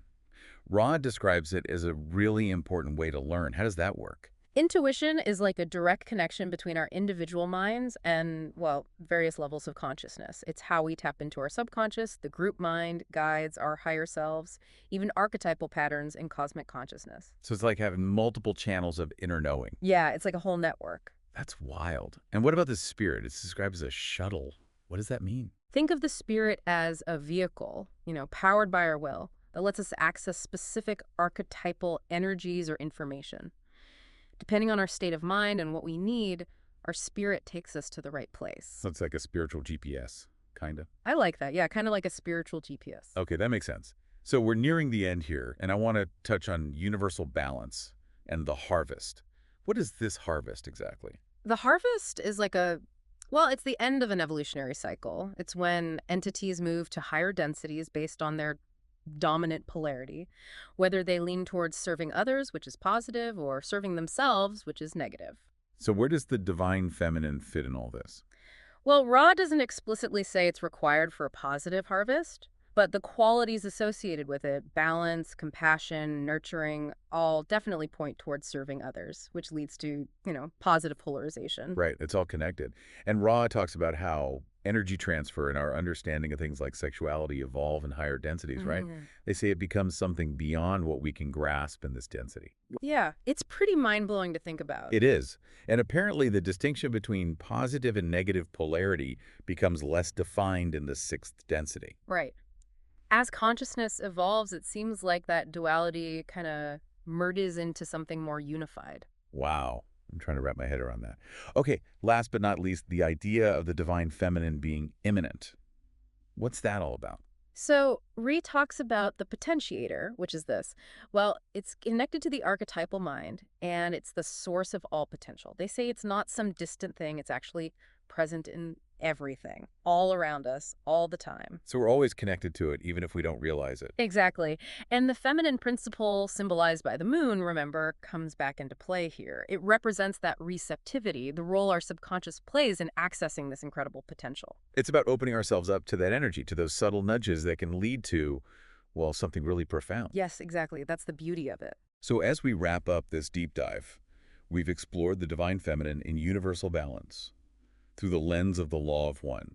It encourages us to look within, to cultivate love and service, to strive for balance, and to recognize that potential for connection that's always there. It's a really holistic system, It emphasizes how everything is interconnected and how important it is to align ourselves with, well, the fundamental principles of creation. Absolutely.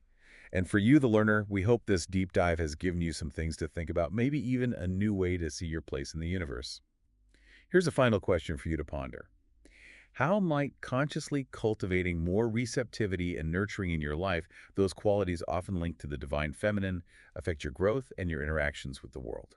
Thanks for diving in with us today. Until next time. This idea of service to others. But there's another piece of the Law of One puzzle that we haven't even touched on yet. Oh. And it might just blow your mind. Okay, I'm ready. You ready? Yeah. All right. It's the wanderers. You got it. Tell me everything.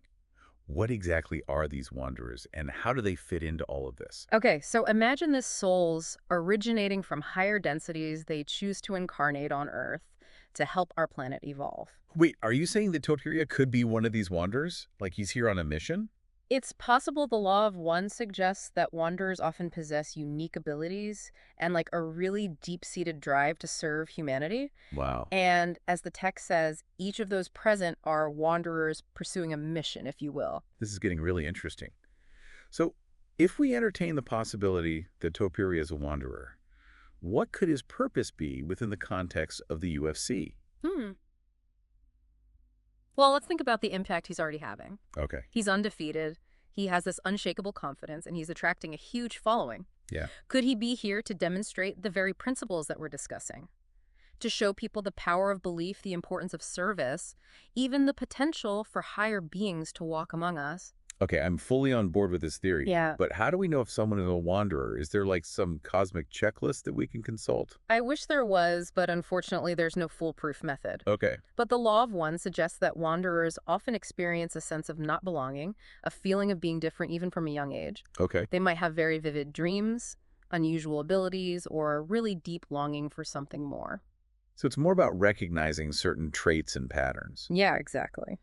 It makes you wonder who else out there might be a wanderer living a seemingly ordinary life. That's the beauty of it. It encourages us to question our assumptions, to look for the extraordinary in the ordinary. Yeah.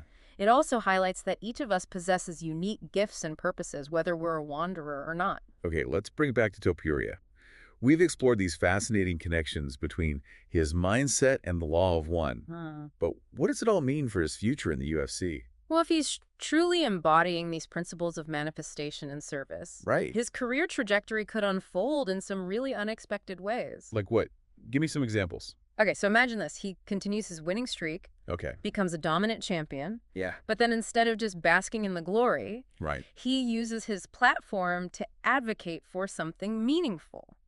Maybe he starts a foundation, promotes peace and understanding, or uses his influence to inspire a whole new generation of fighters. I can picture it now. He wins a fight, and instead of the usual post-fight trash talk, he's dropping wisdom bombs from the Law of One, talking about interconnectedness and service to others. Now you're getting, it wouldn't just be about winning belts. It would be about using his platform to raise consciousness, to show people a different way of being in the world. I like that, but let's play devil's advocate for a second. What if it all goes sideways? Okay. What if he loses his confidence? Yeah. Cracks. This whole manifestation thing backfires. That's always a possibility. The path of a fighter, like life itself, is unpredictable. Right. But even in defeat, the internal transformation, the growth he's experienced that remains. So win or lose, the journey itself is what truly matters. Exactly. And that's a valuable lesson for all of us. It's not just about achieving these external goals, but about the internal evolution that we undergo along the way. This has been a mind-bending deep dive, and I have to admit I'm feeling a little overwhelmed. Yeah. But in a good way, like all these possibilities are swirling around in my head. I know it's a lot to take in. Yeah. That's the nature of exploration. It often leads to more questions than answers, but it sparks that curiosity, a thirst for a deeper understanding. And that's exactly what we're hoping to inspire with this deep dive. And that brings us to our final thoughts for you on this deep dive into Ilia Topuria and Law of One. Yeah, it's not about handing you a set of beliefs, but about sparking a curiosity, encouraging you to explore these concepts for yourself. I think that's what I find so compelling about the Law of One. It's not a rule book. It's a framework for understanding like a new lens to view ourselves and the world through. And it empowers us to be active participants in our own evolution. Yeah. It reminds us that we have choices in how we respond to challenges, how we interact with others, and how we contribute to the collective consciousness. So what does all of this mean for you listening right now? If we zoom out to the bigger picture, we're not just talking about one fascinating fighter and his mindset. We're talking about principles that each of us can tap into. Imagine approaching your own goals, your own obstacles, with that same unwavering belief that Topuria seems to embody. Right. What if you viewed every interaction, every experience as an opportunity for service to others, even in the smallest ways? I love that it's like a call to action. Don't just observe Topuria's journey, engage in your own. Explore the Law of One experiment with these concepts. Yeah. See how they might resonate in your life. And remember, the journey itself is as crucial as the destination. There will be setbacks, doubts, times when you question everything. Oh, yeah. The key is to keep moving forward, keep seeking, keep that spark of curiosity alive. To wrap things up, I want to leave you with one final thought-provoking question. Something to ponder that kind of builds on what we've discussed. Okay, hit me. We've talked about Topuria as a potential wanderer. But what if he isn't alone? What if his presence, his success, is actually drawing other wanderers to this reality? That's a really intriguing idea. It suggests a kind of cosmic magnetism, a drawing together of souls aligned with a common purpose. Who knows? Maybe some of you listening are feeling that pull yourselves. Maybe you're a part of this unfolding story. And on that note of cosmic mystery, and endless possibility will leave you to your own explorations. Keep questioning. Keep diving deep Right, until we're next still time. part of that larger whole. Yeah. But the veil allows us to Okay. have this unique individual experience. Yeah. And speaking of that, Rob actually offers this interesting quote. Through seeking, the veil may be lifted in part, revealing glimpses of infinity. So this suggests that while the illusion, the veil, is powerful and pervasive, it's not an impenetrable barrier. Okay. So as we become more aware of this underlying unity, Right. does the illusion of separation then start to lose its grip on our perception? Yeah, I think that's a really great point. Yeah. And I think the law of one would say that that is precisely the case. Okay. The more that we consciously remember our interconnectedness, the less power the illusion holds. Right. And that allows us to have a richer and more accurate understanding of reality. Okay. And this makes me kind of curious about what existence is like then when that veil begins to lift. Right. What fundamentally shifts Yeah. in our experience? Well, here's where it becomes really compelling. Okay. As beings evolve into fourth density, the law of one describes the veil as gradually dissolving. Okay. And this triggers profound transformations in how reality is experienced. Okay. Can you give us some examples of those shifts? Like what does that actually look like? Well, imagine a world where communication transcends spoken language, Okay. where telepathy becomes commonplace. Okay. Right? Where knowledge transfer is instantaneous, no longer limited by the constraints of physical media. Right. There's a direct awareness of past incarnations, Okay. providing a broader perspective on your current journey. Yeah. And the perception of interconnectedness intensifies dramatically. Okay. Risen actually says, in fourth density, the veil is lifted, and entities operate in a full awareness of their unity with all things. That sounds like a totally It is a different way of being. Yeah, the boundaries that we perceive here in third density, they become far more fluid. Yeah. So no more secrets, no more misunderstandings. Right. Based on Right. incomplete information. Exactly. Yeah. Communication is clear and, Yeah. and direct. And the journey doesn't end there, right? The law of one outlines further densities of existence. Okay. So, for example, in sixth density, which is often characterized by this balance of love and wisdom, Okay. positively oriented beings, they actually evolve into unified social memory complexes. Okay. So this is an even deeper integration than individual entities, right? Right. Yeah. So imagine like a group where individual thoughts and feelings are instantly known and perfectly aligned towards a common purpose, Yeah. eliminating any possibility of conflict or misunderstanding. That's kind of a glimpse into the profound unity of a sixth density Right. social memory complex. So it's like this continuous process of remembering and Yeah, returning to the source. Right. exactly. And this naturally leads, I think, to the question of how we're connected across these vast distances Right. and different levels of reality. Yeah, And that's where this concept of the cosmic web, I think, exactly. really comes into focus, doesn't it? Yeah, and what's fascinating is how the law of one describes this interdimensional and energetic connection. Yeah. Ra explains that all consciousness is intricately linked through a dynamic network of intelligent energy. Okay. And this is what they call the cosmic web. Okay. And this web exists beyond our linear perception of time and space. Okay. And an intelligent energy web. Yeah. It sounds incredibly vast and complex. It is. It's beyond our comprehension, really. Yeah. So how do beings at different densities interact through this cosmic web? Well, they interact through subtle yet powerful means, so Wow. things like vibrational frequencies, Okay. telepathic resonance, and shared fields of consciousness. So it's like an ever-present interdimensional Yes, network of unity that's constantly it's constantly active. active. Yeah, even if our third density awareness typically doesn't perceive it directly. Okay, so even though our physical world appears so solid, Right. and we experience ourselves as separate individuals, Yeah. there's this fundamental energetic connection happening. Like beneath the surface. Yeah, exactly. And that's really the point, is that the apparent rigidity of our physical reality Yeah. and the sense of isolation that we sometimes feel in third density Right. are in essence part of the illusion created by the veil. Right. At higher levels of consciousness, this interconnectedness becomes far more evident Yeah. and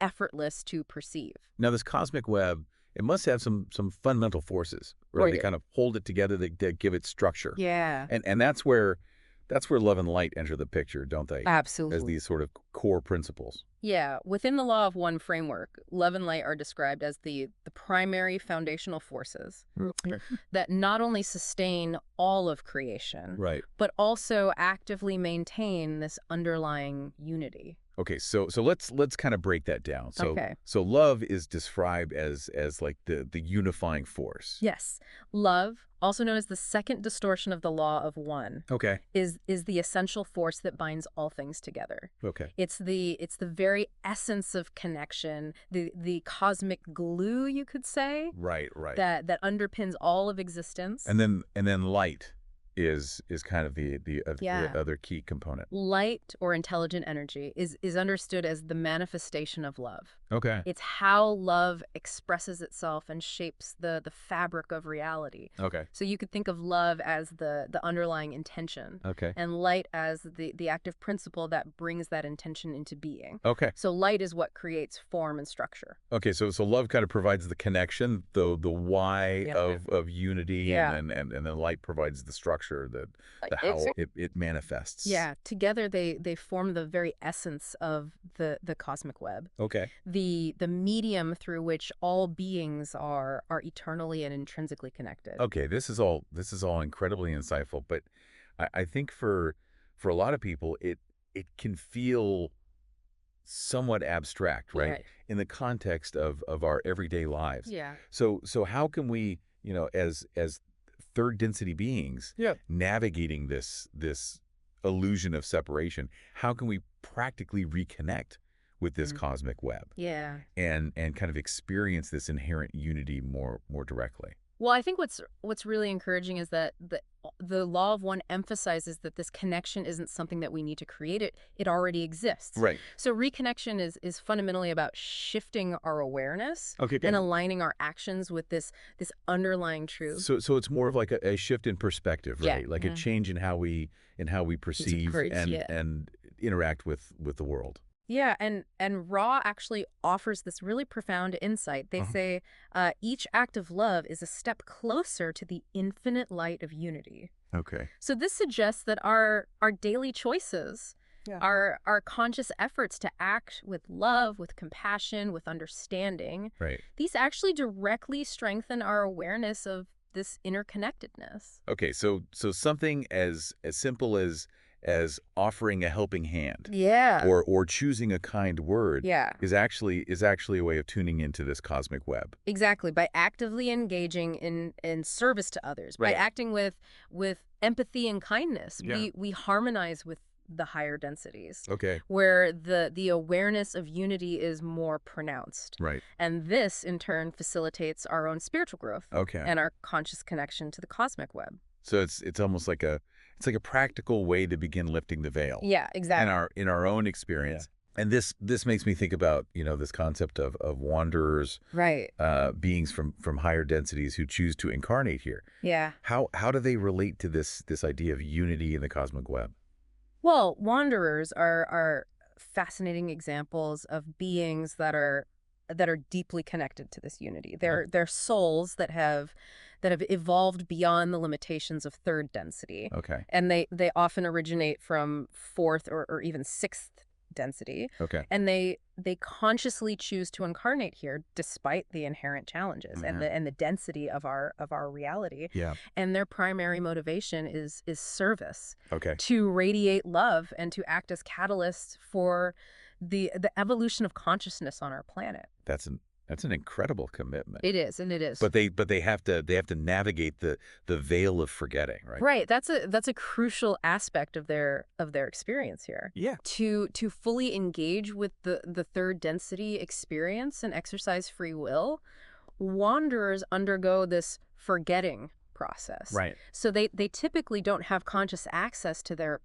past lives or Right. their origins in higher densities. That must be, I mean, it must be so It is disorienting, right? It is, yeah. To come here and Right. to not know Right. like who you truly are. Right, and that's part of the challenge and the beauty of it Yeah. is that they're choosing to come here and to work within the constraints Yeah. of this veil. So how can they effectively fulfill their purpose then? Yeah. If they've forgotten who they truly are. Well, even with the forgetting, wanderers carry an inherent energetic resonance Okay. with the higher frequencies of love and light that permeate the cosmic web. Right. So once the forgetting begins to lift, even partially, they possess this immense capacity to passively radiate or actively broadcast these unifying energies. Oh, So fourth and sixth density wanderers in particular can have a profound impact simply through their presence and their unwavering orientation towards service. So just by embodying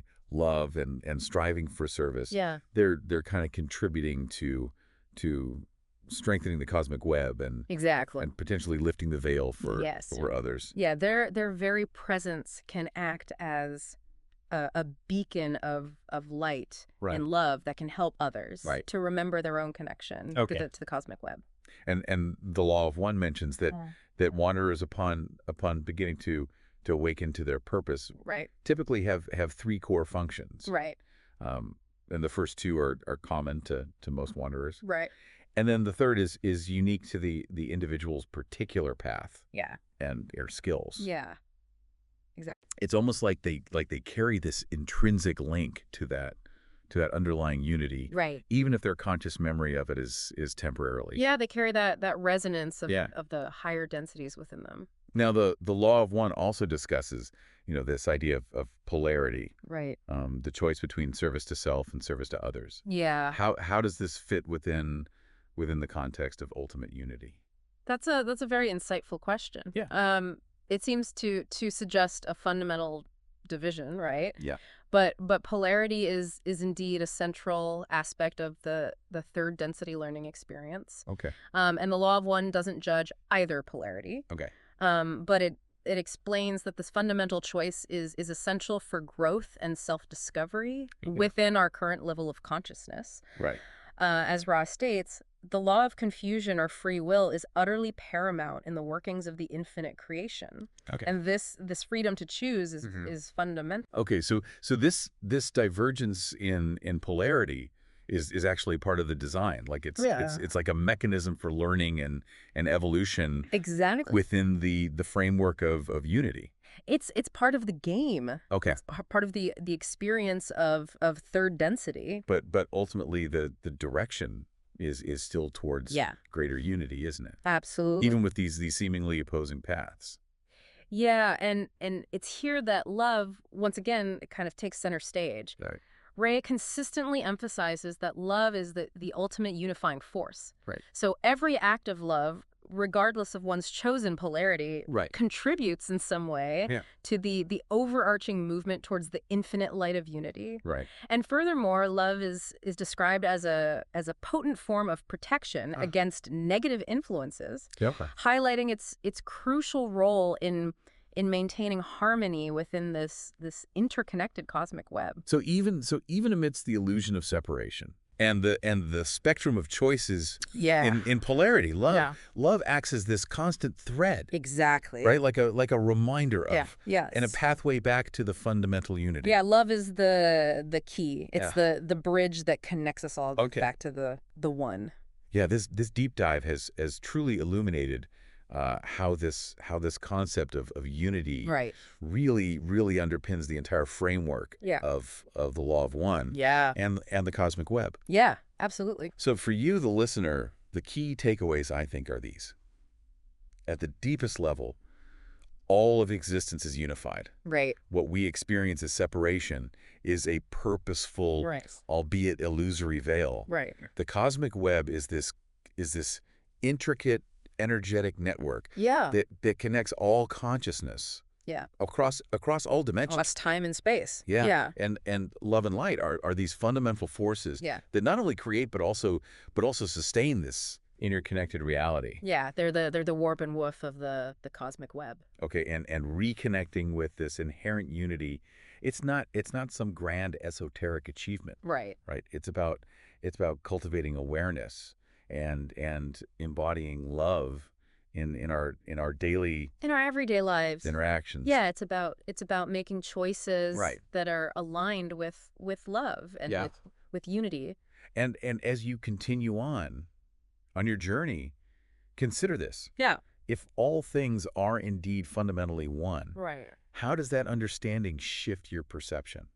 That's the question. Yeah. Yeah, how does it change Yeah. the way you see the world, Yeah. the way you see yourself? Your own thoughts and feelings and actions. Yeah, and how those thoughts, feelings, and actions might resonate Right. throughout the entirety of the cosmic web. It's a question that really invites, I think, ongoing reflection and discovery. Absolutely. It's a lifelong exploration. Yeah, absolutely.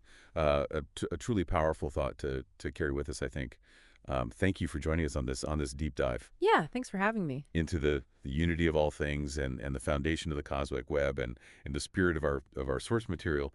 Go forth, therefore, glorying in the power and in the peace of the one infinite creator. Ancient Egyptian and Mayan pyramids, for example, Huh. which, is something a lot of people have pointed out over the years, but he really kind of dug deep into it. Wow. And that actually connects with a key concept in the raw material, this idea of densities, which represents different levels of spiritual evolution. And the raw material suggests that beings in higher densities can influence those in lower densities.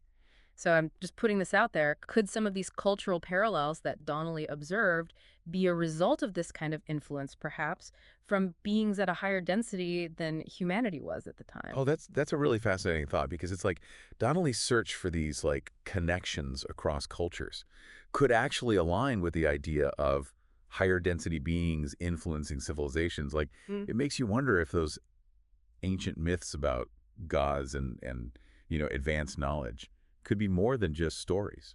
Absolutely. It really opens up a whole new way of thinking about it. So it's like Donnelly was looking for physical evidence, Yeah. right? Geographical patterns, these kinds of things. Yeah. But the raw material might be offering a totally different piece of the puzzle, like a spiritual or energetic explanation for some of the mysteries surrounding Atlantis. Exactly. It provides like a whole different framework for thinking about it. And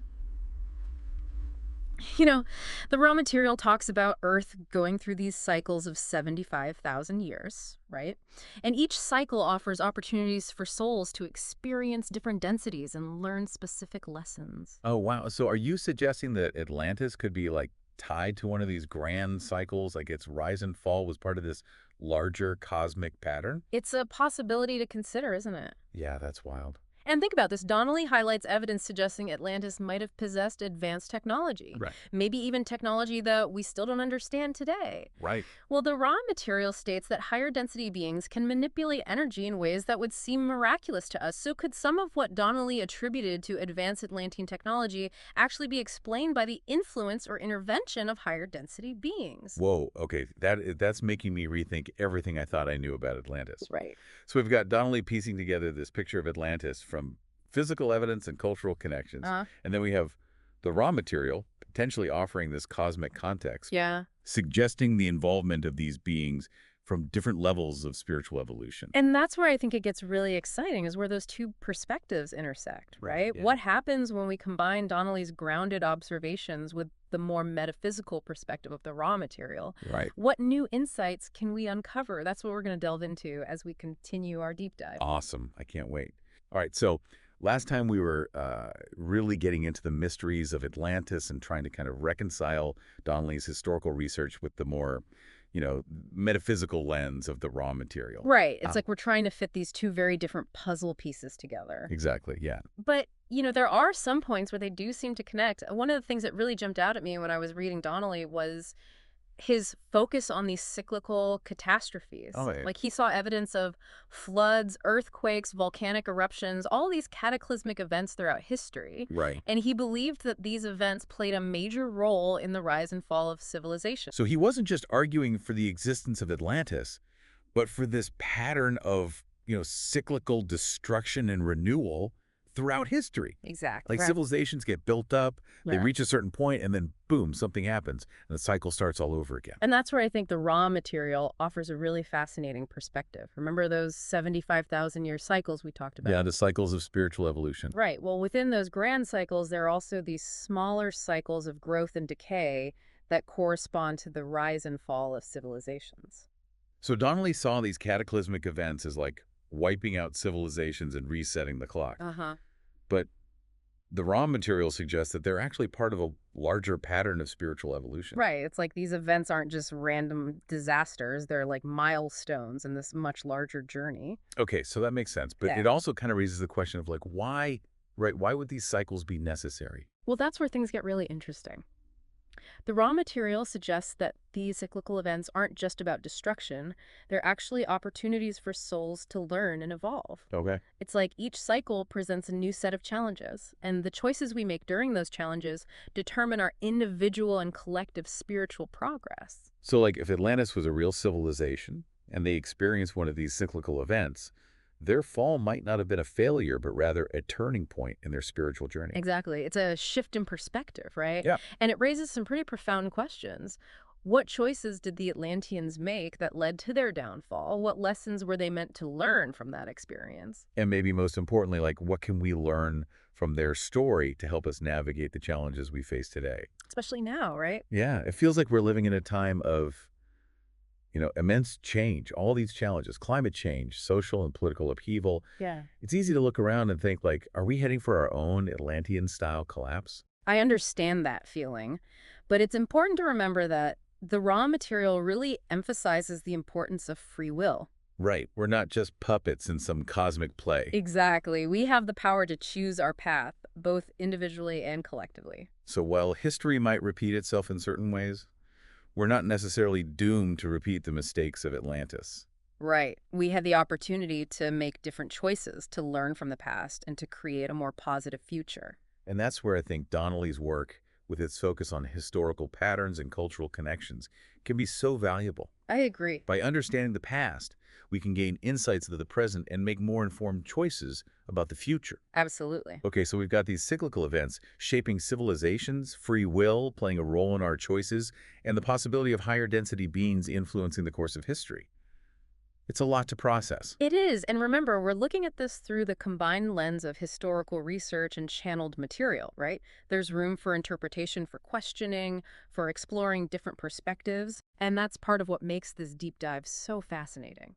Absolutely. Speaking of different perspectives, let's get back to this idea of extraterrestrial contact. Okay.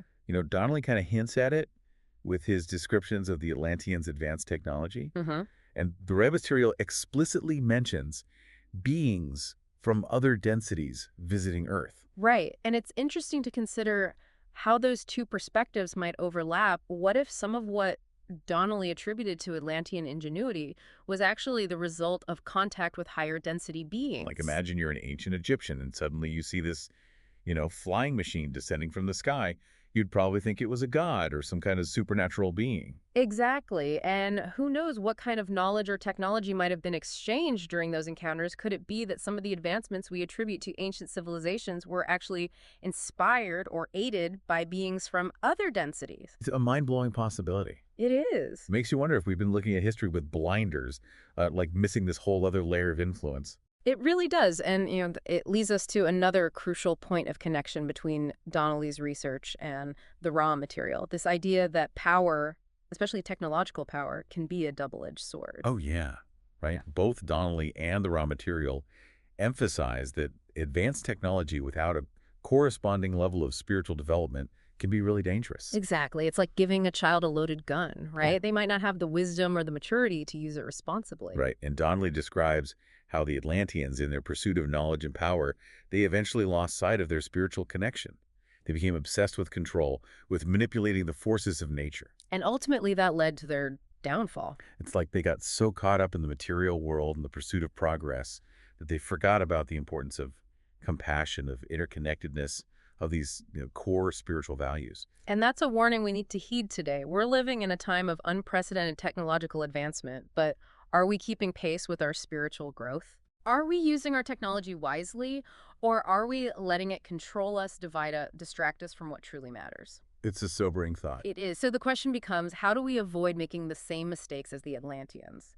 How do we ensure that our technological progress doesn't outpace our spiritual evolution? That's the million-dollar question. It is, and I think the raw material offers some valuable insights. It stresses the importance of seeking balance, of integrating our technological advancements with our spiritual growth. So it's not about rejecting technology altogether, No. but about using it consciously, ethically, Yeah. in alignment with our highest values. Exactly. It's about remembering that technology is a tool, and like any tool, it can be used for good or for ill. The choice is ours. Man, this has been an intense deep dive. It has. We've covered so much ground: cyclical catastrophes, free will, extraterrestrial contact, the dangers of unchecked technological advancement.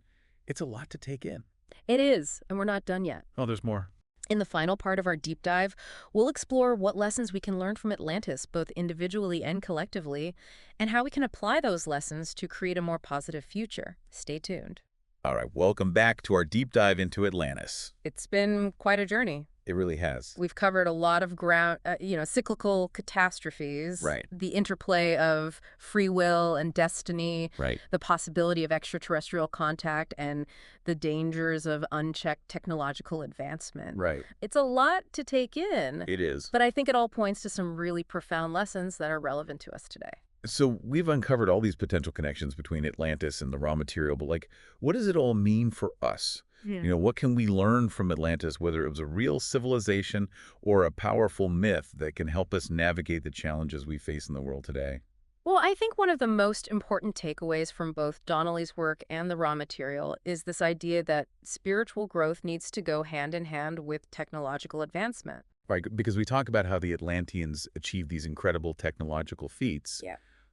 but ultimately they misused that power because they weren't spiritually mature enough to handle it. Exactly. It's like they forgot about compassion, about unity, about these core values that connect us to something bigger than ourselves. Right, it's not enough to just, invent cool gadgets and make scientific breakthroughs. Mm-hmm. We need to cultivate wisdom, compassion, a sense of interconnectedness. Otherwise, we risk becoming like the Atlanteans, powerful but disconnected, ultimately leading to our own downfall.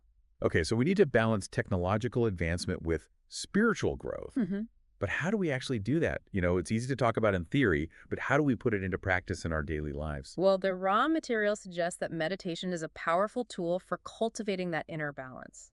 It's a way to connect with our true selves, to tap into that source of wisdom and compassion that's within each of us. It's like our daily check-in with our inner compass. Helps us realign with our values, see things more clearly, make choices that are in harmony with our spiritual growth. And it doesn't have to be this big, elaborate ritual. Even a few minutes of quiet reflection each day can make a huge difference. Another thing that struck me about the raw material was its emphasis on service to others. Oh. It suggests that as we evolve spiritually, we naturally feel a greater desire to contribute to the well-being of others. And that's another key lesson we can learn from Atlantis. The Atlanteans, in their pursuit of power and control, they seem to have forgotten about the importance of service, of contributing to the greater good. They became so focused on their own individual needs and desires, which ultimately led to division and disharmony. So it's not just about, our own personal spiritual growth. It's about using that growth to make a positive impact on the world around us. Right. It's about recognizing that we're all interconnected and that our actions have ripple effects. Every act of kindness, every gesture of compassion, every effort to make a positive difference, it all contributes to the collective evolution of consciousness. It's like we're all weaving a tapestry together. And each thread, no matter how small, it plays a role in the overall design. I love that analogy. So if we want to avoid repeating the mistakes of Atlantis, we need to cultivate both inner balance and a sense of service to others. Absolutely. It's about integrating our technological advancements with our spiritual growth and using our knowledge and abilities to contribute to a better world. It's a powerful message, and it feels especially relevant, as we navigate these times of rapid change and uncertainty. The story of Atlantis, whether literal or metaphorical, serves as a reminder that our choices matter both individually and collectively. We have the power to create a future that is more compassionate, more aligned with the principles of spiritual evolution. It's a reminder that we're not just passive observers in this grand scheme of things. We are active participants. We are co-creators of our own destiny. And by learning from the past, Embracing the wisdom of traditions like the raw material and making conscious choices in the present, we can shape a future that is truly worthy of the human spirit. Beautifully said. I think that's a perfect note to end our deep dive on. I agree. Thank you so much for joining us on this exploration of Atlantis and the raw material. It's been a pleasure. We hope you found it insightful and thought-provoking. Keep exploring, keep questioning, and keep seeking those connections that illuminate our understanding of ourselves and the universe we inhabit until next time. Within a much larger structure, right? Within a much larger structure, yeah. Fascinating. So let's jump right into Lathe of Heaven. All right. Meet our main character, George Orr. Okay, tell me about George. This guy is not your average Joe. What makes him so special? He's got this, well, Yeah. almost like a superpower, but not really. Okay, I'm intrigued. He has what are called effective dreams. Effective dreams.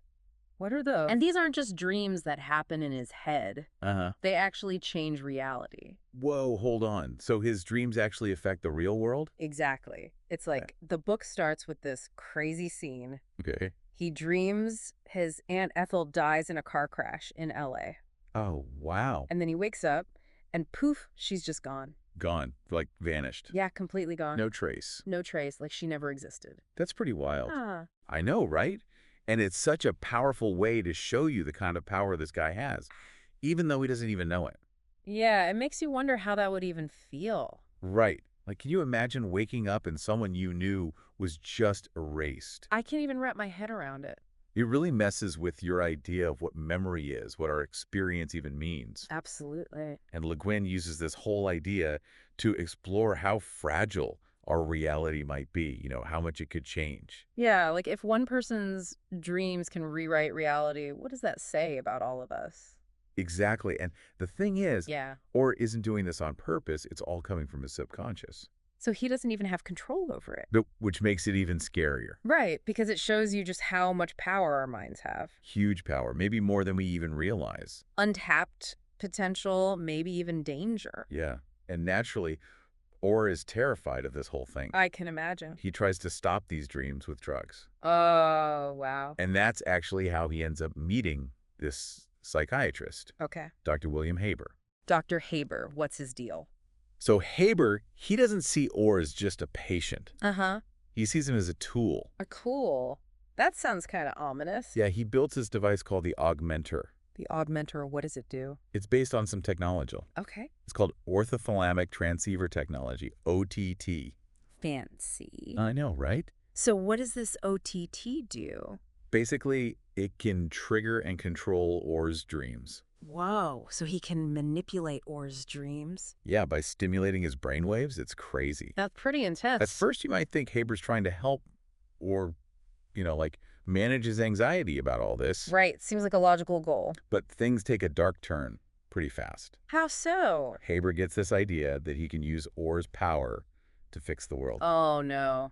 Here we go. Yeah, according to his own vision, of course. That never ends well. It doesn't. Playing God, basically. Exactly, playing God. It's a classic recipe for disaster. Right, but we see this happen step by step in the book. Oh, really? Give me some examples. So, first Orr dreams about this horse mural in Haber's office. The mural? What's so special about a mural? It's called Tammany Hall, the painting of a horse. Okay.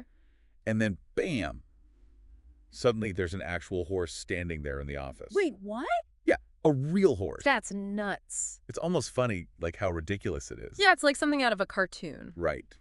But it shows you how powerful this dream stuff is. It's like raw, unfiltered power. Totally. And then Orr dreams about less rain in Portland. Okay, less rain, so... And guess what? The city gets hit with a drought. No way. And Haber just happens to get a big promotion because of it. You got it. See the pattern here? Haber's using Orr's dreams to get what he wants. Exactly. It's pretty messed up. It is. And it raises all sorts of questions about, even if your intentions are good, Yeah.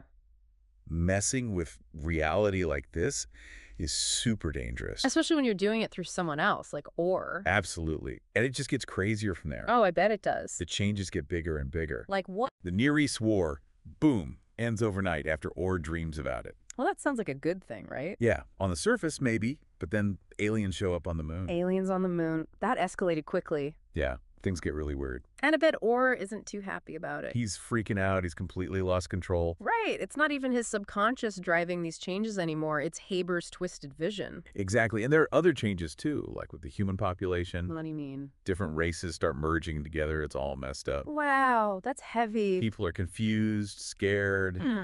This lawyer character totally loses it. It's like everything's falling apart. Pretty much. And Orr, in this desperate attempt to fix things, Yeah. he dreams about just being normal. Just being normal. Yeah, but the tragic thing is that dream takes away his ability to dream effectively at all. Oh no, so he loses his power completely. Yep, it's like this heartbreaking irony. It's like he's punished for trying to fix what Haber broke. And this whole arc, it really makes you think about Yeah. what happens when one person tries to control something as big as reality itself. Right, and the dangers of overriding someone's free will like that. Exactly. And it makes you wonder, what even is normal anyway? Who gets to decide that? Right. And there's another character I want to mention. Okay.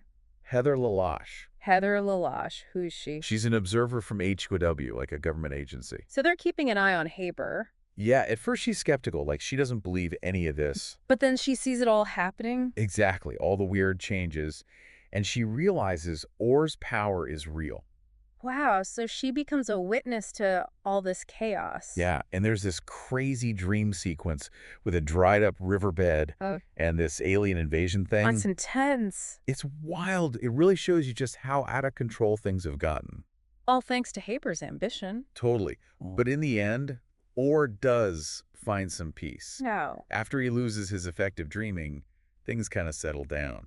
Does he stay with Haber? No, he actually forms a connection with Heather. Interesting. So he finds solace in human connection. Yeah, even though the world is completely different now. It's like a glimmer of hope in all this mess. I think so. It shows that even when everything's changing, Yeah.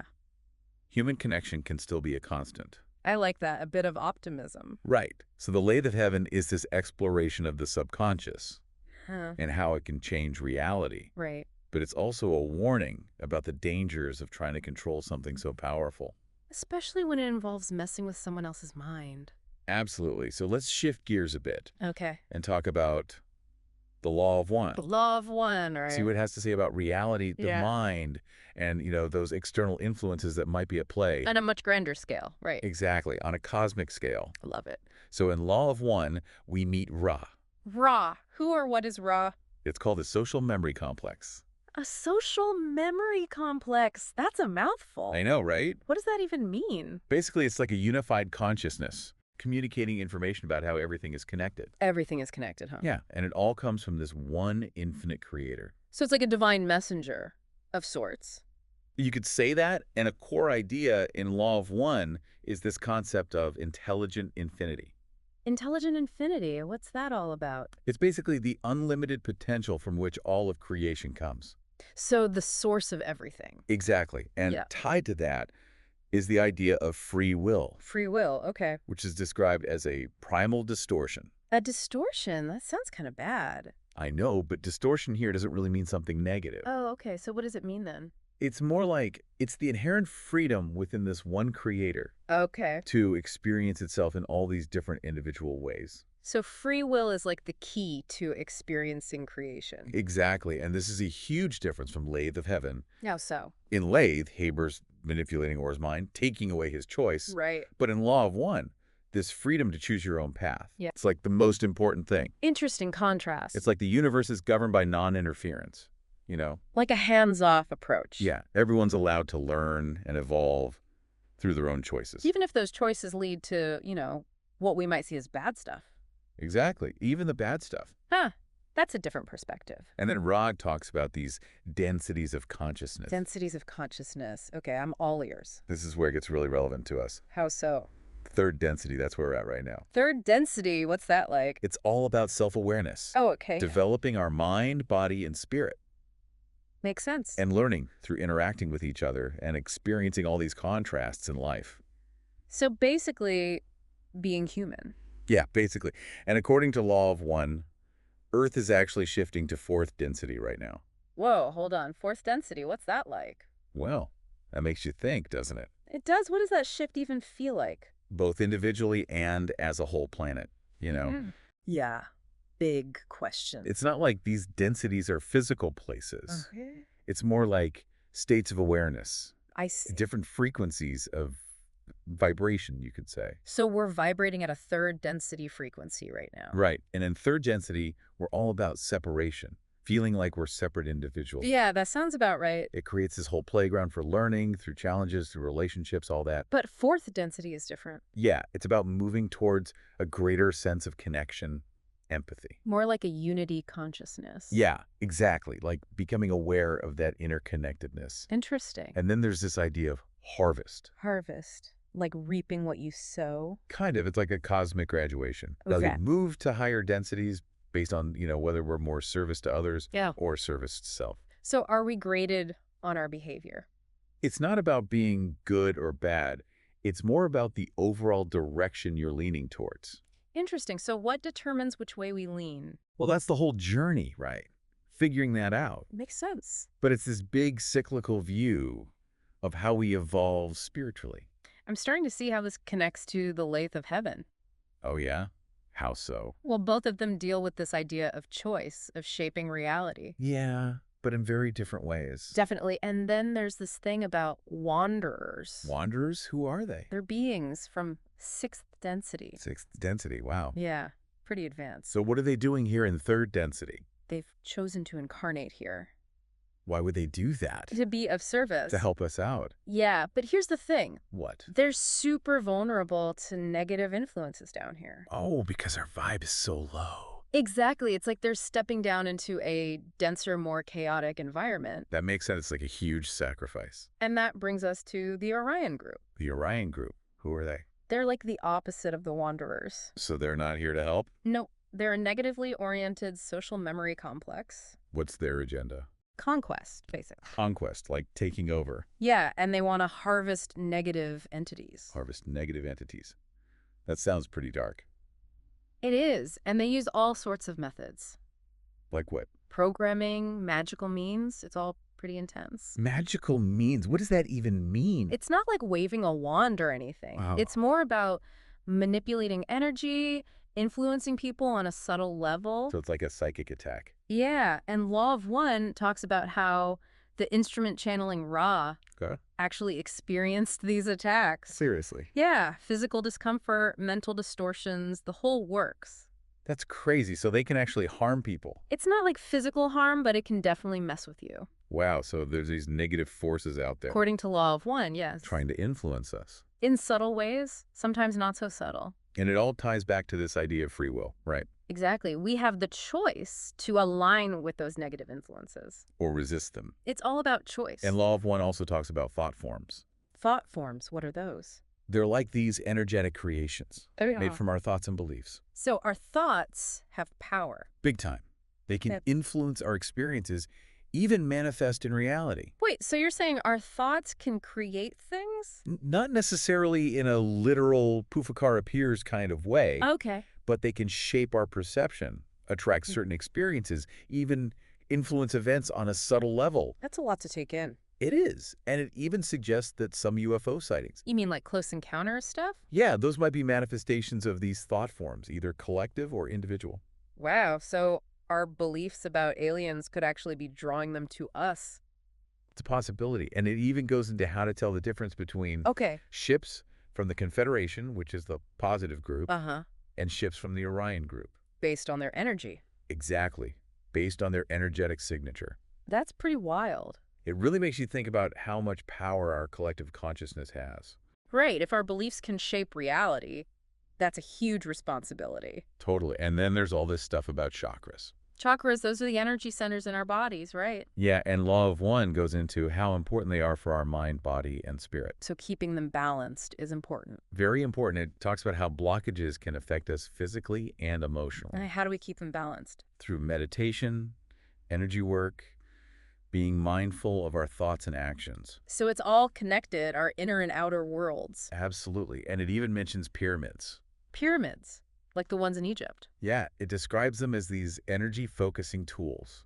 Interesting, so they're not just tombs. Nope, there's more to them than meets the eye, especially the King's Chamber. What of the King's Chamber? It's supposed to be used for healing and initiation. But it's been misused. Allegedly. Yeah, it's a whole other rabbit hole we could go down. Maybe another time. And then we get to the higher self. The higher self, what's that? It's like this more evolved version of ourselves, existing in sixth density. And what does it do? It helps plan out our life experiences. So it's like our soul blueprint. Kind of. It's like this wise, guiding aspect of ourselves. And we're not aware of it. Not consciously. There's this veiling process when we enter third density. What's that? It basically blocks our memory of our higher self in past lives. So we can experience this density more fully. Exactly, without the baggage of knowing everything beforehand. Interesting. So it's all about the experience. And then there's this concept of catalyst. Catalyst, like something that sparks a change. Yeah, basically all the experiences we have in life. The good, the bad, the ugly. All of it. It's all catalysts for our spiritual growth. And how we interpret those experiences depends on our polarity, right? Exactly. Whether we're leaning towards service to others or service to self. It's like the same event can have totally different meanings for different people. Depending on their perspective, their level of awareness. It's a pretty intricate system. It is. Law of One paints this really detailed picture of how consciousness works. Yeah, it's a lot to wrap your head around. And it connects back to Late of Heaven in some interesting ways. For sure, like the idea of a higher self planning our experiences, it kind of puts a different spin on the seemingly random events that happen in Or's reality. Right. It's like maybe there's a purpose to it all, even if we don't understand it. Even in the chaos, there's a higher order. Exactly. So let's try to bring these two stories together. Okay. See where they overlap, where they differ. Sounds good. Let's start with this idea of the power of the mind. All right. The power of the mind. In Late of Heaven, or subconscious can literally change reality. Right. Like a godlike power. Exactly. Whereas in Law of One, it's more subtle. How so? It doesn't talk about instantly changing physical laws with a thought. Okay. But it does emphasize how our thoughts shape our experience. Yeah, and how our subconscious can influence our physical bodies. Like we saw with the instrument during the channeling. It's like two sides of the same coin, right? I think so. Both sources agree that consciousness is a powerful force. But the way it manifests is different. Yeah, Le Guin goes for this direct, almost magical power. While Law of One presents a more nuanced model, right? Yeah, with thoughts and energy interacting within this cosmic framework. A framework that includes free will and these laws of density. Right, it's not just about raw power, it's about how we use that power. Within a larger system. Exactly. And what about external influence? Okay, external influence. Let's talk about that. In Lathe, the main influence is Haber, right? Yeah, he's controlling Or's mind with the augmenter device. Very directly, very scientifically. That's a pretty clear-cut case of manipulation. Totally. But the Orion group in Law of One is different. How so? They're more subtle, using psychic attacks, Uh-huh. programming, trying to tempt people towards negativity. So it's a more insidious kind of influence. Yeah, and the methods are totally different. Haber's all up in Or's head, Yeah. literally. Whereas the Orion group works more from the shadows. But they can still be pretty direct if they want to be. Right, but they have to respect free will. That's a key difference. Haber doesn't care about Or's free will. And then there's the Confederation, the good guys. The good guys, what do? They're all about non-interference. Really? They don't try to help us at all. They only help if we ask for it, if we call for them. That's a huge contrast to Haber's approach. Yeah, he's all about forcing his vision on the world. So we have a spectrum of external influences. From direct manipulation to hands-off observation. And everything in between. And then there's this big question of the nature of reality. Okay, let's get philosophical. Both Lathe and Law of One challenge our assumptions about what's real. How so? In Lathe, reality is literally fluid. It changes with Or's dreams. Right, it's like a constantly shifting landscape. Law of One is a bit more complex. Okay. It suggests that reality is shaped by our perception. Our perception. So how we see things matters. Big time. And by these energetic influences that are all around us. So it's not that the rules of reality are changing. Right. It's more about how we experience and interpret those rules. Exactly. And it's all happening within this larger structure of the one creator. So there's order within the chaos. Yeah. It's like Lathe is about rewriting the code of reality. While Law of One is about how the observer renders that code. It's a great way to put it. Different perspectives on the same fundamental question. And then there's the issue of control and free will. Okay, control versus free will, a classic battle. In Lathe, Haber's all about control. He wants to control Or's dreams to shape the world the way he wants. Yeah, he thinks he knows best. Classic God complex. But Law of One puts free will front and center. It's like the most important principle in the universe. Even the Orion group, as messed up as they are, Yeah. they have to operate within the boundaries of free will. They can't just force people to be negative. Nope, they can influence, tempt, but ultimately the choice is ours. And the Confederation, they respect that choice completely. They won't interfere unless we ask them to. So it's a constant dance between these forces of control and freedom. And Orr's struggle against Haber, it's all about reclaiming his free will. Right. His right to choose his own reality, even if it's a messed up one. There's a powerful statement about the importance of autonomy. And the dangers of letting someone else control your mind. Absolutely.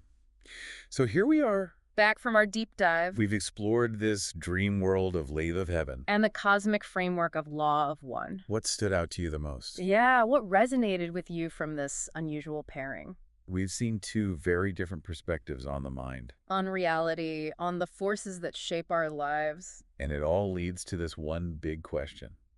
What's that? If our thoughts and beliefs have the power to shape our experience. As both these sources suggest, in their own ways. What responsibility does that put on us? Right, not just for our own lives, but for the whole world. And maybe, just maybe, those effective dreams in Lathe of Heaven are a metaphor for the power of our collective consciousness. Like what Law of One talks about. Exactly. Maybe it's all pointing to the same truth. That our minds are more powerful than we realize. And that we have a responsibility to use that power wisely. It's a lot to think about. It is, and that's what we're here for, to spark those thoughts. To make those connections. And hopefully inspire you to keep exploring. Keep questioning. Keep diving deeper. Because there's always more to discover. Absolutely. The journey never ends. And that's the beauty of it all. It's an amazing universe we live in. Full of mysteries and possibilities. And it's up to us to explore it. To make our own choices. To shape our own reality. And who knows what we might find. The possibilities are endless. Until next time. Keep those minds open. And keep diving deep. See you on the other side. And it provides vivid descriptions of the chakras. The Muladhara, with its 4 red petals, associated with the earth element and a powerful seed sound. Then there's Manipura at the solar plexus with 10 blue petals and the fire element. Contemplating this chakra is said to grant knowledge of the physical organism. We also have Vishuddha at the throat with its smoky purple petals in connection to the ether element, governing the principle of sound. And finally, the Sahasrara, that 1,000-petaled lotus above the crown. The meeting point of Kundalini Shakti and Shiva, a realm transcending all planes to what is called the Mahabindu, or the void. It encompasses all sound frequencies and sensory experiences, truly the center of quintessential consciousness. Now, this text beautifully describes the ultimate aim as self-realization, viewing Kundalini as a microcosmic unfolding of Shakti, or cosmic consciousness itself.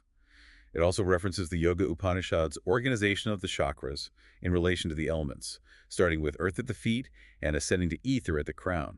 It's a step-by-step process, moving through different energetic and consciousness states. It's a fascinating journey of inner transformation. So we've talked about Kundalini as this potent force for spiritual evolution within these yogic and tantric traditions. But the big question is, are there any connections to what Ra describes in the Law of One? And there's some thought-provoking parallels. Ra talks about a large spiral of light being drawn into the apex of a pyramid with a foundation semi-spiral supplying prana. It's hard not to see a connection to the concept of prana as that vital energy so closely linked to Kundalini. Definitely. And Ra emphasizes the importance of balance between love and wisdom for spiritual progress. When we look back at Laya Yoga, we see this idea of a purified and illuminated mind being necessary for samadhi. And Kundalini Tantra stresses managing the mind before even attempting to awaken Kundalini. This recurring theme of mental and emotional balance really seems to echo Ra's concept. Right, so maybe this balance that Ra talks about could be related to the harmonious flow of Kundalini through the chakras. Maybe it's about aligning those heart and third eye centers. It's an interesting connection to consider. Definitely. And this idea of balance between love and wisdom really comes up again and again. Laya Yoga tells us that in Raja Yoga, it's centralized thought combined with spiritual reflection that leads to pratyahara and those higher states. It's not just about raw energy, it's about focused discerning energy. It's like, yeah, we need that energy, but we also need the wisdom to guide it, to use it for something meaningful. Exactly. And then there's dhyana, that deep state of concentration. Kundalini Tantra talks about both sarupa and arupa concentration, meaning concentration with form and concentration without form. So it's like integrating focused awareness with a more expansive, unbounded understanding. Precisely. And the ultimate aim of all of this is samadhi, that state of unified consciousness where even the breath can be suspended. Laya Yoga describes it as a state where desires and thoughts cease, leading to complete oneness with the Supreme Spirit. Wow. Now back to Kundalini Tantra. It really emphasizes the importance of mental and emotional preparation before attempting to awaken Kundalini. This isn't just a physical process, it's deeply connected to our inner landscape. Absolutely. It even mentions specific practices like tritaka, or focused gazing, as a technique to sharpen concentration and awaken the Ajna chakra, which is often associated with intuition and wisdom. And then there are other techniques for cultivating inner balance, like focusing on the location of the lower chakras, practicing the Ashwini Mudra, and chakra anusatthana, which is systematically rotating your awareness through each of the chakras. Even kriyas like Shabda Sanchalana and Mahamudra involve coordinating the breath, mantras, and awareness on specific chakras. It's all about creating harmony within. It's a holistic approach. You're working on all levels, physical, mental, and energetic. Precisely. Now, what's fascinating is that Kundalini, the arousal of inner energy, explains that the deities associated with these chakras aren't just mythical figures. Like Rudra in Manipura or Sadasiva in Vishuddha. Exactly. They represent different aspects of consciousness, different energetic principles. It's another layer to understanding the energy system within us. Okay, so bringing this back to the law of one, Ra talks about disciplines of the body having to do with the balance between love and wisdom in the use of the body in its natural functions. It makes you wonder, could these yogic practices we've been discussing, like asanas and mudras, be part of that balance Ra's talking about? Right. Could these practices, when done with mindful awareness, help us cultivate that very balance that's necessary for both Kundalini awakening and our overall spiritual evolution? It's worth considering. Totally. And remember how Ra mentions that the indigo center is super important for spiritual adepts? That's often associated with the third eye chakra. Yeah. But Ra also says that imbalances in the lower centers have to be cleared first, seriatim from red upwards. This sequential clearing process really resonates with the yogic idea of Kundalini rising through each chakra. So it's like you need to have each chakra open and balanced for the next one to fully activate. Exactly. He suggests that a harmonious flow of energy is crucial for opening that indigo or third eye chakra, which is associated with wisdom and deeper perception. It makes you think, doesn't it? Okay, so let's shift our focus to what we might call the gateway to infinity, the Sahasrara chakra. Laya Yoga describes it as the final destination of the Sushumna, that central energy channel. It's where Supreme Bindu resides, and it's connected to a void part in the Tulunala, which supports all the other nadis. And within this void in the Sahasrara, we find Parama Shiva in union with Kundalini. Their role is to dispel the darkness of unspiritualness and delusion. It's like a state of pure clarity and liberation. Laya Yoga even describes a nectarous ocean within the Sahasrara, containing an isle of gems and a wishing tree. It represents a realm of infinite potential, of complete unity. Beautiful imagery. And ultimately, Laya Yoga talks about the absorption of Kundalini into Parama Shiva in Asamrasnata Samadhi, a state that transcends mental consciousness. Wow. Now, Kundalini Tantra echoes this by linking the chakras to the higher unillumined centers of the brain. It suggests that as Kundalini ascends through the Sushumna to the brain, it causes this explosion of awareness. Like those dormant areas are suddenly blossoming. Exactly. And Kundalini, the arousal of inner energy, describes the Sahasrara as this lotus of the 1,000 petals above the crown. It's the meeting place of Kundalini, Shakti, and Shiva. Holding all potential sound vibrations, harmonizing all the senses, and the center of pure consciousness. It's where we transcend limitations and polarities are integrated. So, tying this back to the law of one, Ra mentions that the large spiral of light is drawn into the vortex of the apex of the pyramid. Could this apex be referring to the Sahasrara chakra, that point of highest energy concentration? It's definitely an interesting parallel. And Ra also mentions a bridge between space-time and time-space that's achieved when the magical personality, which is essentially invoking the higher self, is properly invoked. So could a fully awakened and balanced Kundalini reaching the crown chakra facilitate that connection to higher realms, or to what Ra calls intelligent infinity? I mean, it does suggest a possible path to expanded awareness. Right. And finally, Ra talks about the harvest as entities moving into the fourth density. It makes you wonder, could the opening of the crown chakra and achieving unity consciousness through Kundalini be a personal microcosm of that larger shift to a higher vibrational state? It's a fascinating thought, but as we've mentioned, the Law of One doesn't explicitly link Kundalini to the fourth density harvest. Right? It doesn't say it outright, but it definitely opens up the possibility and invites us to contemplate those connections. Absolutely. So, to quickly recap, we've explored Kundalini from the yogic and tantric perspectives as this powerful evolutionary energy leading to higher consciousness and ultimately union. And we've looked at the fourth density harvest and the Law of One as a shift in planetary consciousness. And it's important to remember that neither set of sources explicitly links Kundalini awakening to the fourth density harvest. There's no direct causal relationship stated. Right. But we have seen some intriguing parallels.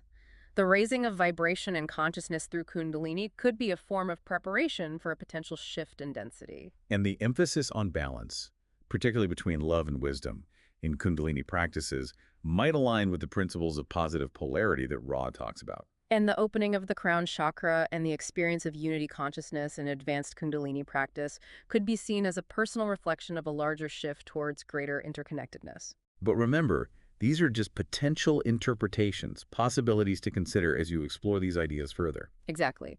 It's about using this information as a springboard for your own insights. So, as we wrap up this deep dive, we've explored the yogic understanding of Kundalini as this transformative energy that activates the chakra system and how important balance is to the process. We've also considered potential connections to the concepts of higher densities and shifts in consciousness found in the Law of One. And as you reflect on all of this, maybe the question to ask yourself is, what personal practices or inner explorations resonate with you? What feels aligned with your own unique journey of learning and growth? We encourage you to continue exploring these profound concepts. Couldn't have said it better myself. Thank you for joining us on this deep dive, and we'll see you next Huge time. milestones in our spiritual journey. So that's what sets third density apart from the other densities, the power of choice. Exactly, and that's why the Law of One puts so much emphasis on the concept of choice. It's at the core of our purpose in this density. Okay, so choice is a big one. What are some of the other key ideas that we'll be looking at today? Well, there's this concept of catalyst, which refers to all the experiences we have in life, both positive and negative, and how they serve as opportunities for learning and growth. Catalyst, interesting. So it's like saying that everything that happens to us is actually a lesson in disguise. That's a great way to put it. And then there's the idea of the veil of forgetting, which is this kind of amnesia that we experience when we incarnate into third density. The veil of forgetting. What does that do? Well, it makes us forget our past lives or spiritual origins, basically everything that would give us a direct connection to our true nature. Why would we want to forget all that? The idea is that it creates a more level playing field for our spiritual evolution. It allows us to make truly free choices without being biased by past knowledge. Okay, so it's like a cosmic game where we Yep. have to figure things out on our own. Exactly. And speaking of figuring things out, the Law of One also talks about this idea of a harvest, which is like a graduation point for souls who have achieved a certain level of spiritual development. Harvest, so like we're all crops being cultivated for something. Kind of the idea is that when we've learned enough lessons and made enough progress, we can move on to higher densities of existence. So it's like a promotion to the next grade. Exactly. And to make things even more interesting, Right. the Law of One also throws in the concept of Earth being under a kind of quarantine. A quarantine, like we're all stuck in cosmic lockdown. Not exactly. The purpose of the quarantine is to protect us from negative influences from other extraterrestrial groups, but it can certainly create a sense of isolation. So we're being shielded, but also kind of kept in the dark. That's a good way to look at it. And then there's the whole concept of service to others, or STO, and service to self, or STS, which are like the two main paths we can choose on our spiritual journey. STO and STS, can you break those down a bit more? Service to others is all about focusing on love, compassion, unity, and helping others, while service to self is more about pursuing power, control, and self-interest. So it's like a cosmic battle between good and evil. Not necessarily evil, but definitely two different orientations that lead to very different outcomes. Okay, so we've got Catalyst, the Veil of Forgetting, Harvest Quarantine, STO, and STS. Plus, you mentioned extraterrestrial groups like the Confederation and the Orion group. Right. The Confederation is generally seen as a benevolent group aligned with service to others, while the Orion group is associated with service to self. and seeks to manipulate and control. It's like a cosmic chess match with us humans stuck in the middle. In a way, and that brings us back to our main question, is Earth a school, a prison, or a test? Right, because all of these ideas could potentially support any of those perspectives. Exactly, and that's what we're going to explore today, how these different aspects of the Law of One can help us understand Earth as a school, a prison, or a test. So let's dive into it, starting with the idea of Earth as a school. Okay, so the Law of One definitely paints a picture of Earth as a place for learning and growth, almost like a cosmic classroom. A classroom, what makes it so school-like? Well, for starters, the Law of One emphasizes that third density is designed for rapid spiritual evolution. Rapid evolution, why is that? Because in third density, we develop self-awareness and the ability to make moral choices, which allows us to learn from our experiences in a much deeper way. So it's like we're finally ready to start taking notes and studying. Exactly. And then we have the whole concept of catalyst, which we talked about earlier. Right, catalyst is the curriculum. Precisely all those experiences we have, the ups and downs, the challenges, the joys, the relationships, the losses, they're not just random events. They're all part of the lesson plan. Exactly. They're opportunities for us to learn and grow, to develop compassion, understanding wisdom, all the things that help us evolve spiritually. So even those really tough times, those heartbreaking moments, they have a purpose. That's the idea. They're not meant to punish us or make us suffer, but to teach us something valuable. It's like the universe is constantly giving us pop quizzes to see if we're paying attention. Exactly. And here's an interesting thing. The Law of One suggests that if we don't learn a particular lesson from a catalyst, it'll keep showing up in our lives in different forms. Like we're stuck in a loop until we finally get it. Right, like the universe is saying, okay, you didn't learn it this way. Let's try again from a different angle. So it's like we're repeating the same grade until we pass the test. Exactly. And that brings us to reincarnation. Right, because if we don't learn our lessons in this lifetime, what happens then? Well, according to the Law of One, reincarnation is like repeating a grade level. So we get another chance to learn the material. Right, if we don't achieve a certain level of spiritual graduation, which they call harvest, by the end of a cycle, we continue our learning in another lifetime or even on another planet. Harvest. That sounds pretty intense, like a final exam for the soul. It is a significant point of evaluation, and the Law of One emphasizes that it's not about passing or failing, but about achieving a certain level of polarization. Polarization, we talked about that earlier, right? Yeah. STO and STS. Exactly. To graduate to the next level of density, we need to be strongly aligned with either service to others or service to self. So it's not enough to just be a good person. Yeah. You have to be like really committed to either serving others or serving yourself. That's the idea. And the Law of One suggests that most souls end up somewhere in between, not fully polarized one way or the other. So what happens to them? They continue to reincarnate until they achieve the necessary level of polarization. So reincarnation is like a cosmic safety net. It gives us multiple chances to get it right. Exactly. And within this cosmic school, are there any teachers or guides to help us along the way? We mentioned wanderers earlier, those advanced souls who come to Earth to help. Right. Wanderers are like the exchange students who've already completed their third density cycles on other planets, but choose to come back to Earth to assist humanity. Wow, so they're like spiritual mentors sharing their wisdom and experience. Exactly. And they can offer valuable insights and guidance to those who are open to receiving it. So we've got these experienced helpers. But what about more direct guidance, like from a higher power? The Law of One talks about the concept of the higher self, which is a more evolved aspect of our own being. So it's like a wiser version of ourselves that's always looking out for us. Exactly. And the higher self can provide guidance through intuition, dreams, synchronicities, even just a quiet inner knowing. But it doesn't force us to do anything, right? No, the higher self always respects our free will. It can offer suggestions, but ultimately the choices are ours to make. So it's like having a spiritual advisor who's always there to give us advice but won't tell us what to do. Exactly. And the Law of One also mentions the Confederation, which we touched on earlier. Right, those benevolent ETs who are supposedly helping us evolve. Exactly. They're kind of like the Cosmic School Board, offering guidance and support from a higher level. Okay, so to recap the Earth as a school perspective from the Law of One, we're here to learn and grow. We have a curriculum of catalysts to help us learn those lessons, and we have teachers and guides like Wanderers, our higher self, and the Confederation to offer support. That's a great summary, and it's a pretty optimistic way to look at our time here on Earth. It is, but let's not forget the other side of the coin, the idea of Earth as a prison. Right, because despite all the learning and growth opportunities, Earth can certainly feel like a very challenging place at times. Yeah, it's like sometimes the lessons feel more like punishments, and the school feels more like a prison. And the Law of One does acknowledge that Earth can have certain prison-like qualities. Okay, so let's explore that perspective. Hmm. What are some of the reasons why Earth might feel like a prison? Well, one of the biggest factors is the veil of forgetting, which we talked about earlier. Right, the cosmic amnesia that makes us forget who we really are? Exactly. And because of this veil, we can feel isolated and alone, cut off from our spiritual origins and from the vastness of the cosmos. Like we're trapped in this tiny little bubble of reality. Precisely. And that sense of separation can be very disorienting and make us feel like prisoners in our own minds. And then there's the whole cycle of reincarnation, which can also feel kind of prison-like. Especially if we keep repeating the same mistakes and not making progress. Yeah, it's like we're stuck in a cosmic hamster wheel, running and running but never getting anywhere.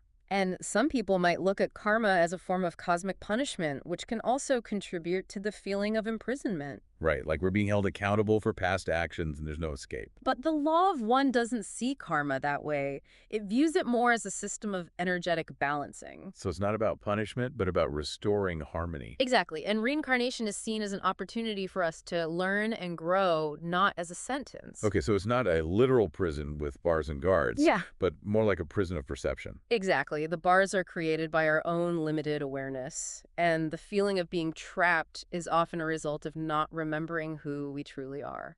And what about the influence of negative extraterrestrial groups, like the Orion group? How do they factor into this prison perspective? The Law of One describes the Orion group as actively seeking to manipulate and control humanity. So they're like the cosmic wardens trying to keep us locked up. In a way, they utilize fear, deception, and control systems to influence our thoughts and actions. What kind of control systems are we talking about? Things like authoritarian governments, hierarchical power structures, financial systems, even belief systems that keep us in a state of fear and division. So they're basically trying to keep us distracted and unaware of our true potential. Exactly, and that can certainly contribute to the feeling of being imprisoned. And the Law of One even mentions this idea, a quarantine of Earth. Right, which, as we mentioned earlier, is meant to protect us from negative influences. But it can also make us feel isolated and cut off from the rest of the cosmos. Precisely, it's like being put in protective custody, but also being denied access to the outside world. So the quarantine is a double-edged sword. It keeps us safe, but also limits our freedom. That's a good way to put it, and it's another reason why Earth might feel like a prison to some. Okay, so we've got the veil of forgetting the cycle of reincarnation, the influence of negative ETs, and the quarantine, all contributing to this feeling of imprisonment. Right, and it's important to remember that these are all just perspectives. Ultimately, it's up to each individual to decide how they view their experience here on Earth. But even if it's not a literal prison, it can certainly feel like one at times. Absolutely, and that's why it's so important to be aware of these influences and to actively choose to break free from those limiting beliefs and perceptions. And that brings us to our third perspective, Earth as a test. Right, because if Earth is a school and it can feel like a prison, then it stands to reason that it's also a test of some kind. A test, what kind of test are we talking about? The Law of One suggests that third density is specifically designed to be the density of choice. The density of choice, what does that mean? It means that every moment of our lives presents us with opportunities to choose how we want to respond, how we want to align ourselves. Choose between what? Between service to others and service to self. Right, those two fundamental paths we talked about earlier. Exactly. Every decision we make, every action we take is a reflection of our chosen orientation. So it's like we're constantly being evaluated on our choices. In a way, and those choices determine our spiritual progress and ultimately our readiness for harvest. So it's like a cosmic exam where every question is a choice we have to make. That's a great analogy. And the Law of One emphasizes that there are no right or wrong answers. It's simply about making the choices that align with our true selves. So it's not about being judged, but about discovering who we really are. Exactly. And the challenge we face, the catalyst we encounter, it's all designed to help us make those choices more consciously. So those tough times, those moments of suffering, they're not punishments, but opportunities for growth. Precisely. They're designed to push us to our limits and force us to choose who we want to be. It's like the universe is saying, okay, are you going to choose love or fear, compassion, or judgment, unity, or separation? And the veil of forgetting plays a crucial role in this test as well. How so? Because it makes us forget our past lives and our spiritual origins. We have to make these choices without the benefit of hindsight. So it's like we're starting from scratch each lifetime with no cheat sheet. Right, and that makes the test much more authentic and meaningful. Because our choices are truly our own, not based on some predetermined script. Exactly. And even wanderers, those advanced souls who come to Earth to help, they're also subject to this test. So they're not immune to the challenges of third density.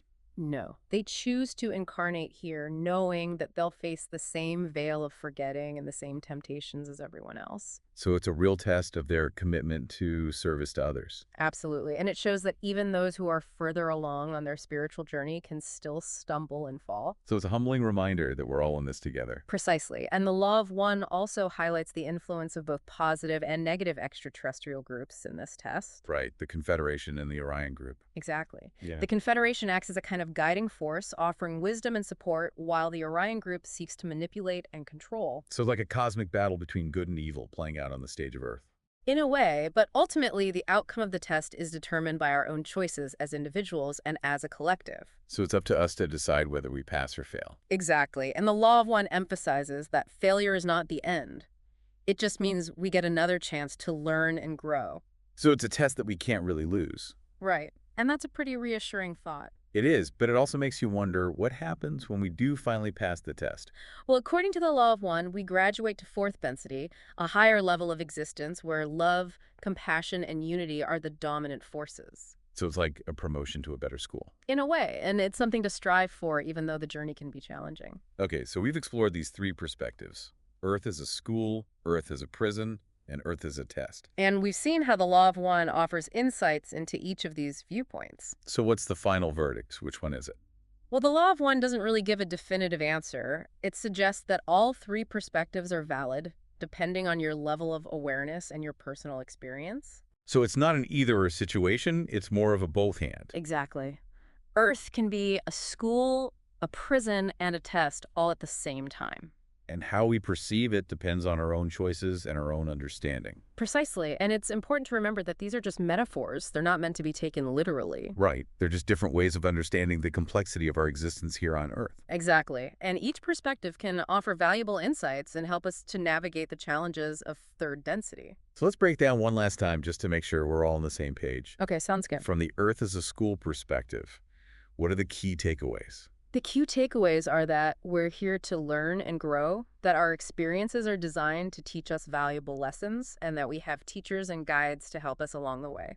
And what about the Earth as a prism perspective? Yeah. What are the main points there? The main points are that the veil of forgetting can create a sense of isolation and separation, that the cycle of reincarnation can feel like being stuck, and that the influence of negative ETs can make us feel controlled and manipulated. And finally, the Earth as a test perspective. What are the key insights from that viewpoint? The key insights are that every moment presents us with a choice between service to others and service to self, that our choices determine our spiritual progress, and that the challenges we face are designed to help us make those choices more consciously. Okay, so we've got these three perspectives, and we've seen how they can each offer a different understanding of our experience here on Earth. And it's up to each individual to decide which perspective resonates most with them. But the Law of One reminds us that regardless of how we view Earth, the key to spiritual evolution is to choose love, compassion, and unity. Exactly, and to remember that we are all connected, we are all part of one original thought. And that's a beautiful message to end on. It is, and it's a message that can help us to navigate the challenges of third density with more grace and understanding. Thank you so much for joining us on this deep dive into the Law of One and the question of whether Earth is a school, a prison, or a test. My pleasure. It's been a fascinating exploration. And for you, our listener, we encourage you to continue pondering this question for yourself. What does Earth mean to you? And how can you use these different perspectives to create a more fulfilling and meaningful experience for yourself? And remember, the journey of spiritual evolution is a marathon, not a sprint. So be patient with yourself, be kind to yourself, and keep choosing love. And keep learning and growing.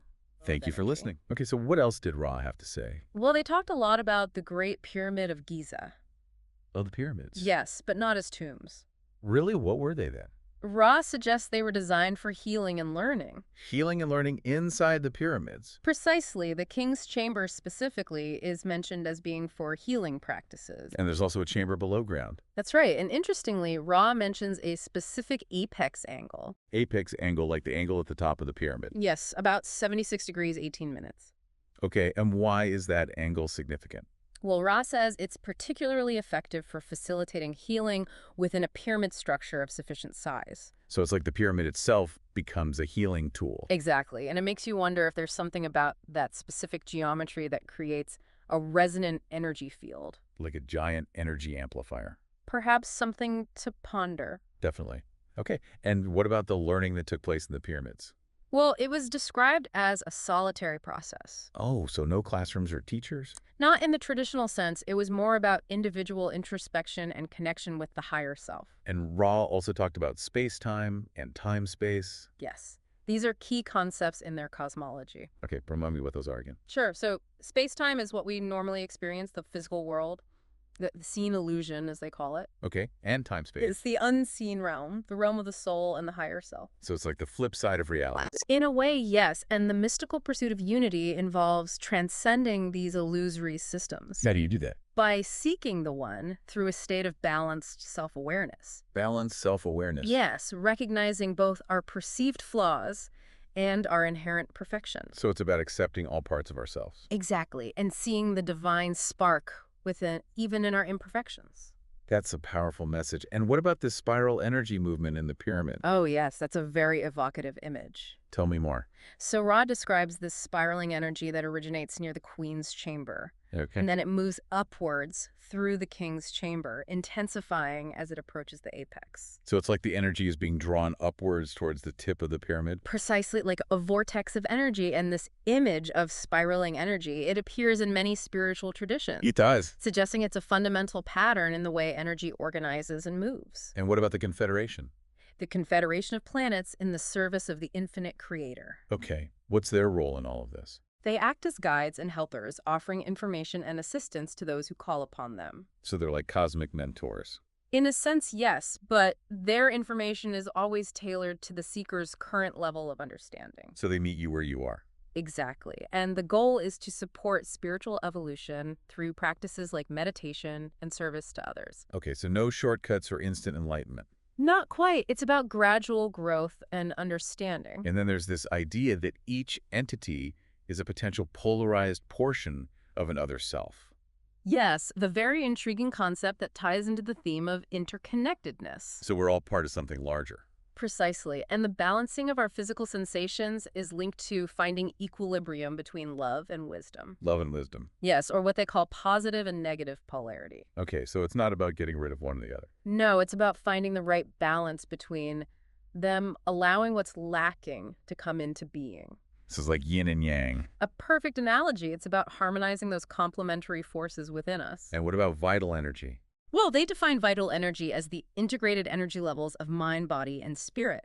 So all three aspects working together. Exactly. And it requires these complexes to vibrate in a useful way. What does that mean? It means they're aligned and functioning harmoniously. Okay, so like a well-oiled machine. Exactly.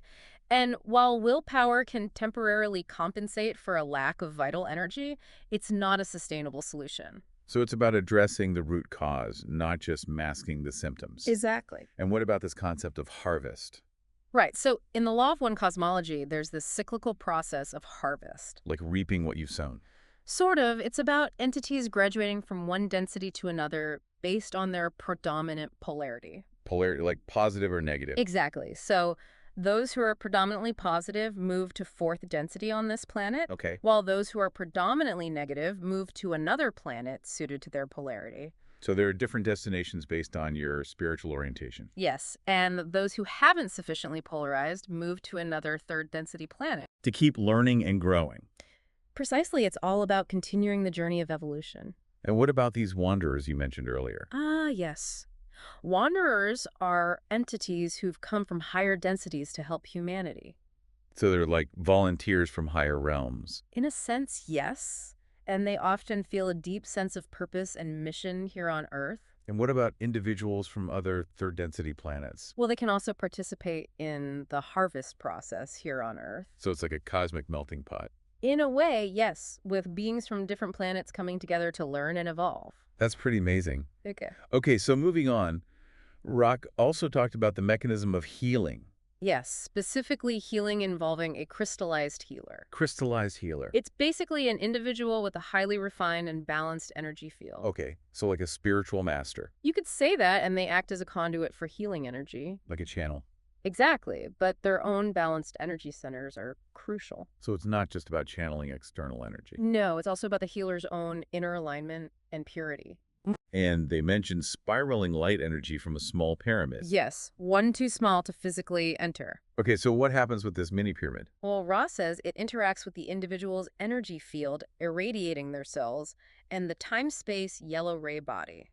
Time-space yellow ray body. What's that? It's like an energetic blueprint that exists in the time-space realm. Okay. And this irradiation is likened to the effects of sunlight. So it's like a spiritual sunbath. In a way, yes, it's about infusing the physical and energetic bodies with healing light. And what about these temptations faced by positively oriented entities? Ah, yes. That's another important aspect of the law of one perspective. So even those on the positive path face challenges. Absolutely. It's not all smooth sailing. There are tests and trials along the way. And what kind of temptations do they face? Well, for example, there are temptations from 4th and 5th density Orion leaders. Those Orion entities again? Yes, they try to lure positively oriented beings away from a path of service to others. Oh, so like trying to corrupt them. In a way, yes, tempting them with power or self-aggrandizement.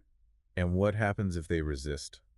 Well, unfortunately, Ram mentions these extreme measures called magical means. Magical means, what does that mean? It's basically a way of using energy to harm or even eliminate those who resist. That's pretty dark. It is, but it highlights the intensity of the spiritual battle that's taking place. Okay, and what about these archetypes? Yes, archetypes are fundamental aspects of the one infinite creation. Like universal patterns or symbols. Precisely, and they teach us through intuition.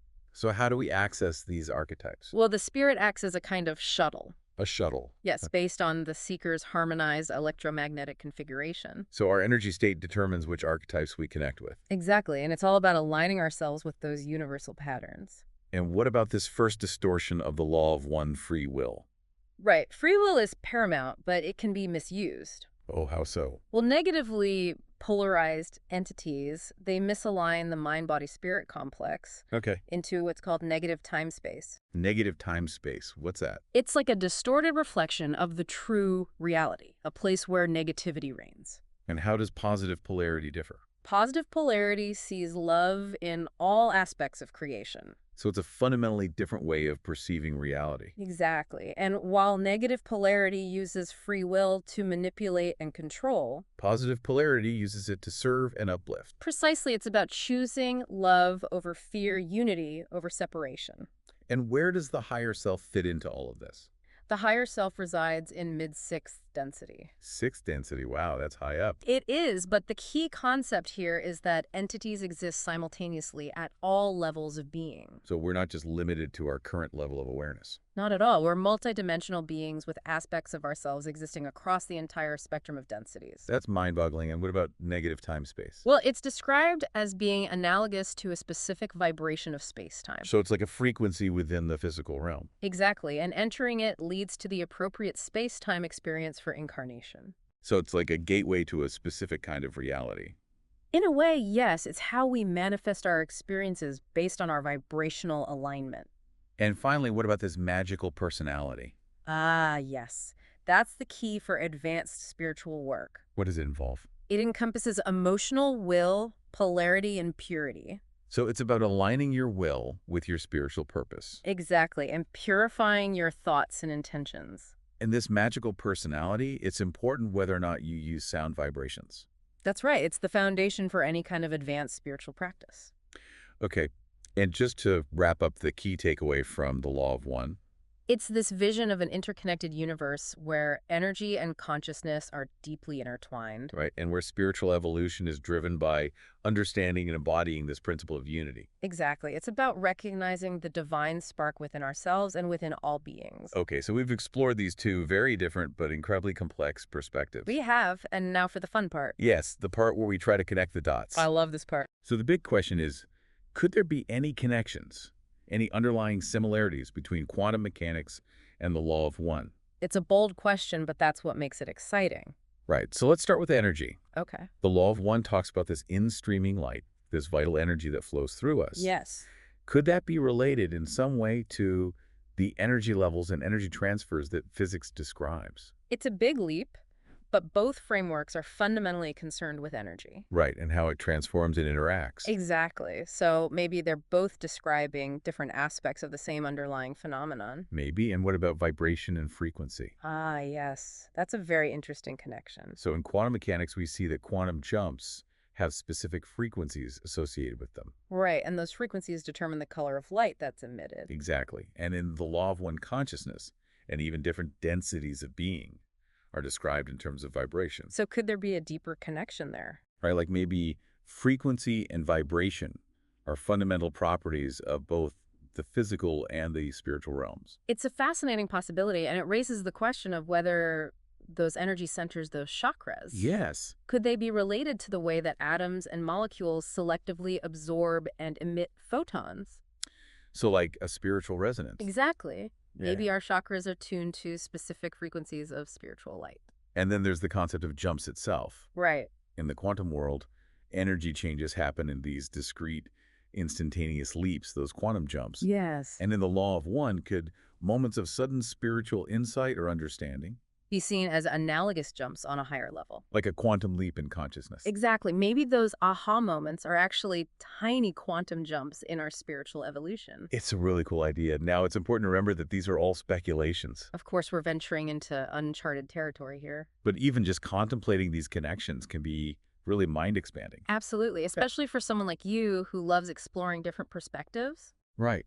And who appreciates those aha moments? Those are the best, and it highlights the fact that even though quantum mechanics and the law of one use very different language, And methodologies. they're both grappling with the fundamental nature of reality. And the processes of change and transformation that occur within it. Exactly, whether it's at the level of subatomic particles or the evolution of consciousness. Okay, so to recap from the scientific perspective, we have this world of quantum jumps shaping everything from color to life itself. And from the metaphysical perspective, we have this interconnected web of energy and consciousness driven by unity and evolution. And while they might seem worlds apart, both perspectives emphasize the role of energy and jumps in shaping our reality. Precisely whether those jumps are literal or metaphorical. And that leads us to our final question for you. Okay, hit me with it. Could the principles that govern the smallest parts of our physical reality and the principles that govern consciousness and spiritual evolution be more connected than we currently understand? That's the million-dollar question, isn't it?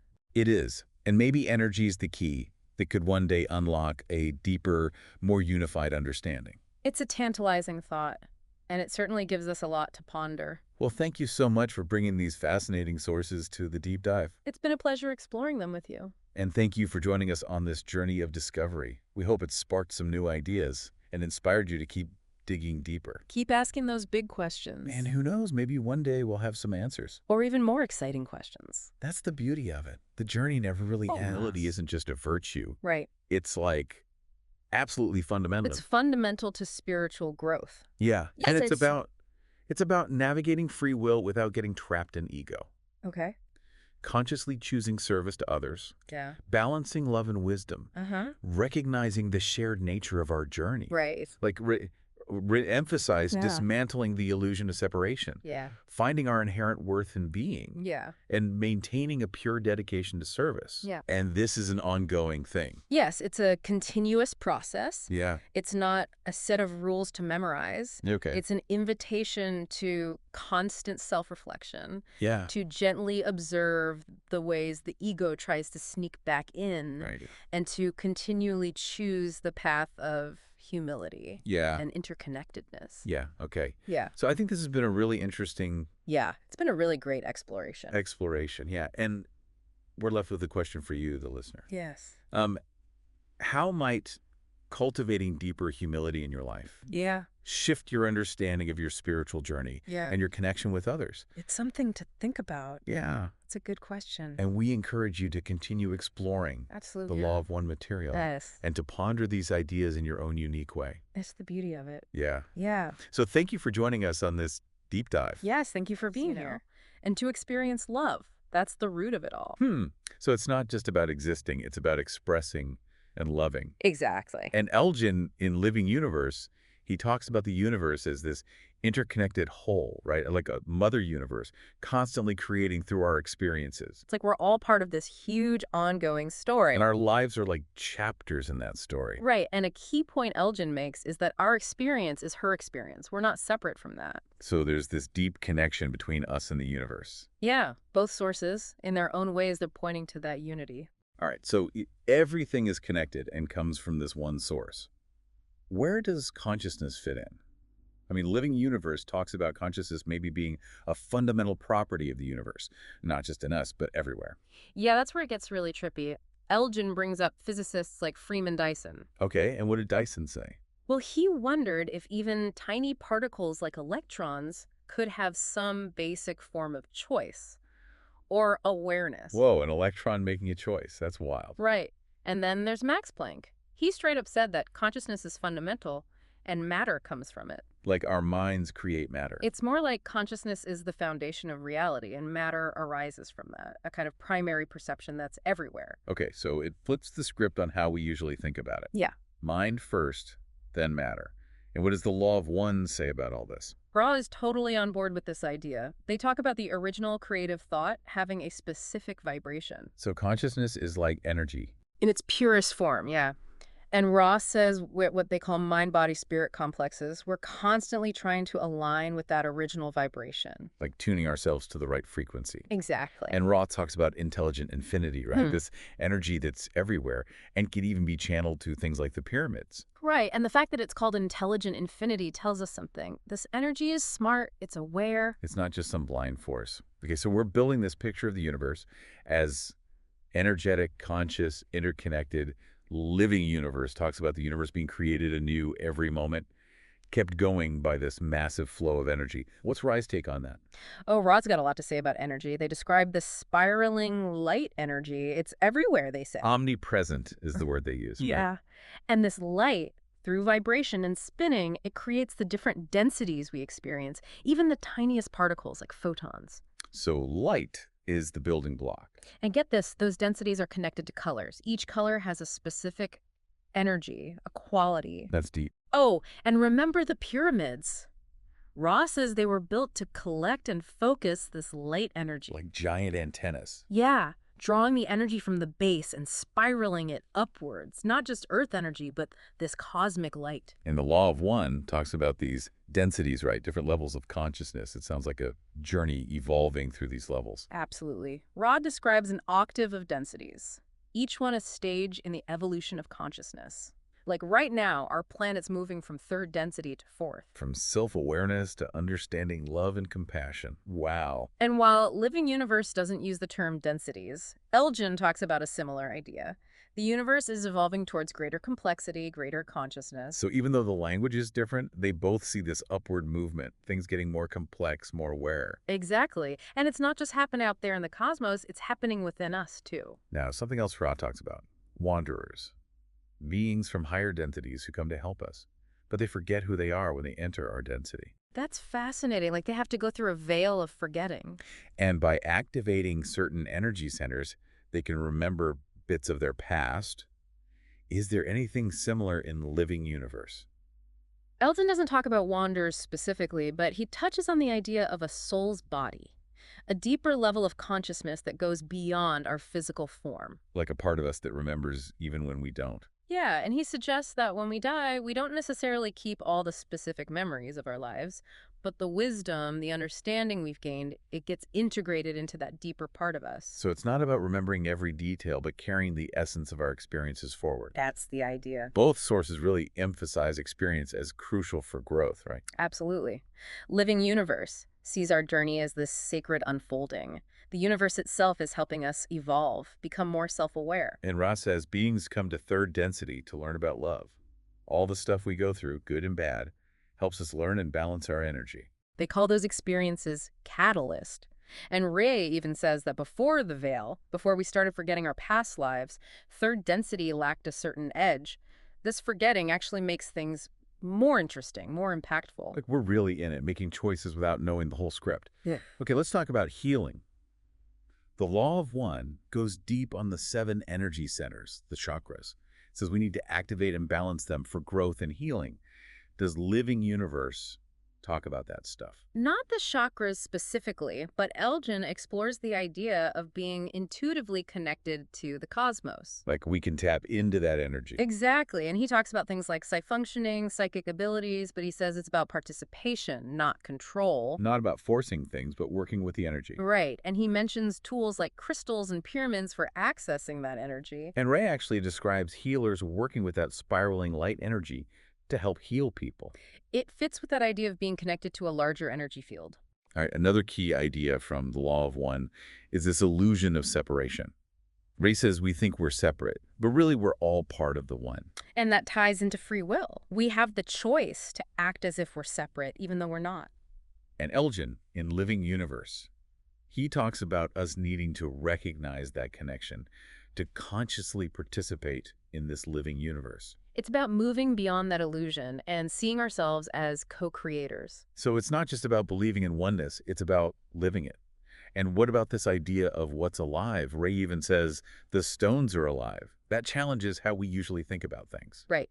And Elgin quotes George Washington Carver, who said, "If you love it enough, anything will talk with you." Like even what we think of as inanimate objects can respond. That's deep. And Living Universe explores the continuous creation theory. It says the universe is always being woven together, like a fabric constantly being remade. And that's happening at the speed of light. Exactly. It's all incredibly dynamic, constantly changing. So we've covered a lot here, weaving together the Law of One and Living Universe. They both point to a universe that's far from empty and lifeless. It's conscious, it's energetic, and everything's connected. And you wanted to grasp these ideas quickly but thoroughly to get those aha moments. Hopefully we've achieved that. Well, I don't know about you, but my mind is definitely buzzing. Me too. So here's a final thought to leave you with. If the universe really is alive and conscious, how does that change how you see your life, your relationships, your potential? What new questions does it open up for you? This is just the start. We encourage you to dive deeper into the Law of One and Living Universe.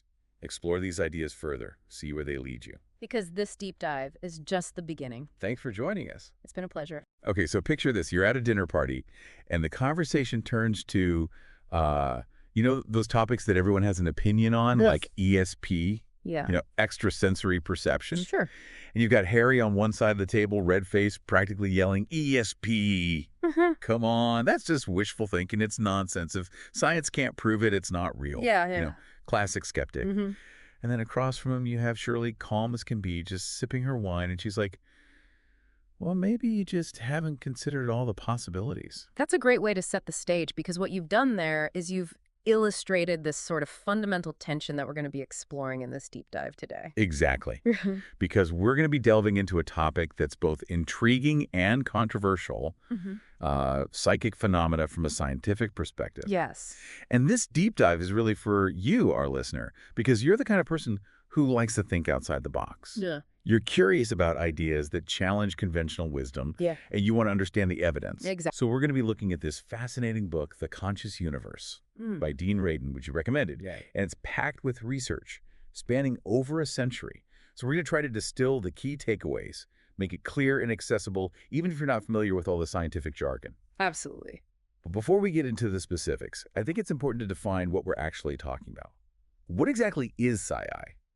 Because it's often lumped together with all sorts of paranormal claims. Right. And that's where Radin is very careful in how he approaches the definition. He wants to distinguish psi from that broader, often kind of sensationalized term paranormal. Right. So think of psi as really referring to anomalies and information transfer effects that we just can't explain based on what we currently understand about how our senses work or our motor abilities. So things like telepathy. Exactly. Telepathy, clairvoyance, precognition. Right. These are all considered psi phenomena. And the key is that they're being studied through rigorous scientific methods. Right. So it's not just like ghost stories or, No, it's really an attempt to apply scientific rigor to these experiences. Okay, so then we run into this concept of the supernatural, right? Like, if it's psychic, does that automatically mean it's beyond the natural world? That's a really good point. And it's worth remembering that what we consider supernatural has changed dramatically over time. Yeah. Things that were once attributed to supernatural forces, we now understand through science. Like the weather or disease. Yeah. I really like this quote from the astronaut Edgar Mitchell. He said, What we call unnatural or supernatural is simply a very large gap in our knowledge of what is natural, particularly regarding relatively rare occurrences. Hmm. So maybe psi is on the edge of what we currently understand scientifically, but with further research, it could become something we see as perfectly natural. Yeah, that's a really cool way to think about it. Like, it's not necessarily defying the laws of nature. Maybe we just haven't figured out the laws yet. Yeah, exactly. So what drives scientists to even investigate something like psi-psi? I mean, it's pretty controversial, right? Well, often the starting point is those really compelling real-life anecdotes, Yeah. the personal experiences that people report. Yeah. Like, let's say someone has a vivid dream about a distant relative who's in trouble, and then the next day they get news that something did actually happen to that person. Hmm. These types of stories, while they're not scientific proof in themselves, they spark that curiosity. They raise the question of, could this be more than just coincidence? And that's what leads scientists to design experiments to see if they can replicate these experiences under controlled conditions. Right, so it's those personal stories that plant the seed, but then science comes in and tries to see if there's actually something measurable there. Yeah, and that's where things get really interesting. But then you've got the human element, right? Scientists are people too. They have their own biases and beliefs. Yeah. How do you ensure objectivity when dealing with something like psi that already has so much baggage? Yeah, this is a huge challenge, and Rillidan talks about this a lot. He points out that evaluating scientific claims isn't always this purely objective process. There's a human element involved, and scientists, like everyone else, can get really attached to their beliefs, and those beliefs can act like filters, making it difficult to objectively assess evidence that doesn't fit their worldview. So it's like we all have these mental blind spots. Yeah, and science in practice is a process of evolving theories, not always just cold, hard logic. Right, it's messy. It is. And with psi, it feels like there's been a lot of skepticism, even outright hostility from some corners of the scientific community. There has been, and Redden actually points to a specific group, a relatively small but influential group of very skeptical philosophers and scientists who have actively tried to suppress or even ridicule psi research for over a century. Wow, for over a century. Yeah, and this raises a really important question. Were all those scientists who reported positive psi findings just delusional or incompetent? Or is there something else going on here? Is there something within the scientific community itself that makes it resistant to certain types of evidence? That's a really interesting question. I mean, it makes you think about the sociology of science. Yeah. How group dynamics and power structures can influence what gets accepted as knowledge. Exactly. And of course, one of the cornerstones of good science is replication, right? Yeah. If you can't repeat an experiment and get similar results, the original findings become a lot less convincing. Absolutely. Replication is crucial. And Radin makes a really helpful analogy. He compares it to judging the skill of a baseball player like Mickey Mantle. Okay. We wouldn't evaluate Mantle's ability based on a single lucky hit in one game. We look at his long-term batting average, his performance over thousands of at-bats in game. Right. Consistency over time. Exactly. And in the same way, one isolated positive finding in psi research isn't enough. What we're looking for is consistent positive results across many independent experiments. So has psi research actually been replicated? Because one of the criticisms you often hear is that it's all based on these isolated one-off studies that can't be reproduced. That's a common misconception that Radin addresses specifically. Yeah. He talks about this lone wolf criticism, and he uses the example of Robert John's research on mind-matter interaction at Princeton. Okay. John's work has actually been replicated by over 70 other researchers worldwide, both before and after his main research period. 70. That's a lot. It is. So it's not just one guy in a lab getting lucky. It's a whole body of research. So why does this idea of isolated findings persist then? Well, Radin suggests that there are a couple of psychological factors at play. One is what's called confirmation bias. People who are already skeptical of psi are more likely to find reasons to dismiss positive replications.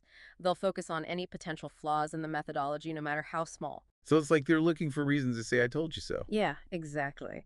And the other factor is just the human tendency to resist changing our beliefs. Yeah. Even when presented with evidence that contradicts what we think we know, our minds are really good at finding ways to explain it away. Yeah, I think we've all experienced that. Yeah. You get into an argument with someone, and no matter how many facts you throw at them, they just won't budge. Right, their minds are made up. And you mentioned an example of this in the book with a researcher who actually got positive results, but then dismissed his own findings. Yeah, this is a fascinating story. It was Professor John E. Coover at Stanford University. He conducted some of the earliest rigorous ESP card tests back in the early 1900s. Okay. And he actually got statistically significant hit rates higher than what you'd expect by chance alone. Wow. But because he was so convinced that EST was impossible, he just couldn't accept his own data. He looked at the evidence that suggested there might be something real there and concluded that there was nothing. That's incredible. It's like the evidence was staring him in the face, but his belief system was so strong it wouldn't let him see it. Exactly. It really highlights the power of our preconceptions. So even if we do see replication in psi research, does that mean every single experiment has to be 100% successful? Like, does every person who claims to have psychic abilities have to perform perfectly every time? That's a good question, and Radidin argues that expecting perfect results all the time is just unrealistic, especially when dealing with phenomena that likely involve complex human factors, like psi. Right. He uses the baseball analogy again. Yeah. Even the best hitters don't get a hit every time they're at bat. So we shouldn't necessarily expect individuals who might have psi abilities to perform flawlessly in every single trial. Yeah, that makes sense. The key is to look at the overall trends, the statistical significance across a body of research. Right. Not just cherry pick the individual cases that fit your narrative. Exactly. And that brings us to meta-analysis, Right. which sounds like a way to get a bigger picture view of the research. It is. Meta-analysis is essentially the analysis of analyses. It's a statistical technique that allows researchers to combine the results from multiple independent studies that are all looking at the same question. Okay. So instead of just looking at one baseball game, you're looking at the player's entire career stats to get a more accurate assessment of their skill. Right. So it gives you more confidence in the findings. It does. And Radin actually quotes someone saying that meta-analysis could revolutionize how science has handled data and become the way many arguments will be ended. Wow. So it's a pretty powerful tool. It is. And it's been incredibly valuable in psi research. Can you give an example of how it's been used? Sure. Radin talks about the dream telepathy experiments. Okay. If you look at individual dream telepathy studies, many of them did show hit rates above what you'd expect by chance. Which is good, right? Yeah, those are considered positive outcomes. But a lot of those individual studies also had confidence intervals that included the chance level, meaning we couldn't be absolutely certain that the results weren't just due to random fluctuations. So it's like a maybe. Yeah, kind of. But here's where meta-analysis comes in. When researchers combine the results from many Gansfeld experiments. Can you remind me what a Gansfeld experiment is? Sure, it's a type of experiment where they try to reduce sensory input to the receiver. So they'll put them in a comfortable chair, maybe cover their eyes with halved ping pong balls, put headphones on them with white noise playing, just to kind of create this state of mild sensory deprivation. Good. And then in a separate location, the sender focuses their attention on a target image or a video clip. Right. And the receiver tries to describe what they're experiencing mentally. Right. And then afterwards, they're shown the target along with some decoys and asked to pick which one best matches what they saw in their mind. Okay, so if they're just guessing, what are the chances of picking the right target? With 4 targets, it's 25%. Okay, so if the hit rates are consistently above 25%, that suggests something more than chance is going on. And that's what the meta-analysis showed. Yes. When they combined the results from all those Gansfeld experiments, the statistical odds against chance were 10 billion to 1. 10 billion to 1. That's huge. It is. That's a level of statistical significance that you rarely see in psychology. And it was so compelling that even some of the biggest skeptics in the field, like Ray Hyman and Charles Honorton, they had to admit that something interesting was happening. Wow. So even the skeptics were convinced. Well, convinced that something was going on that needed further investigation. Right. So it wasn't just chance or flawed methodology. Exactly. But I'm sure the skeptics still had some explanations up their sleeves. What were some of the criticisms they raised about the Gansfeld experiments? The main ones were sensory leakage and randomization flaws. Okay, what does that mean? Sensory leakage means that maybe some unintentional cues were getting through to the receiver despite the sensory reduction. Like maybe the experimenter knew the target and accidentally gave it away with their body language or tone of voice? Yeah, something like that. And randomization flaws refer to potential problems with how the targets were selected and presented. Like if there was a pattern to the randomization, the receiver might unconsciously pick up on it. Right. So these were valid concerns? They were.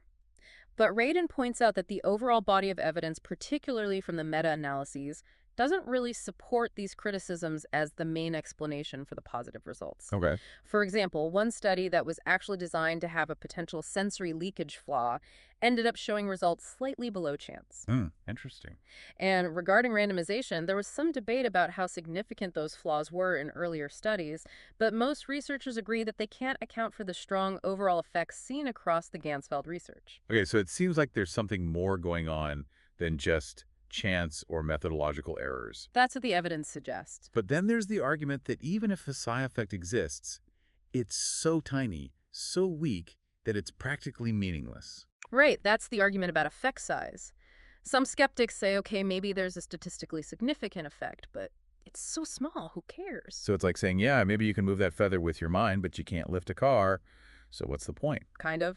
But Radin argues that any reliable demonstration of a genuine psi effect is important. Okay. Just because an effect might seem small at our current level of understanding doesn't mean it's not significant. It could be that we just haven't developed the right tools or theories to fully grasp its implications. Right. He compares it to the early discoveries in electricity.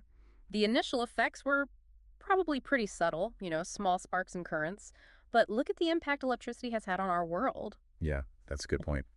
Sometimes the most groundbreaking discoveries start with these seemingly insignificant observations. Exactly. You mentioned earlier the real-life anecdotes that often inspire this research. Do you have a particular example that really illustrates that personal drive to understand these experiences? Yeah, Radin tells this really moving story about a friend of his who had a recurring dream about his son being very sick.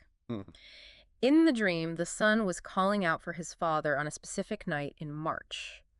The next day, the father got a letter with recent photos of his son, and it mentioned that the son had a mild fever but was recovering. Yeah. But a month later, another letter arrived with the news that the son had actually died from a sudden relapse of the fever.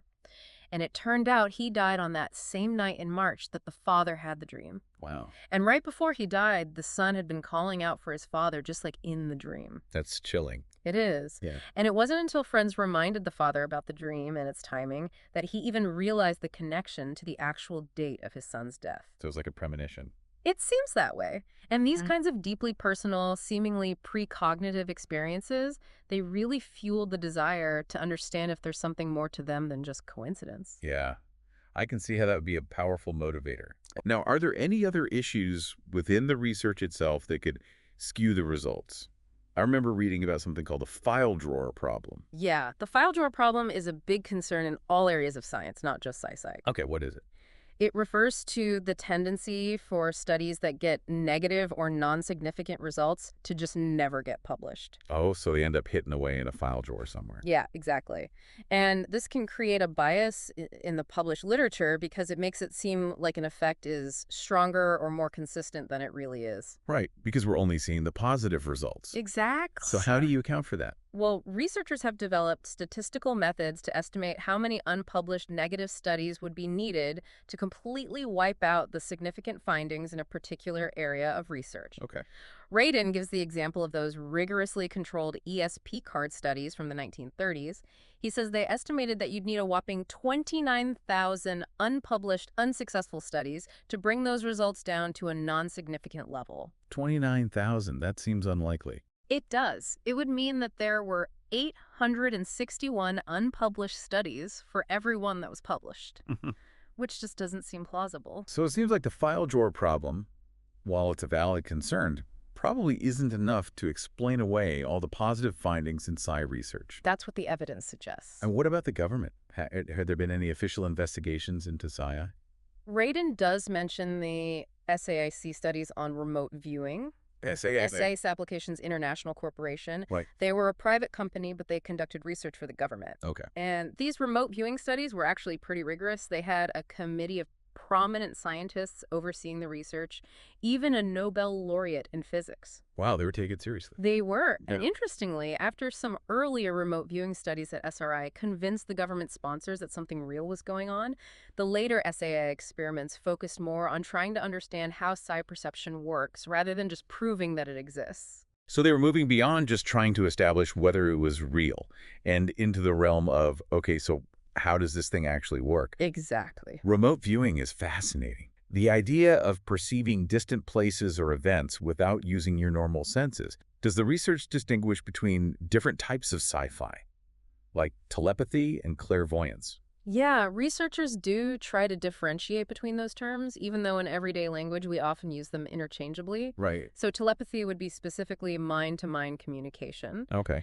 and clairvoyance would be perceiving information about distant objects or events in space or time, but without another person sending that information. Okay, so it's like you're picking up on the information directly from the environment somehow. Right. And Radin points out that the experimental evidence doesn't really prove the existence of pure telepathy or real-time clairvoyance as separate, distinct phenomena. Interesting. Instead, a lot of the evidence, both anecdotal and empirical, could be explained by various forms of precognition. Precognition. That's seeing the future, right? Yeah, the ability to perceive future events. Okay, now that one really bends my mind. Mm. How can you possibly see something before it happens? It's definitely a challenge to our understanding of time, but Radin offers a pretty straightforward way of thinking about it. Okay. He suggests that we might occasionally be bumping into our own future. Bumping into our own future. Yeah. His argument is that the only way we know if a seemingly psychic hunch or impression was accurate is if it's later confirmed by actual events. Okay, so it's like we're getting glimpses of what's to come, but we Right. don't necessarily know it's the future until it actually happens. Right. That's an interesting way to frame it. Are there any physiological indicators that might support this idea of precognition? There is some research in that area. Radin discusses studies that looked at physiological responses to future emotional stimuli. Okay. For example, research on electrodermal activity. Electrodermal activity. That's changes in the electrical conductivity of your skin, which can be a measure of emotional arousal. And they found that people showed these unconscious physiological responses before being shown emotionally charged images compared to neutral images. Wow, so it's like their bodies were reacting to something that hadn't even happened yet consciously. Right. And he also mentions a study at the University of Iowa where people were playing a card game and they showed physiological responses that seemed to anticipate whether they were about to draw a winning or losing card before they even saw the card. That's amazing. It's like Right. our bodies might have some subtle awareness of events that are still in the future. It's a fascinating possibility. Now, what about mind-matter interaction or psychokinesis? That's another area that's often associated with psychic phenomena. Yes, PK or psychokinesis is the idea that your mind can directly influence physical systems without any known physical means. Like moving objects with your mind. Exactly. And Radin notes that while there are some theoretical discussions about this in mainstream physics, actual reports of experiments demonstrating macroscopic PK effects in physics journals are pretty rare. Okay, so not a lot of scientists are bending spoons in the lab. Not exactly, but sci-fi researchers have done a lot of work in this area. What kind of work? Well, a lot of it focuses on something called micropsychokinesis using random number generators or RNGs. RNGs, what are those? They're electronic devices that produce streams of random numbers based on quantum events. Yeah. So their output is supposed to be completely unpredictable. Okay. And the idea is that if the mind can influence the physical world, even in a subtle way, people might be able to mentally bias the output of these random generators. Okay, so it's like trying to make the RNG produce more ones than zeros or something like that. Yeah, exactly. But why focus on these tiny random systems instead of trying to levitate a table or something more dramatic? Radin gives 4 main reasons for that. First, consistently reproducible large-scale PK effects on stable objects in a lab setting are incredibly rare. Okay. Second, even things that seem stable at a macroscopic level have random fluctuations going on at the microscopic level. Right. So even if you could influence a table with your mind, you'd still need statistical analysis to detect the effect. Third, historically, the research in this area evolved from experiments with dice, not from trying to do these big showy effects. Okay. And fourth, there's a psychological element to it. It seems intuitively easier to influence a random system because its behavior is defined by these tiny events rather than a big, obvious violation of physical laws. So it's like it feels more achievable to nudge a random system in a certain direction. Yeah, exactly. So what have the meta-analyses of these RNG studies shown? They've shown some pretty impressive results, often with odds against chance that are astronomical again. Okay. Radin mentions one meta-analysis that estimated you'd need 54,000 unreported RNG studies with null results to make the observed psi effect go away. 54,000. That's a lot of missing studies. It is, and it's 90 times the number of studies that were actually reported. So it seems unlikely that the file drawer problem could account for all of that. Right. And he also highlights the findings from the Princeton Peer Lab, which collected a huge database of RNG experiments over decades and consistently found statistically significant positive results. So it seems like there's a real effect there, even if it's subtle. That's what the research suggests.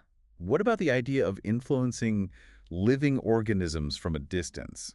Has there been any research on that? Yes, there have been experiments looking at distant mental influence on human physiology. Okay, how do they do that? Well, one way is to measure electrodermal activity in a receiver who's in one room, while a sender in another room tries to mentally influence them to either become more aroused or more calm. Okay. And Radin presents a meta-analysis of these studies, which shows pretty consistent effects across different labs and replications, with overall odds against chance exceeding 1,000,000 to 1. 1,000,000 to 1. That's incredible. So it's like there's some invisible connection between people, even when they're physically separated. It's a possibility that the research raises. And do you think these effects might be stronger when there's a lot of collective focus or heightened emotional energy, like during a big sporting event or a natural disaster? That's a really interesting question, and some researchers have looked into that. They've studied the output of random number generators during events like the Academy Awards ceremony. Okay. And some of the findings suggest that there might be correlations between moments of high audience engagement and increased fluctuations in the RNGs. So it's like our collective attention might be having a subtle effect on these random systems. That's an intriguing idea. It is. And speaking of large-scale randomness, what about casinos? They're basically giant generators of random events. Right. Radin actually describes casinos as natural psi labs because of all the gambling that goes on. Yeah. And he points out that while the total amount of money wagered follows predictable patterns, the daily payout percentages, which are based on chance, shouldn't show any systematic dependence on how much money is being bet. Okay. So if psi is real, you might expect to see some non-random fluctuations in those daily payout percentages. Like maybe gamblers are subtly influencing the roulette wheel or the slot machines. Yeah, something like that. Has anyone actually studied this? Yes. Radin mentions one study that looked at potential correlations between lunar cycles, geomagnetic activity, and casino payout percentages. Okay. The idea was that maybe variations in geomagnetic activity could influence psyche abilities, which in turn could affect the gambling outcomes.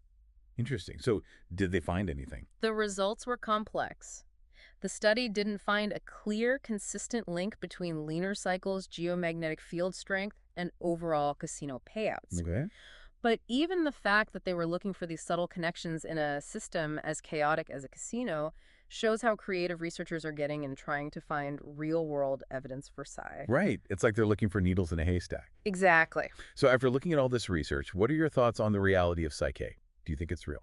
Well, Radin makes a really important point. He says that most parapsychologists aren't primarily focused on explaining what psi is in some fundamental sense. Okay. Their main goal is to scientifically test the types of experiences that people have been reporting for centuries. So if well-designed experiments that are trying to investigate things like telepathy or precognition produce results that match those real-life experiences, then that suggests that maybe those experiences are more than just coincidence or wishful thinking. Regardless of whether we fully understand the underlying mechanism. Exactly. And how do you respond to the argument that after 100 years of research, psi is still a century of failure? Radin has a clever counter to that. He points out that mainstream psychology, after a similar amount of time, still doesn't have definitive answers to fundamental questions about things like consciousness, memory, learning, and perception.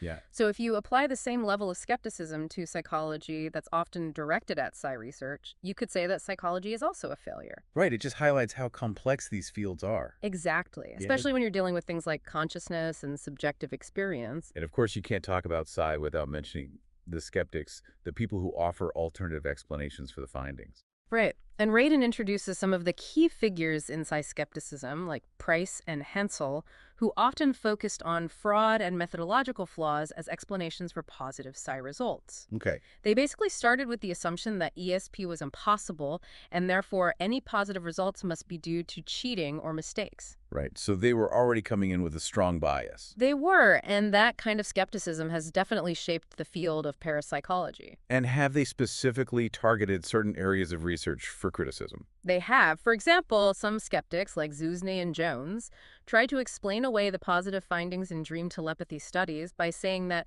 maybe the recipients were accidentally primed with information about the target before they went to sleep. Okay. But Radin points out that these interpretations were often based on misunderstandings of the actual experimental procedures. So the skeptics were sometimes wrong about the details of the research. Yeah, and it shows how our beliefs can really distort our perception of the evidence. Right. We see what we want to see.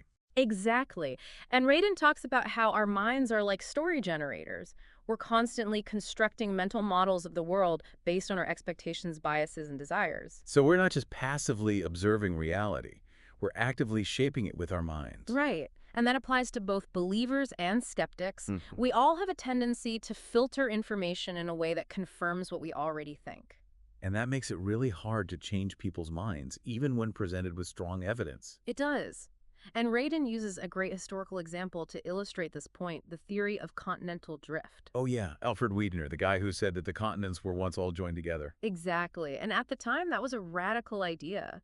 It went against the prevailing scientific worldview, and it was ridiculed for decades. Even though Wegener had a lot of evidence to support his theory. He did, but it just didn't fit with what people already believed, so it took a long time for the scientific community to accept it. It's a good reminder that even the most well-established scientific theories can be wrong, and that sometimes the most groundbreaking ideas are the ones that challenge our assumptions the most. Exactly. And nowadays, a lot of what we learn about science comes from the media, which has its own biases and agendas. That's right. Radin talks about how most of what we know about psi research is filtered through things like TV shows, magazines, and books. Yeah. And those media outlets have their own incentives. They want Ah. to tell a good story. They want to get ratings or sell copies. Right, so they might sensationalize the findings or present them in a way that's misleading. Exactly. And that can have a big impact on how the public perceives the research. Yeah, I think we've all seen examples of that where the media takes a complex scientific study and boils it down to a catchy headline that doesn't really capture the nuances. Right. It seems like there's also this historical division in Western thought between the hard sciences, which focus on objective, measurable stuff, and the more subjective aspects of human experience where psi seems to reside. That's a key point. Radin talks about how the rise of modern science led to this disenchantment of nature. Okay. The pre-modern worldview saw the world as full of meaning and interconnectedness. But then we started to see this split between the objective world of matter, which science could study, and the subjective world of personal experience, which was seen as more the realm of philosophy or religion. Okay, so we created this artificial separation between mind and matter. Yeah, and that made it really difficult for mainstream science to take psi seriously, because psi seems to blur those boundaries. Right. It suggests that maybe mind and matter aren't as separate as we thought they were. Exactly. Are there any emerging scientific concepts that might offer a new way to think about this interconnectedness? Radin mentions the idea of downward causation. Downward causation, what's that? It's the idea that causal influences can flow not just from lower levels of organization to higher levels, but also the other way around. Okay, can you give an example? Sure. So in biology, we usually think about causation going from atoms to molecules to cells to organs to organisms.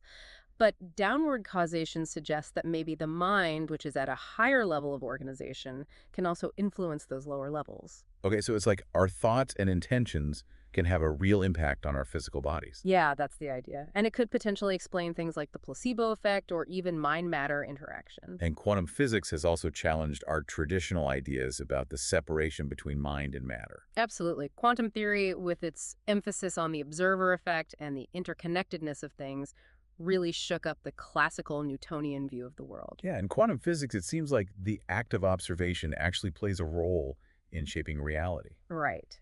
And that's led some physicists to suggest that maybe the universe is more mind-like than we previously thought. So maybe consciousness is more fundamental than we realized. It's a fascinating possibility. So where do we go from here? Is there a theory of psi on the horizon that can explain all this? Radin says that a good theory of psi would have to be compatible with what we already know from physics, psychology, and neuroscience, but it would also have to explain the anomalous findings that don't fit with our current paradigms. Right. It's got to be able to explain both the normal and the paranormal. Exactly.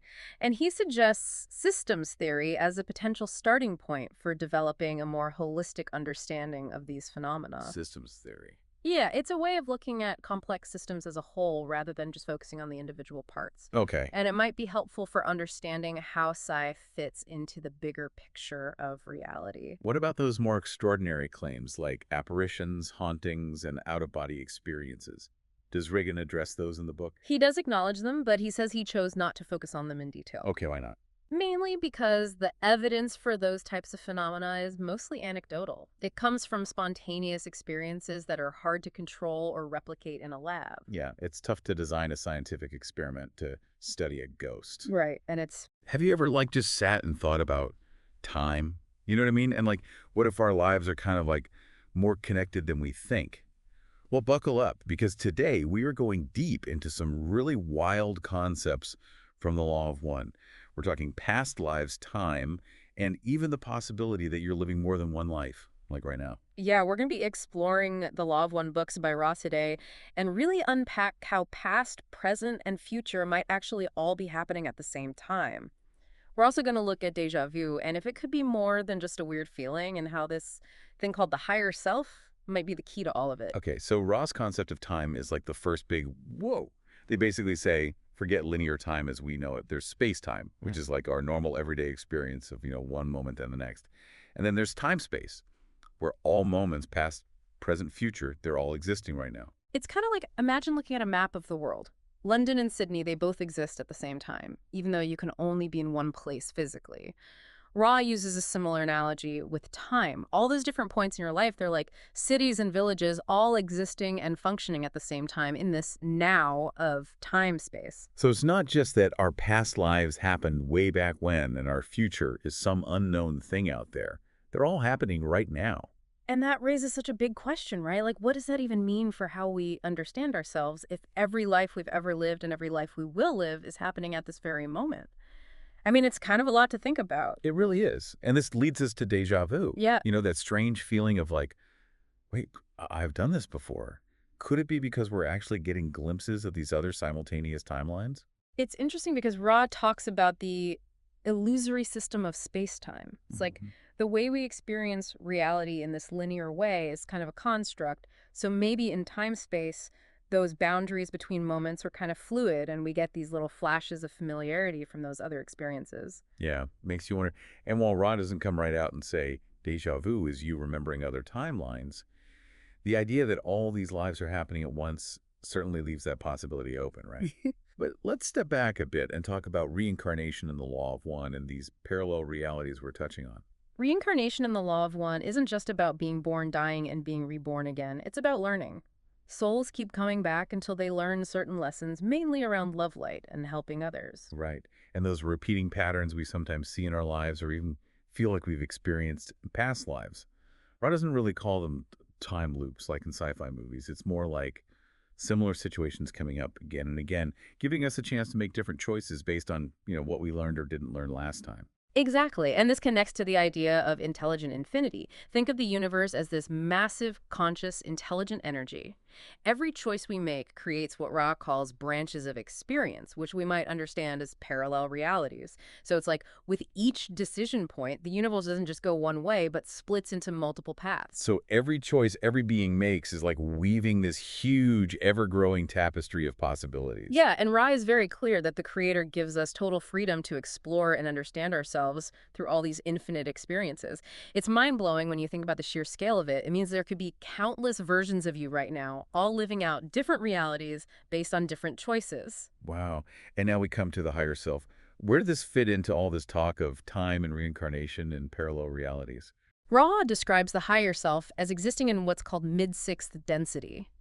Think of densities as like levels of spiritual vibration and understanding. Mid-sixth density is a much higher state of being than our current third density physical reality. The higher self is like a more evolved version of us that has already learned many of the lessons we're still working on in our third density lives. So it's like a future us looking back and guiding us. It's more like it's a simultaneous aspect of us existing at a higher level of awareness. The higher self can see the bigger picture, and it uses the lessons from all our third density experiences to help us evolve. It helps to guide and plan our future lives, even our past and present ones. And it's aware of the potential outcomes across all those branching parallel realities we talked about. It's pretty wild. So Could it be that our higher self is actually guiding multiple versions of us at the same time in all those different timelines and realities? The Law of One definitely seems to suggest that. Ra uses the term mind-body-spirit complex totality to refer to our entire being across all these simultaneous experiences. And this totality is a resource for the higher self. So yeah, it's totally possible that your higher self is overseeing and subtly influencing multiple expressions of you in different timelines, learning and growing through all those combined experiences. That is a lot to take in. So let's do a quick recap of what we've explored about the law of one's perspective. Time isn't linear, but a simultaneous now, with all our lives coexisting in this realm called time-space. And while Ra doesn't explicitly say it, this could explain déjà vu. Right.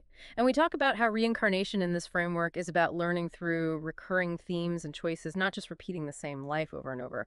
Our free will creates this constantly expanding web of parallel realities within something called intelligent infinity. And then there's the higher self, which exists in a higher density, and could be acting as a guide for multiple versions of us across all these timelines and parallel realities.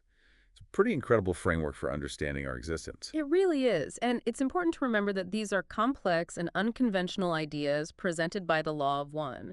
They give us a completely different way of looking at time consciousness and our multifaceted existence. So here's a final thought to ponder. If all time is now and your higher self is connected to all your experiences across these simultaneous realities, how might that change the way you approach your life today and the choices you make? What patterns or lessons might be carrying over from other lifetimes, and what new choices could you make knowing that you're part of something so much bigger than you ever imagined? It's a really amazing thing to think about. It challenges us to explore who we are and the vastness of reality itself. And who knows, maybe it can even help us make more conscious and fulfilling choices in this very moment. And that's our deep dive for today. Thanks for joining us as we explore these fascinating ideas. Until next time, keep seeking, keep questioning, and keep an open mind. We'll see you on the other side. We've all been there, right? Those times when everything just feels like really heavy. Yeah. Kind of deep inner questioning, almost like you're lost in the shadows a bit. Mm-hmm. It's something we all go through, that feeling of being in the dark, And today we're not just going to acknowledge it. Yeah. We're going to really dive deep into it. Yeah. We're exploring this experience, which some people call the dark night of the soul. Yeah. Not in a, clinical way, but more as a stage that can actually help you grow and transform. Absolutely. And we're going to do it through this super interesting lens, the Law of One. Okay. Specifically, using the raw material. Ah, So interesting. you provided us with these incredible books for this deep dive. Yeah. And they're basically transcripts of communications with this group consciousness that calls itself Ra. Right. So for our listener, think of Ra almost like a shared understanding or a collective wisdom that a whole group of beings has. Okay. And this contact, which started back in 1981, was all about sharing and learning about the Law of One, which is basically this fundamental idea that everything's interconnected, Yeah. that ultimately everything is one. It's a powerful concept. Okay, so let's unpack this a bit more. Sure. We have these books, the raw material, which are like a detailed record of these channeled conversations with this social memory complex, Ra. Right. And the core idea here is this Law of One, this principle of unity. Okay. So our mission today is to actually use this framework, this Law of One, Yeah. to understand those heavy, difficult periods, Mm-hmm. those dark nights, Right. and explore ways we might be able to heal and become whole again. That's a great goal. We'll look at what might be causing these feelings. Sure. Things like energetic blockages, even the possibility of psychic influences. Interesting. And we'll see how our own journey of self-discovery plays a crucial role in moving through these things. Okay. And we'll do it all from the unique perspective of Ra. Sounds. What I find really interesting is that the raw material offers a completely different way of looking at why you might feel stuck or lost or in turmoil. Oh, how so? Well, it goes beyond just your thoughts and feelings. Okay. And it starts to explore the energetic and even psychic aspects of who you are. Interesting. So let's start with that feeling of being stuck. Okay. Ra talks about mental configuration Mm-hmm. as being too simple an explanation for what's really happening when we feel blocked. Right. So what do they mean by that? And how might this relate to what you, our listener, might be experiencing during a dark night? Well, The key thing to understand here is that Ra really emphasizes how interconnected everything is, Mm-hmm. especially what they call the mind, spirit, and body complexes. Okay. They're not separate things, you see. They're actually parts of one big dynamic system. So it's more holistic. Exactly. So Right. when we talk about feeling stuck, it could be that there are blockages happening between these different aspects of yourself. And not just in your thoughts, but on many different levels. So it's potentially more than just a bad mood or negative thinking. Yeah, it could be a disruption in the flow of energy that connects these different parts of ourselves. Interesting.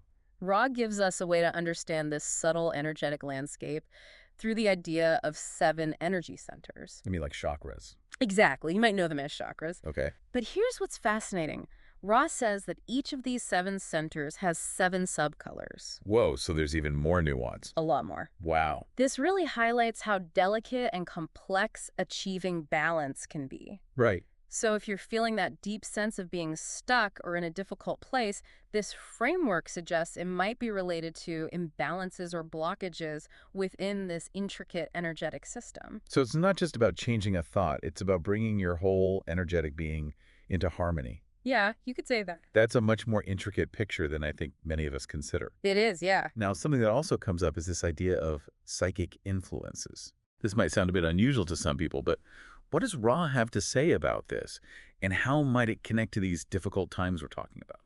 Well, it's an important point, and Ra actually addresses it quite directly. Okay. In the context of the instrument, the person who channeled Ra, they talk about the possibility of psychic attacks actually making pre-existing problems even worse. Oh, wow. And what's really interesting here is that even the discomfort you might feel before you start seeking knowledge, like tuning into this deep dive, could be because your subconscious mind is trying to save energy, Interesting.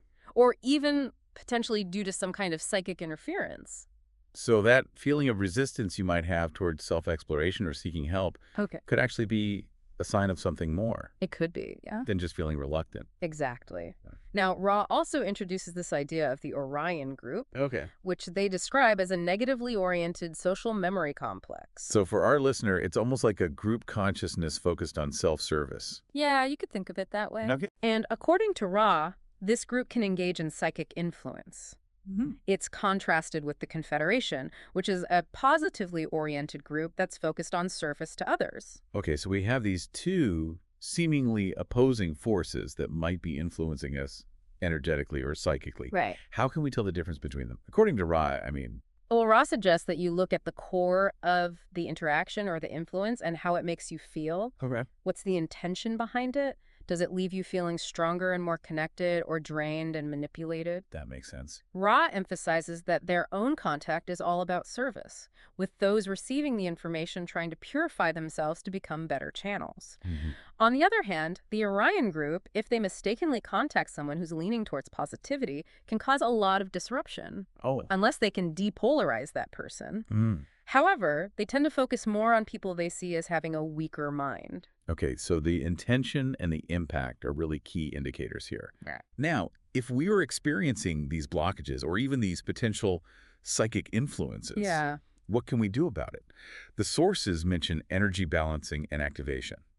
Well, what's really interesting is that while activating your energy centers is definitely important, Yeah. Ra really stresses the importance of refining the balance between these energies. Okay. It's not just about turning them on. Right. It's about creating harmony. Yeah. Like between love and wisdom, for example, or between positive and negative energies within each center. Gotcha. This internal balancing is presented as fundamental for the deeper growth of what they call your mind-body-spirit complex. So moving through the dark night isn't just about getting rid of the darkness, Right. but about creating this inner balance. Exactly. Like that. Ra mentions that any being can temporarily clear and balance their energy centers if they really focus on it Okay. through love and will. Like a quick reset? Yeah, you could say that. Right. But to actually become someone who naturally heals. And when they say heals, they mean Yeah. healing yourself too, right? Right, exactly. Okay. That requires dedicated training in what Ra calls the disciplines of the personality. Okay. Disciplines of the personality. Mhm. That sounds like something we can actually work towards. It is, yeah. So what are these disciplines according to Ra? The core of this discipline has 3 parts. Okay. Know yourself, Mhm. accept yourself, Okay. and become the creator. Whoa. That's a powerful progression. It is, yeah. Let's break that down a bit. Sure. Know yourself. Mm-hmm. What does that actually mean in the context of navigating a dark night? Well, it means taking a deep dive into your own being, Okay. understanding your habits, your strengths, and your weaknesses. Right. It's about being honest with yourself about what's going on inside. Being self-aware. Exactly. Right. And then accept yourself means embracing every part of who you are, the good and the bad, without judging yourself. Yeah, that's important. And finally, become the creator. This isn't about literally becoming a god. Right. It's about recognizing and using your own creative power. Your ability to shape your own reality through your thoughts, your feelings, and your actions. I like that. It also involves understanding and balancing those opposite forces inside you, like maybe your patience and your impatience, as the raw material mentions. So, for our listener, how might recognizing their own creative potential help them take small steps to change their situation, even if it feels really dark right now? Yeah, it could be as simple as choosing to think a more positive thought or doing something creative. I see, like channeling that energy into something productive. Exactly. So going through a dark night can actually become a chance to develop deep self-awareness and self-acceptance, Right. and ultimately lead to a greater understanding of our own creative power. Absolutely. That's pretty amazing when you think about it. It is, yeah. Ra also emphasizes that healing, in this broader sense of finding inner balance, starts with ourselves. They say that you can only truly be a channel for balancing others once you're actively working on your own equilibrium. Right. And they even mentioned the green ray body as being connected to this capacity for healing. The green ray is often associated with the heart and compassion, so it makes sense in the context of balance and healing. Yeah, especially when you're going through a difficult time emotionally. Absolutely. Now, Rad also talks about the potential for accelerated growth in our current third density if we take responsibility for each moment. And remember, third density is just our everyday reality. So Right. how does that tie into overcoming these challenging times? Well, the idea is that third density, this level of existence we're in right now, offers a unique intensity of experience. Wow. And that intensity can be a powerful catalyst for growth. Hard to see. By consciously engaging with each moment, by taking responsibility for our reactions and choices, we can actually speed up our evolution. So the challenges of the dark night actually become powerful opportunities for learning and advancement. Exactly. Now, another concept that comes up is wanderers. Okay. These are described as more advanced beings who have chosen to come here to be of service. Right. How do their experiences relate to this idea of inner turmoil? Well, Ra explains that wanderers often wake up to their purpose in ways that aren't scary. Sometimes it happens peacefully in their sleep or just during normal daily activities. Okay. But they can also have difficulties because their own vibrational frequency might not match the general planetary vibes of third density. Like they're out of tune. Yeah, kind of. Okay. And this can manifest as feelings of not belonging or a sense of disconnect or even intense internal struggles. So if someone's feeling that disconnect, how would Ra explain that in terms of these vibrational differences? They might say that the person is experiencing a mismatch between their own energy and the energy of the planet. So even those who came here to help can experience their own dark nights. Yeah, because of this vibrational difference. That makes sense. And Ra also notes that wanderers are often drawn to people who need love because they're so compassionate. But they can sometimes make choices that aren't the best for themselves because of that compassion. And it's important to remember that even wanderers can be affected by psychic influences or attacks. So it seems like these difficult periods are just part of the journey, no matter who you are. It seems that way, yeah. Now, a concept that keeps coming up is choice and polarization. For you, our listener, think of polarization like tuning a radio dial. Okay. You can tune it to stations that are broadcasting more loving and compassionate signals, which is service to others. Right. Or you can tune it to stations that are more self-focused, which is service to self. I like that analogy. So how does navigating a dark night relate to this idea of choosing which way to tune your dial? Well, Ra emphasizes that consciously choosing your polarity, whether you lean towards service to others or service to self, is really important for what they call harvestability. Harvestability. Yeah, it's basically the direction your spiritual evolution is going in. And going through a dark night can actually help you consciously choose and strengthen your lean towards love and service. Oh, so. By facing our inner darkness and choosing to move towards light and compassion, we make our positive polarity stronger. So those tough times can actually help us make more conscious decisions about what kind of person we want to be Yeah. and the direction we want to grow in. Exactly. And ultimately, the goal is to welcome what Rod calls the less and less distorted love light and light love of the Creator. Right. It's like a never-ending process of refining ourselves and moving towards a pure expression of that fundamental unity. Absolutely. Now, there's one statement from Ra that I found really thought-provoking. Yeah. What's that? They said that all our striving, even seeking knowledge like we're doing right now, might actually seem like a vain and empty folly. Because true transformation might not happen completely within this physical body. Right. That's a pretty sobering thought. It is. So how do we reconcile that with all the effort we put into understanding these ideas?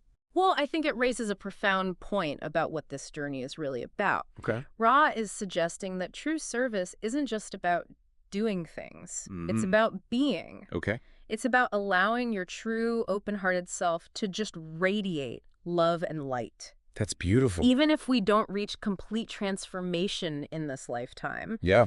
the intention, the striving, and the act of embodying love and service are all incredibly valuable. I see. It's like aligning yourself with the natural flow of creation, even if you can't see the final destination from where you are now. So it's more about the intention and the embodiment of love and service in each moment, Right. rather than focusing on some distant goal of, like, ultimate enlightenment in this lifetime. Exactly. That really changes your perspective, huh? It does, yeah. It brings the focus back to the present moment and the quality of our being. Exactly.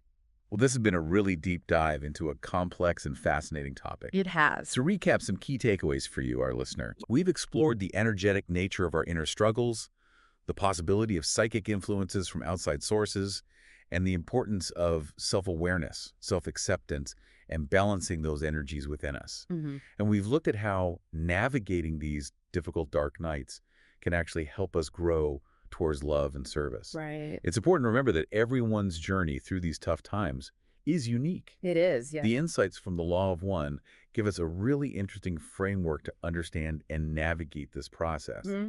But how you apply it will depend on your own personal experience. So for you, our listener, as you reflect on your own experiences, think about this. Yeah. How can understanding your own energy centers, being aware of the possibility of psychic influences, and actively practicing those disciplines of self, knowing yourself deeply, accepting yourself fully, and embodying your own creative potential, how can all that contribute to your own healing and help you move towards greater inner harmony? That's a powerful question. It is, yeah. The journey of self-discovery, a deep dive into your own being. Thank you for joining us on this deep dive. Of course. We really hope these insights from the raw material have given you a new way to look at the dark night of the soul Yeah, and have shown you some potential paths forward on your own journey. absolutely. Until next time. See you then. Welcome to another deep dive. Yeah. Today, we're looking at something pretty unique. Excerpts from the raw material? Oh, wow, yeah. Ever heard of it? Absolutely, yeah. Familiar with that one. So it's this collection of channeled communications Right. recorded back in the 1980s, and it gets pretty mind-bending, let me tell you. Yeah. We're going to be talking about metaphysics, Okay. extraterrestrial contact, That's right. even the spiritual evolution of humankind. I love it.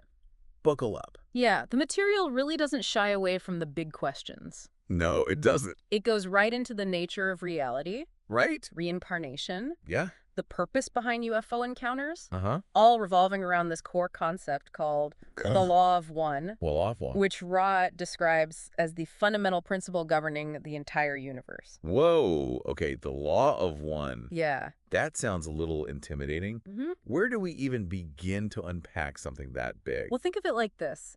Imagine a universal Wi-Fi network. We're all connected to it. Right. And the quality of our connection, so to speak, Okay. depends on our individual frequencies. Okay. The Law of One emphasizes this interconnectedness, Right. suggesting that we're all part of this Okay. grand, unified web of existence. I like that analogy. So it's not just about some abstract cosmic rule, No. but about how we connect with each other Yeah. and the universe around us. Absolutely. Mm. And Yeah. Ra, Mm. the source of these communications, Okay. describes the Law of One as being closely aligned with love and light. Okay. It suggests that understanding and living in harmony with this law Right. is key to our spiritual evolution. Okay, hold on. We need to back up for a second. Sure. Who or what is Ra? Right. Good point. Yeah. Ra identifies as social memory complex, Okay. essentially a collective consciousness of extraterrestrial beings Whoa. from a higher density. Okay. Think of it like this. Yeah. If we're in the 3rd grade of understanding the universe, Okay. they're in high school, Right. they've moved beyond the individual ego Right. and merged into a unified being of pure consciousness. A collective consciousness of extraterrestrial beings. Yeah. That's a lot to process. I know, right? And they're communicating with us? Right. What do they want? Well, Ra claims to be part of something called the Uh-huh. Confederation of Planets in the service of the infinite creator. Wow. It's a group of civilizations from across the cosmos Okay. dedicated to assisting the spiritual development of other planets, Mm-hmm. including ours. So they're like a cosmic Peace Corps, Mhm. here to help us evolve.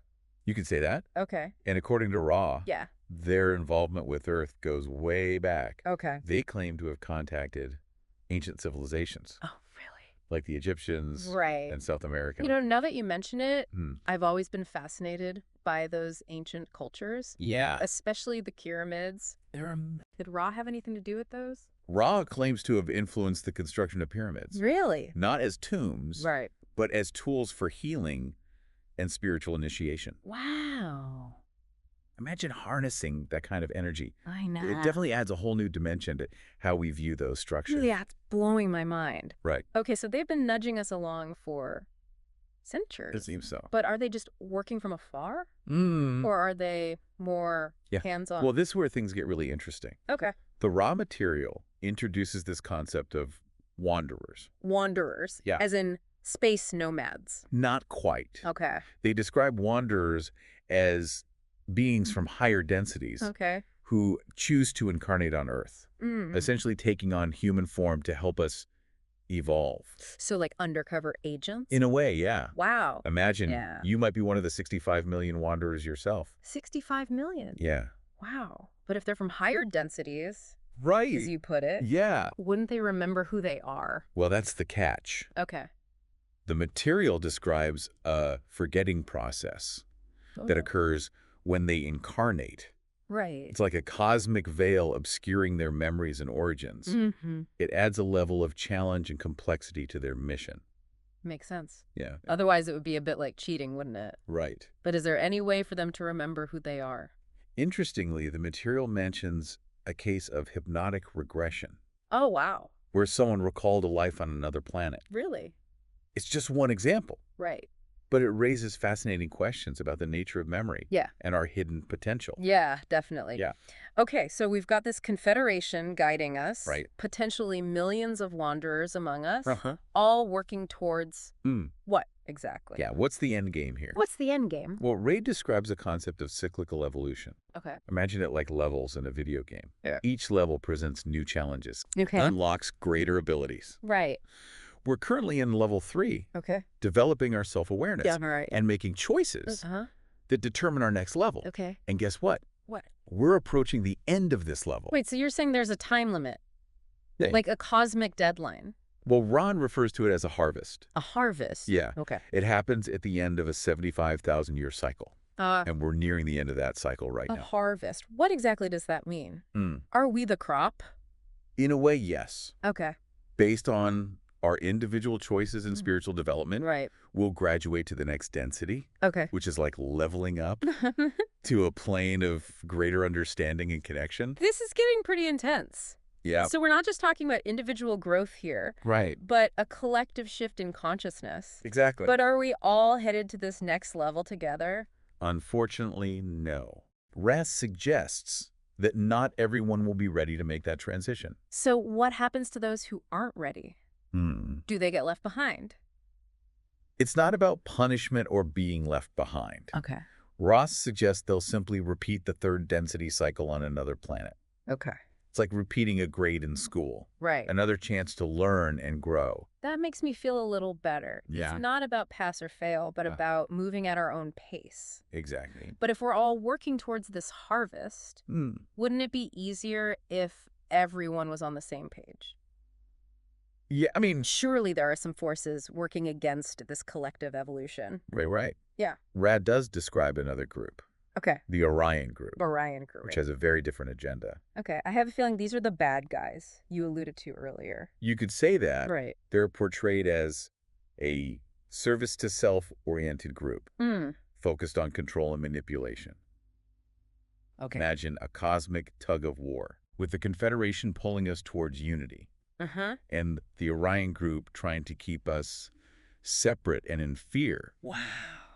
Ra even describes it as a thought war. A thought war. Yeah, Okay. with both sides vying for influence over humanity's evolution.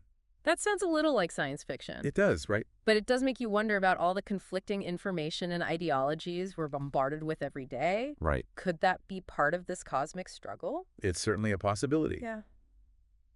Ra suggests that both groups use telepathic contact and influence, subtly shaping our thoughts and beliefs. Right. And if we're not careful, Yeah. we can get caught in the crossfire.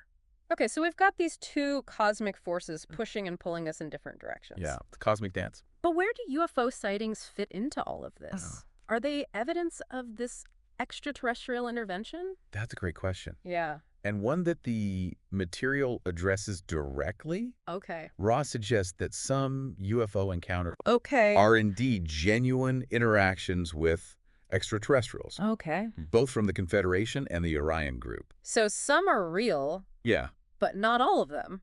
right. What about the others? Yeah. Are they just hoaxes or hallucinations?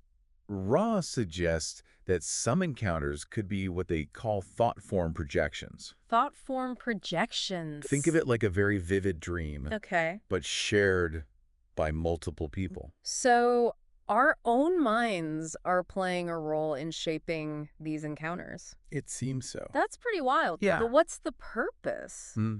Why would either group choose to interact with us in this way? Well, like everything else, Yeah. it depends on their motivations.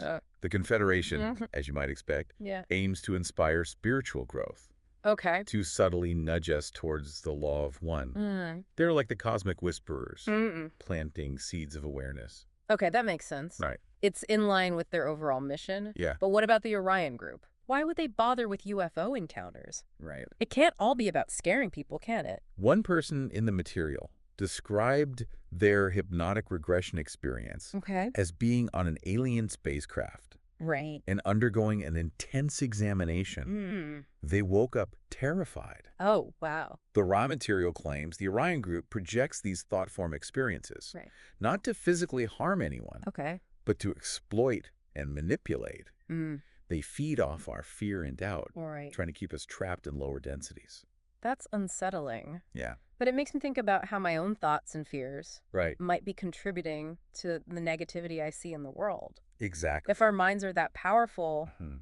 we need to be careful about what we're focusing on. Absolutely. Yeah. And that brings us to a crucial piece of advice Okay. that Ra emphasizes throughout the material: Right. the importance of seeking the heart of self. Seeking the heart of self. What does that even mean? It's about a deep inner exploration, understanding your own thoughts, emotions, and motivations. Okay. It's about shedding the layers of conditioning and programming, the societal expectations and fears Right. that keep us from connecting with our true selves. It sounds like a lifelong journey, not just a weekend retreat. It is. Yeah. And it's a journey we're all on, Right. whether we realize it or not. Yeah. It's about recognizing that we're not just physical beings, but spiritual beings having a human experience. This is all incredibly mind-blowing. I know, it's a lot. But with the Confederation guiding us, Yeah. potential wanderers among us, Right. and this Orion group trying to hold us back, Yeah. I can't help but wonder, What's that? if the Confederation is all about service to others, haven't they tried to intervene more directly in Earth's history? That's a perceptive question. Yeah. And the answer is yes, they have. Okay. In fact, Rama mentions several historical interventions, Oh, really? attempts to help humanity evolve. Yeah. They claim to have contacted the Atlanteans, Right. Egyptians, and South American civilizations, Okay. offering knowledge and guidance. So they've been actively involved in shaping our past. It seems so. That's incredible. Yeah. Were those efforts successful? Well, that's where things get complicated. How so? They talk about both successes and failures, Okay. highlighting how the information they provided Yeah. was often distorted or misused. Can you give an example? They specifically mention Atlantis, Atlantis, okay. where advanced technology intended for peaceful purposes Right. was ultimately used for conflict and destruction. Wow. It's a cautionary tale Yeah. about the dangers of knowledge without wisdom. So even with the best intentions, things can go wrong. They can. That makes me wonder why intervene at all. Right. Why risk further complications? It seems their commitment to helping us evolve runs deep. And they believe we have the potential to overcome these challenges, to learn from our mistakes Right. and make wiser choices. It sounds like they haven't given up on us, No, they haven't. despite our messy history. It doesn't seem like it. Yeah. In fact, they seem to be more active than ever, Oh, really? especially with the rise of technology Uh-huh. and the approaching harvest. Right. They know this is a critical time for humanity, Yeah. and they're here to support us Okay.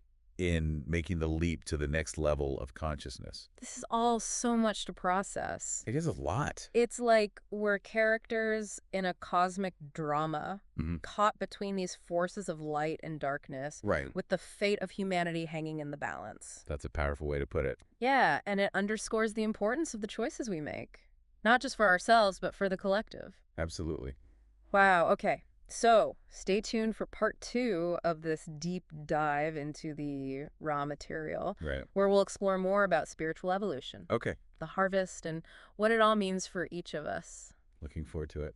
Yeah, me too. So picking up where we left off, Okay. let's explore this idea of cyclical evolution Right. and what it means for us. Okay. The raw material talks about these different densities, Okay. almost like levels in a video game, Right. each representing a higher level of spiritual awareness. Densities. Yeah. Okay. That's a concept I'm still trying to wrap my head around. Mhm. If these densities are like levels in a game, Right. where are we now? Well, according to Ra, Okay. humanity is currently in third density, Third density. which is all about developing self-awareness Okay. and making choices that will determine our future. So we're still in the tutorial level. In a way, yes. Okay. And the harvest, that cosmic deadline we talked about, Right. marks the transition to fourth There's density, your set density. which is a whole new level of understanding and connection. What's fourth density like? Mm. Is it all about flying cars and telepathy? Haha, no. Okay. It's not about technological advancements, Oh. though those might come later. Right. It's about a shift in consciousness, Yeah. a deeper understanding of the law of one, Right. and a stronger connection to the interconnectedness of all things. Okay. Ra describes it as a plane of love and understanding. Okay, so it's not just about knowledge, Oh. but about how we apply that knowledge, Exactly. how we treat each other and ourselves. Right. It's about becoming more compassionate. Exactly. Okay. It's about recognizing our shared humanity Yeah. and acting accordingly. Mm, It's about choosing love over fear, right. understanding over judgment. I can see how that would be a challenge. Yeah. Especially with all the negativity and division in the world right now. Right. It's easy to get caught up in the fear and forget about the bigger picture. I know. Yeah. That's why seeking the heart of self is so important. Right. It's about cultivating those qualities of love and understanding within ourselves first, Okay. so we can then radiate them outwards. So we're not just waiting for the world to change. We're actively participating in creating that change through our own individual growth. Exactly. But what about those who aren't ready for this shift? Right. What happens to them during the harvest? Remember that analogy of repeating a grade in school? Yeah. It's similar to that. Okay. Rave suggests that those who aren't ready to transition to fourth density Right. will simply repeat the third density cycle on another planet, Okay. giving them more time to learn and evolve. So it's not about being punished or left behind, No. but about moving at our own pace. Exactly. That makes sense. Yeah. It's reassuring to know there's no cosmic cutoff point. Mm, But I have to ask, sure. if we're all connected, Right. part of this universal web of existence, Uh-huh. doesn't that mean we're constantly influencing each other? Hmm. For better or for worse? That's a great question. Yeah. And one that the material addresses directly. Okay. Ren suggests that our thoughts and emotions Right. create an energy field. That impacts those around us, Hmm. like ripples spreading out from a stone thrown into a pond. So we're all contributing to this collective energy field. It seems so. Whether we realize it or not, Yeah. that's a pretty powerful concept. It means that every act of kindness, Right. every moment of compassion Yeah. can actually make a difference. Precisely. Wow. And conversely, Yeah. every thought of anger, every act of cruelty Right. adds to the negativity in the world. It's a reminder of the responsibility we each have Yeah. to choose our thoughts and actions carefully. This makes me think about the power of things like group meditation or prayer. If our individual thoughts have an impact, Right. imagine what a group of people focused on love and healing could achieve. Absolutely. Wow. Rhea talks about the amplification effect of group consciousness. Right. When people come together with a shared intention, Oh, yeah. their energy multiplies, creating a more powerful force for change. It's like we're all threads in a tapestry, each one contributing to the overall pattern. And the more threads that vibrate with love and light, Right. the more beautiful the tapestry becomes. That's a beautiful analogy. Yeah. And it underscores the importance of not only our individual growth, Right. but our collective evolution as a species. Yeah. This is a lot to take in. I know, right? We've covered so much ground from the Law of One and the Confederation to Wanderers and the Harvest. But I can't help but wonder that. if this transition to fourth density is all about love and understanding. Right. What does that mean for our everyday lives? That's a great question. Yeah. And one that we'll explore further in the next part of our deep dive. Okay. But in the meantime, let me leave you with this thought. Okay. If we truly are all connected, Right. part of this universal web of existence, then maybe the most important thing we can do Yeah. is to start treating each other like it. That's a powerful reminder. And a great place to pause for now. Yeah. We'll be back with part 3 of this deep dive, Right. where we'll explore the practical implications of the raw material All right. and how we can apply these concepts to our own lives. Looking forward to it. We've been on quite a journey, Yeah. exploring the raw material, Oh, yeah. from extraterrestrial encounters and cosmic thought wars Right. to the very nature of reality itself. That's a lot. But I have to admit, it's all starting to feel a little overwhelming. If this harvest is really approaching, Yeah. what can we actually do to prepare? It feels like the world is already pretty chaotic. It's understandable to feel that way. Yeah. Even Ra acknowledges this period of transition Okay. won't be a walk in the park. Right. They emphasize the importance of finding balance. Okay, balance. Yeah. I hear that word a lot. But what does it actually look like in practice? Is this all about meditating for hours on end? No. Or renouncing all worldly possessions? Not at all. It's about taking care of your physical, Right. mental, emotional, and spiritual well-being. Imagine a four-legged stool, Okay. each leg representing a crucial aspect of your being. Right. If one leg is wobbly, Yeah. the whole thing becomes unstable. I like that analogy. Yeah. So it's about creating a holistic approach to life, making sure all aspects are working together harmoniously. Exactly. But with everything going on in the world, Yeah. it's hard enough to keep up with work, family, Right. and maybe squeezing in a workout. I know. How do we add another layer of spiritual maintenance on top of that? It doesn't have to be complicated. Okay. Start small. All right. Pay attention to what your body needs. Right. Nutritious food, movement, rest. It's like tuning a musical instrument. Okay. If the strings are too tight, Yeah. the music will be discordant. So self-care is a form of spiritual practice. Absolutely. Okay. It's about honoring the vessel that carries your soul. And don't forget about your mental and emotional well-being. Okay. Notice your thoughts. Are they mostly positive or negative? Right. Are you holding on to grudges or resentment? Yeah. These things weigh us down energetically. It's like carrying around invisible baggage. Exactly. Yeah. Learning to let go of that baggage Okay. through forgiveness and self-compassion Right. frees up so much energy. And of course, nurturing your spiritual side Yeah. through meditation, prayer, or spending time in nature. Right. These practices help you connect with that inner source of peace and strength. It sounds like it's all about making conscious choices, not just reacting to whatever life throws at us. That's the essence of it. Becoming more aware of your thoughts, feelings, and actions Yeah. allows you to make choices aligned with your highest good, Right. rather than being swept away by the currents of fear and negativity. Speaking of negativity, we've talked about this Orion group Right. and their agenda of control and manipulation. Yes. If we're trying to raise our vibration, evolve towards love and light, Yeah. how do we deal with those forces that seem to be working against us? Do we fight back? It's a natural question. Yeah. But remember, Ra emphasizes that fear. Right? Is the very energy the Orion group feeds on, engaging in a thought war, only gives them more power.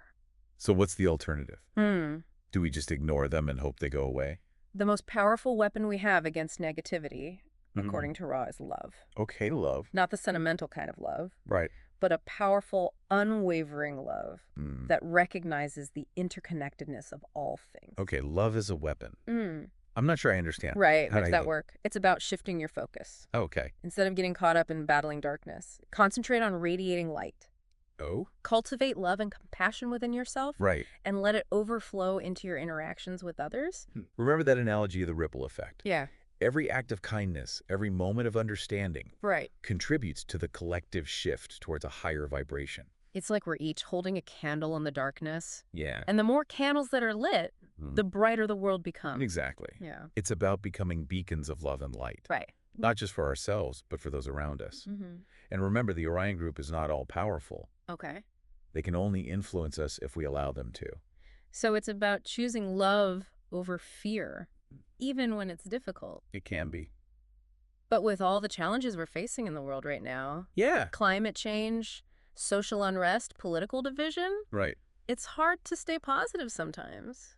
I understand. It feels like we're taking 2 steps back for every step forward. It's true. The path of evolution isn't always smooth. Right. There will be setbacks and challenges. Yeah. But Ra reminds us that those challenges are opportunities for growth, for strengthening our resolve, Okay. and deepening our understanding. Right. It's like a muscle. Yeah. The more we exercise it, the stronger it becomes. This whole conversation is making me rethink my role in all of this. It's not just about waiting for the harvest to happen, Right. but about actively participating in creating the world we want to see. Exactly. But if this shift in consciousness is really happening, Yeah. how will we know? What will it look like? Ra suggests we may see a growing polarization in the world, Okay. a clearer distinction between those who are aligned with the law of one and those who are clinging to fear and separation. So things might get a little more intense before they get better. It's possible, Okay. but remember, even in the midst of chaos, Yeah. there's always hope. Right. And we have a choice in how we respond to that chaos, with fear or with love. This deep dive into the raw material has been quite a ride. It has. It's challenged me to think differently about the universe, our place within it, and the power we each hold to create a brighter future. I agree. It's given me a lot to ponder, and I'm sure our listeners are feeling the same way. Yeah, if these ideas have resonated with you, I encourage you to explore the raw material further. Right. It's a vast and complex body of work, Yeah. offering a unique perspective on the universe and our place within it. Thanks for joining us on this deep dive. Of course. And remember, the journey of self-discovery and spiritual evolution is ongoing. We're all in this together, We are. learning, growing, and striving to create a world that reflects the love and unity of the law of one. A beautiful thought. Until next time, keep seeking, keep questioning, and keep radiating the love that resides within you. I love that. Welcome back, everybody. Today we're diving deep into the law of one, Yeah. specifically book 2 of the raw material. Okay. And our listeners are probably familiar with the basics, but we're going a bit further. Right. Think densities, energy centers, wanderers, A whole shebang. the whole 9 yards. Yeah, it's amazing how this material, even decades later, it still, sparks so much conversation and debate. It really does. And what I find really intriguing is how Ra presents these unexpected twists on these concepts. Okay, so let's talk densities for a second. Okay. Ra describes 8, Right. each, a step up on that evolutionary ladder. Mm-hmm. But I've always wondered, what does it feel like to exist in, say, the 5th density?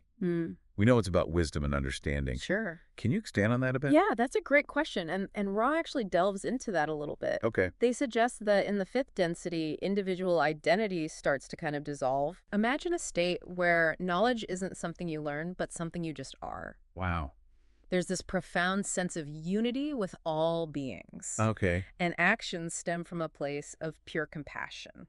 That's intense. Yeah. So if we're climbing this density ladder Right. and our galaxy was created by a single logos. Mm-hmm. Where does that leave us? Hmm. Are we just tiny specks in this grand scheme of things? Well, that's where things get really mind-bending. Oh. Remember, Rod talks about this hierarchy of creation, Right. that single logo subdivided into sub-logo, Okay. and those into even smaller ones. Okay. Our sun, believe it or not, is considered one of these sub-logos. Really? And get this, Okay. even individual beings are seen as sub-logo. Hold on. So I'm like a mini creator. Yeah, That's a lot of responsibility. that's a big job. But then how does this whole concept of time work? Yeah. Does it even exist in the same way across all these densities? That's a question that's puzzled philosophers for centuries. A bit. And Ra offers a unique perspective. Okay. They say that time as we perceive it is a function of the Logos' plan. Okay. It's tied to the increasing vibrational rates and densities. Hmm. You could think of it like a carefully orchestrated symphony Hmm. unfolding in stages, Okay. each with its own tempo. I think I'm starting to get that. Yeah. So in those lower densities, time might not even exist in the same linear way that we experience it. Exactly. Okay. For example, Ra explains that planets in the first density exist in a timeless state. Time, as we understand it, only emerges as those vibrational rates increase and those densities solidify. Okay. It's all part of this incredible interconnected dance of energy and consciousness. And we can't forget the role of love in all of this. Oh, absolutely. Rai describes it as the second distortion of the law of one, the focusing energy that shapes creation. Yeah. It's pretty wild to think that love is literally the force that binds the universe together. Totally. It's a beautiful thought. It is. So how does that actually work? Well, Ra describes love as creating vibrations in space-time, forming photons. Yeah. And these photons condense into matter through quantized rotations, creating the building blocks of our physical reality. Wow. It's like this beautiful cosmic ballet where love sets everything in motion. Okay, now this is where it gets really interesting. Okay. Ra talks about gravity, but not just as a physical force. Right. They describe it as a pressing towards the inner light love, Yeah. almost like a spiritual longing for the creator, That's a fascinating perspective. isn't it? It challenges our conventional understanding of gravity, suggesting that it's not just about mass and attraction. Right? Ra seems to be saying that there's this deeper metaphysical component to it, a pull toward unity with the source. That makes me wonder about other forces we take for granted. Oh, yeah, like what?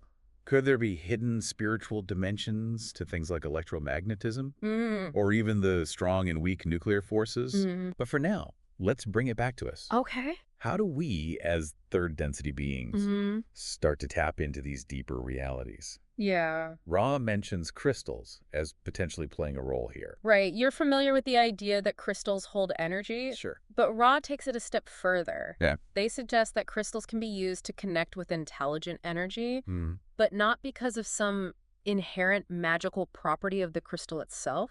Okay. It's about the state of being of the person using them. So it's not about finding the right crystal. Right. It's about becoming the right kind of person. Exactly. What qualities does Ra suggest are needed to work effectively with crystals in this way? Well, Ra emphasizes the importance of a balanced mind-body-spirit complex. Okay. It's about aligning your thoughts, emotions, and actions with the intention of service to others, of seeking unity and understanding. So it's about cultivating a certain inner harmony and purity of intention. Yeah. That makes a lot of sense. It does. And speaking of inner harmony, Ren delves into the concept of energy centers. Right? We all know about chakras, but what makes Ra's perspective unique? You're absolutely right. Those 7 energy centers are key. Yeah. What's fascinating is how Ra connects them to the concept of sexual energy transfer. Oh. They suggest it's about much more than just physical pleasure. Now, this is the kind of stuff that I know gets people talking. I bet. What exactly does Ra say about sexual energy and these energy centers?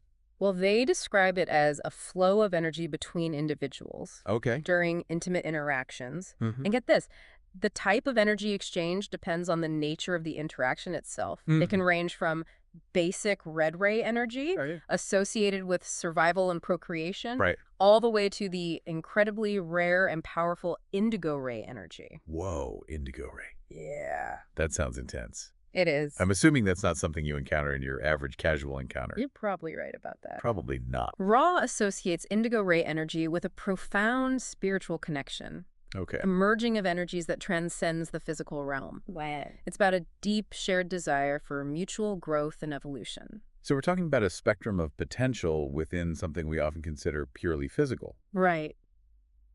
But what if this energy flow gets messed up? Uh-huh. What happens then? Ra suggests that blockages can occur if the interaction isn't based on mutual respect, love, and acceptance. Okay. It's like introducing resistance into the circuit, Hmm. hindering the flow of energy. So we're talking real-world consequences here, Yeah. not just some esoteric spiritual theory. Exactly.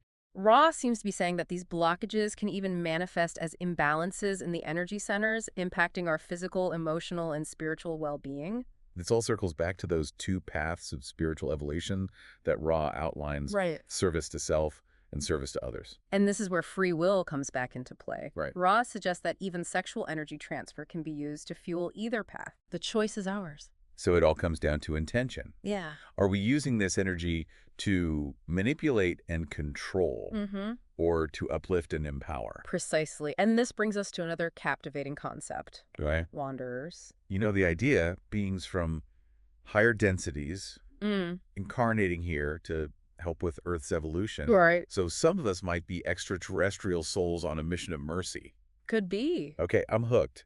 Tell me more about these wanderers. Well, Ra describes wanderers as coming from various densities. Okay. Fourth, fifth, and even sixth. Oh. Each with different motivations and experiences. Okay. It's not always an easy journey for them. I can imagine. Imagine having to adapt to third density limitations. Yeah. After experiencing the expanded awareness of higher realms. That makes total sense. Yeah. It's almost like having to forget everything you know and start from scratch. It's a big adjustment. But if they're from higher densities, wouldn't they still have some awareness of their true nature? That's a great question, and one that Rod addresses. They talk about the veil of forgetting that wanderers experience upon incarnating in the third density. Interesting. It's like a cosmic amnesia that allows them to fully immerse themselves in the human experience. That's fascinating. Yeah. It makes you wonder how many people walking around right now might be wanderers completely unaware of their origins. You never know. But this raises another question. Okay. If wanderers are here to help, are there also beings from higher densities who aren't so benevolent? That's where things get a little more complex. Okay. And Ra is understandably cautious about sharing too much information on this topic. Right. But they do acknowledge the existence of negatively oriented beings in those higher densities. So we've got this whole cosmic drama playing out Yeah. with forces of both light and darkness at work. It's all part of the grand tapestry of existence. Almost like a battle for the soul of humanity. Well, battle might not be the best word. Okay. Ra doesn't frame it as a good versus evil situation. Got it. They simply acknowledge the existence of different polarities. Each playing a role in the grand scheme of things. So even the negative forces serve a purpose in this grand cosmic experiment. Exactly. They provide the contrast, Okay. the challenge, the catalyst that helps those who choose the positive path to refine their choices and deepen their commitment to service to others. Okay. My mind is officially blown. That's a lot to take in. I'm definitely craving more. We'll dive deeper in our next segment. All right, let's keep unraveling this cosmic tapestry. Okay. Before we went down that wanderer rabbit hole, Right. we were touching on how crystals can be used to connect with intelligent energy and how that ties into our own personal growth. Yeah. You mentioned that Ray emphasizes the importance of a balanced mind-body-spirit complex. Right. Can you elaborate on that? Sure. What does true balance actually look like? Well, it's not about achieving some kind of perfect static equilibrium. It's more about understanding and integrating all aspects of ourselves, Right.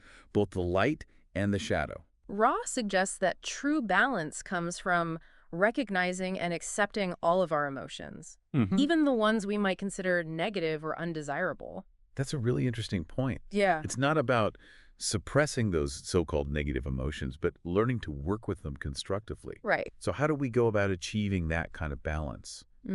Are there specific practices Ra recommends? Well, Ra repeatedly emphasizes the importance of self-reflection, Okay. of becoming aware of our own internal landscape. Mm-hmm. They suggest paying attention to our recurring thoughts, Okay. those emotional triggers that seem to pop up again and again. Right. It's about becoming a detective of our own souls. I love that analogy. Yeah. So we're looking for those patterns and tendencies that might be holding us back from achieving that state of balance. Exactly. Well, what happens once we've identified those areas that need attention? How do we actually start to shift them? Ra talks about the power of forgiveness, Okay. both of ourselves and others. Holding on to anger, resentment, or guilt only creates blockages in our energy centers, hindering our spiritual growth. Forgiveness is definitely a recurring theme in many spiritual traditions. It is. It's about releasing those energetic ties that bind us to the past Yeah. and allowing ourselves to move forward with a lighter heart. Exactly. But it's easier said than done right. It can be. How does Ra suggest we approach forgiveness, especially when it comes to those who have deeply hurt us? Well, Ra reminds us that everyone is on their own unique journey, Okay. and that even those who cause harm are doing so from a place of their own limited understanding. Mm-hmm. They suggest that by cultivating compassion for ourselves and others, Right. we can begin to release those negative emotions that hold us captive. So it's about recognizing the humanity in everyone, Yeah. even those who have wronged us. Hmm. It's a powerful concept. It is. But I can see how it might be challenging to put into practice. Sure. But let's switch gears for a moment and Huh? talk about something a little lighter. Wanderers. Okay. You mentioned that they come from different densities Right. and have different motivations. Yeah. Can you shed some more light on the different types of wanderers? Certainly, Ra describes sixth density wanderers as being incredibly rare. Mm. These beings have nearly completed their cycle of incarnations Okay. and have chosen to return to third density to assist in the planet's transition. Wow. They often serve as beacons of wisdom and compassion, Okay. radiating a profound sense of peace and understanding. That's amazing. Yeah, It makes you wonder what kind of impact they're having on a global scale. it does. Are there any well-known figures who might be sixth density wanderers? Well, Ra is understandably reluctant to name specific individuals, Okay. as this could interfere with their mission and free will. That's fair.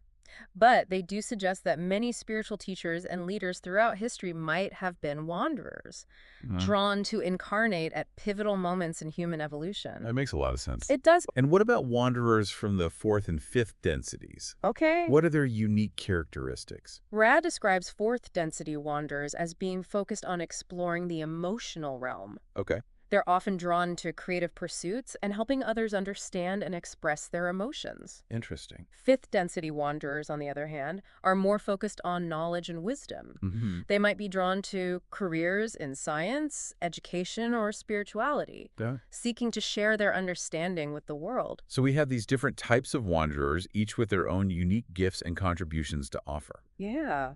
It's fascinating to think about the ripple effects they're creating, even if we're not consciously aware of their presence. It is. But let's talk about those who are actively seeking to connect with their spiritual purpose. Okay. What guidance does Ra offer for those who are on this path of self-discovery? Ra emphasizes the importance of aligning our actions with our heart's true intentions. Hmm. They suggest that by following our passions, pursuing our interests, and engaging in activities that bring us joy, Mm-hmm. we're naturally drawn towards our soul's purpose. That's a beautiful concept. It is. It's about listening to that inner voice, Right. that intuitive nudge that guides us towards what truly resonates with our being. Exactly. But what about those times when we feel lost or uncertain? Mm-hmm. How do we connect with that inner guidance when it seems to have gone quiet? Yeah. Ra talks about the importance of meditation as a tool for quieting the mind and connecting with our inner selves. Okay. They describe meditation as a way to access the wisdom and guidance of our higher selves, those aspects of ourselves that exist in higher densities. Meditation is often presented as a way to calm the mind and reduce stress. Yeah. But Ra seems to be suggesting that it's much more than that. Right, it is. It's about tapping into a deeper source of knowledge and guidance. Exactly. And Ra also talks about the power of visualization as a technique for focusing the mind and directing energy. They suggest that by visualizing our desired outcomes, we can begin to manifest them in our reality. So it's about creating a clear mental image of what we want to achieve. Yeah. And holding that intention with unwavering focus. Precisely. It's about aligning our thoughts, emotions, and actions with our goals, Okay. creating a powerful synergy that can propel us towards our desired outcomes. This all makes me wonder about the role of our higher selves in all of this. Mm-hmm. How much influence do they have over our lives? Are they actively guiding us towards certain experiences or outcomes? That's a great question, and one that Ra addresses in detail. Okay. They suggest that our higher selves are not puppet masters, Okay. dictating every move we make. Right. Instead, they act as loving guides, Mm-hmm. offering suggestions and support, but always honoring our free will. So it's a collaborative effort, It is. a partnership between our conscious selves and our higher selves. Right. But how do we know if we're actually receiving guidance from our higher selves? Yeah. How can we distinguish that voice from the chatter of our own minds? Ra suggests that the guidance from our higher selves is often subtle, Okay. a gentle nudge or intuition rather than a booming voice from the heavens. Hmm. They advise paying attention to those moments of synchronicity, Okay. those unexpected coincidences that seem to align with our deepest desires. Those aha moments when everything seems to click into place. Exactly. I've definitely experienced those. Yeah, And they always leave me with a sense of awe and wonder. they do. But let's talk about those times when things don't go according to plan. Okay. Ra talks about challenges and difficult experiences as being catalysts for growth. Right. Can you expand on that? Ra suggests that challenges aren't punishments or setbacks, but rather opportunities for learning and expansion. They're like cosmic lessons designed to help us evolve and awaken to our true potential. It's a powerful way to reframe those difficult experiences. It's about seeing them not as obstacles, but as stepping stones on our path of growth. Exactly. But how do we actually put this into practice? Yeah. How do we approach those challenges with that kind of perspective? Ra emphasizes the importance of acceptance, Okay. of surrendering to the flow of life rather than resisting it. They suggest that by accepting the challenges we face, we can learn from them and emerge stronger and wiser. It's about embracing the journey with all its twists and turns, knowing that even the difficult moments are ultimately leading us towards our highest good. Exactly. But this raises another question. Okay. How does Ra suggest we approach those times when we feel stuck or lost, when we're not sure which direction to take? Ra talks about the importance of seeking guidance, Okay. both from within and from external sources. They suggest connecting with our higher selves through meditation, as we discussed earlier, Okay. and also seeking out teachers, mentors, and spiritual communities that resonate with our values. It's about surrounding ourselves with a support system Yeah. that can help us navigate those challenging times and provide guidance when we need it most. Yeah. But what about those who are actively seeking to accelerate their spiritual growth? Are there specific practices Ra recommends for those who are ready to dive deeper into their spiritual journey? Ra talks about the power of service to others as a potent catalyst for spiritual evolution. Okay. They suggest that by focusing on helping others, on contributing to the well-being of the collective, we accelerate our own growth and expansion. So it's about shifting our focus from self-interest to selfless service, Right. recognizing that we're all interconnected and that our actions impact the whole. Exactly. And Ra also mentions the importance of seeking knowledge and understanding, of continually expanding our awareness and exploring new perspectives. It's about embracing the journey of lifelong learning, Yeah. remaining open to new ideas and insights, and allowing our understanding of the universe to evolve over time. Exactly. It's about embracing the mystery of it all. And Ra reminds us that the journey of spiritual evolution is not a linear path, but rather a spiral, a continual process of growth, expansion, and refinement. It's about embracing the cycles of life, Yeah. recognizing that there will be times of darkness and times of light, Right. times of challenge and times of ease. But through it all, we're constantly evolving, Exactly. becoming more aligned with our true nature and our soul's purpose. That's a beautiful way to put it. It is. It's about trusting the process, knowing that we're guided and supported every step of the way. This has been such an enlightening conversation. It has. But I realize we're running out of time for this segment. Okay. Before we wrap up, is there anything else you'd like to share about this concept of spiritual evolution and the guidance Rhea offers? Well, I think one of the most important takeaways from Ra's teachings is the reminder that we are all creators, Okay. co-creating our reality with every thought, feeling, and action. That's incredibly empowering. It is. It means we're not just passive observers, Right. but active participants in shaping our own destiny and the destiny of the planet. Exactly. And Ra encourages us to choose love, to choose compassion, and to choose actions that contribute to the harmony and evolution of the whole. Powerful words to live by. They are. I think we've all learned a lot from this deep dive into the Law of One. Me too. We'll be back after a short break to explore some of the key takeaways from this incredible material and discuss what it all means for our lives. Okay, we're back, and my mind is still buzzing from all this Law of One wisdom. Yeah, it's a lot to take in. Densities, wanderers, Mhm. energy centers, the role of love in creation. It's a lot to process. It really is. And it's remarkable how Ra connects these concepts into like a framework for understanding our place in the universe. Right, so let's try to distill some key takeaways. Yeah. For me, the idea that stands out is choice. Mm-hmm. Ra emphasizes we have free will. Yeah, Every decision we make, no matter how small, right. contributes to our spiritual evolution. That resonates deeply. It shows the responsibility we have not just for ourselves, but for humanity. And beyond. Each choice is like a vote service to self or others. It's not about destiny. Then we're creating reality moment to moment. Yeah, like co-creators. Bringing us back to polarity. Okay. Wright describes these two paths, service to self and service to others, Right. fundamental to the evolution of consciousness. It's like two cosmic currents, opposing forces driving consciousness in different directions. So how do we know which path we're on? Any signs? Ra says, pay attention to motivations. Are we driven by control or by compassion and serving the greater good? It's looking inward, examining our hearts, even when it's tough to be honest with ourselves. Yeah, self-deception's a tricky thing. But what about those actively seeking service to others? What advice does Ra offer? Ra stresses balance, not just energy centers, but in life, finding harmony in thoughts, emotions, actions. It creates a foundation for spiritual growth. Makes sense, finding that sweet spot and not suppressing, but integrating every part of ourselves. And Ra also mentions seeking knowledge and understanding. Expanding our awareness? Right, being curious, exploring new perspectives. Lifelong learners, always open to new insights, embracing the mystery. It's not just knowledge for knowledge's sake, but applying it to our lives to become more compassionate, more understanding, and effective in service to others. Expanding our minds and hearts, letting knowledge guide us to a more loving way of being. Yeah, a more harmonious way of being. And speaking of love, Ra talks about it as the force that binds the universe. The second distortion of the law of one, the energy that shapes creation from infinite potential. It's beautiful to think love holds everything together. It really is a mind-blowing concept. It makes you see the world differently.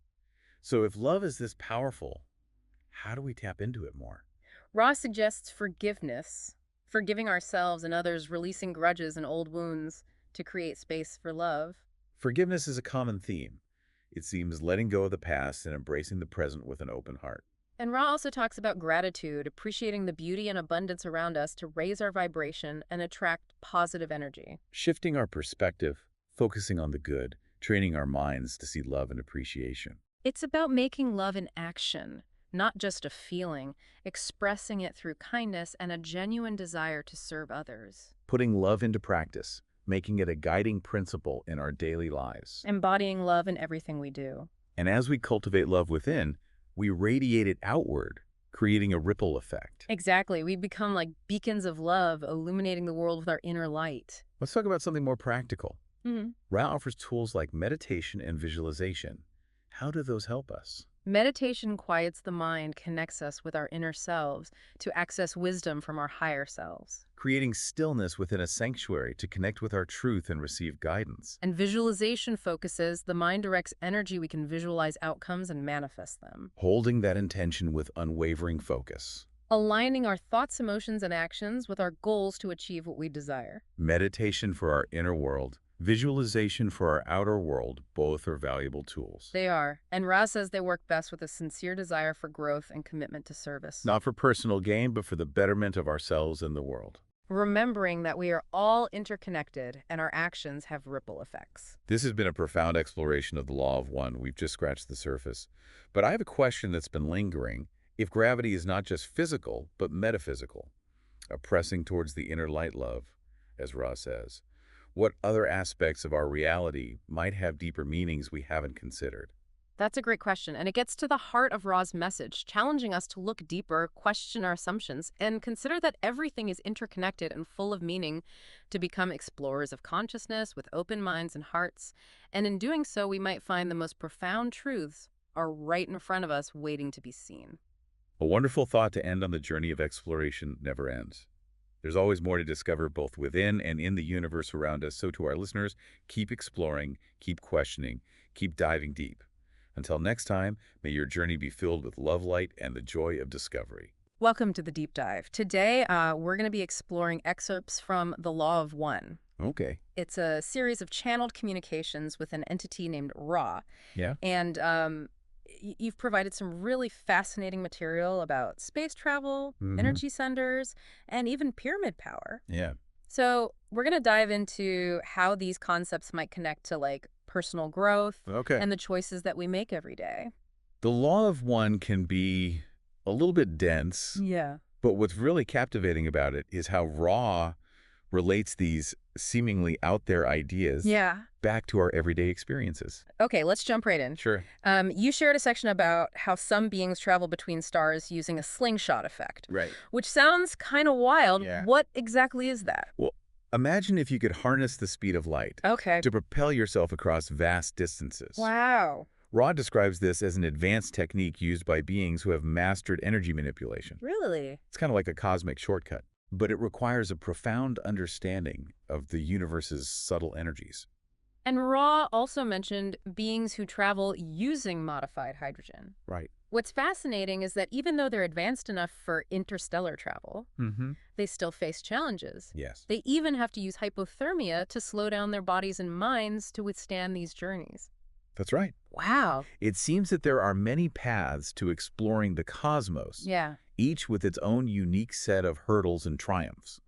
But what's important here Okay. is that Ra highlights that these beings are on a path of service to others, Okay. much like the path that's laid out for us. Oh, interesting. Yeah. It makes you wonder if there's a universal drive to explore and connect, regardless of how advanced a civilization becomes. Speaking of connection, Okay. Ra talks a lot about energy centers. Right. Are these similar to what we know as chakras? Exactly. Okay. These energy centers are vital to our overall well-being. Ray explains that blockages in these centers can manifest in a variety of ways, Oh, wow. even on a physical level. Okay. And then Ra also mentions that as we develop these energy centers, they can actually form crystal structures. Yes. Can you elaborate on that? It's a symbolic representation of how we become more aligned Okay. with the universe's natural harmony as we refine our energy. Think of it this way. Okay. As we grow spiritually Yeah. and address blockages, our energy centers become more vibrant and clear, Okay. like a finely cut crystal. So it's not about literally having crystals inside of us, but Right. more about the quality of energy flowing through those centers. Precisely. Okay. And Ray connects this to our actions Mm. and the choices we make. Okay. The more we act in service to others, Yeah. the more balanced and vibrant these energy centers become. That makes a lot of sense. Mm-hmm. So how does this relate to the concept of catalysts that Ra often mentions? Is it just a fancy word for problems? And catalyst as a refining fire. Okay. Ra emphasizes that challenges, both large and small, Yeah. offer opportunities to become aware of our biases and learn valuable lessons. Okay. Yeah, it's about how we choose to respond to these challenges that determines our growth. So it's not about seeking out problems, Right. but rather using them as stepping stones. Exactly. Okay. It's about becoming more conscious of how our experiences, even the difficult ones, Yeah. shape us, Okay. and using that awareness to make more long choices.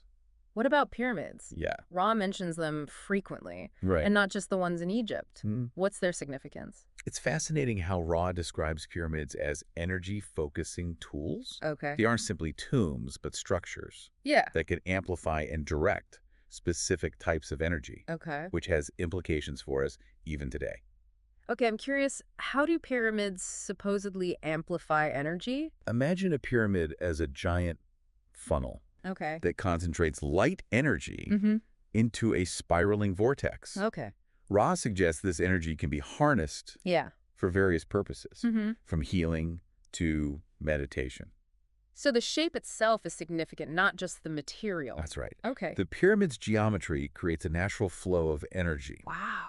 Ra even suggests that certain individuals who can bend metal mentally are tapping into a similar type of energy, Wow. acting as living pyramids Okay. by focusing their consciousness. That's a pretty incredible concept. It is. But Ra also says this energy focusing is more potent in other densities. Yeah. What does that even mean? Think of densities as levels of spiritual evolution. Okay. As beings evolve, Yeah. they develop a deeper understanding of these subtle energies and learn to use them in more advanced ways. Wow. It's almost like a technology that becomes accessible Yeah. as we progress on our spiritual journey. So if we connect this to the bigger picture, it sounds like pyramids could be more than just historical relics. Yeah. They might be glimpses into the potential that lies dormant within us. That's a great observation. Wow. Ross seems to be suggesting that as we evolve, Yeah. we might be able to access and utilize these energies Hmm. in ways we can't even imagine right now. Ra also claims there are millions of wanderers on Earth, Yes. souls from other planets who chose to incarnate here Right. to help with the planet's transition. Mm-hmm. What exactly are wanderers? Okay. And how might someone recognize those qualities within themselves? Right. Sal describes wanderers as having a deep-seated sense of purpose Okay. and a yearning to serve others. You might feel drawn to spiritual pursuits, Okay. have a strong connection to other realms, Yeah. or feel like they don't quite belong in this world. That's interesting because it seems like a lot of people feel that way at some point in their lives. They do. How can someone differentiate between a general feeling of being different Right. and being a wanderer? That's where self-reflection comes in. Okay. Rao explains that while wanderers may not consciously remember their origins, Mm-hmm. their true nature can often be awakened Yeah. through practices like meditation and self-discovery. Okay. It's about looking inward Yeah. and connecting with that inner knowing. So it's less about external labels Right. and more about recognizing a pull towards service Mhm. and a connection to something larger than ourselves. Exactly. Okay. It's about tapping into that inner compass Mm. and seeing where it leads. It sounds like we're just scratching the surface here. I think so. What else can you tell us about the challenges we might face on this path of growth, especially as it relates to Rao's warnings about negative entities? Sure. Well, it's important to remember that growth often comes with its share of challenges. Yeah. Rao acknowledges the existence of negative entities Mm-hmm. that might seek to disrupt those on Oh. a positive path. Okay, that sounds a bit intimidating. Yeah. How do these negative entities operate? Well, And what can we do to protect ourselves? Red explains that these entities often prey on our fears Oh. and insecurities, Mm-hmm. attempting to sway us away from our chosen path of service. They might whisper doubts in our minds Yeah. or tempt us with distractions. So it's not like a scene from a horror movie Well, right. with demons jumping out from the shadows. Not quite. Yeah. It's more subtle, Yeah. like a psychological influence. Precisely. Yeah. So it's about recognizing those thoughts and impulses that don't align with our highest good. Exactly. Okay. Ra emphasizes the importance of cultivating a strong will and surrounding ourselves with positive energy. So it's like building an internal defense system Yes. based on self-awareness Mhm. and a commitment to our chosen path. That's a great way to put it. Okay. Raz suggests that practices like meditation Ah. and connecting with nature Mhm. can help strengthen our inner resolve. Okay. They also highlight the power of working together in groups. It's not a form of collective protection. It makes sense that there's strength in numbers, Right. especially when those numbers are united by a shared purpose. Mhm. Speaking of shared purpose, Okay. earlier you mentioned how pyramids Yes. are energy-focusing tools. Right. Ra also talks about how these energies can be used for healing. Mm-hmm. Can you elaborate on that?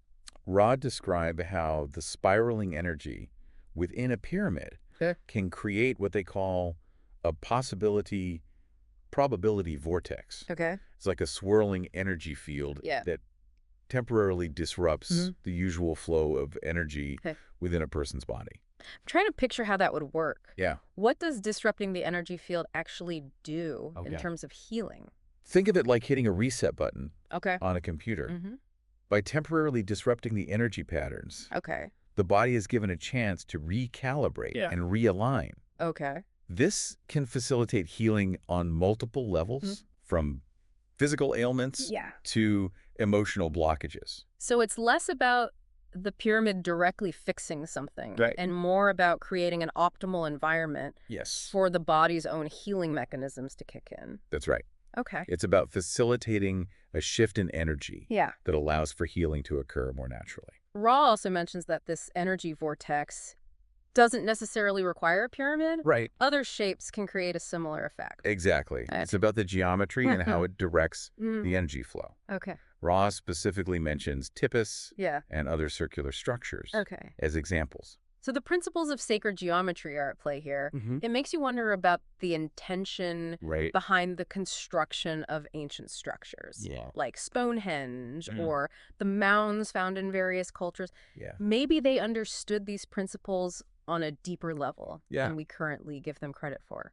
That's a fascinating connection. Wow. Ra's teachings often encourage us to Yeah. re-examine our assumptions about the past Mm. and consider the possibility Mm. that ancient civilizations Okay. possessed knowledge Yeah. that has been lost or forgotten. Ra also brings up the Ark of the Covenant, Oh, yeah, which sounds like something out of an adventure movie. it does. What's the significance of this object, Oh, yeah. according to Ra? Ra describes the Ark of the Covenant as a real object, Okay. a container where the Israelites Mm. placed their most sacred items. Okay. It was a place where priests could draw power Yeah. and feel the presence of the Creator. Okay. However, Mhm. there's a twist to the story. Okay, I'm intrigued. Okay, Yeah. the twist. Rai suggests that the Ark wasn't designed by Yahweh, Oh, really?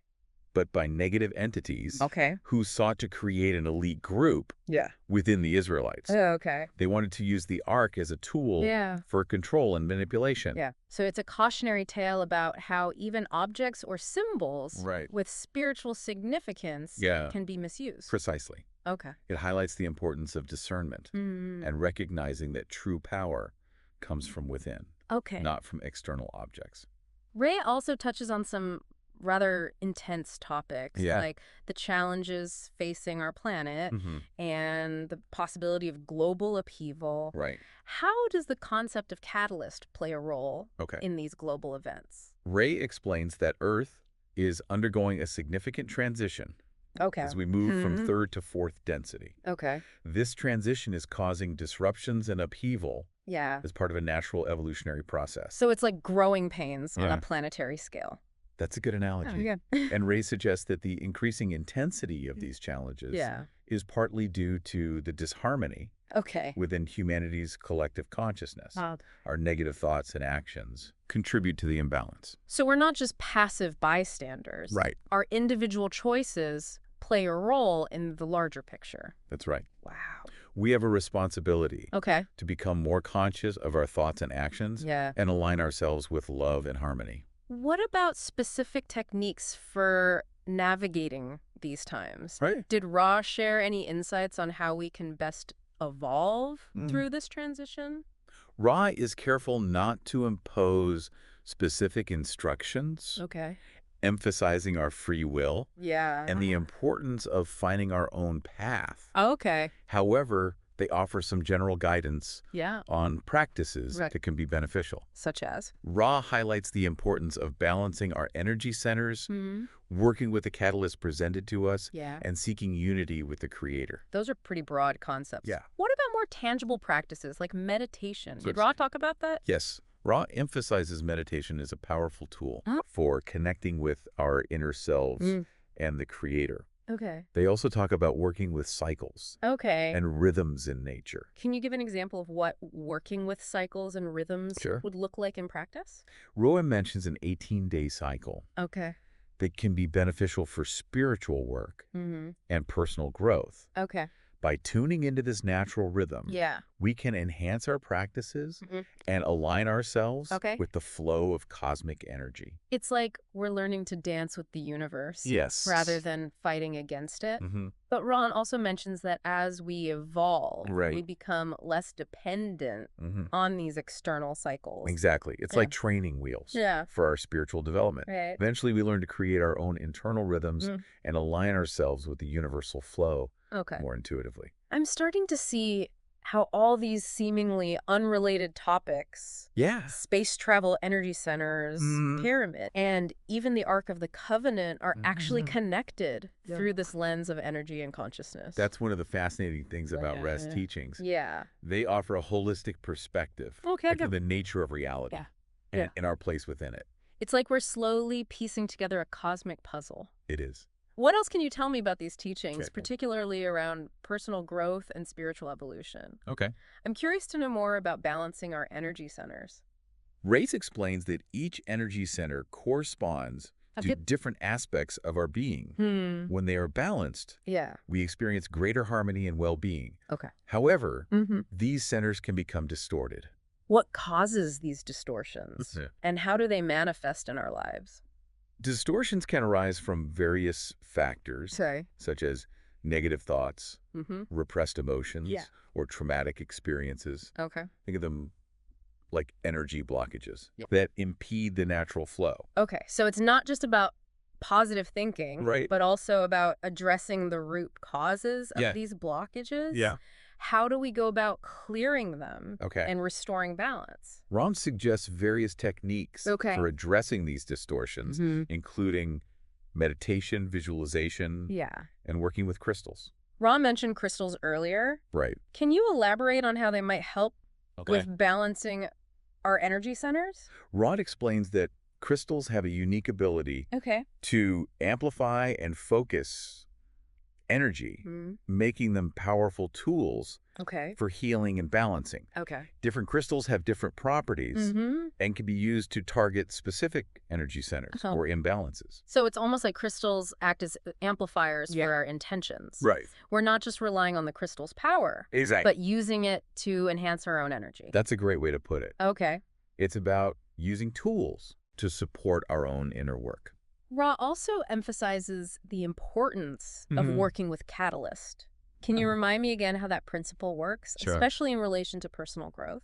Remember, catalyst is any experience, positive or negative, that presents an opportunity for learning and transformation. Okay. It's about becoming conscious of the lessons within each experience and using them to refine our choices. So it's about shifting our perspective from seeing challenges as obstacles to seeing them as opportunities for growth. It's about learning to extract wisdom from every situation. Exactly. Okay. It's about becoming active participants in our own evolution. Ra also talks about seeking unity with the Creator as a central goal of our spiritual journey. Can you tell me more about this concept of unity? Sure. And how we might begin to embody it in our lives? Ra explains that realizing our oneness with the Creator and all of creation is the ultimate goal. Wow. It's about transcending our sense of separation and experiencing the interconnectedness of everything. This sounds like a profound shift in perspective. It is. How do we even begin to approach such a concept? Ra suggests that cultivating love and compassion for ourselves and others is key. As we embody these qualities, we naturally align ourselves with the universal flow and move closer to experiencing this unity. So it's not about striving for some distant goal, but rather embodying these qualities in our daily lives. Precisely. Okay. It's about recognizing that the journey towards unity begins within ourselves in each moment through our choices and interactions. This deep dive has been incredibly insightful. Oh, good. I feel like we've covered so much ground. We have. Yet there's still so much more to explore. What else can you tell us about Ra's teachings, particularly about energy transfers between beings? Okay. I'm curious to learn more about how these exchanges work and how they relate to the concept of service to others. Okay. You mentioned earlier that energy transfers happen all the time, often without us even realizing it. Can you elaborate on that? Sure. What are some examples of these subtle energy exchanges? Well, think about how you feel after a hug from a loved one. Yeah. You probably feel a sense of warmth and comfort. That's a simple example of a positive energy transfer. Okay.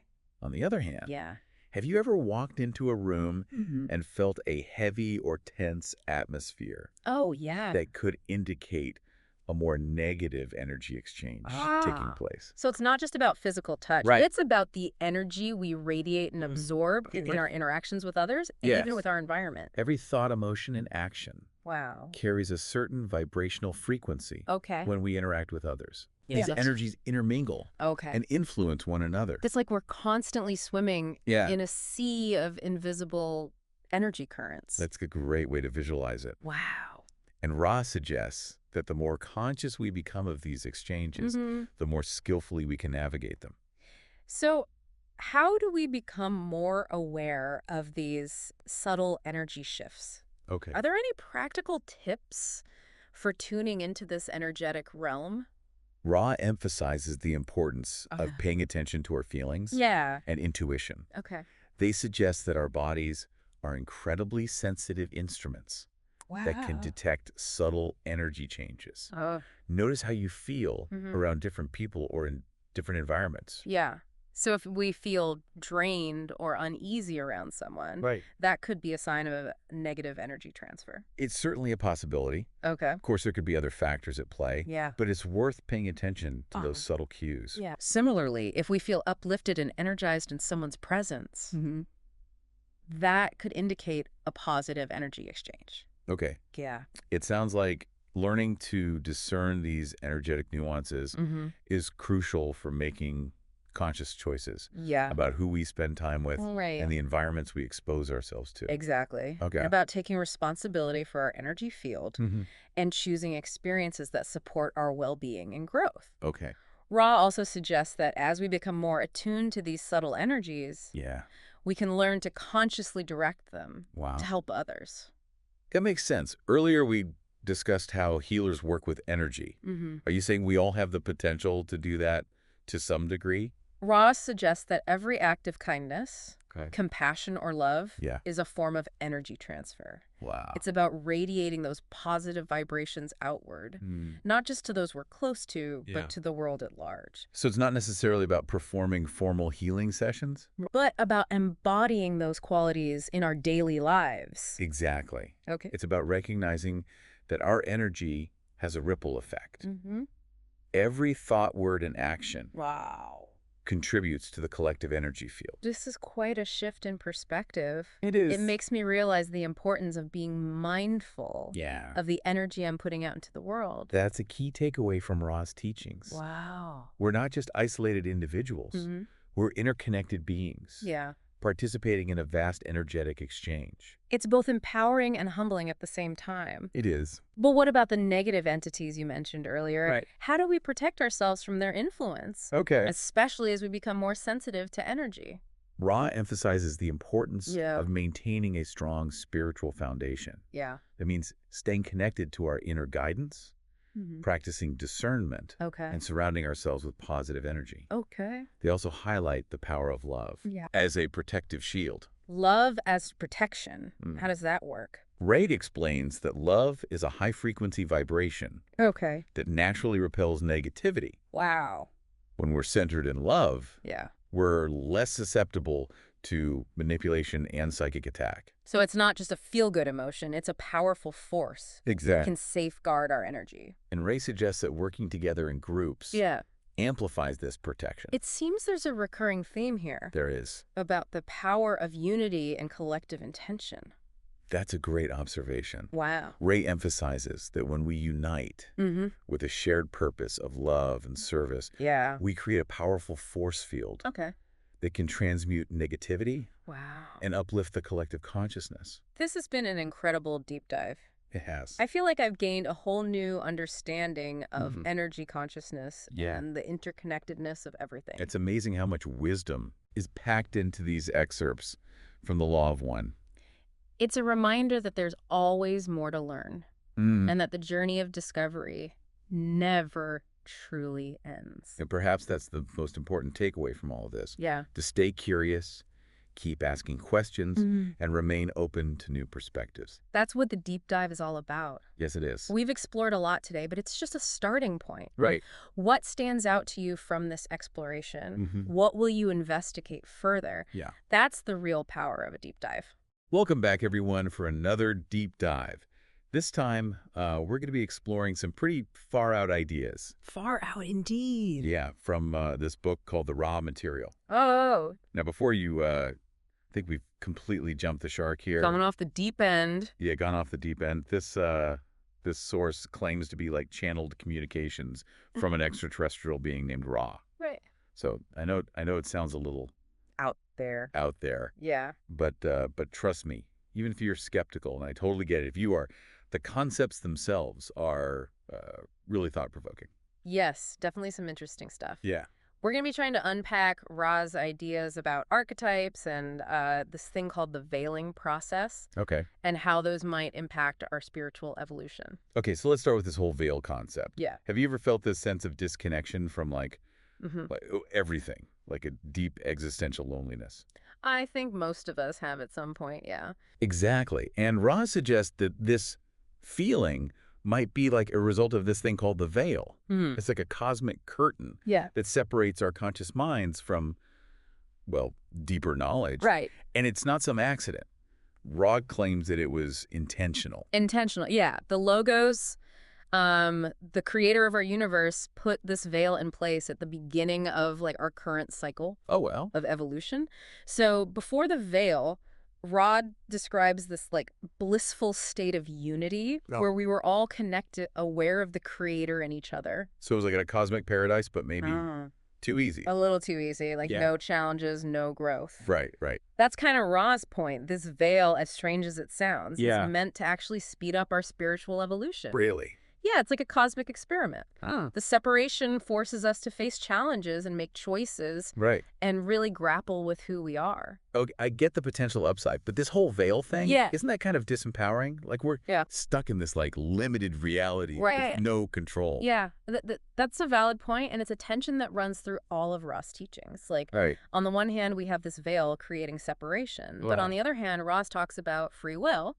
Okay. The power we have to choose our path even within the confines of this veiled reality. So it's not like we're just puppets in some cosmic play. Not according to Ra. They suggest that we have a much more active role than we realize. I could see how that could be like both liberating and terrifying at the same time. Totally. And that's where Ra's ideas about archetypes come in. Oh. They're like tools or maybe even maps to help us navigate this veiled reality. Okay, so let's dive into these archetypes. Yeah. What are they exactly? So think of them as like fundamental patterns or blueprints that influence our experiences.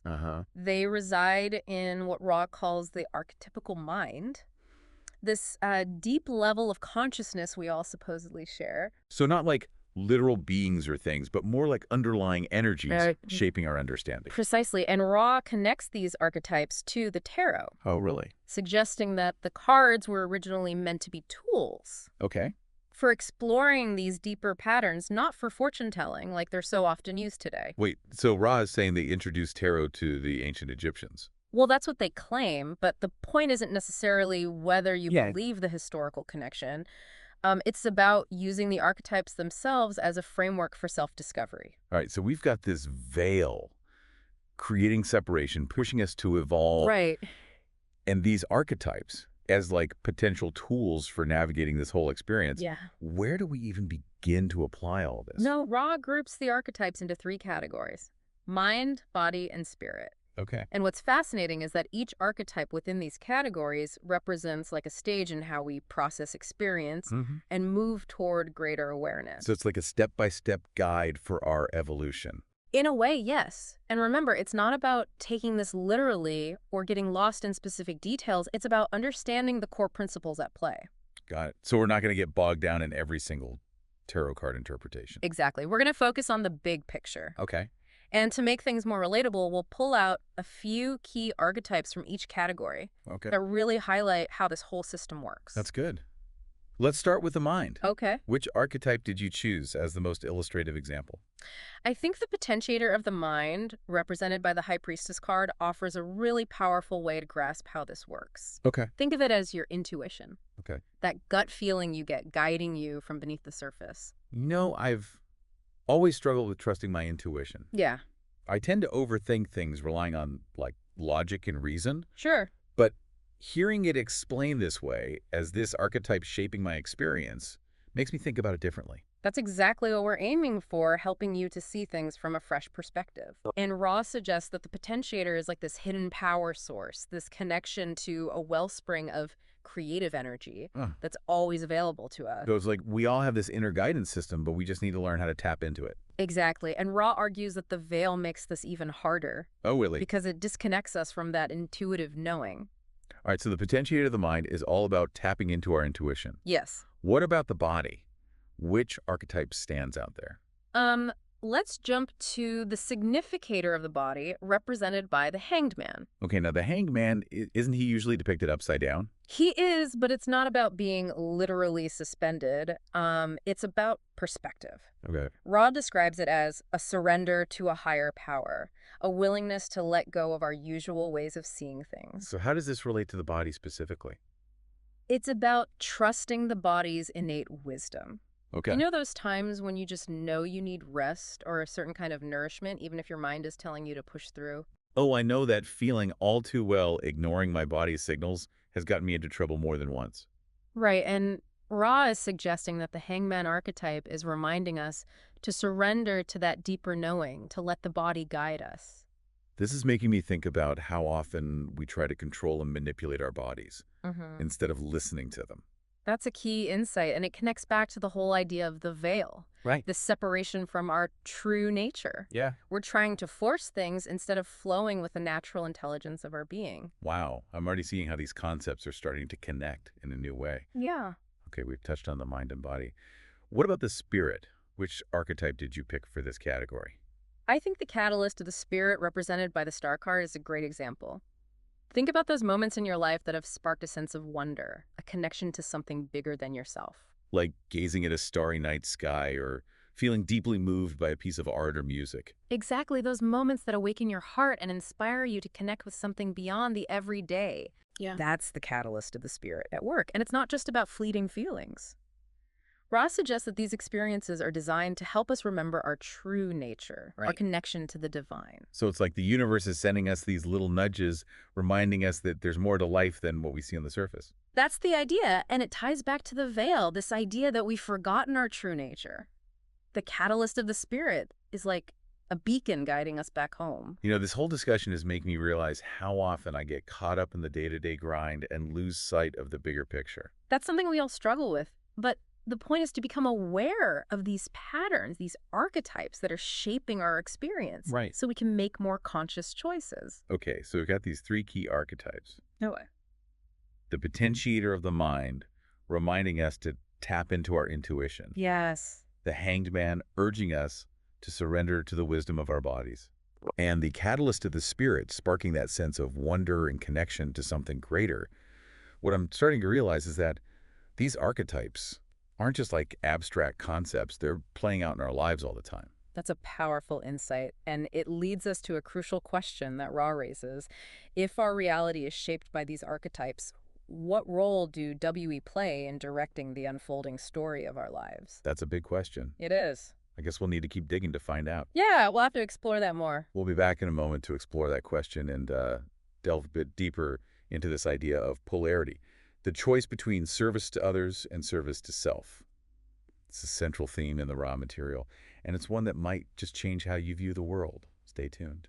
Welcome back. Before the break, we were talking about archetypes as like tools Okay. for navigating this veiled reality. Yeah, and how understanding them might give us more agency in our lives. Exactly. But there's another layer to all this that Ra emphasizes, the concept of polarity. Ah, yes. The choice between service to others, which Ra calls like the positive path, Right. and service to self, the negative path. Yeah. I've always found this part a little tricky. Okay. It sounds kind of judgmental, Yeah. you know, good versus evil. I get that, but Ra isn't talking about like good and evil Yeah. in a moralistic sense. Okay. Think of it more like a magnet with two poles. Right. We're constantly drawn to one side or the other in our choices and actions. So it's less about being a good or bad person and more about the underlying motivation Yes. behind our actions. Precisely, service to others is about focusing on the well-being of others, Right. acting with compassion and empathy. Okay. Service to self is about prioritizing your own needs and desires, Okay. even if it comes at the expense of others. Okay. I'm starting to see how this polarity thing plays out in everyday life. Yeah. But how does it connect to the bigger picture of spiritual evolution Okay. and the veil? So Ross suggests that the veil intensifies this polarity. Remember, before the veil, there was this blissful unity. Right. But it was also a state of, let's say, limited growth. Yeah. Okay. The veil creates separation, Right. which forces us to choose to confront this polarity more directly. So it's like the veil raises the stakes, making the choice between service to others and service to self Uh-huh. more significant. Exactly. Every decision we make, every action we take becomes an opportunity Wow. to align ourselves with one polarity or the other. But wait, if we're supposed to be like evolving towards unity, Right. why would the veil make us choose between these seemingly opposing paths? That's a fascinating question. And Ross suggests that both paths ultimately Yeah. lead back to the creator. It's like Yeah. two sides of the same coin. Uh-huh. The path of service to others is about expanding your consciousness through love and compassion, Right. connecting with the unity that already exists. Okay, that makes sense. So what about the path of service to self? Yeah. Doesn't that seem counterintuitive to spiritual growth? It might seem that way, but Ra presents a different perspective. Okay. They say the path of service to self is about refining the self to such a degree Okay. that you eventually realize your inherent connection to everything and everyone. So it's like taking the scenic route, focusing on self-mastery as a way to eventually transcend Yeah. the illusion of separation. You got it. Yeah. Here's the catch. Ra emphasizes that the path of service to self is much more challenging Okay. and can easily lead to isolation and a deepening of the illusion. So both paths lead to the same destination, Uh-huh. but the journey is drastically different. That's a great way to put it. And remember, this choice isn't like a one-time decision. Right. It's an ongoing process, a constant navigation of these two polarities in every aspect of our lives. Okay, so we've got these archetypes shaping our experience, Yeah. the veil pushing us to evolve, Right. and this underlying polarity influencing our choices. Uh-huh. How do these pieces fit together? Ra suggests that the archetypes themselves reflect this polarity. Remember those three categories? Mind, body, spirit. Mind, body, and spirit. Yeah.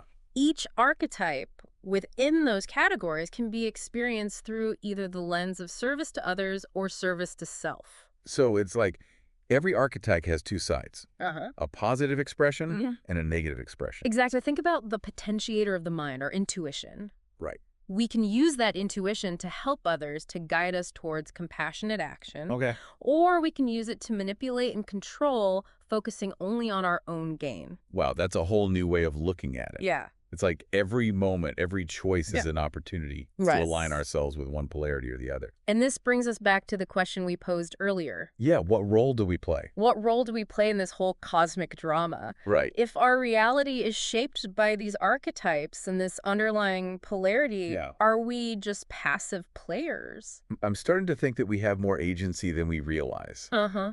But it all comes down to awareness. Yeah. But recognizing these patterns, these Right. polarities at play, so we can make more conscious choices. Exactly. It's about becoming conscious creators, not just reacting to circumstances, Right. but actively shaping the story of our lives. I'm really starting to see how these concepts from the raw material can be applied to our everyday lives. Yes. It's not just abstract philosophy, but a framework for understanding ourselves and the world around us Right. in a whole new way. And that, in essence, is what a deep dive is all about, taking complex ideas and extracting the insights Right. that can help us navigate our lives with more awareness and intention. This whole discussion has given me a lot to think about, but before we get lost in contemplation, Sure. there's one more element in the raw material Okay.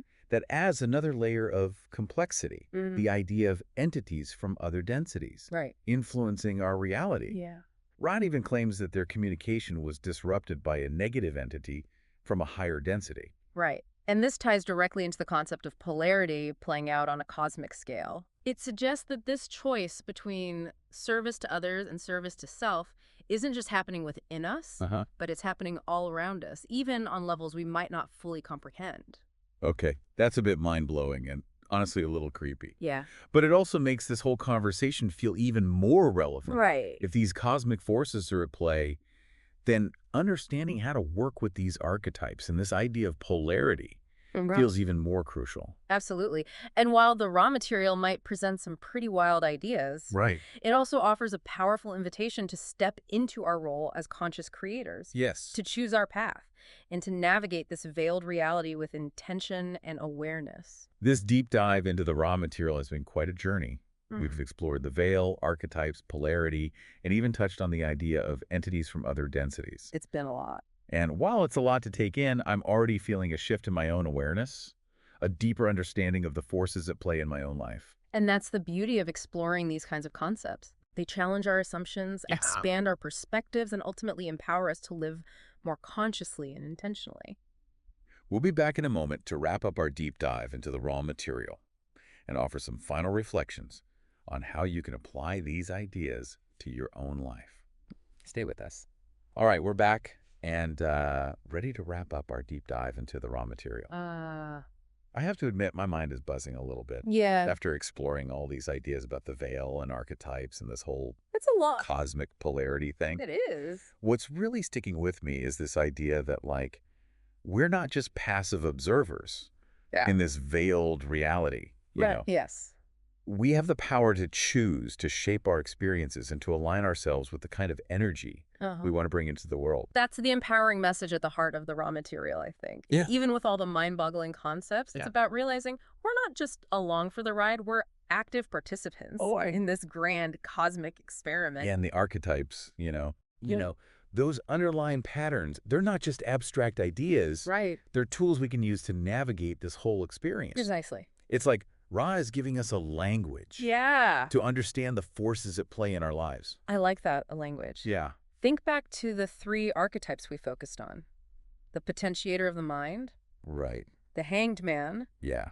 and the catalyst of the spirit. Yeah, they represent like different facets of our being, different ways of engaging with the world. Exactly. Right. The potentiator of the mind is all about tapping into our intuition, that gut feeling that can guide us.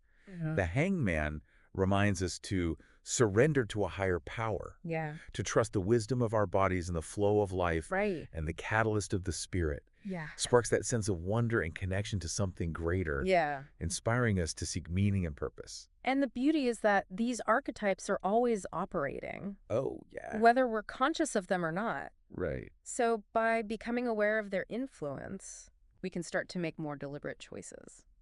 So how do we actually apply these ideas in a practical way? Yeah. I mean, it's one thing to talk about archetypes and polarity, Right. but how do we integrate them into our daily lives? Well, it starts with awareness. Okay. Pay attention to those moments when these archetypes show up. Mm-hmm. Notice when your intuition speaks to you, when your body is trying to tell you something, Yeah. or when you experience that sense of awe and wonder. So it's like becoming a detective Yes. of our own experience, noticing the clues and patterns that are guiding us. And then it's about making conscious choices that align with the energy you want to embody. Okay. Do you want to operate from a place of fear and control? Right. Or from a place of love and compassion? Right. Do you want to manipulate others for your own gain? Yeah. Or empower them to reach their potential? Yeah. Hearing it framed that way makes the choice Right. pretty clear, Yeah. but it's also a constant practice. Yeah. We're not going to, Of course. Get it right all the time. it's a journey, Yeah. not a destination. Right. It's about becoming more aware of the choices we're making and striving to align ourselves with the highest expression of each archetype. And remembering that we have the power to choose even within the confines of this veiled reality. That's the key takeaway. Yeah. The raw material might sound like science fiction, Right. but it ultimately offers a message of empowerment. Right. It reminds us that we are not victims of circumstance, Yeah. but co-creators of our reality. It's like we're all writing our own stories. Yeah. And these archetypes and this concept of polarity, they're like the narrative tools Yeah. we can use to craft a more meaningful and fulfilling journey. And who knows, maybe by choosing the path of service to others, Right. by embracing love and compassion as our guiding principles, Yeah. we can collectively lift the veil a little bit, I like that. allowing more light and unity to shine through. That's a beautiful thought to end on. To everyone listening, we encourage you to take these concepts from the raw material Yes. and explore them for yourselves. Yeah, see how they resonate. See how they resonate with your own experiences Mm-hmm. and how they might help you navigate your own path with more awareness and intention. Keep questioning, keep seeking, and keep the light of your own truth burning bright. Thanks for joining us on this deep dive. Until next time, keep exploring the mysteries Yes. within and all around you. All right, let's dive deep into this law of one thing. We've had a ton of requests to break this down, and honestly, I'm pretty fascinated by it myself. We're going to be looking at, well, channeled communications, I guess you could say, from a being named Ra, and trying to figure out, what it all means for us, what we can learn from it, and how to, be the best versions of ourselves, I guess. It's a really, it's a fascinating journey to delve into this material. It's known as the raw material, and it comes from a series of sessions conducted in the early 1980s, where a group of researchers used this method of channeled communication to contact an entity, calling itself Ra. Okay, so channeled communications, how does that even work? Well, think of it as a person, we call them a channel, enters this deep meditative state, which allows another entity to communicate through them. In this case, the channel was a woman named Carla Ruckert. And the entity communicating through her claimed to be a sixth density social memory complex named Ra. Okay, whoa. Back up a second. Sixth density social memory complex. That's, Can you break that down for me a bit? Yeah, no, it's definitely a concept that kind of pushes the boundaries of our normal understanding of, Right. what an individual is and what consciousness is. But imagine it this way. Imagine a collective consciousness, a fusion of countless individual souls Hmm. who have evolved way beyond our current understanding. They operate as like a unified entity, pooling their knowledge and And experience. okay, so we're talking not just one being here. It's a whole group of beings working together as one. Yeah, that's the idea. And they've interacted with humanity before, this Ra. That's what the raw material tells us. Multiple times throughout history, actually, influencing civilizations, maybe even helping to build the pyramids. They talk about interacting with Egyptian and South American cultures 11,000 years ago, and even visiting 18,000 years ago in these, like, bell-shaped crafts. Shaped craft. Yeah, and there are actually accounts from that time describing similar objects, which I think is kind of a fascinating coincidence. It definitely is. So let me get this straight. We're dealing with, potentially, extraterrestrial beings or a collective of beings that have been watching us, interacting with us for a very, very long time. That's one way to look at it. But why? What was the purpose? What were they doing here? Well, Ra claimed that their main purpose was to help us, to assist in the spiritual evolution of humanity.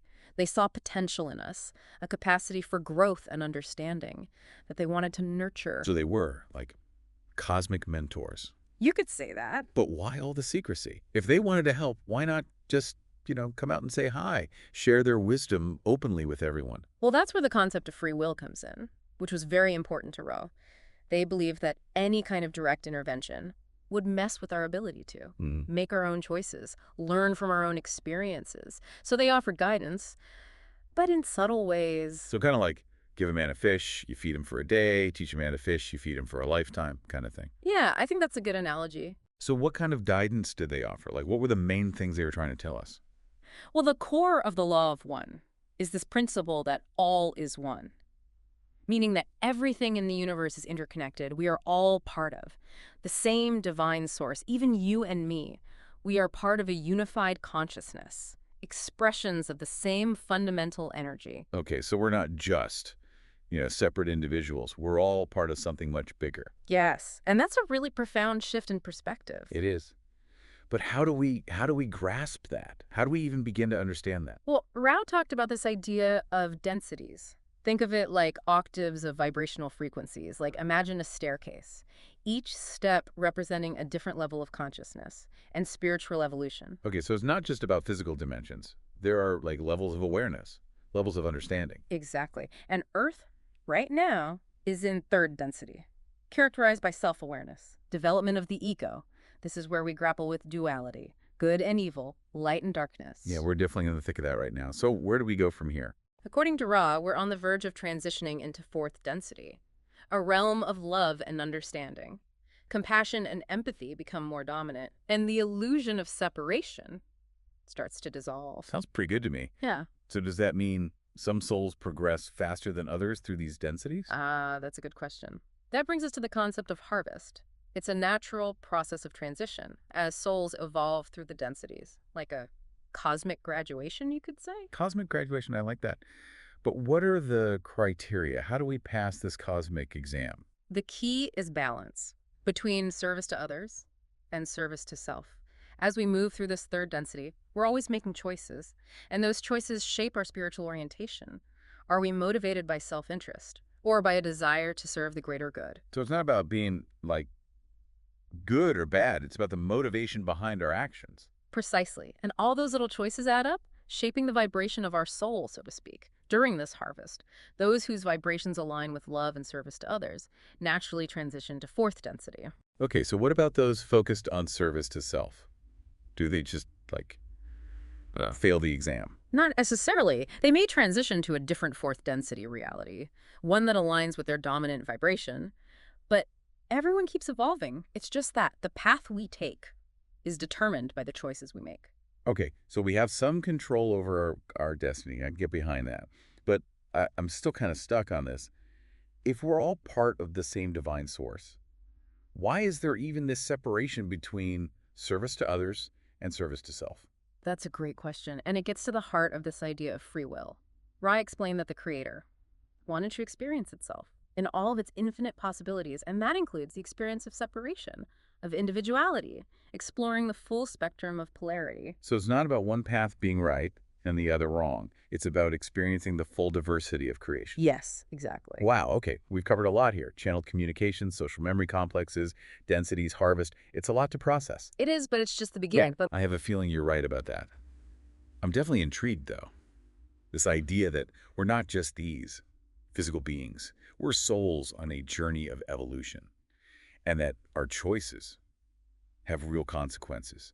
Not just in this life, but in this grand scheme of things. that's a powerful realization. It is. It makes you think about how you're living your life, that's for sure. It certainly does. And that's what I love about this Law of One stuff. It's not just some abstract philosophy.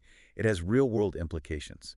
Mhm. So how do we put this into practice? How do we take all this amazing knowledge and actually use it to become better versions of ourselves? That's the million-dollar question, isn't it? And that's what we'll be exploring next time. Can't wait. Okay, so last time we were talking about all these crazy ideas, densities, harvest, service to others, all that. But how does it all actually, apply to our lives? How can we use this to actually become better people? Right, because it's all well and good to talk about cosmic consciousness and all that. But how do we, I don't know, actually put this stuff into practice? That's the real challenge, isn't it? And that's what's so cool about the Law of One. It's not just some abstract philosophy. It really emphasizes this idea of self-responsibility and conscious choice. It's Yeah. not about following some rigid set of rules or like a one-size-fits-all path to enlightenment. It's more about empowering us to become conscious creators of our own reality. Okay, that sounds pretty empowering. But how do we actually do that? Where do we even start? Well, it starts with self-awareness. Rad's talked a lot about this. Know yourself. Hmm. Really taking a deep look at your thoughts, emotions, behaviors, understanding your motivations, recognizing your patterns. So like noticing when I'm acting out of anger Mm. or fear, Whoa. or when I'm making choices that I know deep down aren't really aligned with my values. Exactly. That kind of awareness allows us to make more conscious choices because remember, free will is paramount in the Law of One. We have the power to choose our thoughts, emotions, actions, but that power comes with responsibility. Responsibility, yeah. Yeah. That can be a bit daunting, honestly. It can, especially in the world today with all the chaos and negativity. Yeah, it's easy to just get swept up in that Yeah. and lose sight of your own, inner compass. Exactly. And that's where this concept of polarity comes in. Polarity. Remember we talked about service to others and service to self, representing the two ends of the spectrum. Oh, right, right. So the Law of One encourages us to strive for service to others, but it also recognizes the importance of respecting all expressions of the Creator, even those that seem to be coming from a, let's say, negative polarity. So it's not about judging others, labeling them as good or bad. No, not at all. It's about understanding that everyone's on their own journey, and even those who seem to be acting negatively are still ultimately part of the same divine source. Okay, that's a tough one, especially when you're faced with situations that, I don't know, really trigger you. It is, but that's where forgiveness comes in. Forgiveness, like forgiving someone who's wronged you. Exactly. Now, forgiveness doesn't mean condoning harmful actions or letting yourself be taken advantage of. It's more about releasing the negative energy that's keeping you trapped in those cycles of anger and resentment. So it's not about them, it's about me. It's about freeing yourself. From the burden of all that negativity. Yes, exactly. Because holding on to that stuff Mhm. doesn't really do anyone any good. It doesn't. It just blocks the flow of love and light, prevents you from experiencing true peace. I can see that. Okay, so forgiveness is key.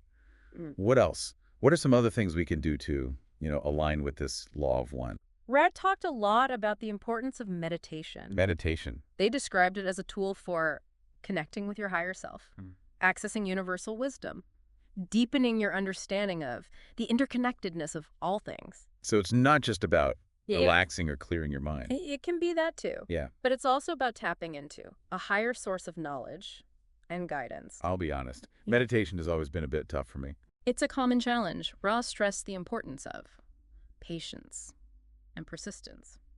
Don't get discouraged if it's hard at first. Just keep practicing. All right, I'll give it a shot. So we've got forgiveness, meditation, anything else? Ra also talked about balancing your energy centers, or what we often call chakras. Chakras, yeah. I've heard of those, but I've always been a little fuzzy on the details. They're basically these subtle energy vortices located throughout the body, and they influence our physical, emotional, and spiritual well-being. So each chakra is connected to a different part of us. Yeah, you can think of it like that. Like the root chakra is associated with security, grounding, the heart chakra with love, compassion, and so on.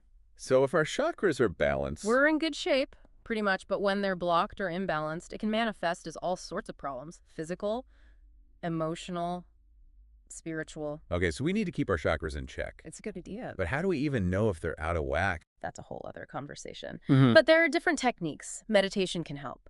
Yoga, breath work, working with crystals, essential oils. It's about finding what works for you. and that's what I'm liking about all this. It's not about dogma Hmm? or rigid rules. No, not at all. It's about personal exploration Exactly. Finding your own path. to becoming the best version of yourself. That's the goal.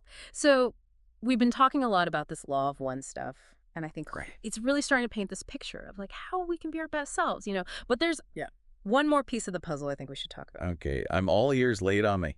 It has to do with archetypes. Archetypes. Yeah, Ra talked about them quite a bit, describing them as like these universal patterns and images that are kind of embedded within creation itself. So we're talking like Yeah. those classic Jungian archetypes, the hero, the shadow, all that. There are definitely some similarities there, yeah.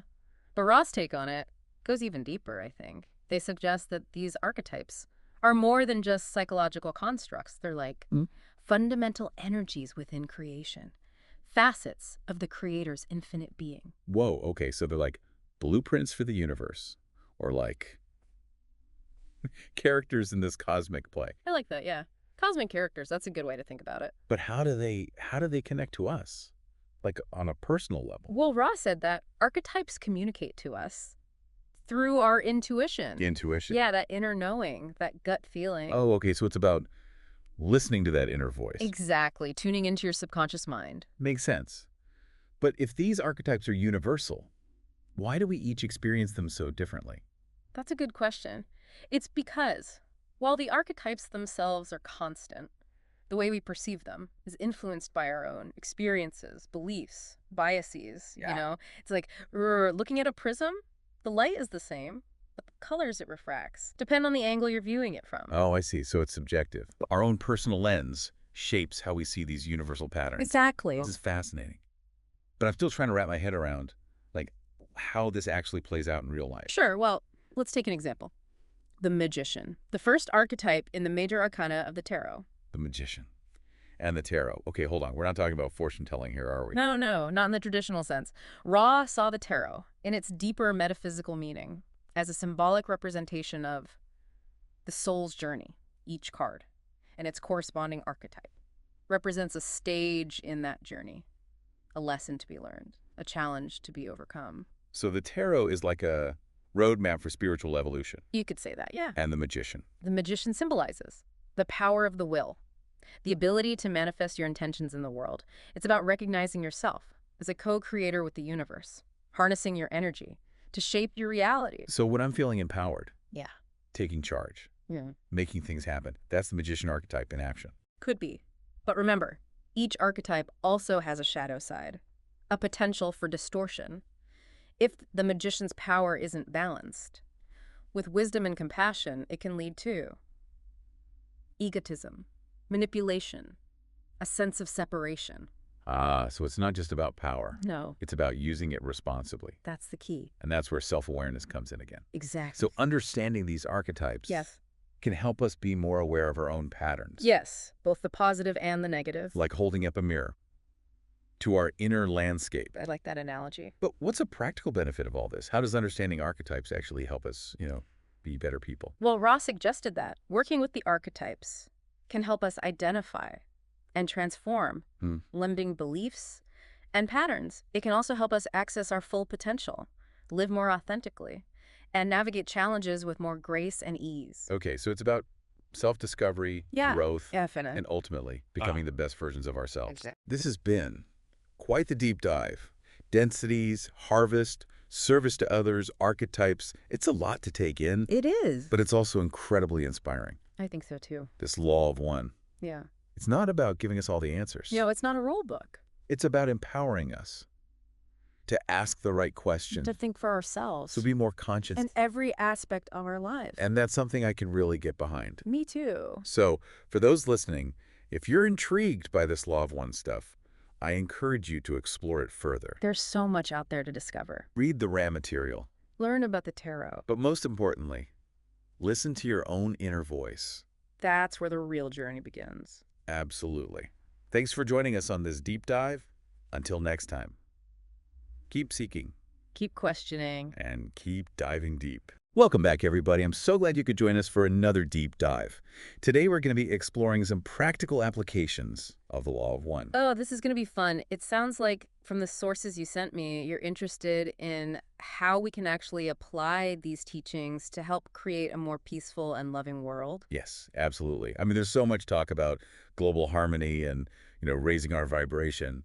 But I want to know what I can actually do. I hear you. It's one thing to talk about lofty concepts, but it's another to actually put them into practice. Right. So I've been diving into these Law of One books, and I'm fascinated by this whole idea of connecting to intelligent infinity through meditation. Ah, yes. The Law of One has a lot to say about that. And I'm also curious about those energy centers, the chakras. Mm, How do we work with those to create more balance, not just for ourselves, but for the whole planet? great questions. And the Law of One, for all its kind of metaphysical depth, actually provides some pretty practical tools for exactly that.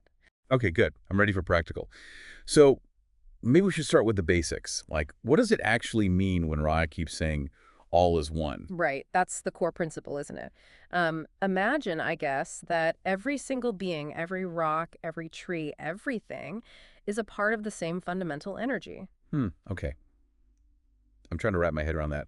So if we're all connected on this deep level, then how does that change how we live our lives? Well, think about the concept of service to others. It becomes less about selfless acts and more like serving yourself. And love, it becomes less of a feeling and more of a recognition of that unity. Wow, yeah. That's a powerful way to think about it. And then there's all this talk about densities, right? Like Roz says that Earth is transitioning from third to fourth density. Right, yeah. It's almost like think of them as stages of spiritual evolution, you know?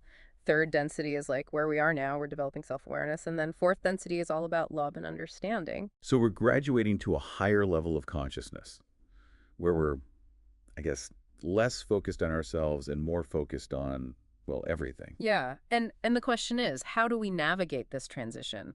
How do we move from this separation to a place of unity? That's a good question. And it sounds like meditation is one of the keys. At least that's what I'm getting from the Law of One. Yeah, meditation is huge in the Law of One. They talk about it as a way to quiet the mind, which I think we can all relate to that these days, right? Oh, yeah, for sure. My mind could definitely use some Oh. quieting down. Yeah. But so it's more than just like stress relief. It's actually a way to connect with this deeper reality, this all is one. Yeah, exactly. And it gets really interesting. They describe the spirit as like a shuttle that we can use in meditation to connect to different levels of consciousness. Hold on, a spirit shuttle. Now you're really taking us into the woo-woo. I know. It sounds kind of crazy. But think of it as a way to explore different parts of yourself, like your higher self, or even tap into the archetypical mind. Okay, this is a lot to take in. But it sounds, I don't know, powerful. So meditation, it's like our access point to this deeper reality and to ourselves. Yeah, you can see that.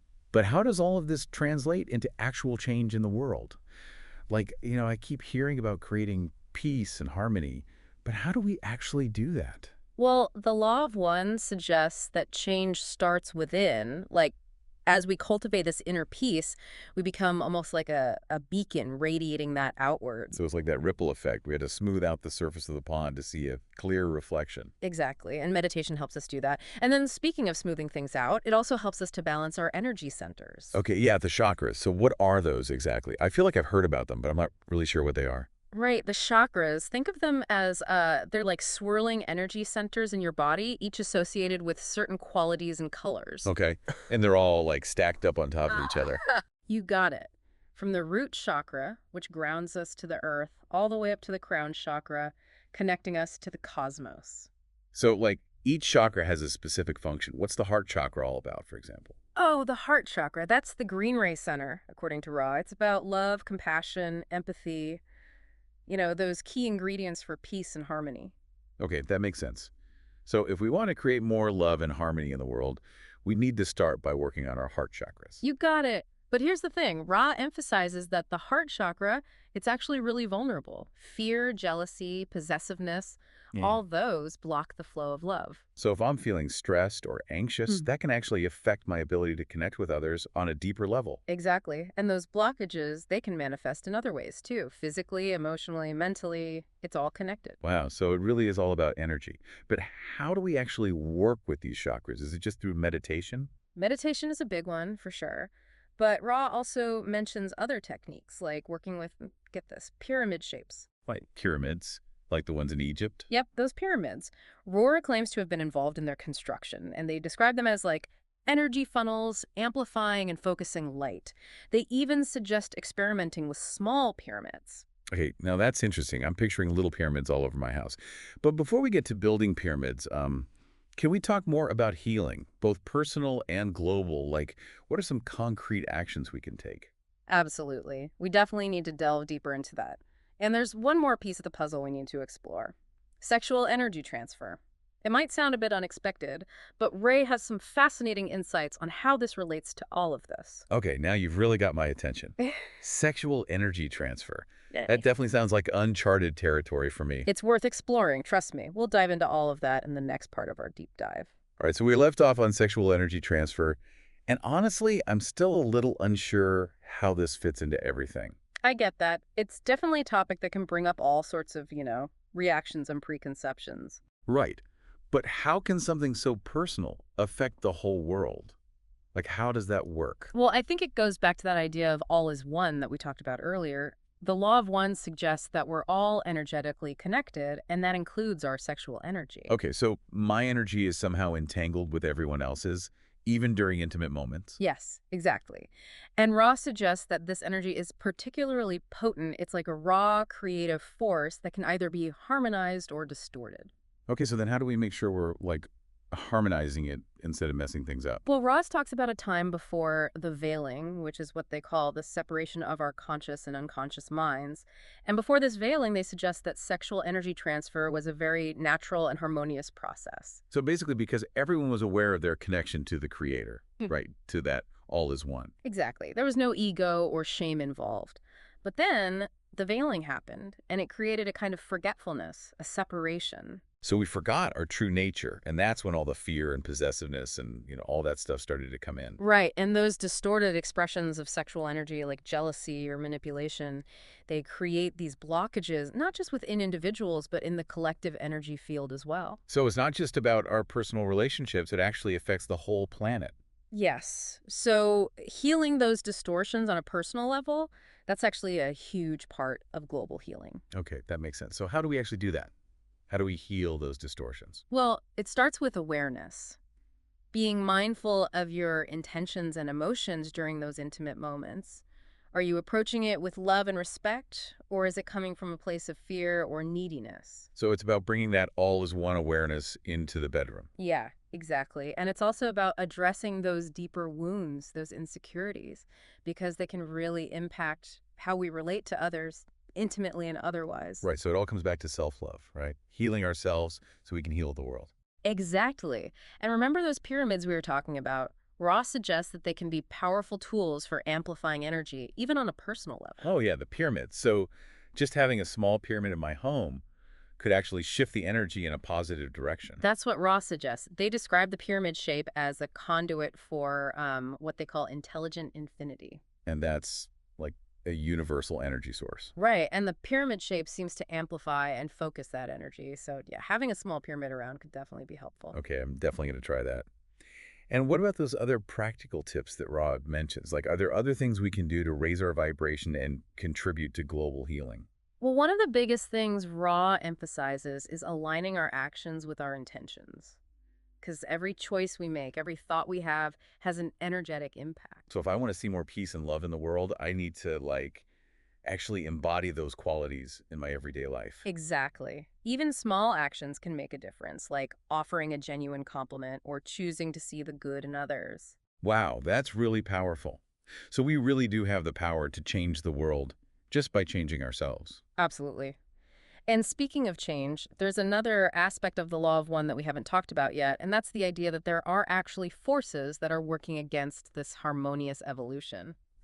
Oh, yeah, you mentioned the Orion group before, right? Like, who are they and what are they all about? That's a great question. And it's going to take us a little deeper into the cosmic side of the law of one. All right, so this Orion group, they sound a bit intimidating, to be honest. Like, are they the bad guys in all of this? Well, Ra describes them as a group of beings who've chosen a different path, a path of service to self, as opposed to the service to others that the law of one emphasizes. So it's like good versus evil, basically. You could see that. It's more like love versus fear, unity versus separation. But the point is, Ra suggests that they're pretty good at manipulating energy. Okay, so how does that work? Yeah. Do they, like, send out bad vibes or something? Well, Ra explains that they often work through what we might call psychic attack, exploiting weaknesses in our energy centers, amplifying fear and negativity. So, like, if I'm feeling really anxious or insecure, could that be the Orion group messing with me? It's possible. But remember, Ra also emphasizes that we have free will, so we always have a choice in how we respond to those influences. So if I can recognize those negative thoughts and feelings, maybe I can just, like, choose not to buy into them. Exactly. That's where practices like meditation and energy work can be really helpful. They can help us build up our defenses, create a shield of light and love. So it's not about fighting back, but more about strengthening ourselves from within. Yeah, it's more about amplifying the light rather than battling the darkness. And remember that idea of becoming the creator. Ross suggests that the more we align with that, with our true nature as beings of love and light, the less susceptible we are to these negative influences. So it's all about raising our vibration. And that helps us on a personal level, and it also helps the planet as a whole. Exactly. And Ra also talks about the importance of group harmony, especially for those who are working for the good of all. So if we can join together with like-minded people, that amplifies the positive energy even more. That's the idea. When we come together with a shared intention of creating a more loving and peaceful world, we create a powerful force for good. That's inspiring. So it's not just about individual effort, it's about collective action. Right. We're all in this together. Well, this has been quite a journey. I feel like I've learned so much about the law of one and really about myself. Do you have any final thoughts you want to share? Well, I think the most important message from Ra is that the journey to global harmony really does start within each of us. By cultivating love and compassion and forgiveness, we become beacons of light, illuminating the path for others. That's beautiful. Thank you so much for sharing your insights with us today. This has been an incredible deep dive. My pleasure. May you go forth rejoicing in the power and peace of the one infinite creator. And to all of our listeners, thank you for joining us on this journey of exploration. Remember, you are powerful beyond measure. Keep shining your light. Hey, everybody, and welcome to our deep dive. Yeah. It's going to be a fascinating one. We're looking at the law of one. Now, you sent this in. You're curious about it. It's a series of books called The Raw Material. And I got to say, it's pretty out there. It is a little bit out there. Yeah. So are we dealing with some legitimate ancient wisdom here? Or is this just some really elaborate fiction? Well, those are some of the questions we're going to be looking at today as we unpack this. We're going to look at the legitimacy, the morality, and the realness of it all. Love it. Okay, so The Raw Material claims to be a transcript of conversations with an extraterrestrial being named Ra. Did you get that right? That's right. An extraterrestrial being named Ra, channeled through a woman named Carla Ruckert back in the 1980s. All right, so we're talking channeled material. We're talking extraterrestrial beings. This is starting to sound like a pretty wild science fiction movie plot, but you've sent us 5 books worth of this stuff. Clearly something here has piqued your interest. What is it about the raw material that you find so fascinating? Well, what I find so fascinating is it's not just about, aliens and spaceships and all of that. It really puts forward a complex cosmology and a philosophy about spiritual evolution that touches on some pretty universal themes. So less about, little green men, more about big existential questions. Exactly. Questions about the nature of consciousness, the purpose of life, our interconnectedness with the universe. These are themes that have resonated with people across cultures and throughout history. Right. Okay, so let's get into the specifics here. What exactly is the law of one? I mean, it's a very bold title. It's suggesting this is kind of the law. What does it say about everything? Yeah, so the law of one, as described by Ray, boils down to this. All is one. Okay. All beings, all things, all energy ultimately originates from a single creator source. And we are all fundamentally connected, different expressions of the same underlying reality. Does it kind of like we're all one? I mean, is that too simplistic? It's not too simplistic. I mean, it does capture the essence of the concept, Yeah. but the law of one goes deeper, exploring the idea of spiritual evolution and how we progress through these different stages of awareness and understanding. They call these stages densities. Densities, okay, that's new to me. How do densities work? So imagine a staircase. Each step represents a different level of awareness and complexity. Okay. We as humans on Earth, we're currently in third density, Okay. which is a stage focused on developing self-awareness and making choices that shape our spiritual growth. So there's a hierarchy. We're in third density. There's higher ones. There's lower ones. Yeah. I guess where do we fit into the grand scheme of things? So according to the raw material, there are 7 densities in total, Wow. and each with its own set of characteristics and lessons. Yeah. And as we progress through these densities, we move closer and closer to unity with the Creator. That's a pretty wild concept to wrap your head around, this idea that we are ascending through these densities. How do we actually move from one density to the next? That's where the concept of the harvest comes in. At the end of each cycle, which is said to last about 75,000 years, there's a sort of cosmic evaluation. Souls are assessed based on their choices, their actions, and they progress to the density that aligns with their level of spiritual development. So we're due for a harvest soon, based on that timeline. Well, Ra did indicate that Earth is currently in a transition period moving towards 4th density. Okay, hold on. So you mentioned we're in third density right now. What does it mean to transition to 4th density? What would that actually look and feel like for me, for our listener? 4th density is described as a realm of greater love, understanding, and compassion. So the veil of forgetting which kind of obscures our true nature that begins to lift, and we become more aware of our interconnectedness with everything and everyone around us. Imagine a world where empathy and cooperation are the norm, where conflict and suffering are greatly diminished. That sounds pretty idyllic, but let's be real. The world right now feels pretty far from that vision.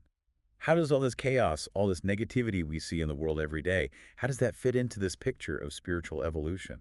Well, according to Ra, challenges and suffering, they're actually catalysts for growth. Okay. They push us to confront our limitations, to make choices, and learn from our experiences. So it's like the universe is kind of throwing us these curve balls to help us evolve. In a way, yes. It's about using our free will to navigate these challenges, learn, grow, and ultimately choose love and compassion over fear and separation. Okay. All this is starting to make a little more sense. But if we're all ultimately part of this same creator source, why is there so much suffering in the world? Why wouldn't we just, choose love and compassion all the time? That's where the concept of the veil of forgetting comes into play. Okay. So in third density, we're essentially playing this cosmic game with a bit of a handicap. The veil clouds our perception, making it harder to see the big picture, the underlying unity of all things. It creates the illusion of separation, leading to the challenges and opportunities for learning that characterize our current state of being. So it's like we've been hypnotized into forgetting who we really are and where we come from.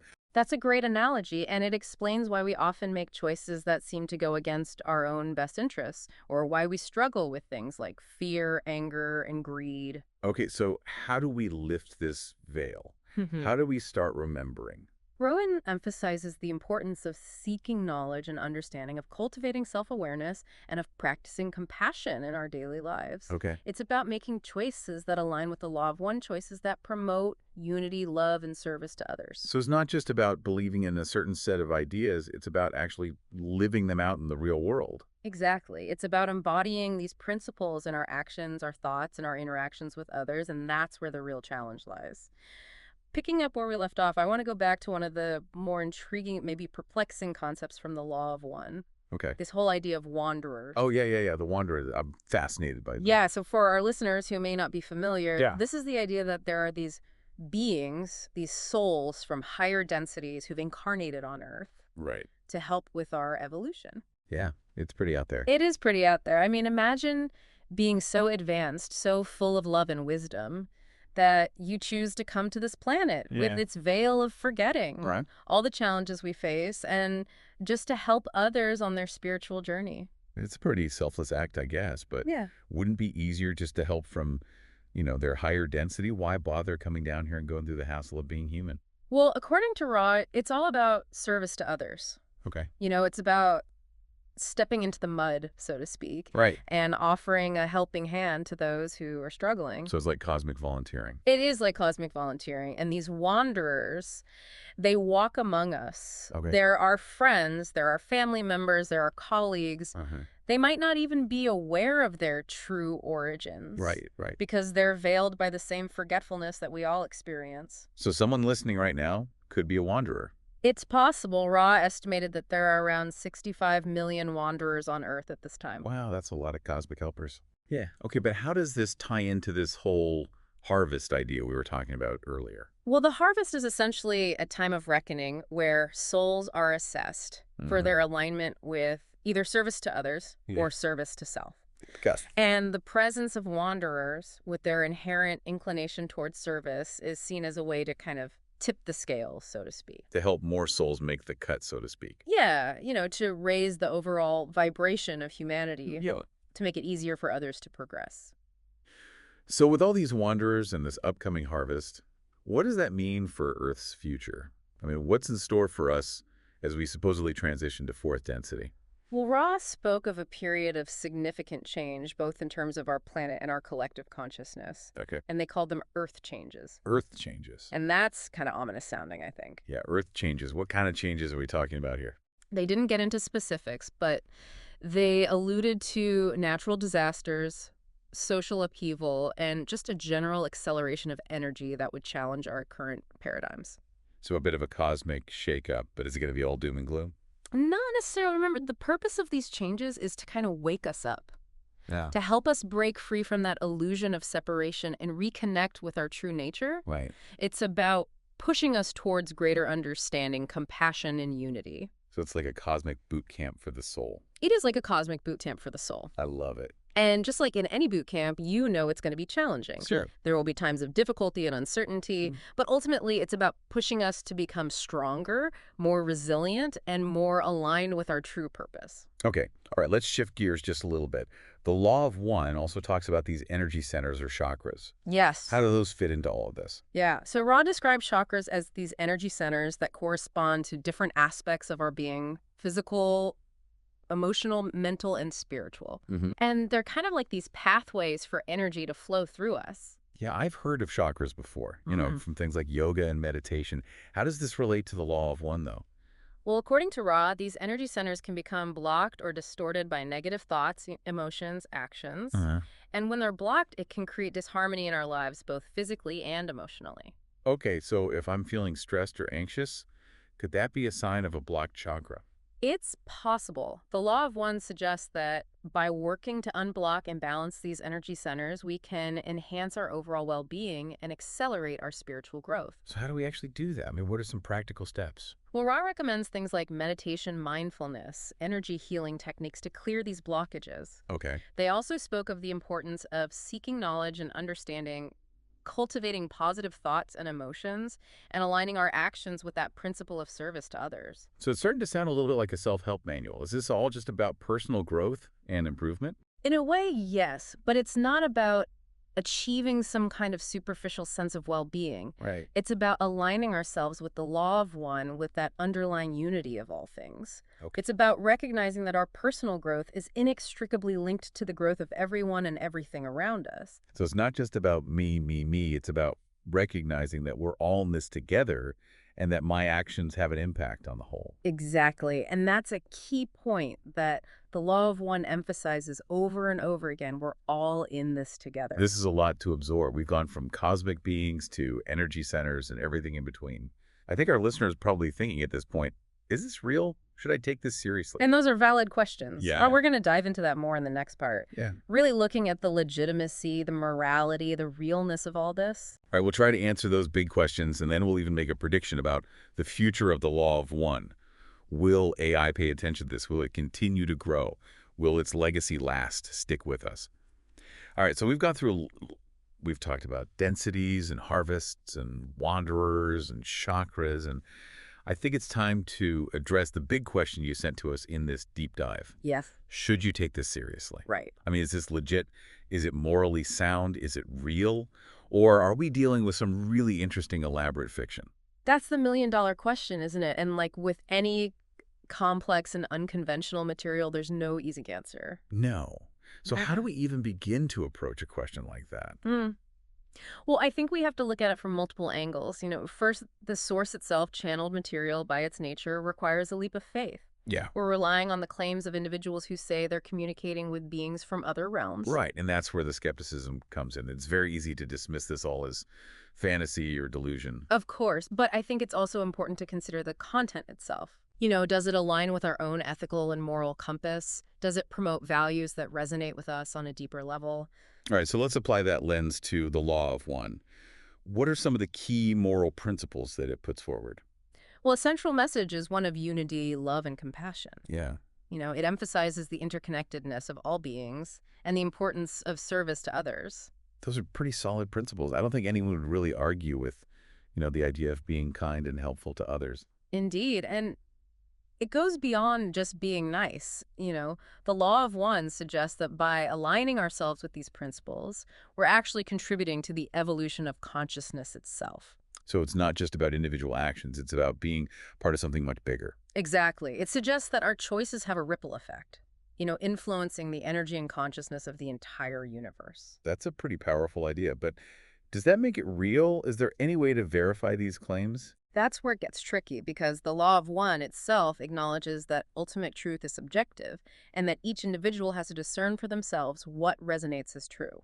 So it's not about blind faith. It's about using our critical thinking skills. Exactly. And that's where I think the real value of this material lies. It challenges us to question our assumptions, explore different perspectives, and ultimately come to our own conclusions. Sure, but let's be honest. There are some pretty out there ideas in here. Densities harvests, Yeah. wanderers. Does any of that actually hold up to, any kind of scrutiny? Well, there's no scientific proof. There's no concrete evidence to back up these claims. But there are aspects of the law of one that align with certain scientific theories, particularly in fields like quantum physics and consciousness studies. So there might be some scientific basis for these seemingly far-fetched concepts. It's possible, and I think that's what makes this material so intriguing. It kind of bridges the gap between science and spirituality, Yeah. offering a framework that embraces both the rational and the intuitive. Fascinating. So to our listener who's wrestling with this question of legitimacy, what would you say? I would say approach the law of one with an open mind, but a critical eye. Explore its ideas, ponder its questions, and see what resonates with your own inner knowing. So it's not about blindly accepting or rejecting it. It's about engaging with it thoughtfully. Exactly. Okay, well said. Now, I want to shift gears a bit and look towards the future. You mentioned earlier that, the law of one might have some influence on the development of AI. How do you see that playing out? Well, I think the ethical considerations that are raised by the law, they're going to become increasingly relevant as AI becomes more and more sophisticated. Imagine AI systems that are designed not just for intelligence, but for compassion, for understanding that interconnectedness of all things. So AI that's not just smart, but also wise and ethical. Exactly. It's a hopeful vision. And I think it's a possibility worth exploring, as we create these powerful new technologies. It's crucial that we guide their development in a way that aligns with our highest values. And the law of one offers a framework for doing just that. So last question. What's your prediction for the future of the law of one? Will it fade into obscurity or will its legacy continue to grow? I think in the next 10 years, we're going to see the law of one becoming a more mainstream topic, influencing conversations about consciousness, spirituality, and even the ethical implications of AI. It may not be a household name, but its principles, I believe, will continue to ripple outwards, inspiring individuals and shaping our collective understanding of the universe. So it's a slow burn, but a powerful one. Exactly. Well, on that note, I think we've reached the end of our deep dive into the law of one. I hope you found this exploration as fascinating and thought-provoking as we have been. Remember, keep seeking, keep questioning, and keep an open mind until next time, keep diving deep.